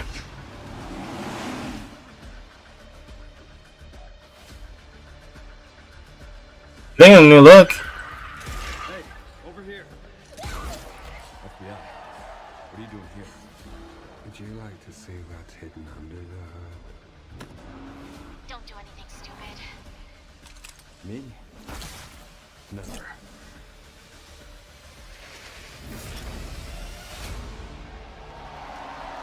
I can't wait for that one.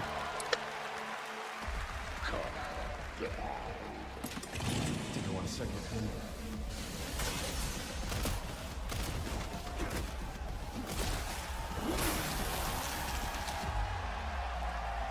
February 27th. I'm taking time off for that. Well, hold on. Let me see first. Yes, the internet was right. Leon Kennedy, one of gaming's most iconic characters, is back for Resident Evil Requiem. I'll be on a The story of Friday. Requiem will intertwine the fate of We'll see. two playable characters. Grace's storyline takes players through a unique survival horror experience, while Leon delivers explosive action to the game. It's going to be exciting. It's coming out in February. All right.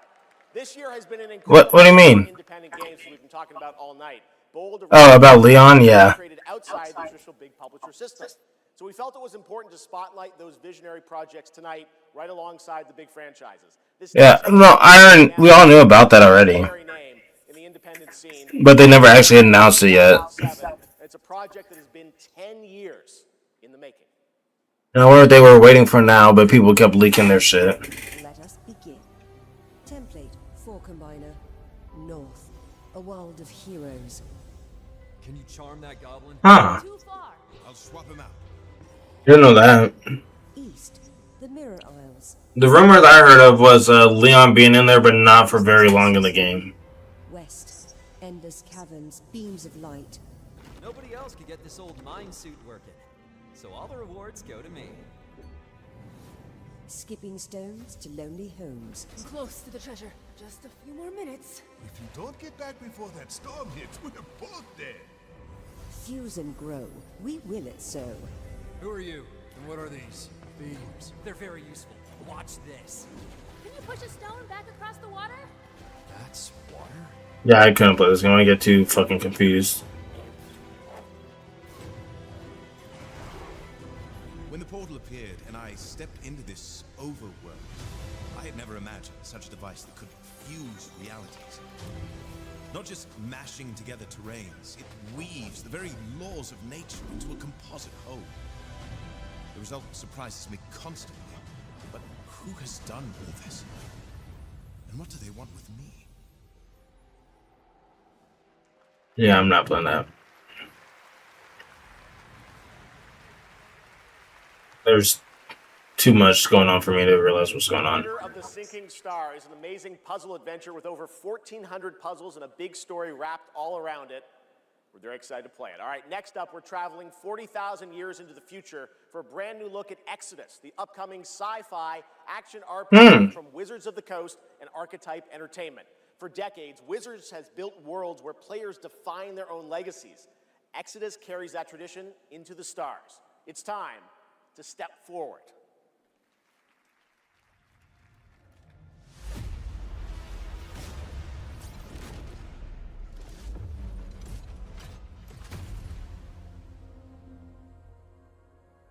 Who are you? I'm a friend. Celestials are the enemy of humanity. A relentless threat to our very survival. I can't do this anymore. Salvaging scraps just to get by.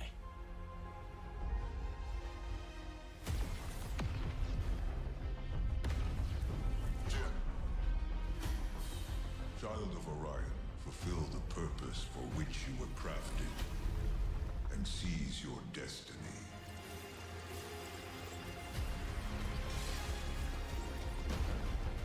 Our world is dying. You are the only one who can wield celestial tech. and find a cure. Well, that's fucking terrifying.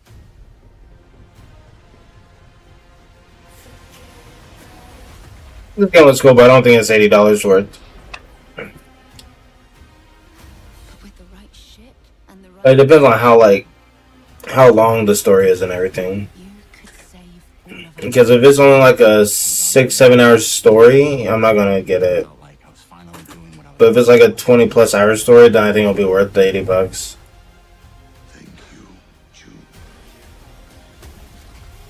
We are the defenders of Leiden's future. And we will fight to protect it. I figured. I'm not surprised. I was waiting for that comment. They're not bad. How much are you willing to sacrifice to save your world? But a lot of games are going to be going to that futuristic type. No pressure there.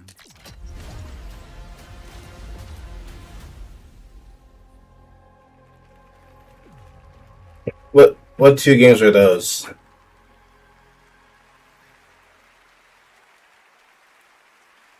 Exodus is coming in early 2027, and I'm very excited to play it. But that's not all from Wizards of the Coast tonight. Now to share something brand new, please welcome Trisha Helfer. Really? I'm surprised about the Bradley game.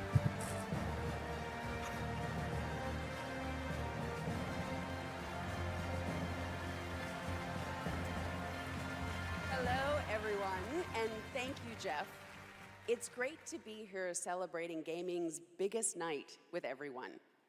I've been working with the team at Invoke Studios, a new Wizards of the Coast studio, where I play the main character that's unlike... Bonds, I like that game too. That trailer was pretty good. Tonight, we're giving you a first... But he didn't like the Stupid Never Dies or whatever the fuck that game was called. All of this magic. This... We have forged. I can't remember the name of it. It was the punk rock game. It's punk rock. That was weird.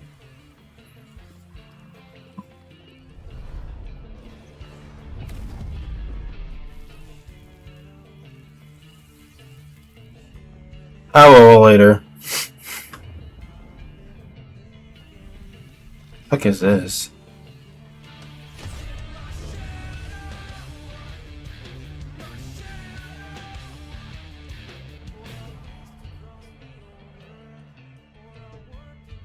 This is cool.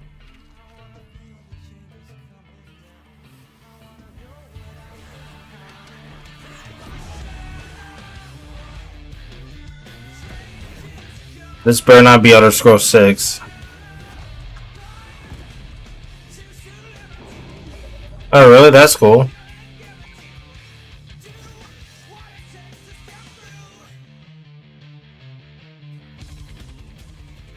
Oh, I forgot about Warlock. I forgot about this.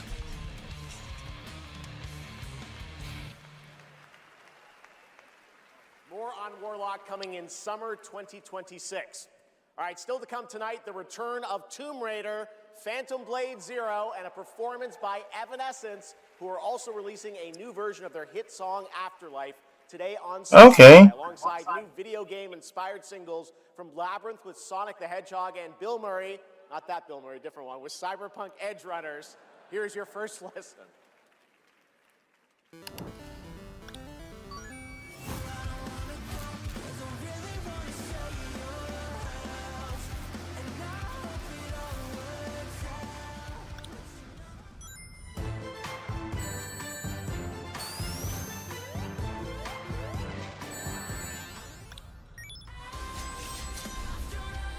Oh, I forgot about that.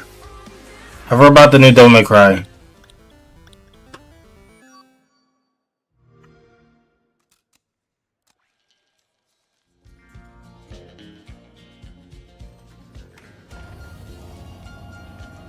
What's new about Game Pass?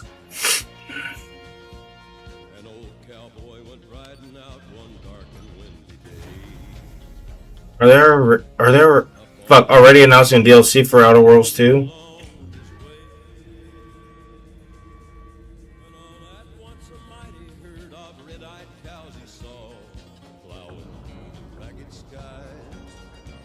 And 33.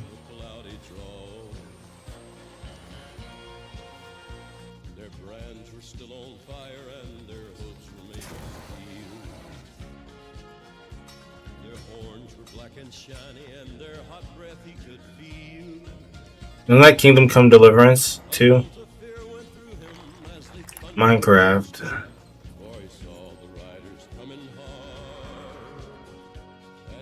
Fallout. Grounded 2. I feel like they're gonna announce a new game.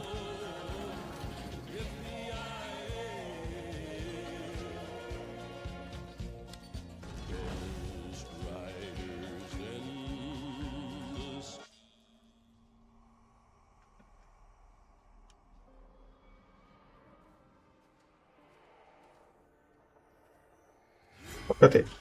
Scrap, they're already announcing a new Call of Duty. I'm gonna be pissed.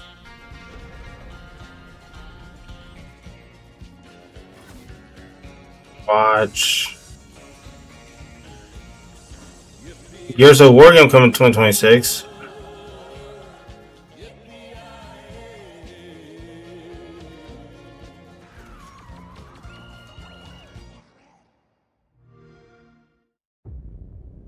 I was hoping there's gonna be something different. It's him. It's Gabriel.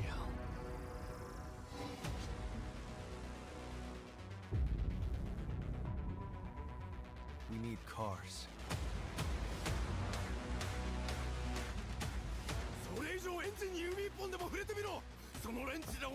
Behold, the Echo. We have touched your anger, tasted your fury. It has sharpened you. Who it is your greatest weapon? リツコも言いたいことある？リツコ？ A Screamer tournament is about to be announced, held by a Mr. A. Consider this your personal invitation. Burn alive, you piece of shit!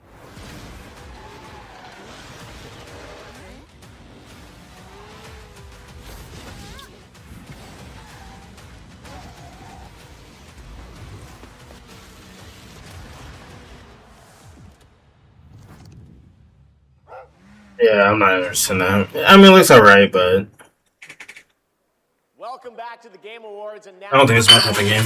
An announcement from a studio that continually pushes the limits of storytelling. They captivate us with worlds that bend reality and stories that blur the line between ordinary and the impossible.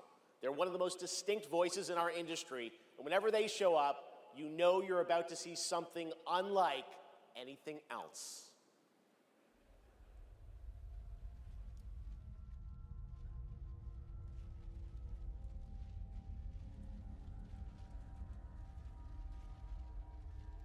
this.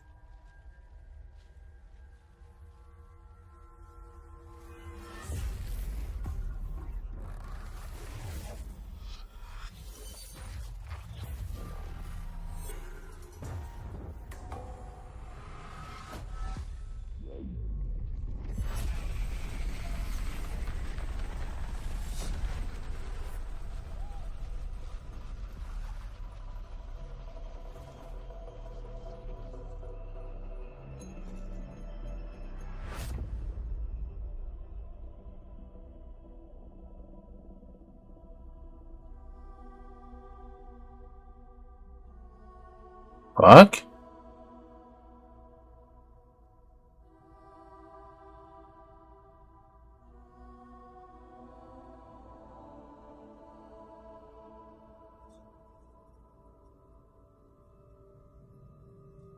Do you feel it? Something is coming. This Alien? Oh, it's not Alien.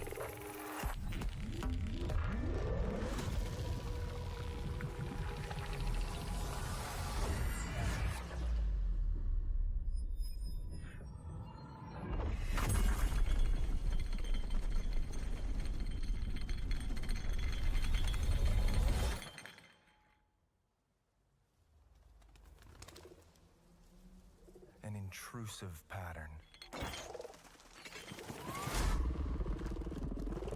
Fuck? Of staggering power. What the fuck? Reshaping reality as we know it.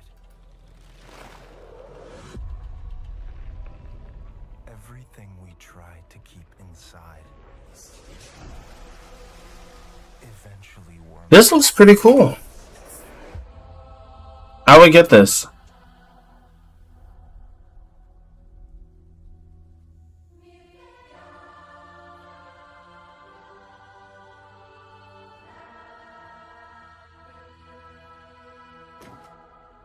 must have had good reasons.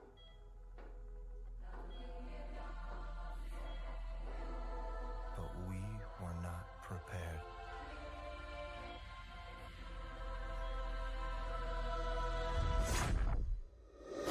The fuck? For what would follow.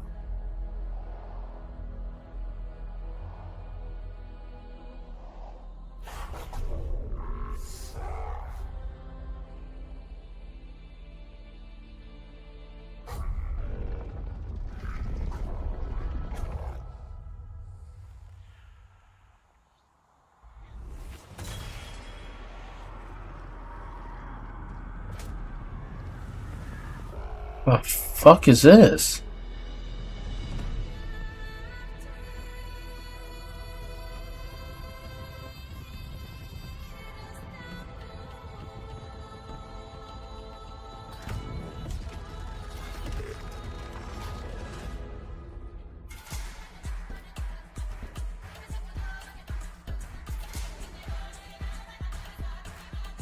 Ah, this is pretty cool.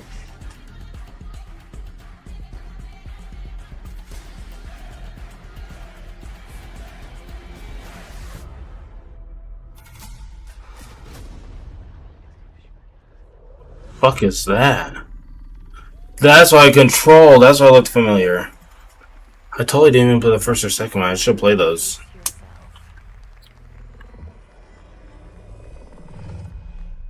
It's gonna get weirder.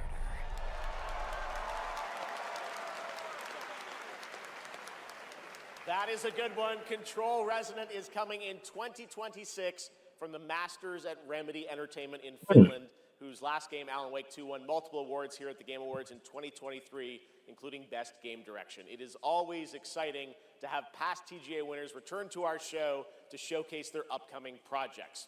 Still to come tonight, we'll have a performance from Evanescence, plus awards including Best Score in Music, Best Narrative, Best Game Direction, and Game of the Year. Plus, we'll introduce you to this year's TGA Game Changer recipient.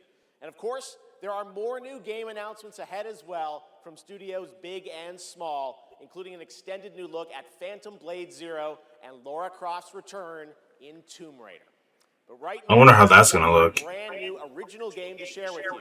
This global announcement comes all the way from Tokyo. This Tomb Raider should look fucking badass.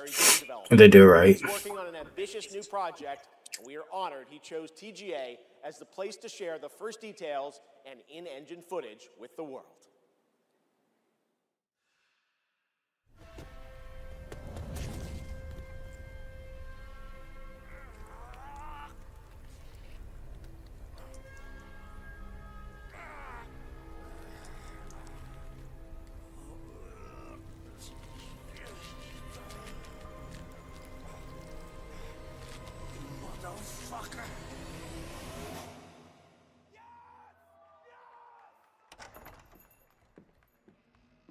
This not Yakuza, but the other one.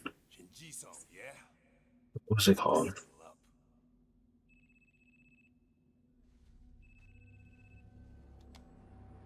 Who it is, Yakuza? Hey, Daiki, when'd you make it back? Excuse me, sir. Okay. See, it looked like one of those games.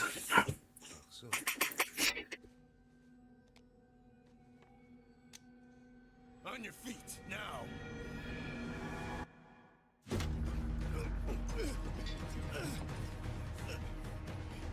Son of a... Fucking... Just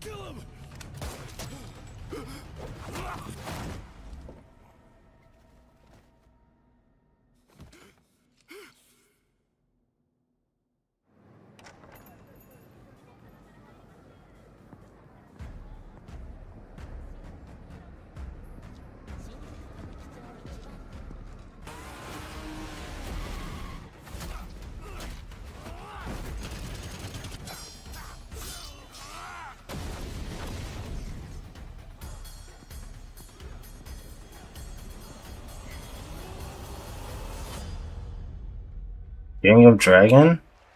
Gang of Dragon is deep into development. I wonder if it's Thank you for that. I wonder if it's the same company. All right, Or is it not? something very cool and very unexpected. Get your quarters ready because one of the most iconic game series of all time is coming to the big screen. We're taking it back to the 90s when the ultimate rivalries were settled in the arcade. Right now, we have a special sneak peek of Street Fighter. Let's take a look. Oh, they're from Mortal Kombat. That's all they're doing.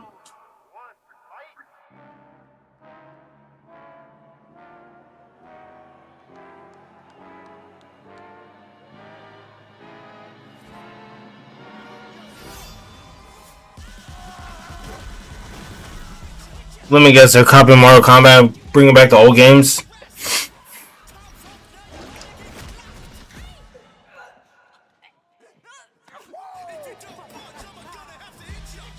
You bust a nut or something over there?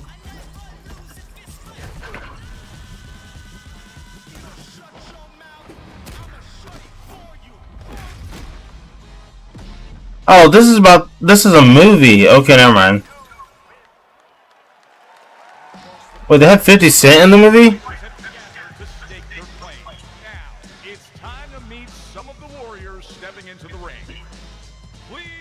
Of course, Eric Andre's in there.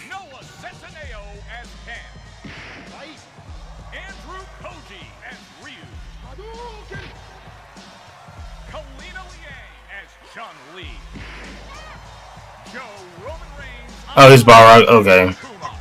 I just didn't think he would be in this type of movie.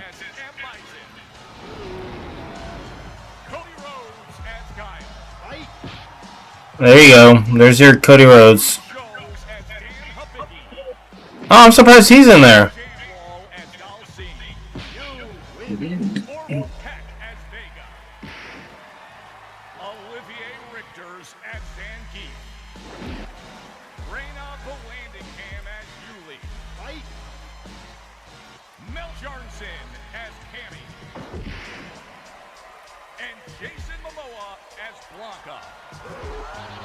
I'm really no, never mind. I'm not surprised he's in it.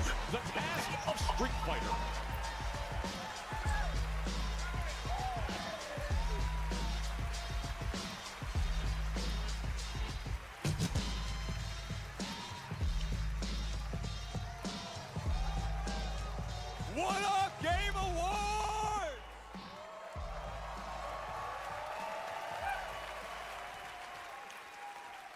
Now, I know our movie comes out like a year from now, but there was no way we were showing up without a sneak peek. We just wrapped a few weeks ago, and fortunately for me, I had the distinct pleasure of kicking half of these guys in the face. Legally, on camera. I think I miss that, guys. We miss it too.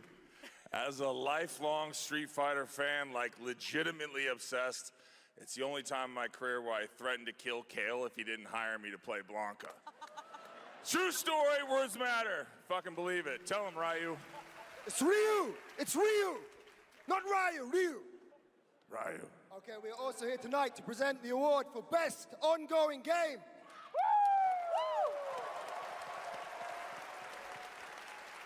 The games in this category Better be 14. are the ones that never quit delivering all year long. They keep us looking forward to what's next. Cody, I told you. Jesus the Christ. dedication, the passion, the resilience. We need more presenters. This ain't enough, you know what I'm saying? David, guys, it's so important that we appreciate you all here for being great patrons of Street Fighter, okay? If you played the game, make some noise in your life. Come on! This movie is not possible without you guys. We are so grateful, and we're not the only game that appreciates your patronage. There's another game out there. They also flew from around the world to be here because they appreciate you. So give it up for the whole cast of Mortal Kombat 2! Oh, I forgot about that movie. Yes! Yeah. I'm just kidding. They didn't come. They don't care about you. They only care about money. They care about money and you. Street Fighter forever! Schultz cannot be forever, joking with him. baby, forever! Kidding. He's joking. All right, okay, so these are the nominees for Best Ongoing Game. Best ongoing game. I love Andrew. I doubt it's gonna be 14, but I hope it is.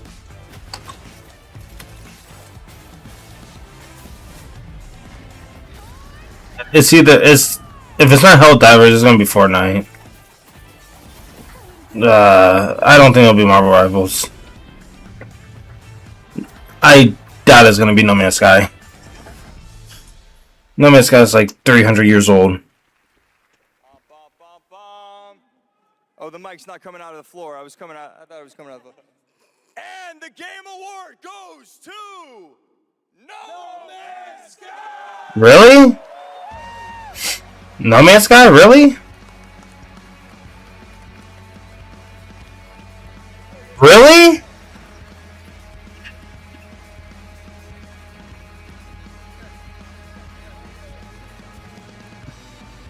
Isn't that game like 600 years old or something like that?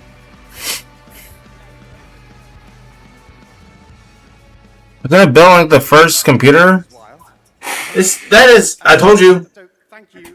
I would say a massive thank you on behalf of You know what? the team at Hello I said it before. who have This whole shit's rigged. into No Man's Sky. I also want to especially say a thank you from Sean, who for family reasons wasn't able to be here tonight.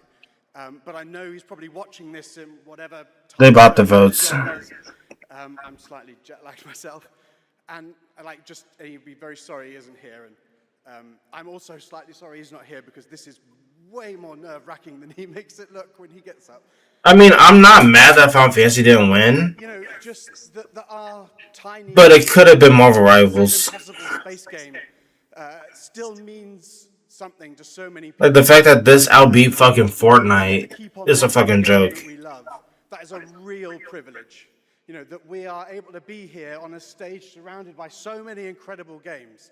Like, that is really special. And, you know, the whole team is so grateful. It means the world to our team. So thank you so much.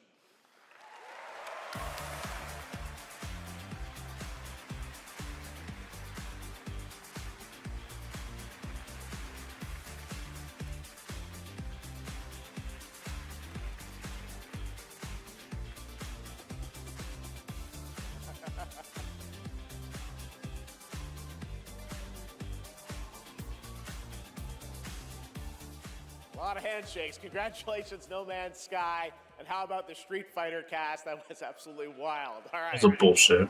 There's lots more Game Awards ahead, including a very I'll tell you this, if Expedition 33 doesn't win, then this shit is rigged. Well, we'll pick it up, I guess. Hello? Hello? Is that the Lego Batman symbol? Yep. All the way from Gotham City. Batman, welcome to the show. How you doing, buddy? It's great to see you tonight. You having a good time? Commissioner Keeley, sorry I couldn't make it in person. I've been trying to decide what batsuit to wear. Abs or no abs? Anyway, great show so far, but it's about to get even better, because it's time for a new look at my upcoming game, Lego Batman, Legacy of the Dark Knight. Batman out. Do people still play the Lego series? Like, I'm not shitting on it, I just didn't know people actually still play it. Make sure he stays secured at all times. Like, I really didn't think people still played it.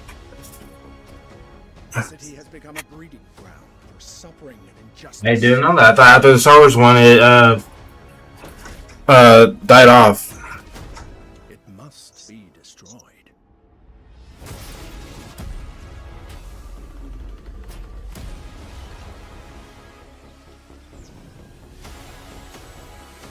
Let's get to work. What the Skywalker? I thought it was before that.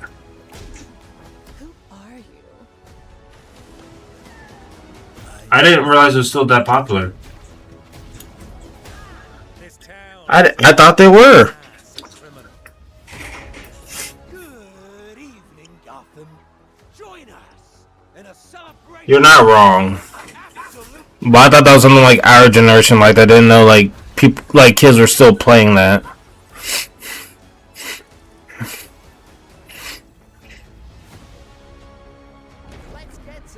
But as long as they don't make a Lego Indiana Jones, I'm fine with it. Cause that shit was stupid. Maybe. We'll see. This is my favorite part. Oh, there is one. I just don't want a new one.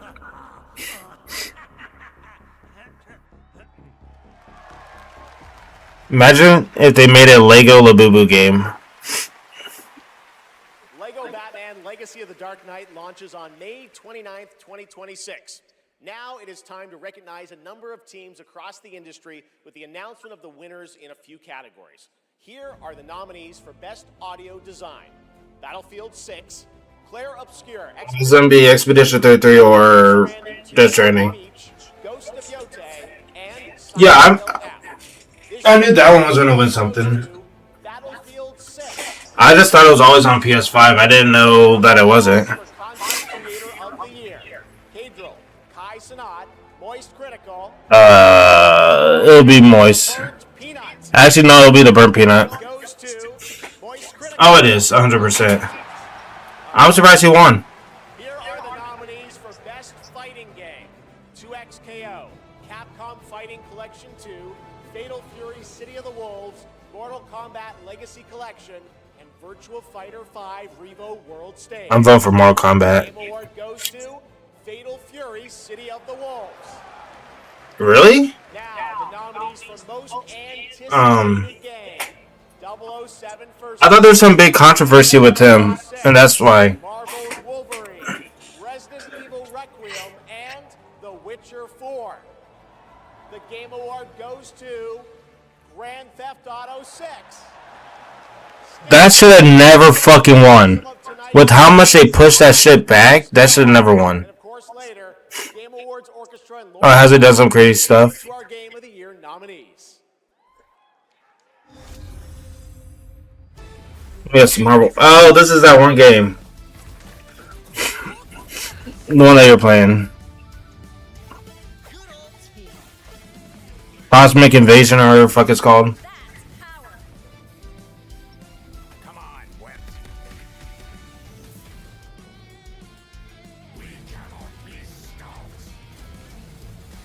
Oh, you can play as Venom? You didn't tell me you could play as Venom. I would have played with you if I knew that. I would have downloaded that instantly if I would have known you could play as Venom. Cause is it on Game Pass?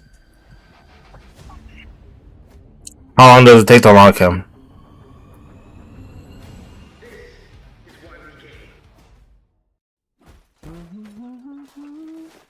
Okay. I'll download it after this.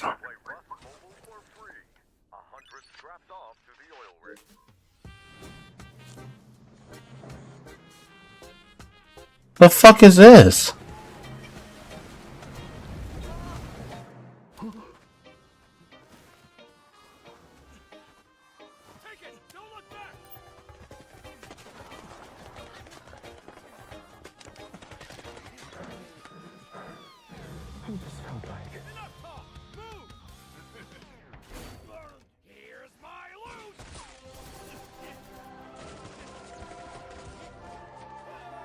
Wait.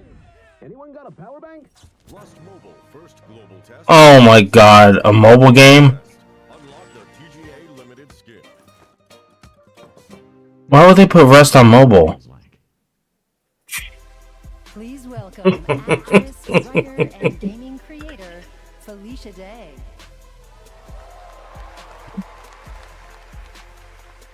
I guess some mobile games, but I don't think Rust should be one of them. Hi friends, I am thrilled to be here tonight to present the TGA Game Changer Award, an award that What? recognizes an individual or organization that has demonstrated positive social progress in the gaming industry. And I'm even more So, not Microsoft, not Sony, not Blizzard, and not Square Enix. So I wonder who they're going to pick. Girls Make Games. Oh. She's announcing something, never mind. Make Games has empowered over 8,000 girls aged 8 to 18 from all around the world to That's create and cool. share their own video games through summer camps, workshops, and game jams. In 2022, GMG established a college scholarship to bridge the gap for young women as they entered college and careers in the games industry. True to their mission statement, the founders of this incredible organization chose 2 inspiring members of their community to accept the award on behalf of Girls Make Games. And I'd like to invite them to the stage and hear how GMG truly has been a game changer in their lives. Please welcome Ellie Friedman and Monica Paredes.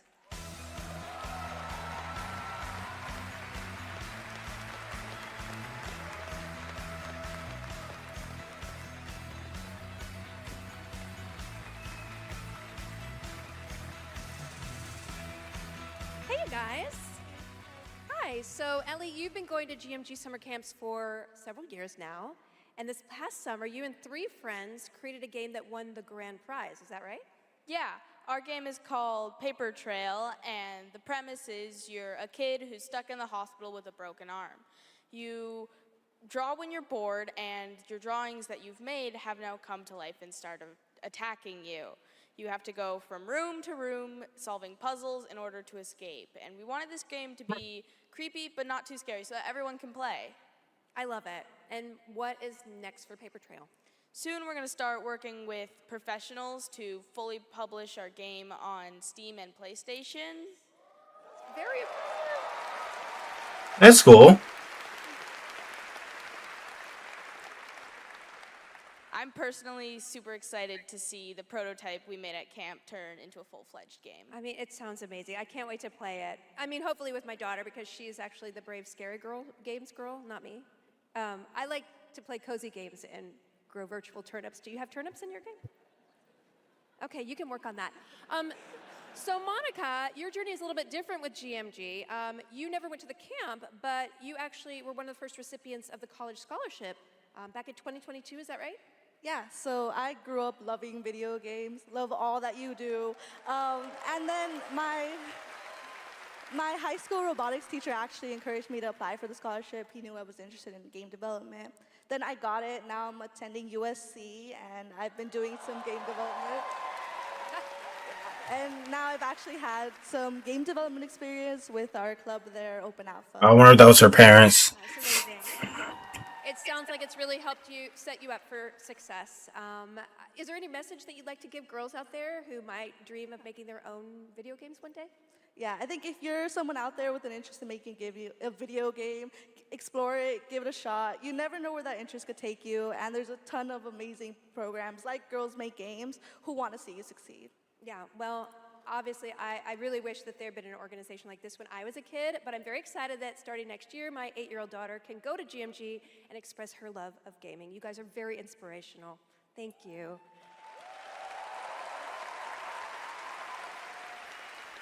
And now, oh my God, she's thick. Okay. What the fuck? Game Changer Award to Girls Like Games. Congratulations and a huge thanks to Monica Paredes and Ellie Freeman for accepting on behalf of GMG.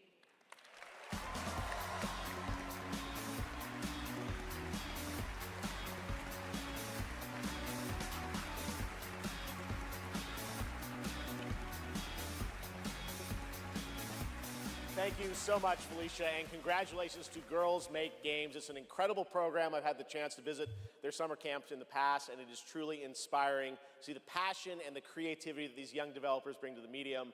Initiatives like that don't just open doors, they shape the future of our industry in a positive way. And I have no doubt that some of the girls in that program today will be on this stage in the years ahead accepting awards for the games they helped create. Now, it's time to move on to our next announcement here at Game Awards.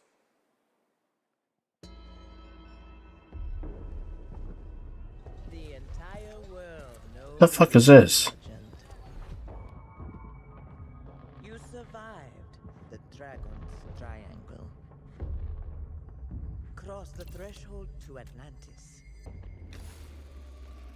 I've heard a dozen told tales that say you're unstoppable. This Tomb Raider? But I say, all legends must come to an end.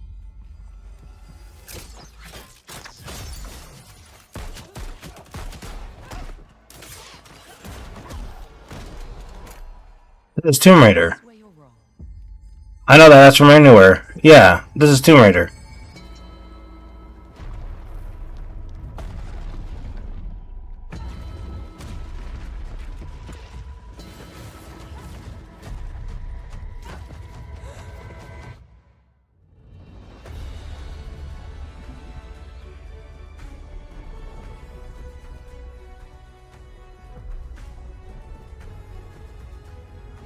But it's cool that they're going back to this because I know a lot of people are upset about the survival aspect of Tomb Raider. As I looked out at an ancient world reawakening, my mind traveled back to where this story began. And everything changed.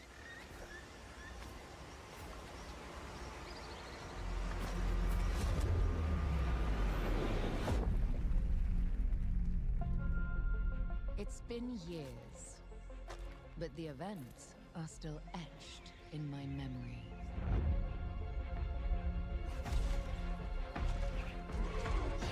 Lost worlds, frozen in time. New discoveries, waiting behind every door. Across every chasm.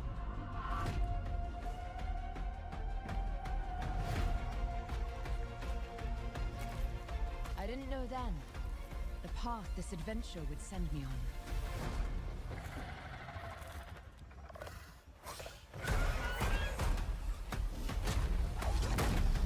I gotta fight dinosaurs?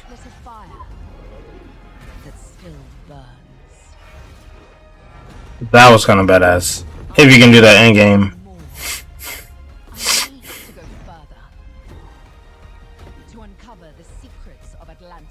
I never played the first one. I think I played the second one.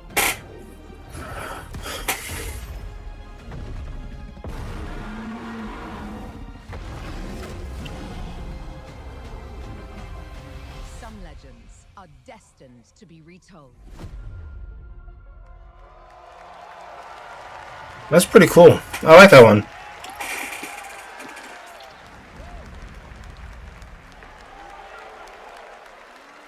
Oh, there's two different ones? There you have it. Not one, but two Tomb Raider games. Tomb Raider Shit, I thought... Atlantis, Okay. a reimagining of Lara's iconic debut from 1996 for the 30th anniversary. And They're pulling the Call of Duty. Great. Brand new game and Lara's biggest adventure yet in 2027. And now for something completely unexpected. Honestly, they should announce one of them just to see how it does, and then announce the next one.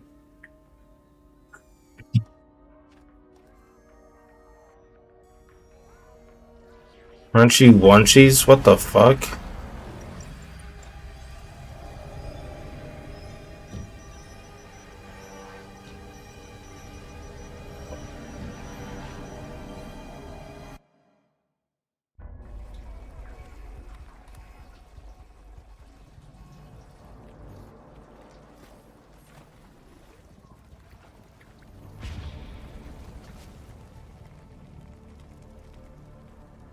What is this, Death Stranding 3?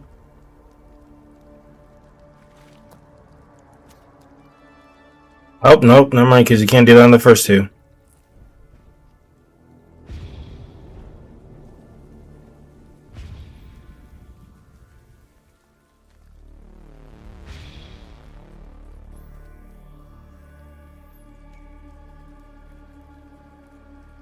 They would give that thing a fucking ass. What the fuck?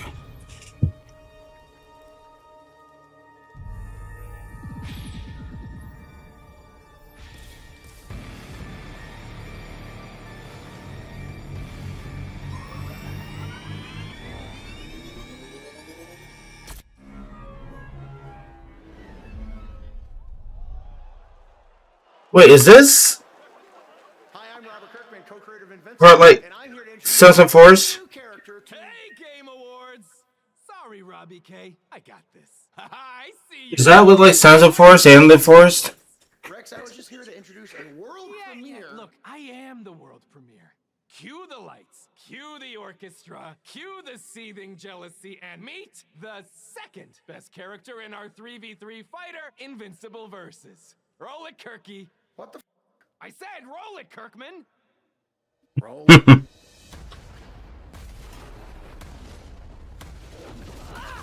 You don't know my name now, but you will once this is over. Who is she? She may be some minor. This is another Marvel game? My name is Elemental. You seem pretty cool. Oh, this is another, like a different superhero game. Call this minor?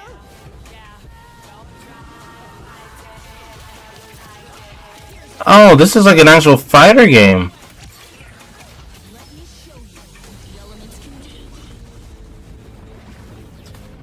Oh, new characters, okay.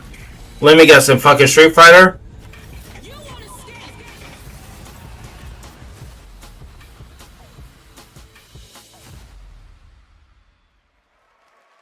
Okay. I didn't know they were the Killer Instinct team. Next, we're excited to share the global announcement of an upcoming game coming exclusively to Nintendo Switch 2.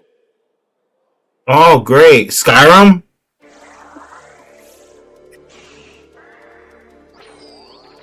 Is it a show?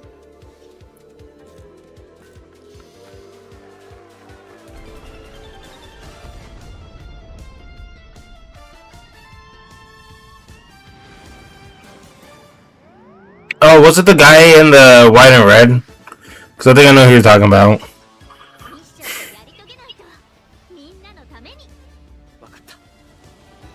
What is it on?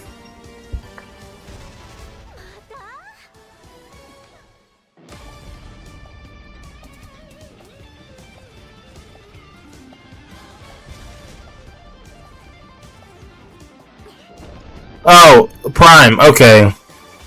Is it free on there or do I gotta pay for it? Because I already have Prime. That was pretty cool. I just don't think like 80 bucks is worth like a lot of these games, but that was cool. Yeah, I'll watch it. Is it a show or a movie? Now it's time to present some other... Oh, Jesus Christ. Rolf Okay, yeah, I'll watch it. Yeah, I thought you guys were rehearsing for later. You know, we're actually live in the middle of the show. Not here yet. We're not rehearsed. He doesn't know the song. What am I going to do? Piggy, we have awards, we have announcements. You know what? Go with this guy. He's going to help you. Get you ready for later in the show. I really want to see like the person that's voice acting her. And scene. All right, well, I'm sure that Ralph's probably just stuck in traffic. It's okay, Piggy. It's okay. All right, more of that later. Now we're here to honor another group of nominees and winners. First up, here are the nominees for Best Action Adventure Game. Death Stranding 2 On the Beach, Ghost of Yote. I think it's gonna be Ghost of Yote. Indiana Jones and the Great Circle, and Split Fiction. And the Game Award goes to Hollow Knight Silksong. Really? See, you guys won. All right, here are the nominees for Best Art Direction. Claire Obscure, Expedition. It'll be Claire Obscure, we already know that. Death Stranding 2 On the Beach, Ghost of Yote, Hades 2, and Hollow Knight Silksong. If Hades 2 wins this, I'm gonna be fucking pissed. The award goes to Claire Obscure, Expedition 33. Now, another genre, the nominees for Best Sim Strategy Game. Those are Final Fantasy Tactics. It'll be either Final Fantasy or Sid Meier's. 3, Sid Meier's Civilization 7, Tempest Rising, The Altars, and 2 Point Museum. This year, the Game Award goes to Final Fantasy Tactics, The Ivalice Chronicles. Congratulations, Square. I thought it would be Sid Meier's, but I forgot Tactics was pretty good too. Blueprints, Claire Obscure. It is Claire Obscure, we already know that. Why are you acting surprised? Expedition 33. Mm-hmm. Congratulations to all the winners. We'll have much more. We already know who's going to win Game of the Year. Now, if he wins all these awards and doesn't win Game of the Year, I'm going to be pissed. And a nominee tonight for both Player's Voice and Best Mobile Game. Because people like old games. Especially when they remake it. Yeah, but some people never got to play the original, so when they got to play the remake or the new one, yeah. I want to play it because I heard it's actually pretty good. So, this trip's theme is back to school, huh? What do you mean this coming from me?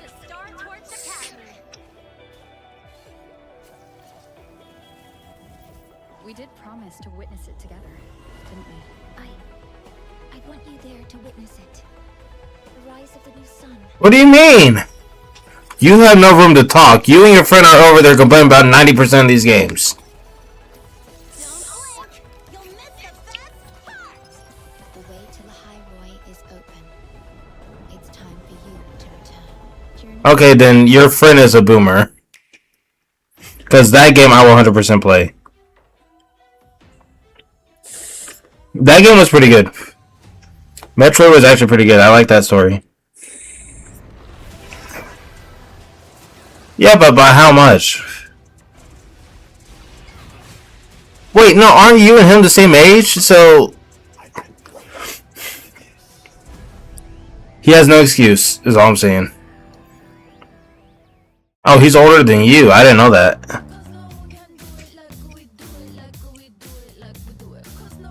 I thought y'all were like the same age. Okay. You're still around the same age range. There it is. The Google Play Point. The most valuable jewel in the game. Earn them by playing the stuff you love. Then trade them in for the Jeez, okay. You fucking... Y'all both are boomers. Or up your game with limited edition merch. Victory is yours, and so are rewards. With Google Play Points. Go reward yourself. Go play. How old is Bert?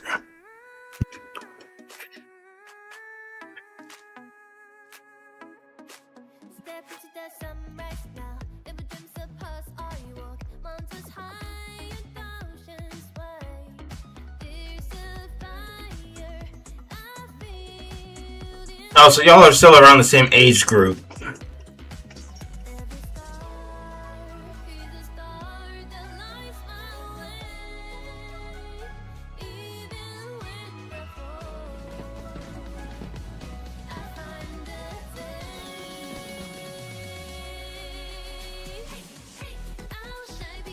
That's because he's played every single RPG there is.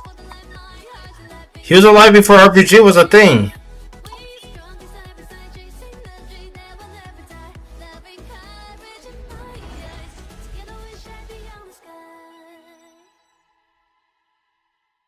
It's cool. I'm iffy about it. I gotta look more into that one. Every celebration of hubris, your hatred grows. Did he play Expedition 33? Heroes, influencers, executives. What is this? How far would you go for that trophy? Death, decapitation? And you streamers are no better. Riker, Shroud. Oh, did he? Let me guess. He still agrees I chose a bad ending. Ah, if it isn't Jeff Keighley, creator of this crucible of jealousy. Impressive. As for the rest of you, who of you is worthy of facing me? For I am Mephisto, Lord of Hatred, and you are nothing. I select the one I picked.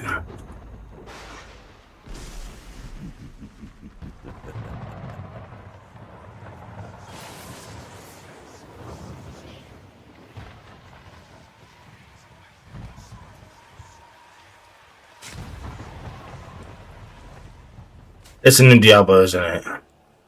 I knew it.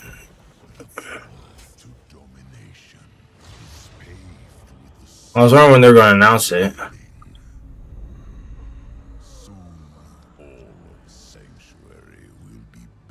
Well, for Diablo 4, didn't they already have a new one come out?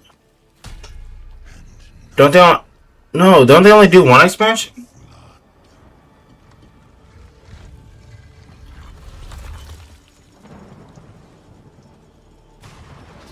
No, I know, but I'm used to them always having one. I mean, it wouldn't surprise me. Watch this be the mobile Diablo.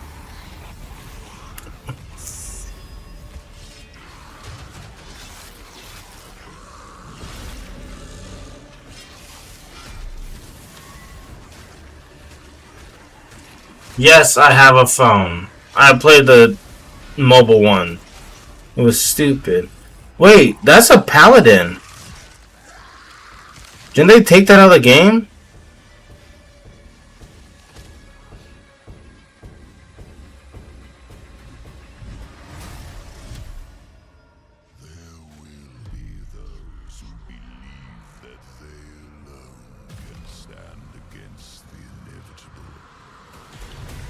You can shut up. I forgot about that.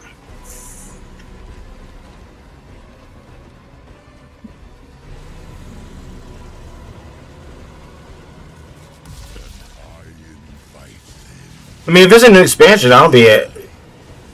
I think that'll be pretty cool. Yep, new expansion. That is. Fuck, I didn't even buy the last one. Honestly, I still haven't even beat that game yet. Diablo players, your wait is over. Get in the fight and play as Paladin today. No, I think at work I am the Lord of Hatred. It is great to have Blizzard here at the Game Awards. Yeah, exactly. It's time for an update from Marvel Rivals, a nominee tonight for Best Ongoing Game about the latest Marvel hero set to join the game in 2026. Oh, is this about Rogue, the person you're telling me about? Wait, Deadpool. I might come back to my Rivals.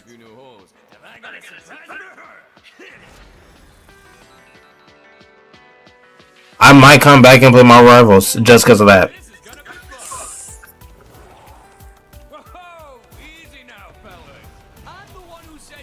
Yes, it's fucking Deadpool.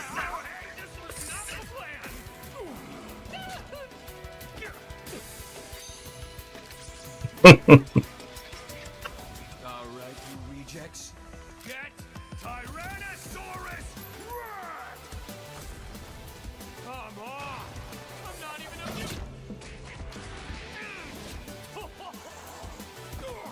What's this game's tagline? Ignite the battle!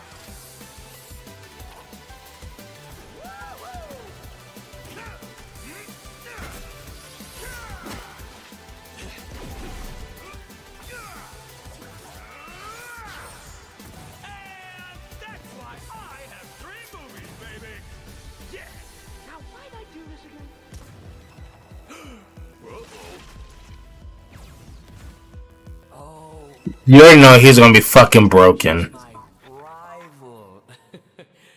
Is she in the game or is that? Oh, that's Rogue. Please welcome actress, producer, and activist Gemma Chan.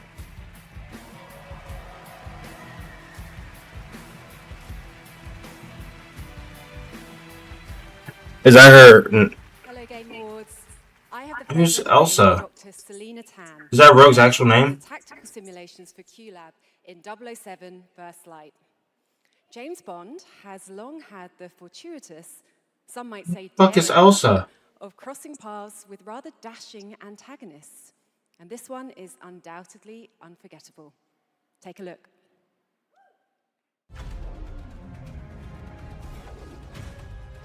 Oh, okay. Oh, you're talking about the one chick. Okay. Wait, what trailer's already been out? For Deadpool? I am sometimes asked, Bafma, how is it that you hear every whisper in every corner of Aleph? And I answer... That's why she looks familiar. Oh yeah, I knew about Rogue because you told me about that. This city is an extension of my being. Oh, Lenny Kravitz. Today, it became infected. Huh. Easy, girls. Plenty of meat for everyone. Girls. Of course.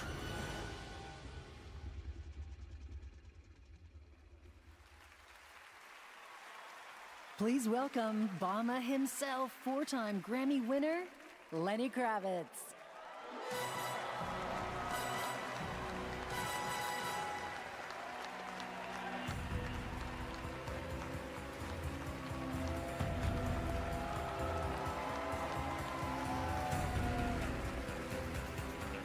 What? Now looking at that, I wonder how tall he is because he looks short. It was a great honor to be asked to join 007 First Light for my first voyage into the world of video games. He's the same height as me.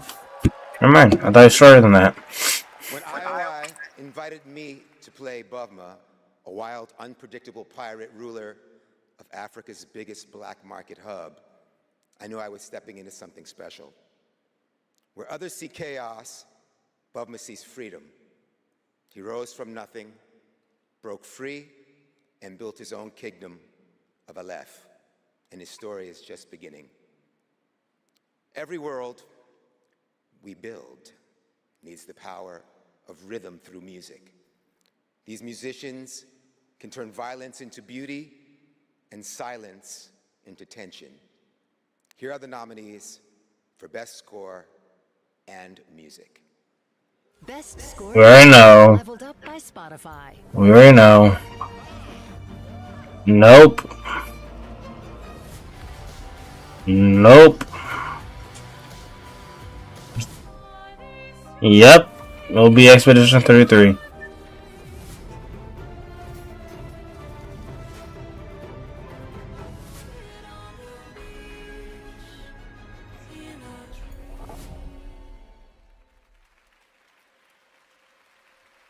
And the Game Award goes to Lorient Testar. Mm-hmm.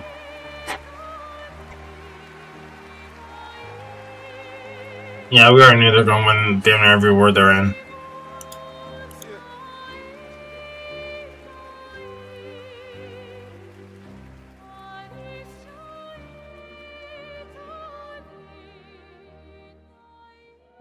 Thank you so much. We're so happy to be here tonight. It was incredible to play in the ATM in live with you. It's incredible. Thank you so much. I have a letter I would love to read. Sorry.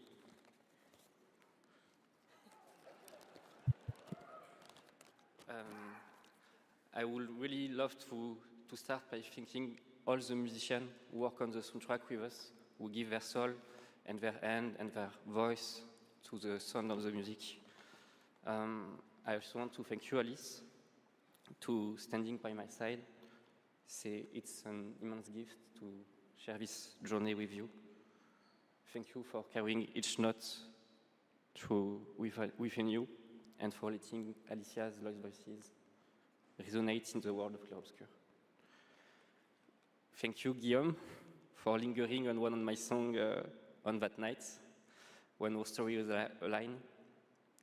And thank you to all my loved ones for their love and their support during all these years.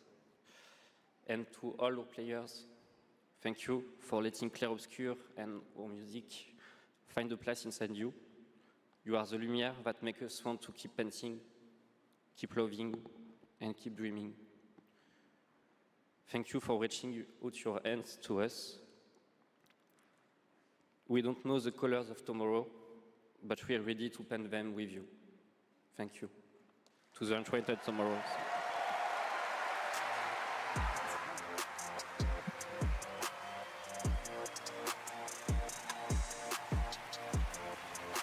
I would like to say something too. We are so grateful to receive this award tonight. It's a wonderful recognition of our work over the past 5 years. A hug thank you to Lorient, who made The trophy is heavy as stone, that's why you put it down. And a big thank you to Central Studio for their trust and unwavering support. Thank you, everyone. Tomorrow comes.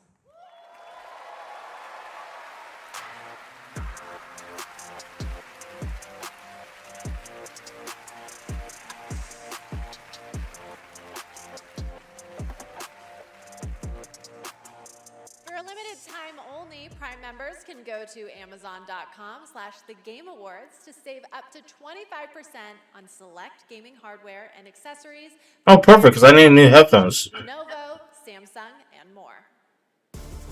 Please welcome from Warframe Community Director Megan Everett and Creative Director. We're getting new Warframe DLC?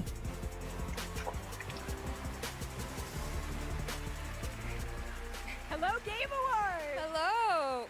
Reb, how many registered users is Warframe at? Nah, that's an inside joke for Warframe Twitch chat, Megan. All right, hi Twitch. Hi, Game Awards. We're here for Warframe. We launched our biggest update of the year, the old piece, just yesterday, and all things considered, the update went smooth. So we're I need to get back into that game too. Get caught up. that we're coming out of open beta 12 years later. No, we're still in beta, 12 years, and, you know, in those 12 years, all we have learned is that Ben Starr will do anything for money. Yeah. But in all seriousness, we have an amazing community of Tenno and Warframe, and now Envoys with Soulframe, and we truly wouldn't be here without them. So Reb, why are we actually here? We are here to outsource the question of Yeah, new DLC. Warframe. We have completely given up answering it ourselves. Warframe was once Ninjas in Space, which it still is, and we clung to the tagline, Ninjas play free. But it's time to let a legend tell you what is Warframe. I thought they're going to announce that it's going to be like a monthly subscription thing. What is Warframe? Cursed to walk through this senseless universe in living metal. Haunted by dreams. Excalibur. Mag. Volt. Names that echo an ancient purpose, now lost to them. Yeah, because those were the first three Tennos that you start with. Is long forgotten, and yet They have to be announcing a new DLC. they stir. What drives them? Their residual instinct, or some separate conscious force? We may not know, but there's one who does. They hear her voice, a blanket against the horror. They insist blindly upon humanity and its worth, even in the face of ultimate indifference, but with so little understanding of what they have taken, what they still owe to me.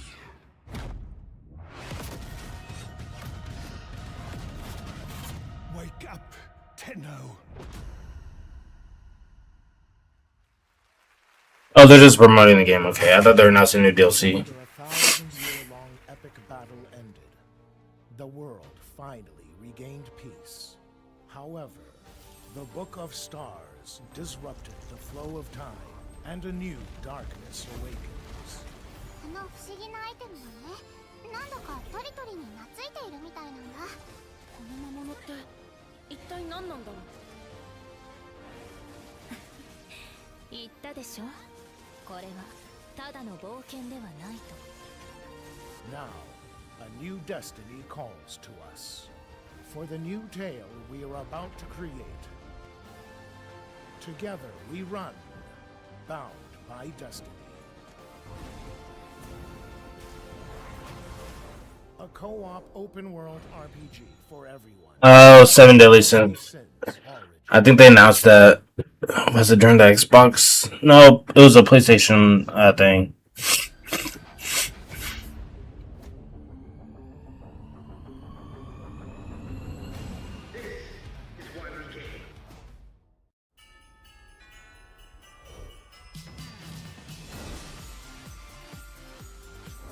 "17 free games?"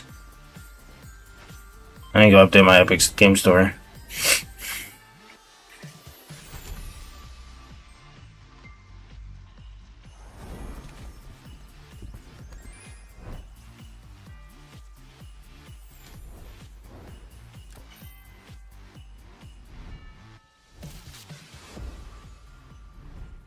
But you could give that at the game store.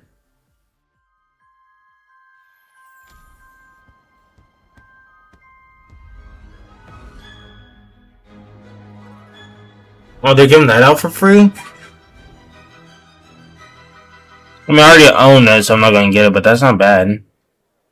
Especially for people who haven't played it yet. Hogwarts Legacy is free on the Epic Games Store right now, and there's even more Harry Potter fun coming later this month to Fortnite with customizable Hogwarts house outfits. Play Hogwarts Legacy on EGS before December 18th and unlock a Harry Potter chocolate frog back bling in Fortnite. It's the world we live in, guys. All right, back in 2023, Lords of the Fallen surprised and impressed players with its brutal combat, dark fantasy world building, and stunning dual realm design. Tonight, we have your first ever look at the gameplay of the sequel. Lamp bearer. One must travel many paths on the road to salvation. Paths through light. Isn't this like a knockoff Dark Souls game though? Through shadow. I will walk them with you. Wherever they may lead. Why? No matter the cost. It's not a shooter and he can hold a giant hammer in this game, I'm pretty sure. For what?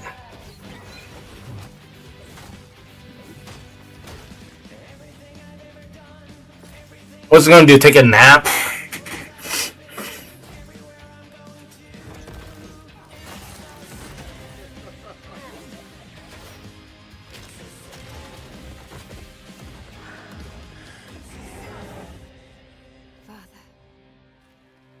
No, I'm being serious. Is that what he's doing right now? Is taking a fucking nap? I mean, not literally, but yeah. Like, I think that was fucking badass that he did that with that chain. Lords of the Fallen version 2.5 with new veteran mode out today. Like, that would convince me to buy the game even for 80, 90 bucks.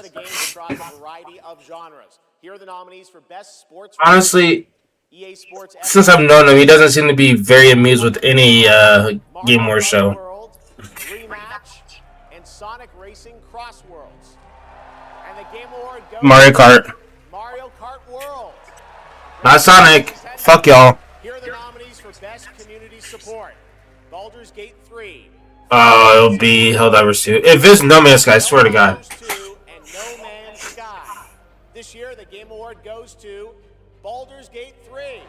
I'm not surprised about that. All right, here are the nominees for Best VR AR Game.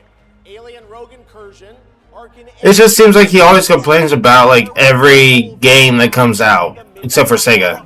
The Game Award goes to The Midnight Walk. Congratulations. Now, the nominees for Best Role-Playing Game. Oh, here we go. Claire Obscure, Expedition 33. Kingdom Come Deliverance 2, Monster Hunter Wilds, and Yeah, so he is the definition of a boomer gamer. The Game Award for RPG goes to Claire Obscure, Expedition 33. And finally, here are the final 5 nominees for Player's Voice, a 100% fan-voted award. Claire Obscure, Expedition 33. It's gonna be Claire Obscure. Genshin Impact, Hollow Knight Silk Song, Last generation game. Wuthering Waves. This year, Yeah, they're stuck in that old. Really? All right, and now we've got something great for you. That game? He's just stuck in that old lifestyle of like how games used to be.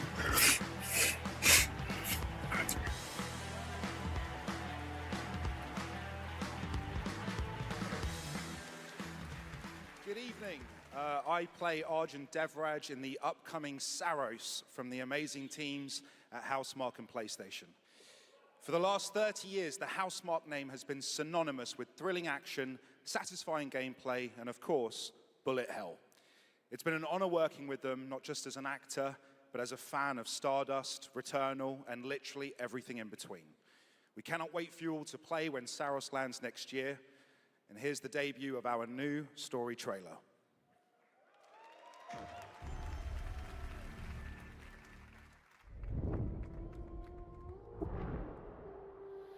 The sun is forever.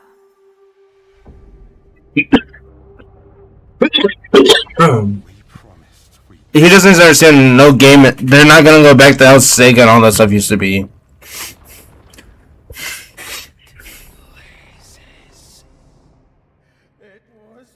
If he likes indie games, why doesn't he play Expedition 33? I need to know that I just made the right decision. It's me, boss. Wait, how long? Since the last time the sun died, mate. You left us here.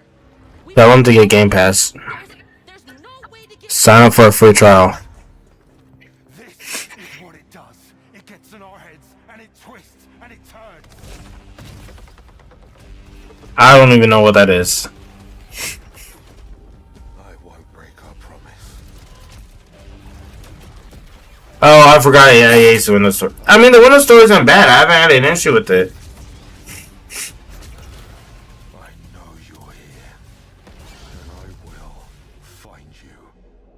Once I looked up like how to make some things work and I got it figured out, I haven't had a single issue with it.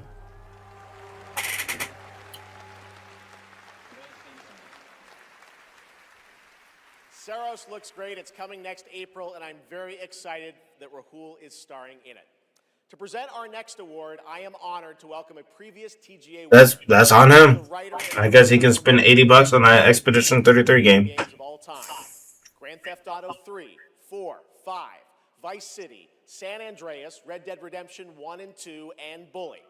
He's the co-founder of Rockstar Games and now the founder of a new Absurd Ventures, where he is busy writing and creating novels. That's even worse. Animated series, yes, 2 big upcoming unannounced open world games. It is my honor to welcome to the TGA stage for the first time an industry icon, Dan Houser. No, I mean, like in a good way. Like a game that good for $40, I would have done it. I thought it was $80. That's why I didn't get it at first. And then once I seen it was on Game Pass, eventually I gave it a try. I mean, I want to beat it before the Game Awards. That way I could have a legit input. In the 21 years I've been doing this, we've seen games emerge as the premier art form of the 21st century. More than any other medium, video games have the power to take the audience on a journey, both physically and emotionally. Games don't just tell us a story, they let us live it. The story becomes the experience, driven and shared by the player's choices. It's a level of shared authorship that's unique to video games. And when that all comes together, it's almost magical. And so here are the nominees for Best Narrative. Best Narrative. One stroke, and everyone of that age vanishes into nothing. It should be Expedition 33. It could be Death Stranding 2, but I think it'll be Expedition 33. Every last member of the Yote Six, and I will bring you peace. I always dreamt of leaving this place, becoming more than a peasant. I hate it all. I'll destroy it all!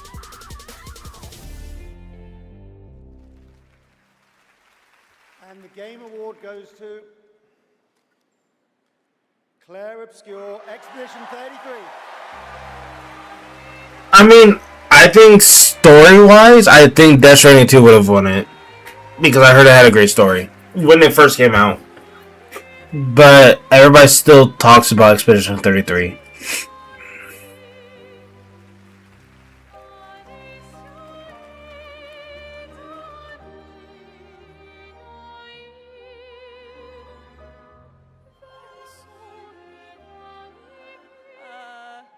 Wow, there are a lot of people here.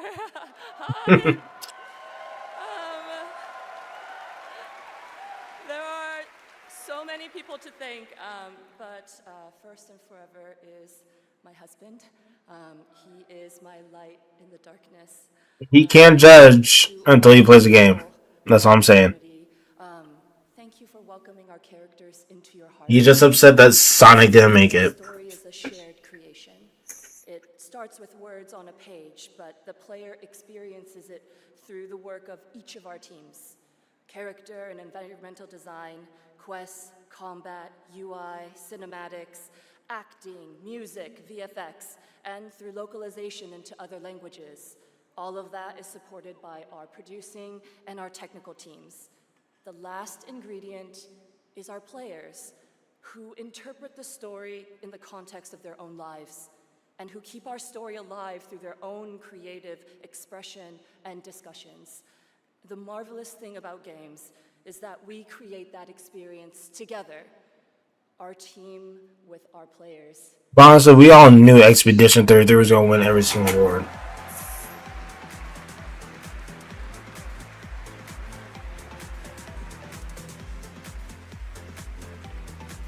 Or at least all of them, because I knew there was one that didn't win.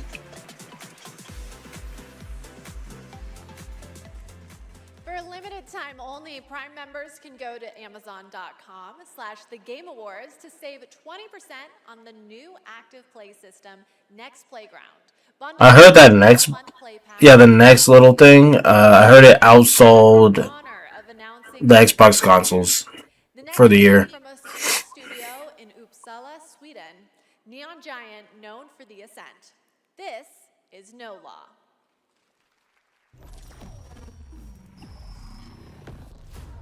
Port Desire, a city that don't belong to anyone, but everyone wants a piece. No laws, no oversight, just the jungle creeping back in, both the vines and the people.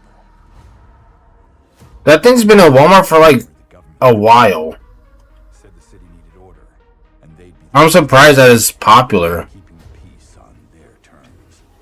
It's literally just the Connect in a small little box. I walked away from it all, kept my hands in dirt instead of blood. But desire is a fickle mistress. I know. I seen a video about it outselling the Xbox. It won't forget my name. I asked for nothing, and they still came and took everything. The mayors and anyone. Actually, I don't know why. Every last one of them. If it has to deal with Game Pass and Call of Duty, then I guess so. I just don't really know what's on next. Oh, that, yeah. Yeah.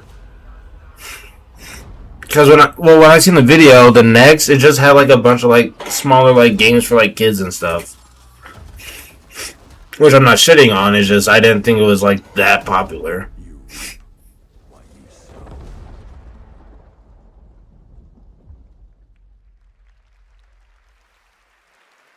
I'm iffy about that game. We'll all be looking forward to that, and good morning to everyone in Sweden. And Oh, is it like a party game type of thing? a lot more show for you, but coming up, we've got more awards like Best Game Direction. Todd Howard is here to present that from Bethesda, and more announcements, including one I promise Oh, you great. that nobody could Todd have Howard. anticipated. Great. Now, Game Awards, get ready to get on your feet. Earlier this year, I guess a new update. Yeah, a new update for Fallout 76 is all they're going to announce. Or just announce a new fucking Skyrim that's going to be on the Switch too. also features the #1 single from our next performers who just announced their 2026 World Tour. Here to perform Afterlife, please welcome Evanescence.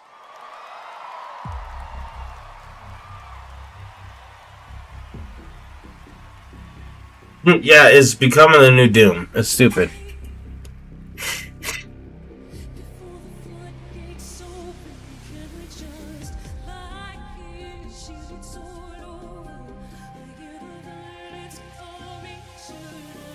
Isn't this from the Devil May Cry show?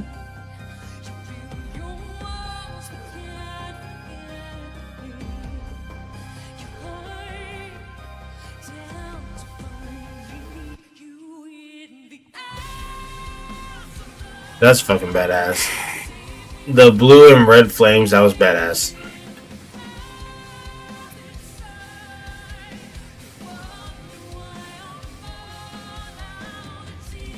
Oh, so he doesn't get copyrighted or whatever.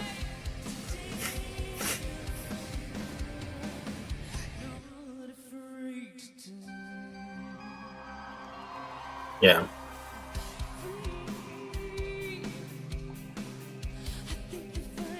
Yeah, it's fine. They'll just mute that part.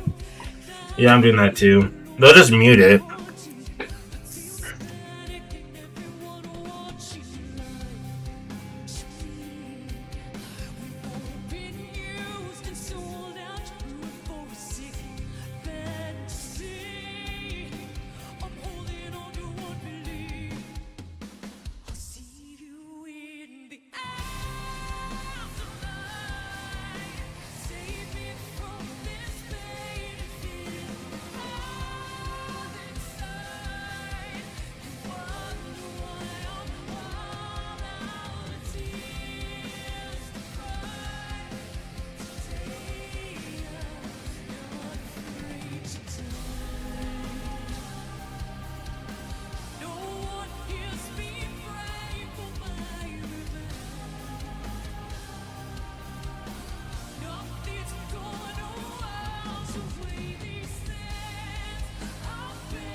Why is it popping on Devil May Cry 2? Is that like second season?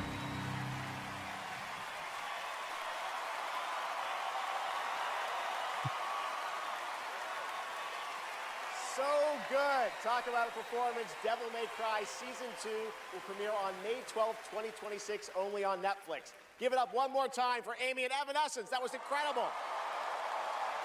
All right, there is more Game Awards ahead, including more new game announcements and, of course, Game of the Year, presented by last year's winner. Which game will take home the trophy this year? Stick around to find out. Lauren Balfe and the Game Awards Orchestra are tuning up.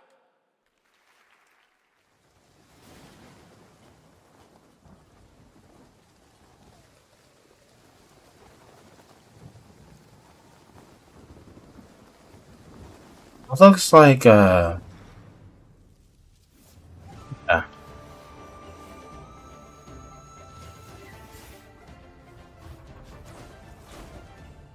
But when the fuck did they ever announce this game? Because I've never seen it announced at all. But I've been seeing a lot of people playing it.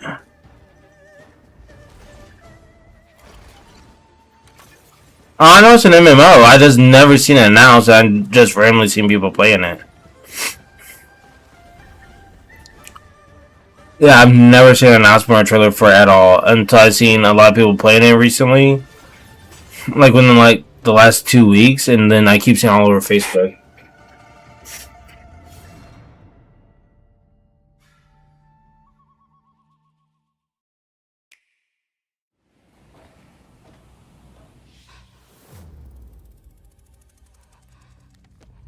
Is it a good game or? Well, first off, is it free, or do I have to pay outright?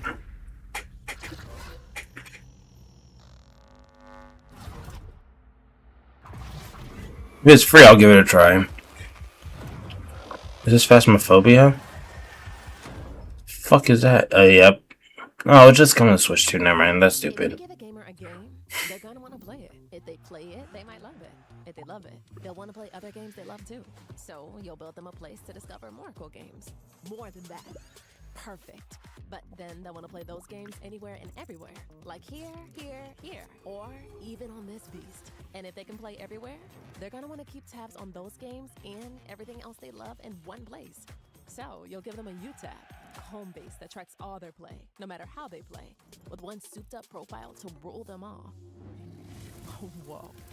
So, if you give a gamer all the games, the freedom to play anywhere and everywhere, and a U-tab to keep it all in one place, they're definitely gonna wanna go play. I wouldn't mind mobile gaming if it didn't kill the shit out of my battery. I've seen this. I've seen all the different like ways you can execute them. Cause like you can fuck up like some like I think it's like a meth lab that, or he's cooking some drug, and you can fuck it up and like kill him that way. It was pretty cool. Elusive target, Mila Jovovich.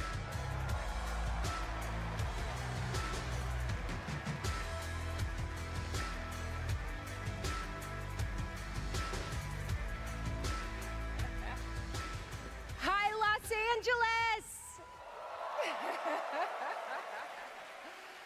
And hello to gaming fans around the world. I'm thrilled to be making my debut in a video game as the next elusive target in Hitman: World of Assassination.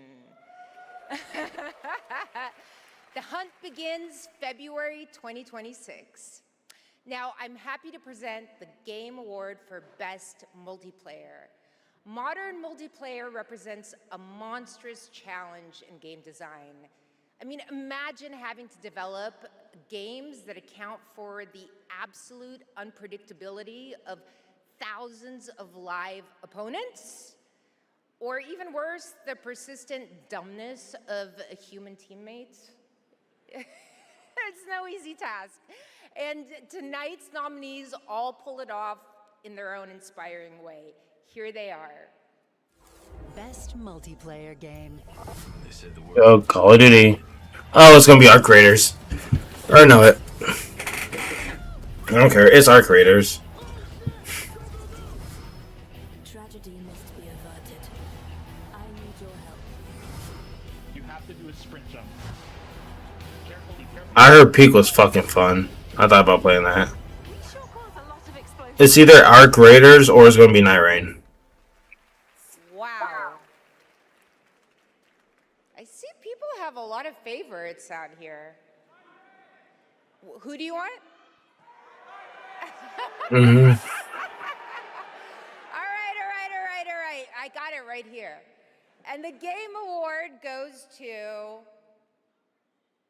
our creators!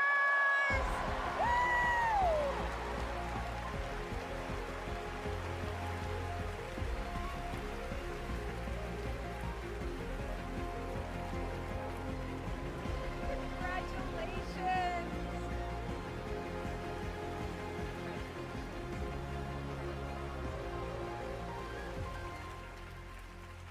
Wow, incredible. With this list of nominees, who would have thought? First of all, thank you all. And on behalf of the Arc Raiders team, this incredible team, we'd like to thank our loved ones for supporting us and cheering us on along the way. Embark Studios as a whole, because as we all know, it takes a village, for the fearless leadership of our dear Patrick Sutherland. The partners in Nexon, whose unwavering trust in us took us all the way here and made it all possible. And of course the players, whose love and engagement just means the world to us. Thank you all.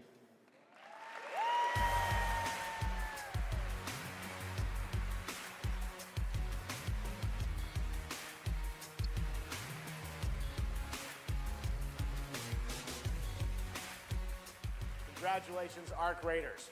You know him from the Marvel Cinematic Universe and Stranger Things. Please welcome to the Game Awards, David Harbour. Oh, okay.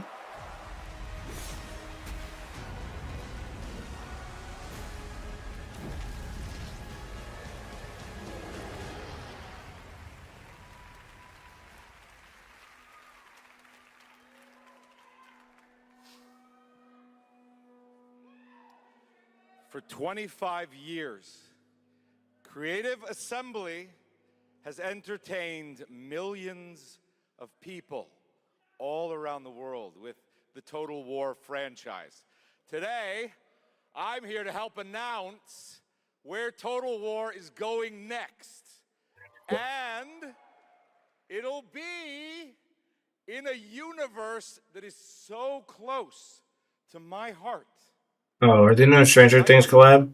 To reveal that Total War is headed to the grim, dark future with Total War Warhammer.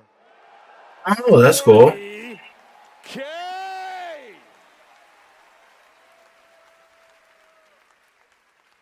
Some of you may know this, but some of you may not know this, but I am a huge fan of tabletop gaming. I've painted endless miniatures, spent a crazy amount of time dropping dice under a table.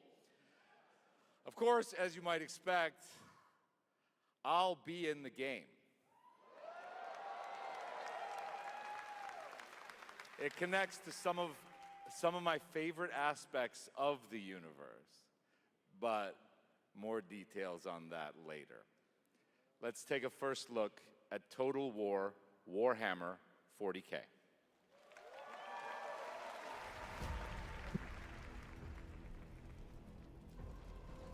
In the grim darkness of the far future, every soul's survival hangs by a thread.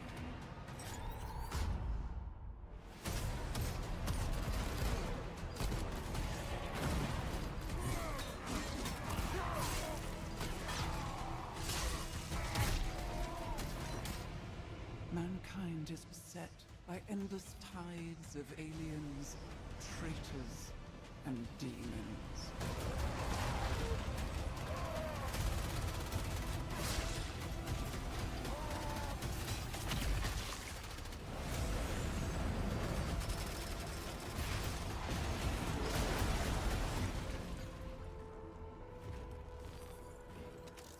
Across countless worlds, battles rage.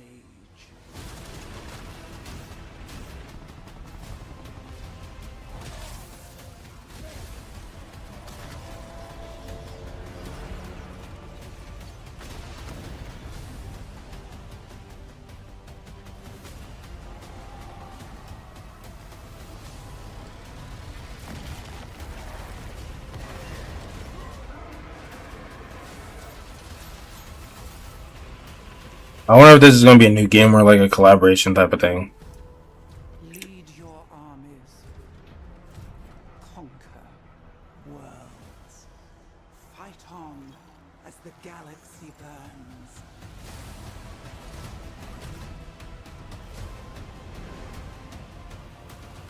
For there is no peace amongst the stars. There is only war.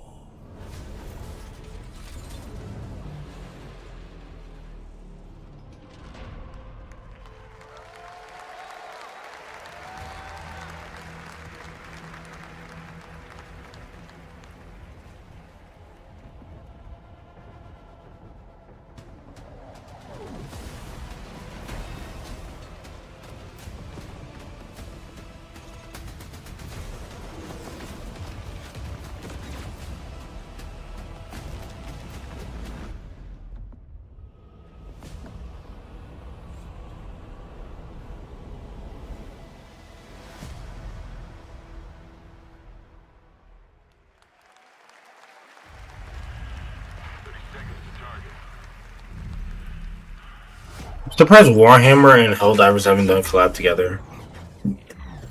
I know they're like kind of two different games, but I think they could do something.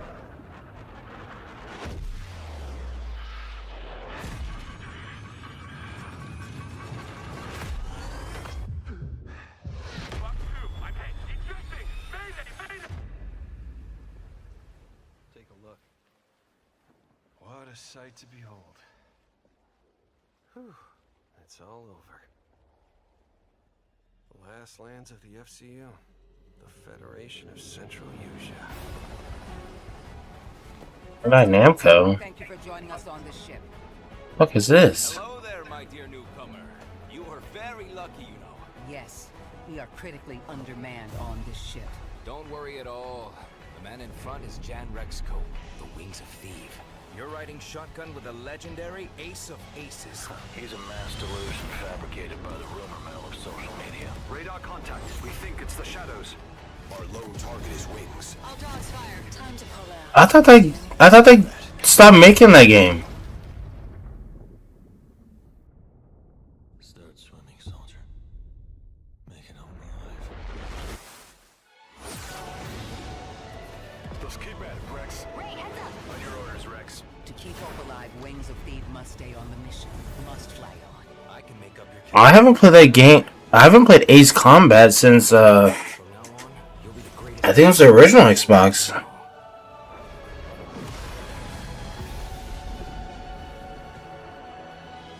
Eight? How many? When the fuck did 7 come out?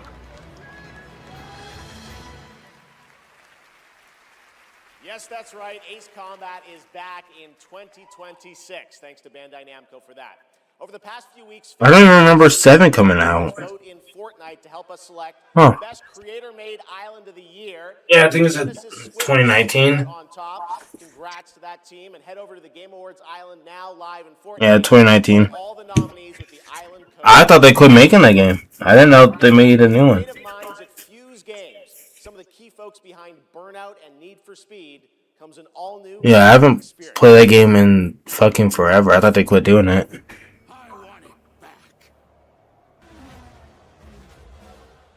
The way it was before the Empire shut it down. Massive engines. Lightning fast. Lives on the line. The pilots were incredible. Best of the Oh, is this Star Wars Racing? united by one beautiful dream.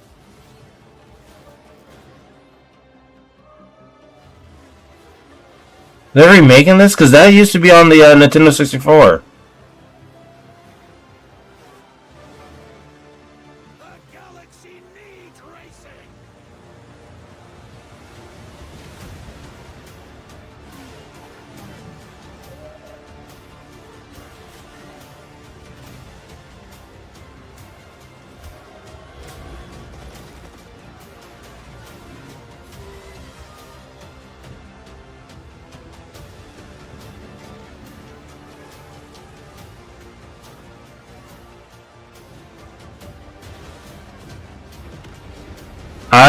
I'm gonna get this game.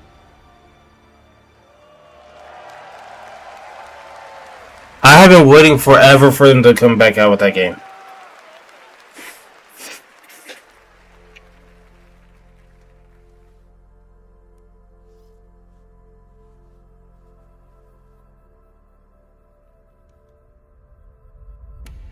You? What were your names again? Well, I can't call you and can I? I shall give you names. Namey, name or namey? Yes, Naomi. And you, Backboy. Yes, children, I have a feeling. It's a destiny. Follow me, Naomi and Bagboy. Destiny awaits. Yeah, there's a game just my like.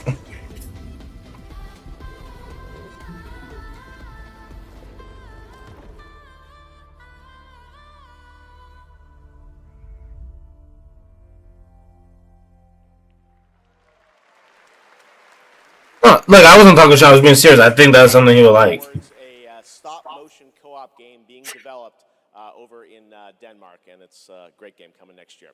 And now I'd like to welcome Okay. Icon, a legend who pushes entertainment forward with each of their new projects. He can stay being an old man. Dear friend and a friend of the show. Please welcome Miss Piggy. What the fuck? Is this a Muppets game?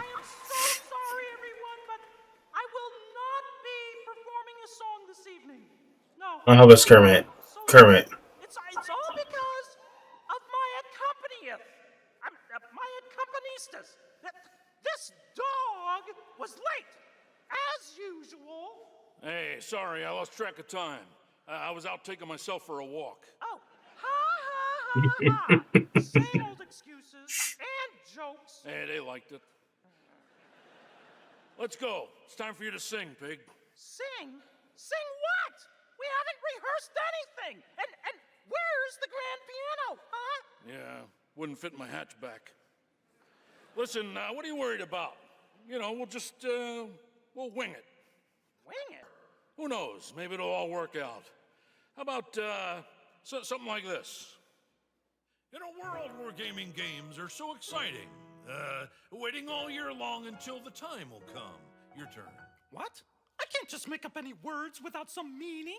Pretty good. This is stupid. This whole thing is really dumb. Hey, you got it. So if you're looking for some friends, just stick around. Oh yes, the Game Awards will... Never let you down? Good luck. As we all now come together across the Great Divide. Oh, from Tokyo to London, we're all watching side by side. So if you're looking for some fun, the time is now. Here we go. Oh yes, the Game Awards will never let you down. Yeah, we'll see. What? Go ahead. It's a night of magic and online checks galore. Exactly. It's a shame that host Jeff Keighley's such a bore. Hey! Kidding. All the trailers and celebs and big awards. Really rigged. Oh. Don't forget about all our friends on Discord. Oh boy, I'm getting so excited about this wonderful world of gaming. Well, here's some awesome titles you simply can't ignore. You mean the names of all the games that I'll be playing? Yeah, now let's get ready, let's get set. You guys keep score. Let 'em have it. Oh, there's Mario, Minecraft, Legend of Zelda, Nominee, Donkey Kong, Bonanza, Kingdom Hearts Peak, Shovel Knight, Fortnite, Overcooked, Tomb Raider, and Tomodachi Life, Indiana Jones, Marvel Robinson, Shenmue, Fall Guys, XCOM, Undertale, It Takes Two, and I know hey, you've all been waiting so long for the delayed release of Hollow Knight. Glad I didn't have to do that. 1, 2, 3. So when I'm Princess Peach wearing my super crown. Oh yes, the Game Awards will always let you down. Stop it. Your turn. Oh, I can't think of anything now. I need to know. Oh, the Game Awards will never let you down. But the pig just did. You'll have a place to wear your sparkly gown. Everyone. Oh yes, the Game Awards will never let you down.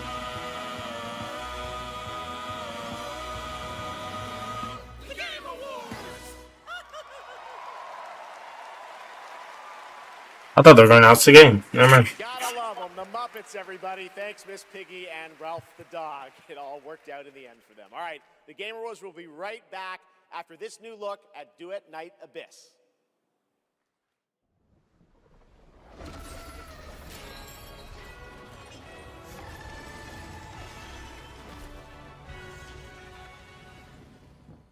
Oh, that's cool.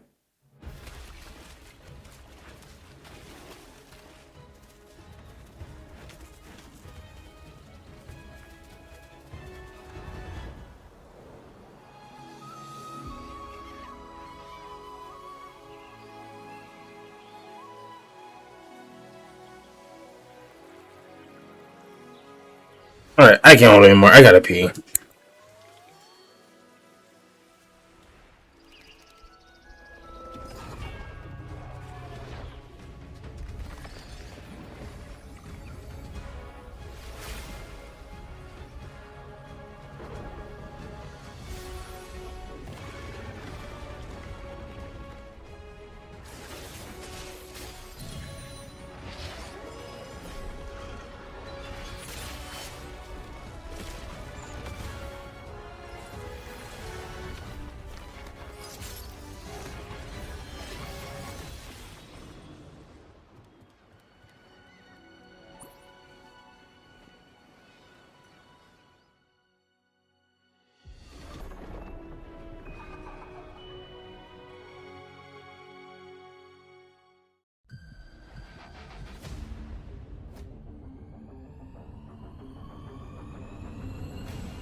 Alright, looks like I didn't miss much.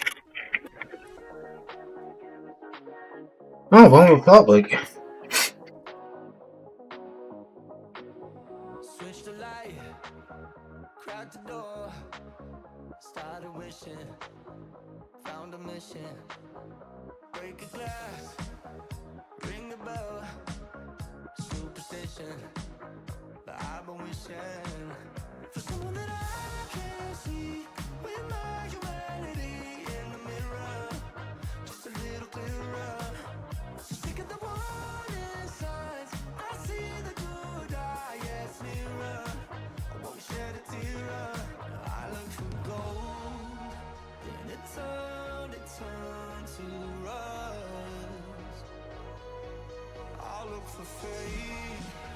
They announced, is this a game or is it just part of the Ryzen?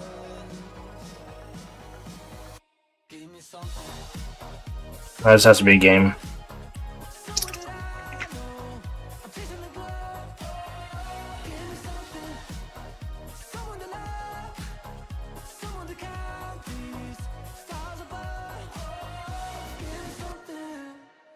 Tell me lies, make it up, paint the picture, take me with you.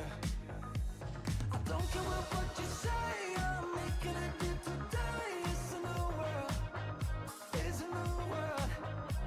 I don't care where this goes, I'm making it highs and lows. It's a new world, it's a new world. Give me something, somewhere to go, somewhere that I know. I'm chasing the glow. Give me something, someone to love, someone to count these stars above. Give me something.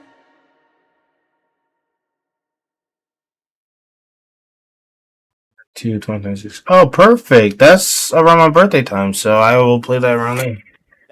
If Final Fantasy doesn't have some shit coming out. And a new song with Arknight Enfield, which arrives January 22nd, 2026 on PlayStation 5, PC, and mobile. You can pre-register now and be the first to join the frontier. Okay, here's another world premiere only for you here at the Game Awards.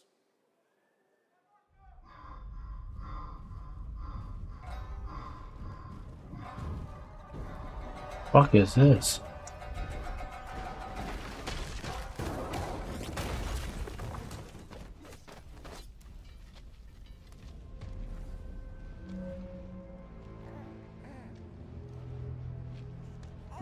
Why does that look familiar?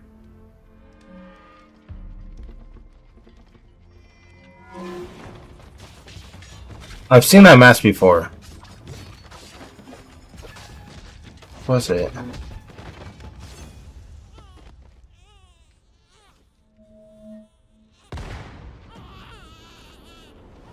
Oh, no, I don't mean the next expansion. I just mean like some small content that comes out. I know we have a while to the next expansion because normally they announce it around the FanFest. And the Japan one's not till like October 2026, so we have a long ass time before any of that happens. You'd never break so easily. But why did you come back? The Order's blades are coming. They failed once, but they won't fail again.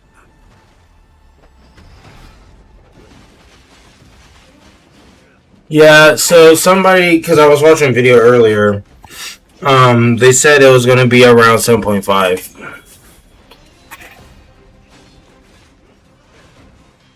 Which means it won't be till around the summertime is when we'll get Beastmaster.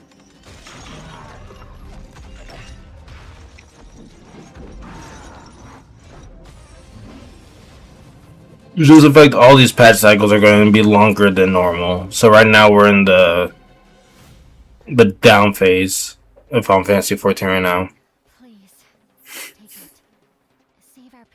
Which makes no sense because every like NA server I'm pretty sure is like congested.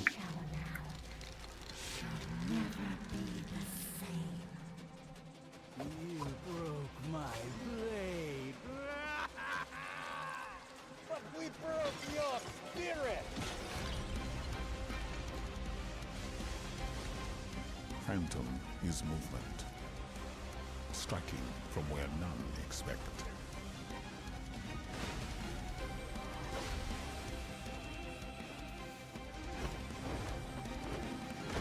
Blade is breath. We channel it into steel, turning any blade. This Ghost? No, this ain't Ghost of Yote. I don't know if it's gonna be like a DLC or something. What the fuck is this? Oh, this is the one game that got his attention. When Phantom and Blade unite, no enemy stands. I'm not shitting on the game. I'm just surprised it was the one that got his attention. So if you like this, has he played Ghost of Yote?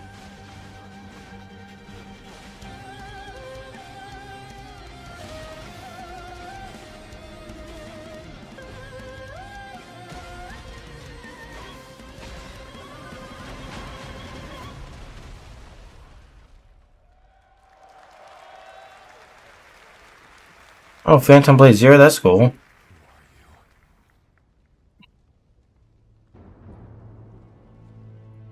Oh yeah, I forgot you won't get a Switch too. I remember that.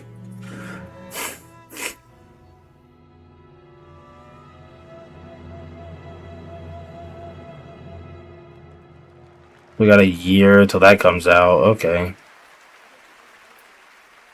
Phantom Blade Zero looks incredible, and I cannot wait to play that on PlayStation and PC when it comes out. Oh, another Game Freak game that looks fucking amazing, but they can't do it for fucking Pokemon? Games the way this man has. From the Elder Scrolls to Fallout, his games have helped define our industry and shape the way we explore digital. Yeah, and I'm pretty sure somebody interviewed them or something and asked them about it, and they said that Pokemon was fine the way it is.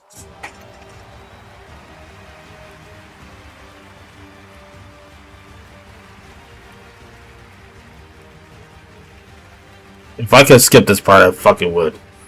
This would be the one time I agree with Justin and skip this part.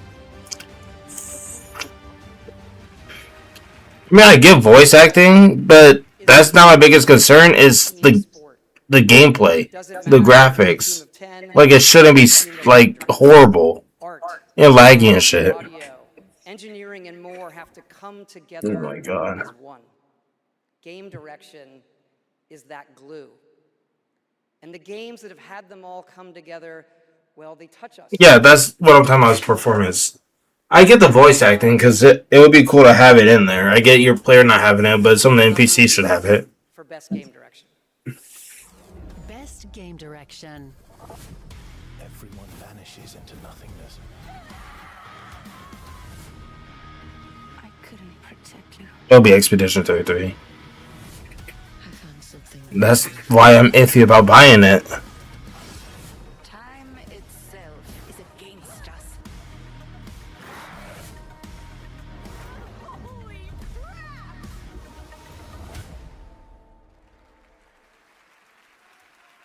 And the game award goes to Expedition 33. At this point, they should just like stay up there on the stage.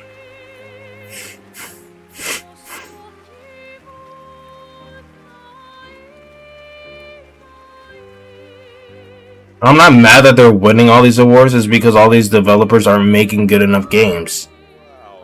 I mean, it is a sweep. But, like, we all knew that. Like, once we seen the list, we knew they were going to win every award. Let's get to it. Yeah, so back in Brussels in 2020, I received a mail, just anonymously.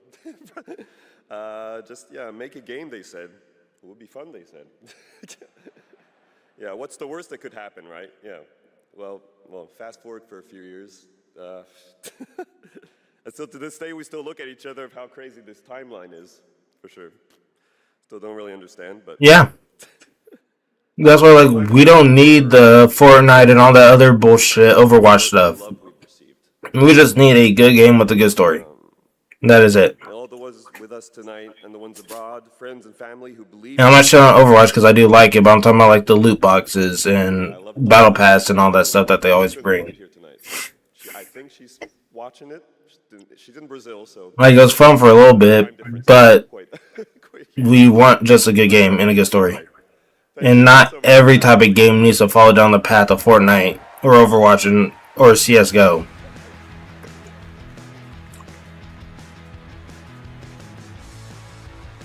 I'm glad Todd Howard didn't talk much. Congratulations, Sandfall, a big night for independent games. All right, we've come to a very special point in tonight's show, especially for those of us who have been playing games for decades. Over the years, there have been many games, characters, and franchises we've all wished would return, and certainly many I'd hoped that would be ready to announce at an event like this one day. Tonight, I'm excited to share this piece of news with all of you.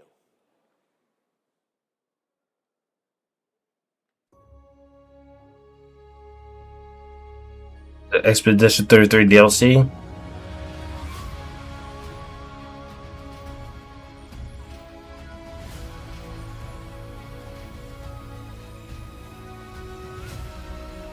Fuck is that?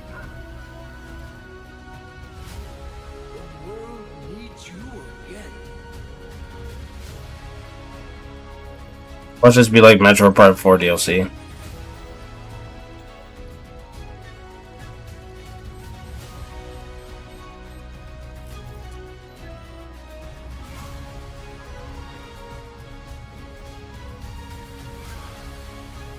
Yeah, I can make you one tomorrow.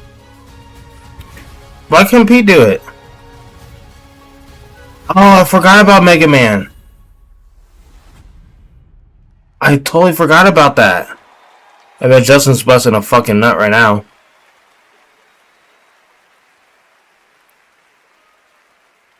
I know you are. I've been waiting for this for a while.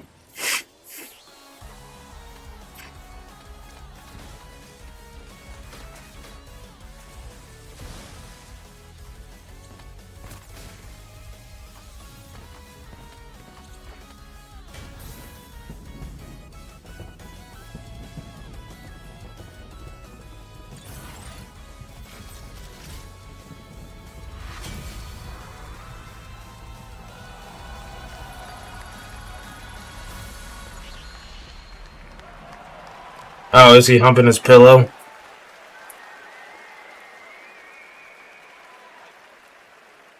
Finally, I've been asking Capcom for years. I was gonna laugh if they had it all on console and not Steam. Very early glimpse at first gameplay. The team really wanted to share that with you tonight to show the classic 2D style that they're returning to. Coming up, Game of the Year, but first an exclusive new look at the Super Mario Galaxy movie coming to theaters next April. Oh, I forgot about this movie. I'm Bowser Jr., and I'm gonna be taking my father now. Hi, I'm Luigi.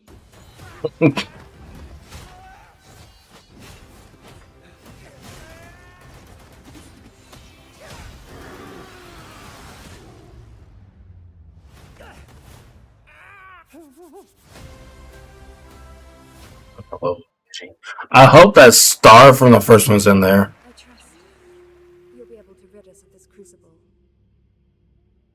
The light, who traverses time. What the fuck is this?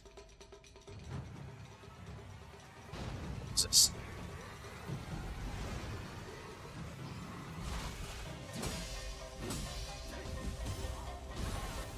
I thought they already released that.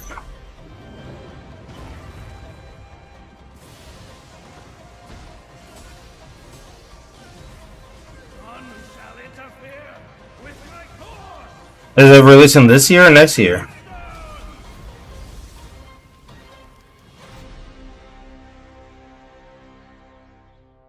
February 6th, 3rd. Okay. See, that I would fucking play. Oh, the demo's out. Or January 29th is when the demo's out. What's new about this game? No, nothing, just a trailer for it. Never mind. That game's actually pretty fun. For a $40 game, it's pretty fun. I won't say it's as good as Expedition 33, but it's pretty cool.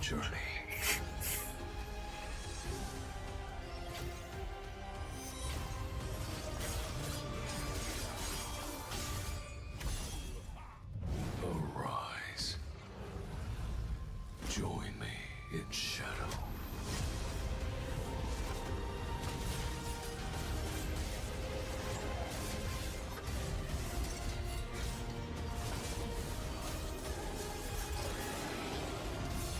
I am the monarch of shadows. Solo leveling Arise. Overdrive. Available now. Oh, it hasn't hit consoles till 2026. I didn't know that. I thought it released on everything.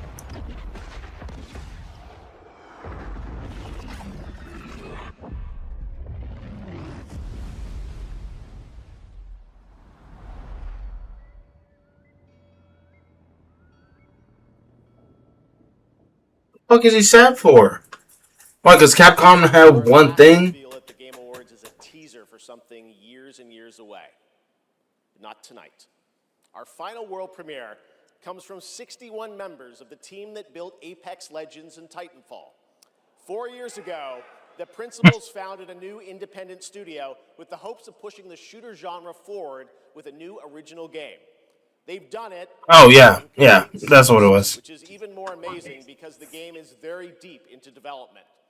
The power of independent self-published That game's just not as big as it used to be. is a growing and I think positive theme in our industry. And so tonight, you're not only going to get the announcement of the game, but also your first look at the gameplay. I've played it, and after you see this trailer, I think you're going to want to as well. What does it look like? To Highguard. Was this the never mind. I was gonna be pissed if they said Elder Scrolls 6. I venture without fear.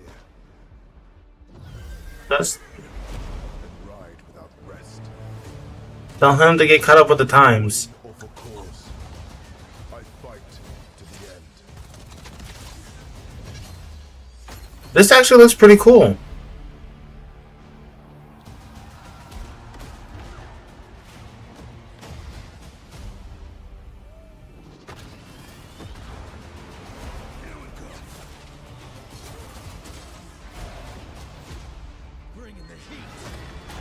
I hope this is the people from like Titanfall 1. Your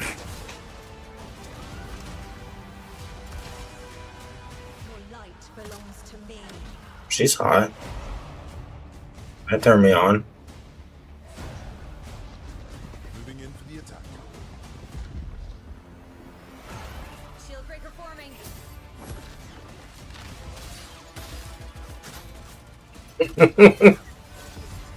That's on him. He should know now games are not going to be how they used to be.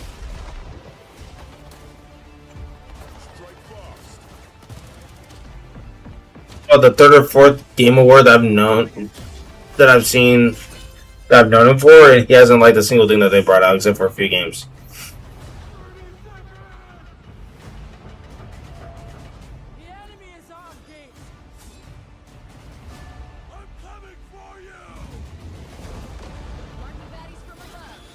It's just games aren't for the older generation anymore. It's for the younger generation. That's all it is. Well, there's been other games that weren't FPS games.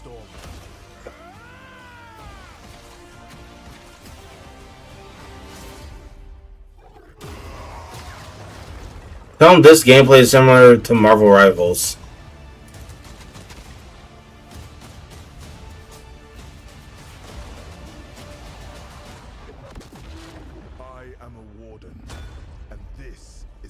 I also think it's like he doesn't like games that have a lot going on.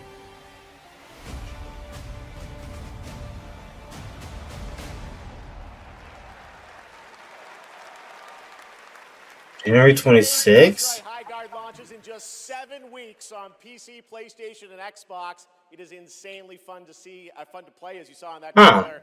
And now, yeah, I think it's a boomer thing. took home Game of the Year.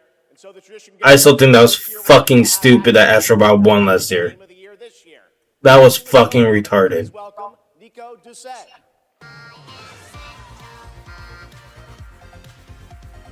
No, you do. Well, it depends on the game. You don't like Destiny 2. Good evening or good day, wherever you're this is it, right? in between a boomer and millennial. With a huge honor on this very stage. So it is with great joy that we're back. It used to be a good game. Then they fucked it all up, and now we don't know what's going on with it.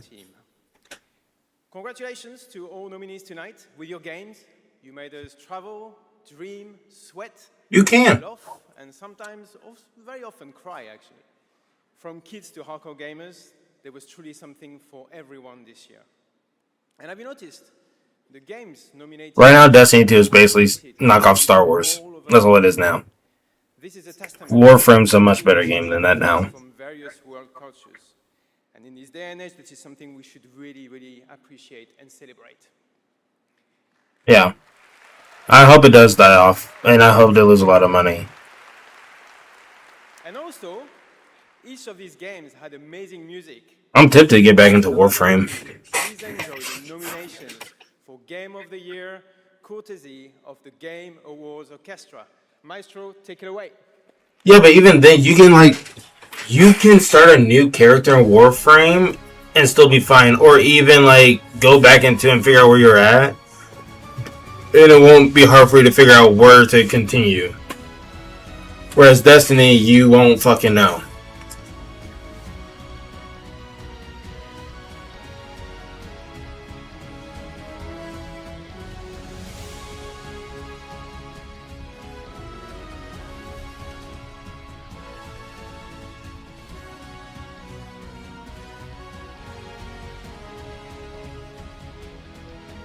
Like, I even played Warframe, because I think it came out around the same time Destiny 1 came out, and I think I liked it more than Destiny 1. Because there's more planets to explore, there's more shit to do.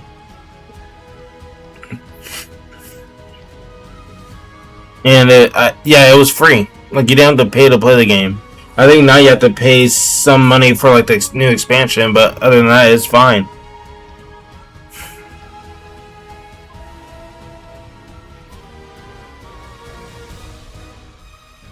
I think if people started paying monthly for Warframe, it would get better.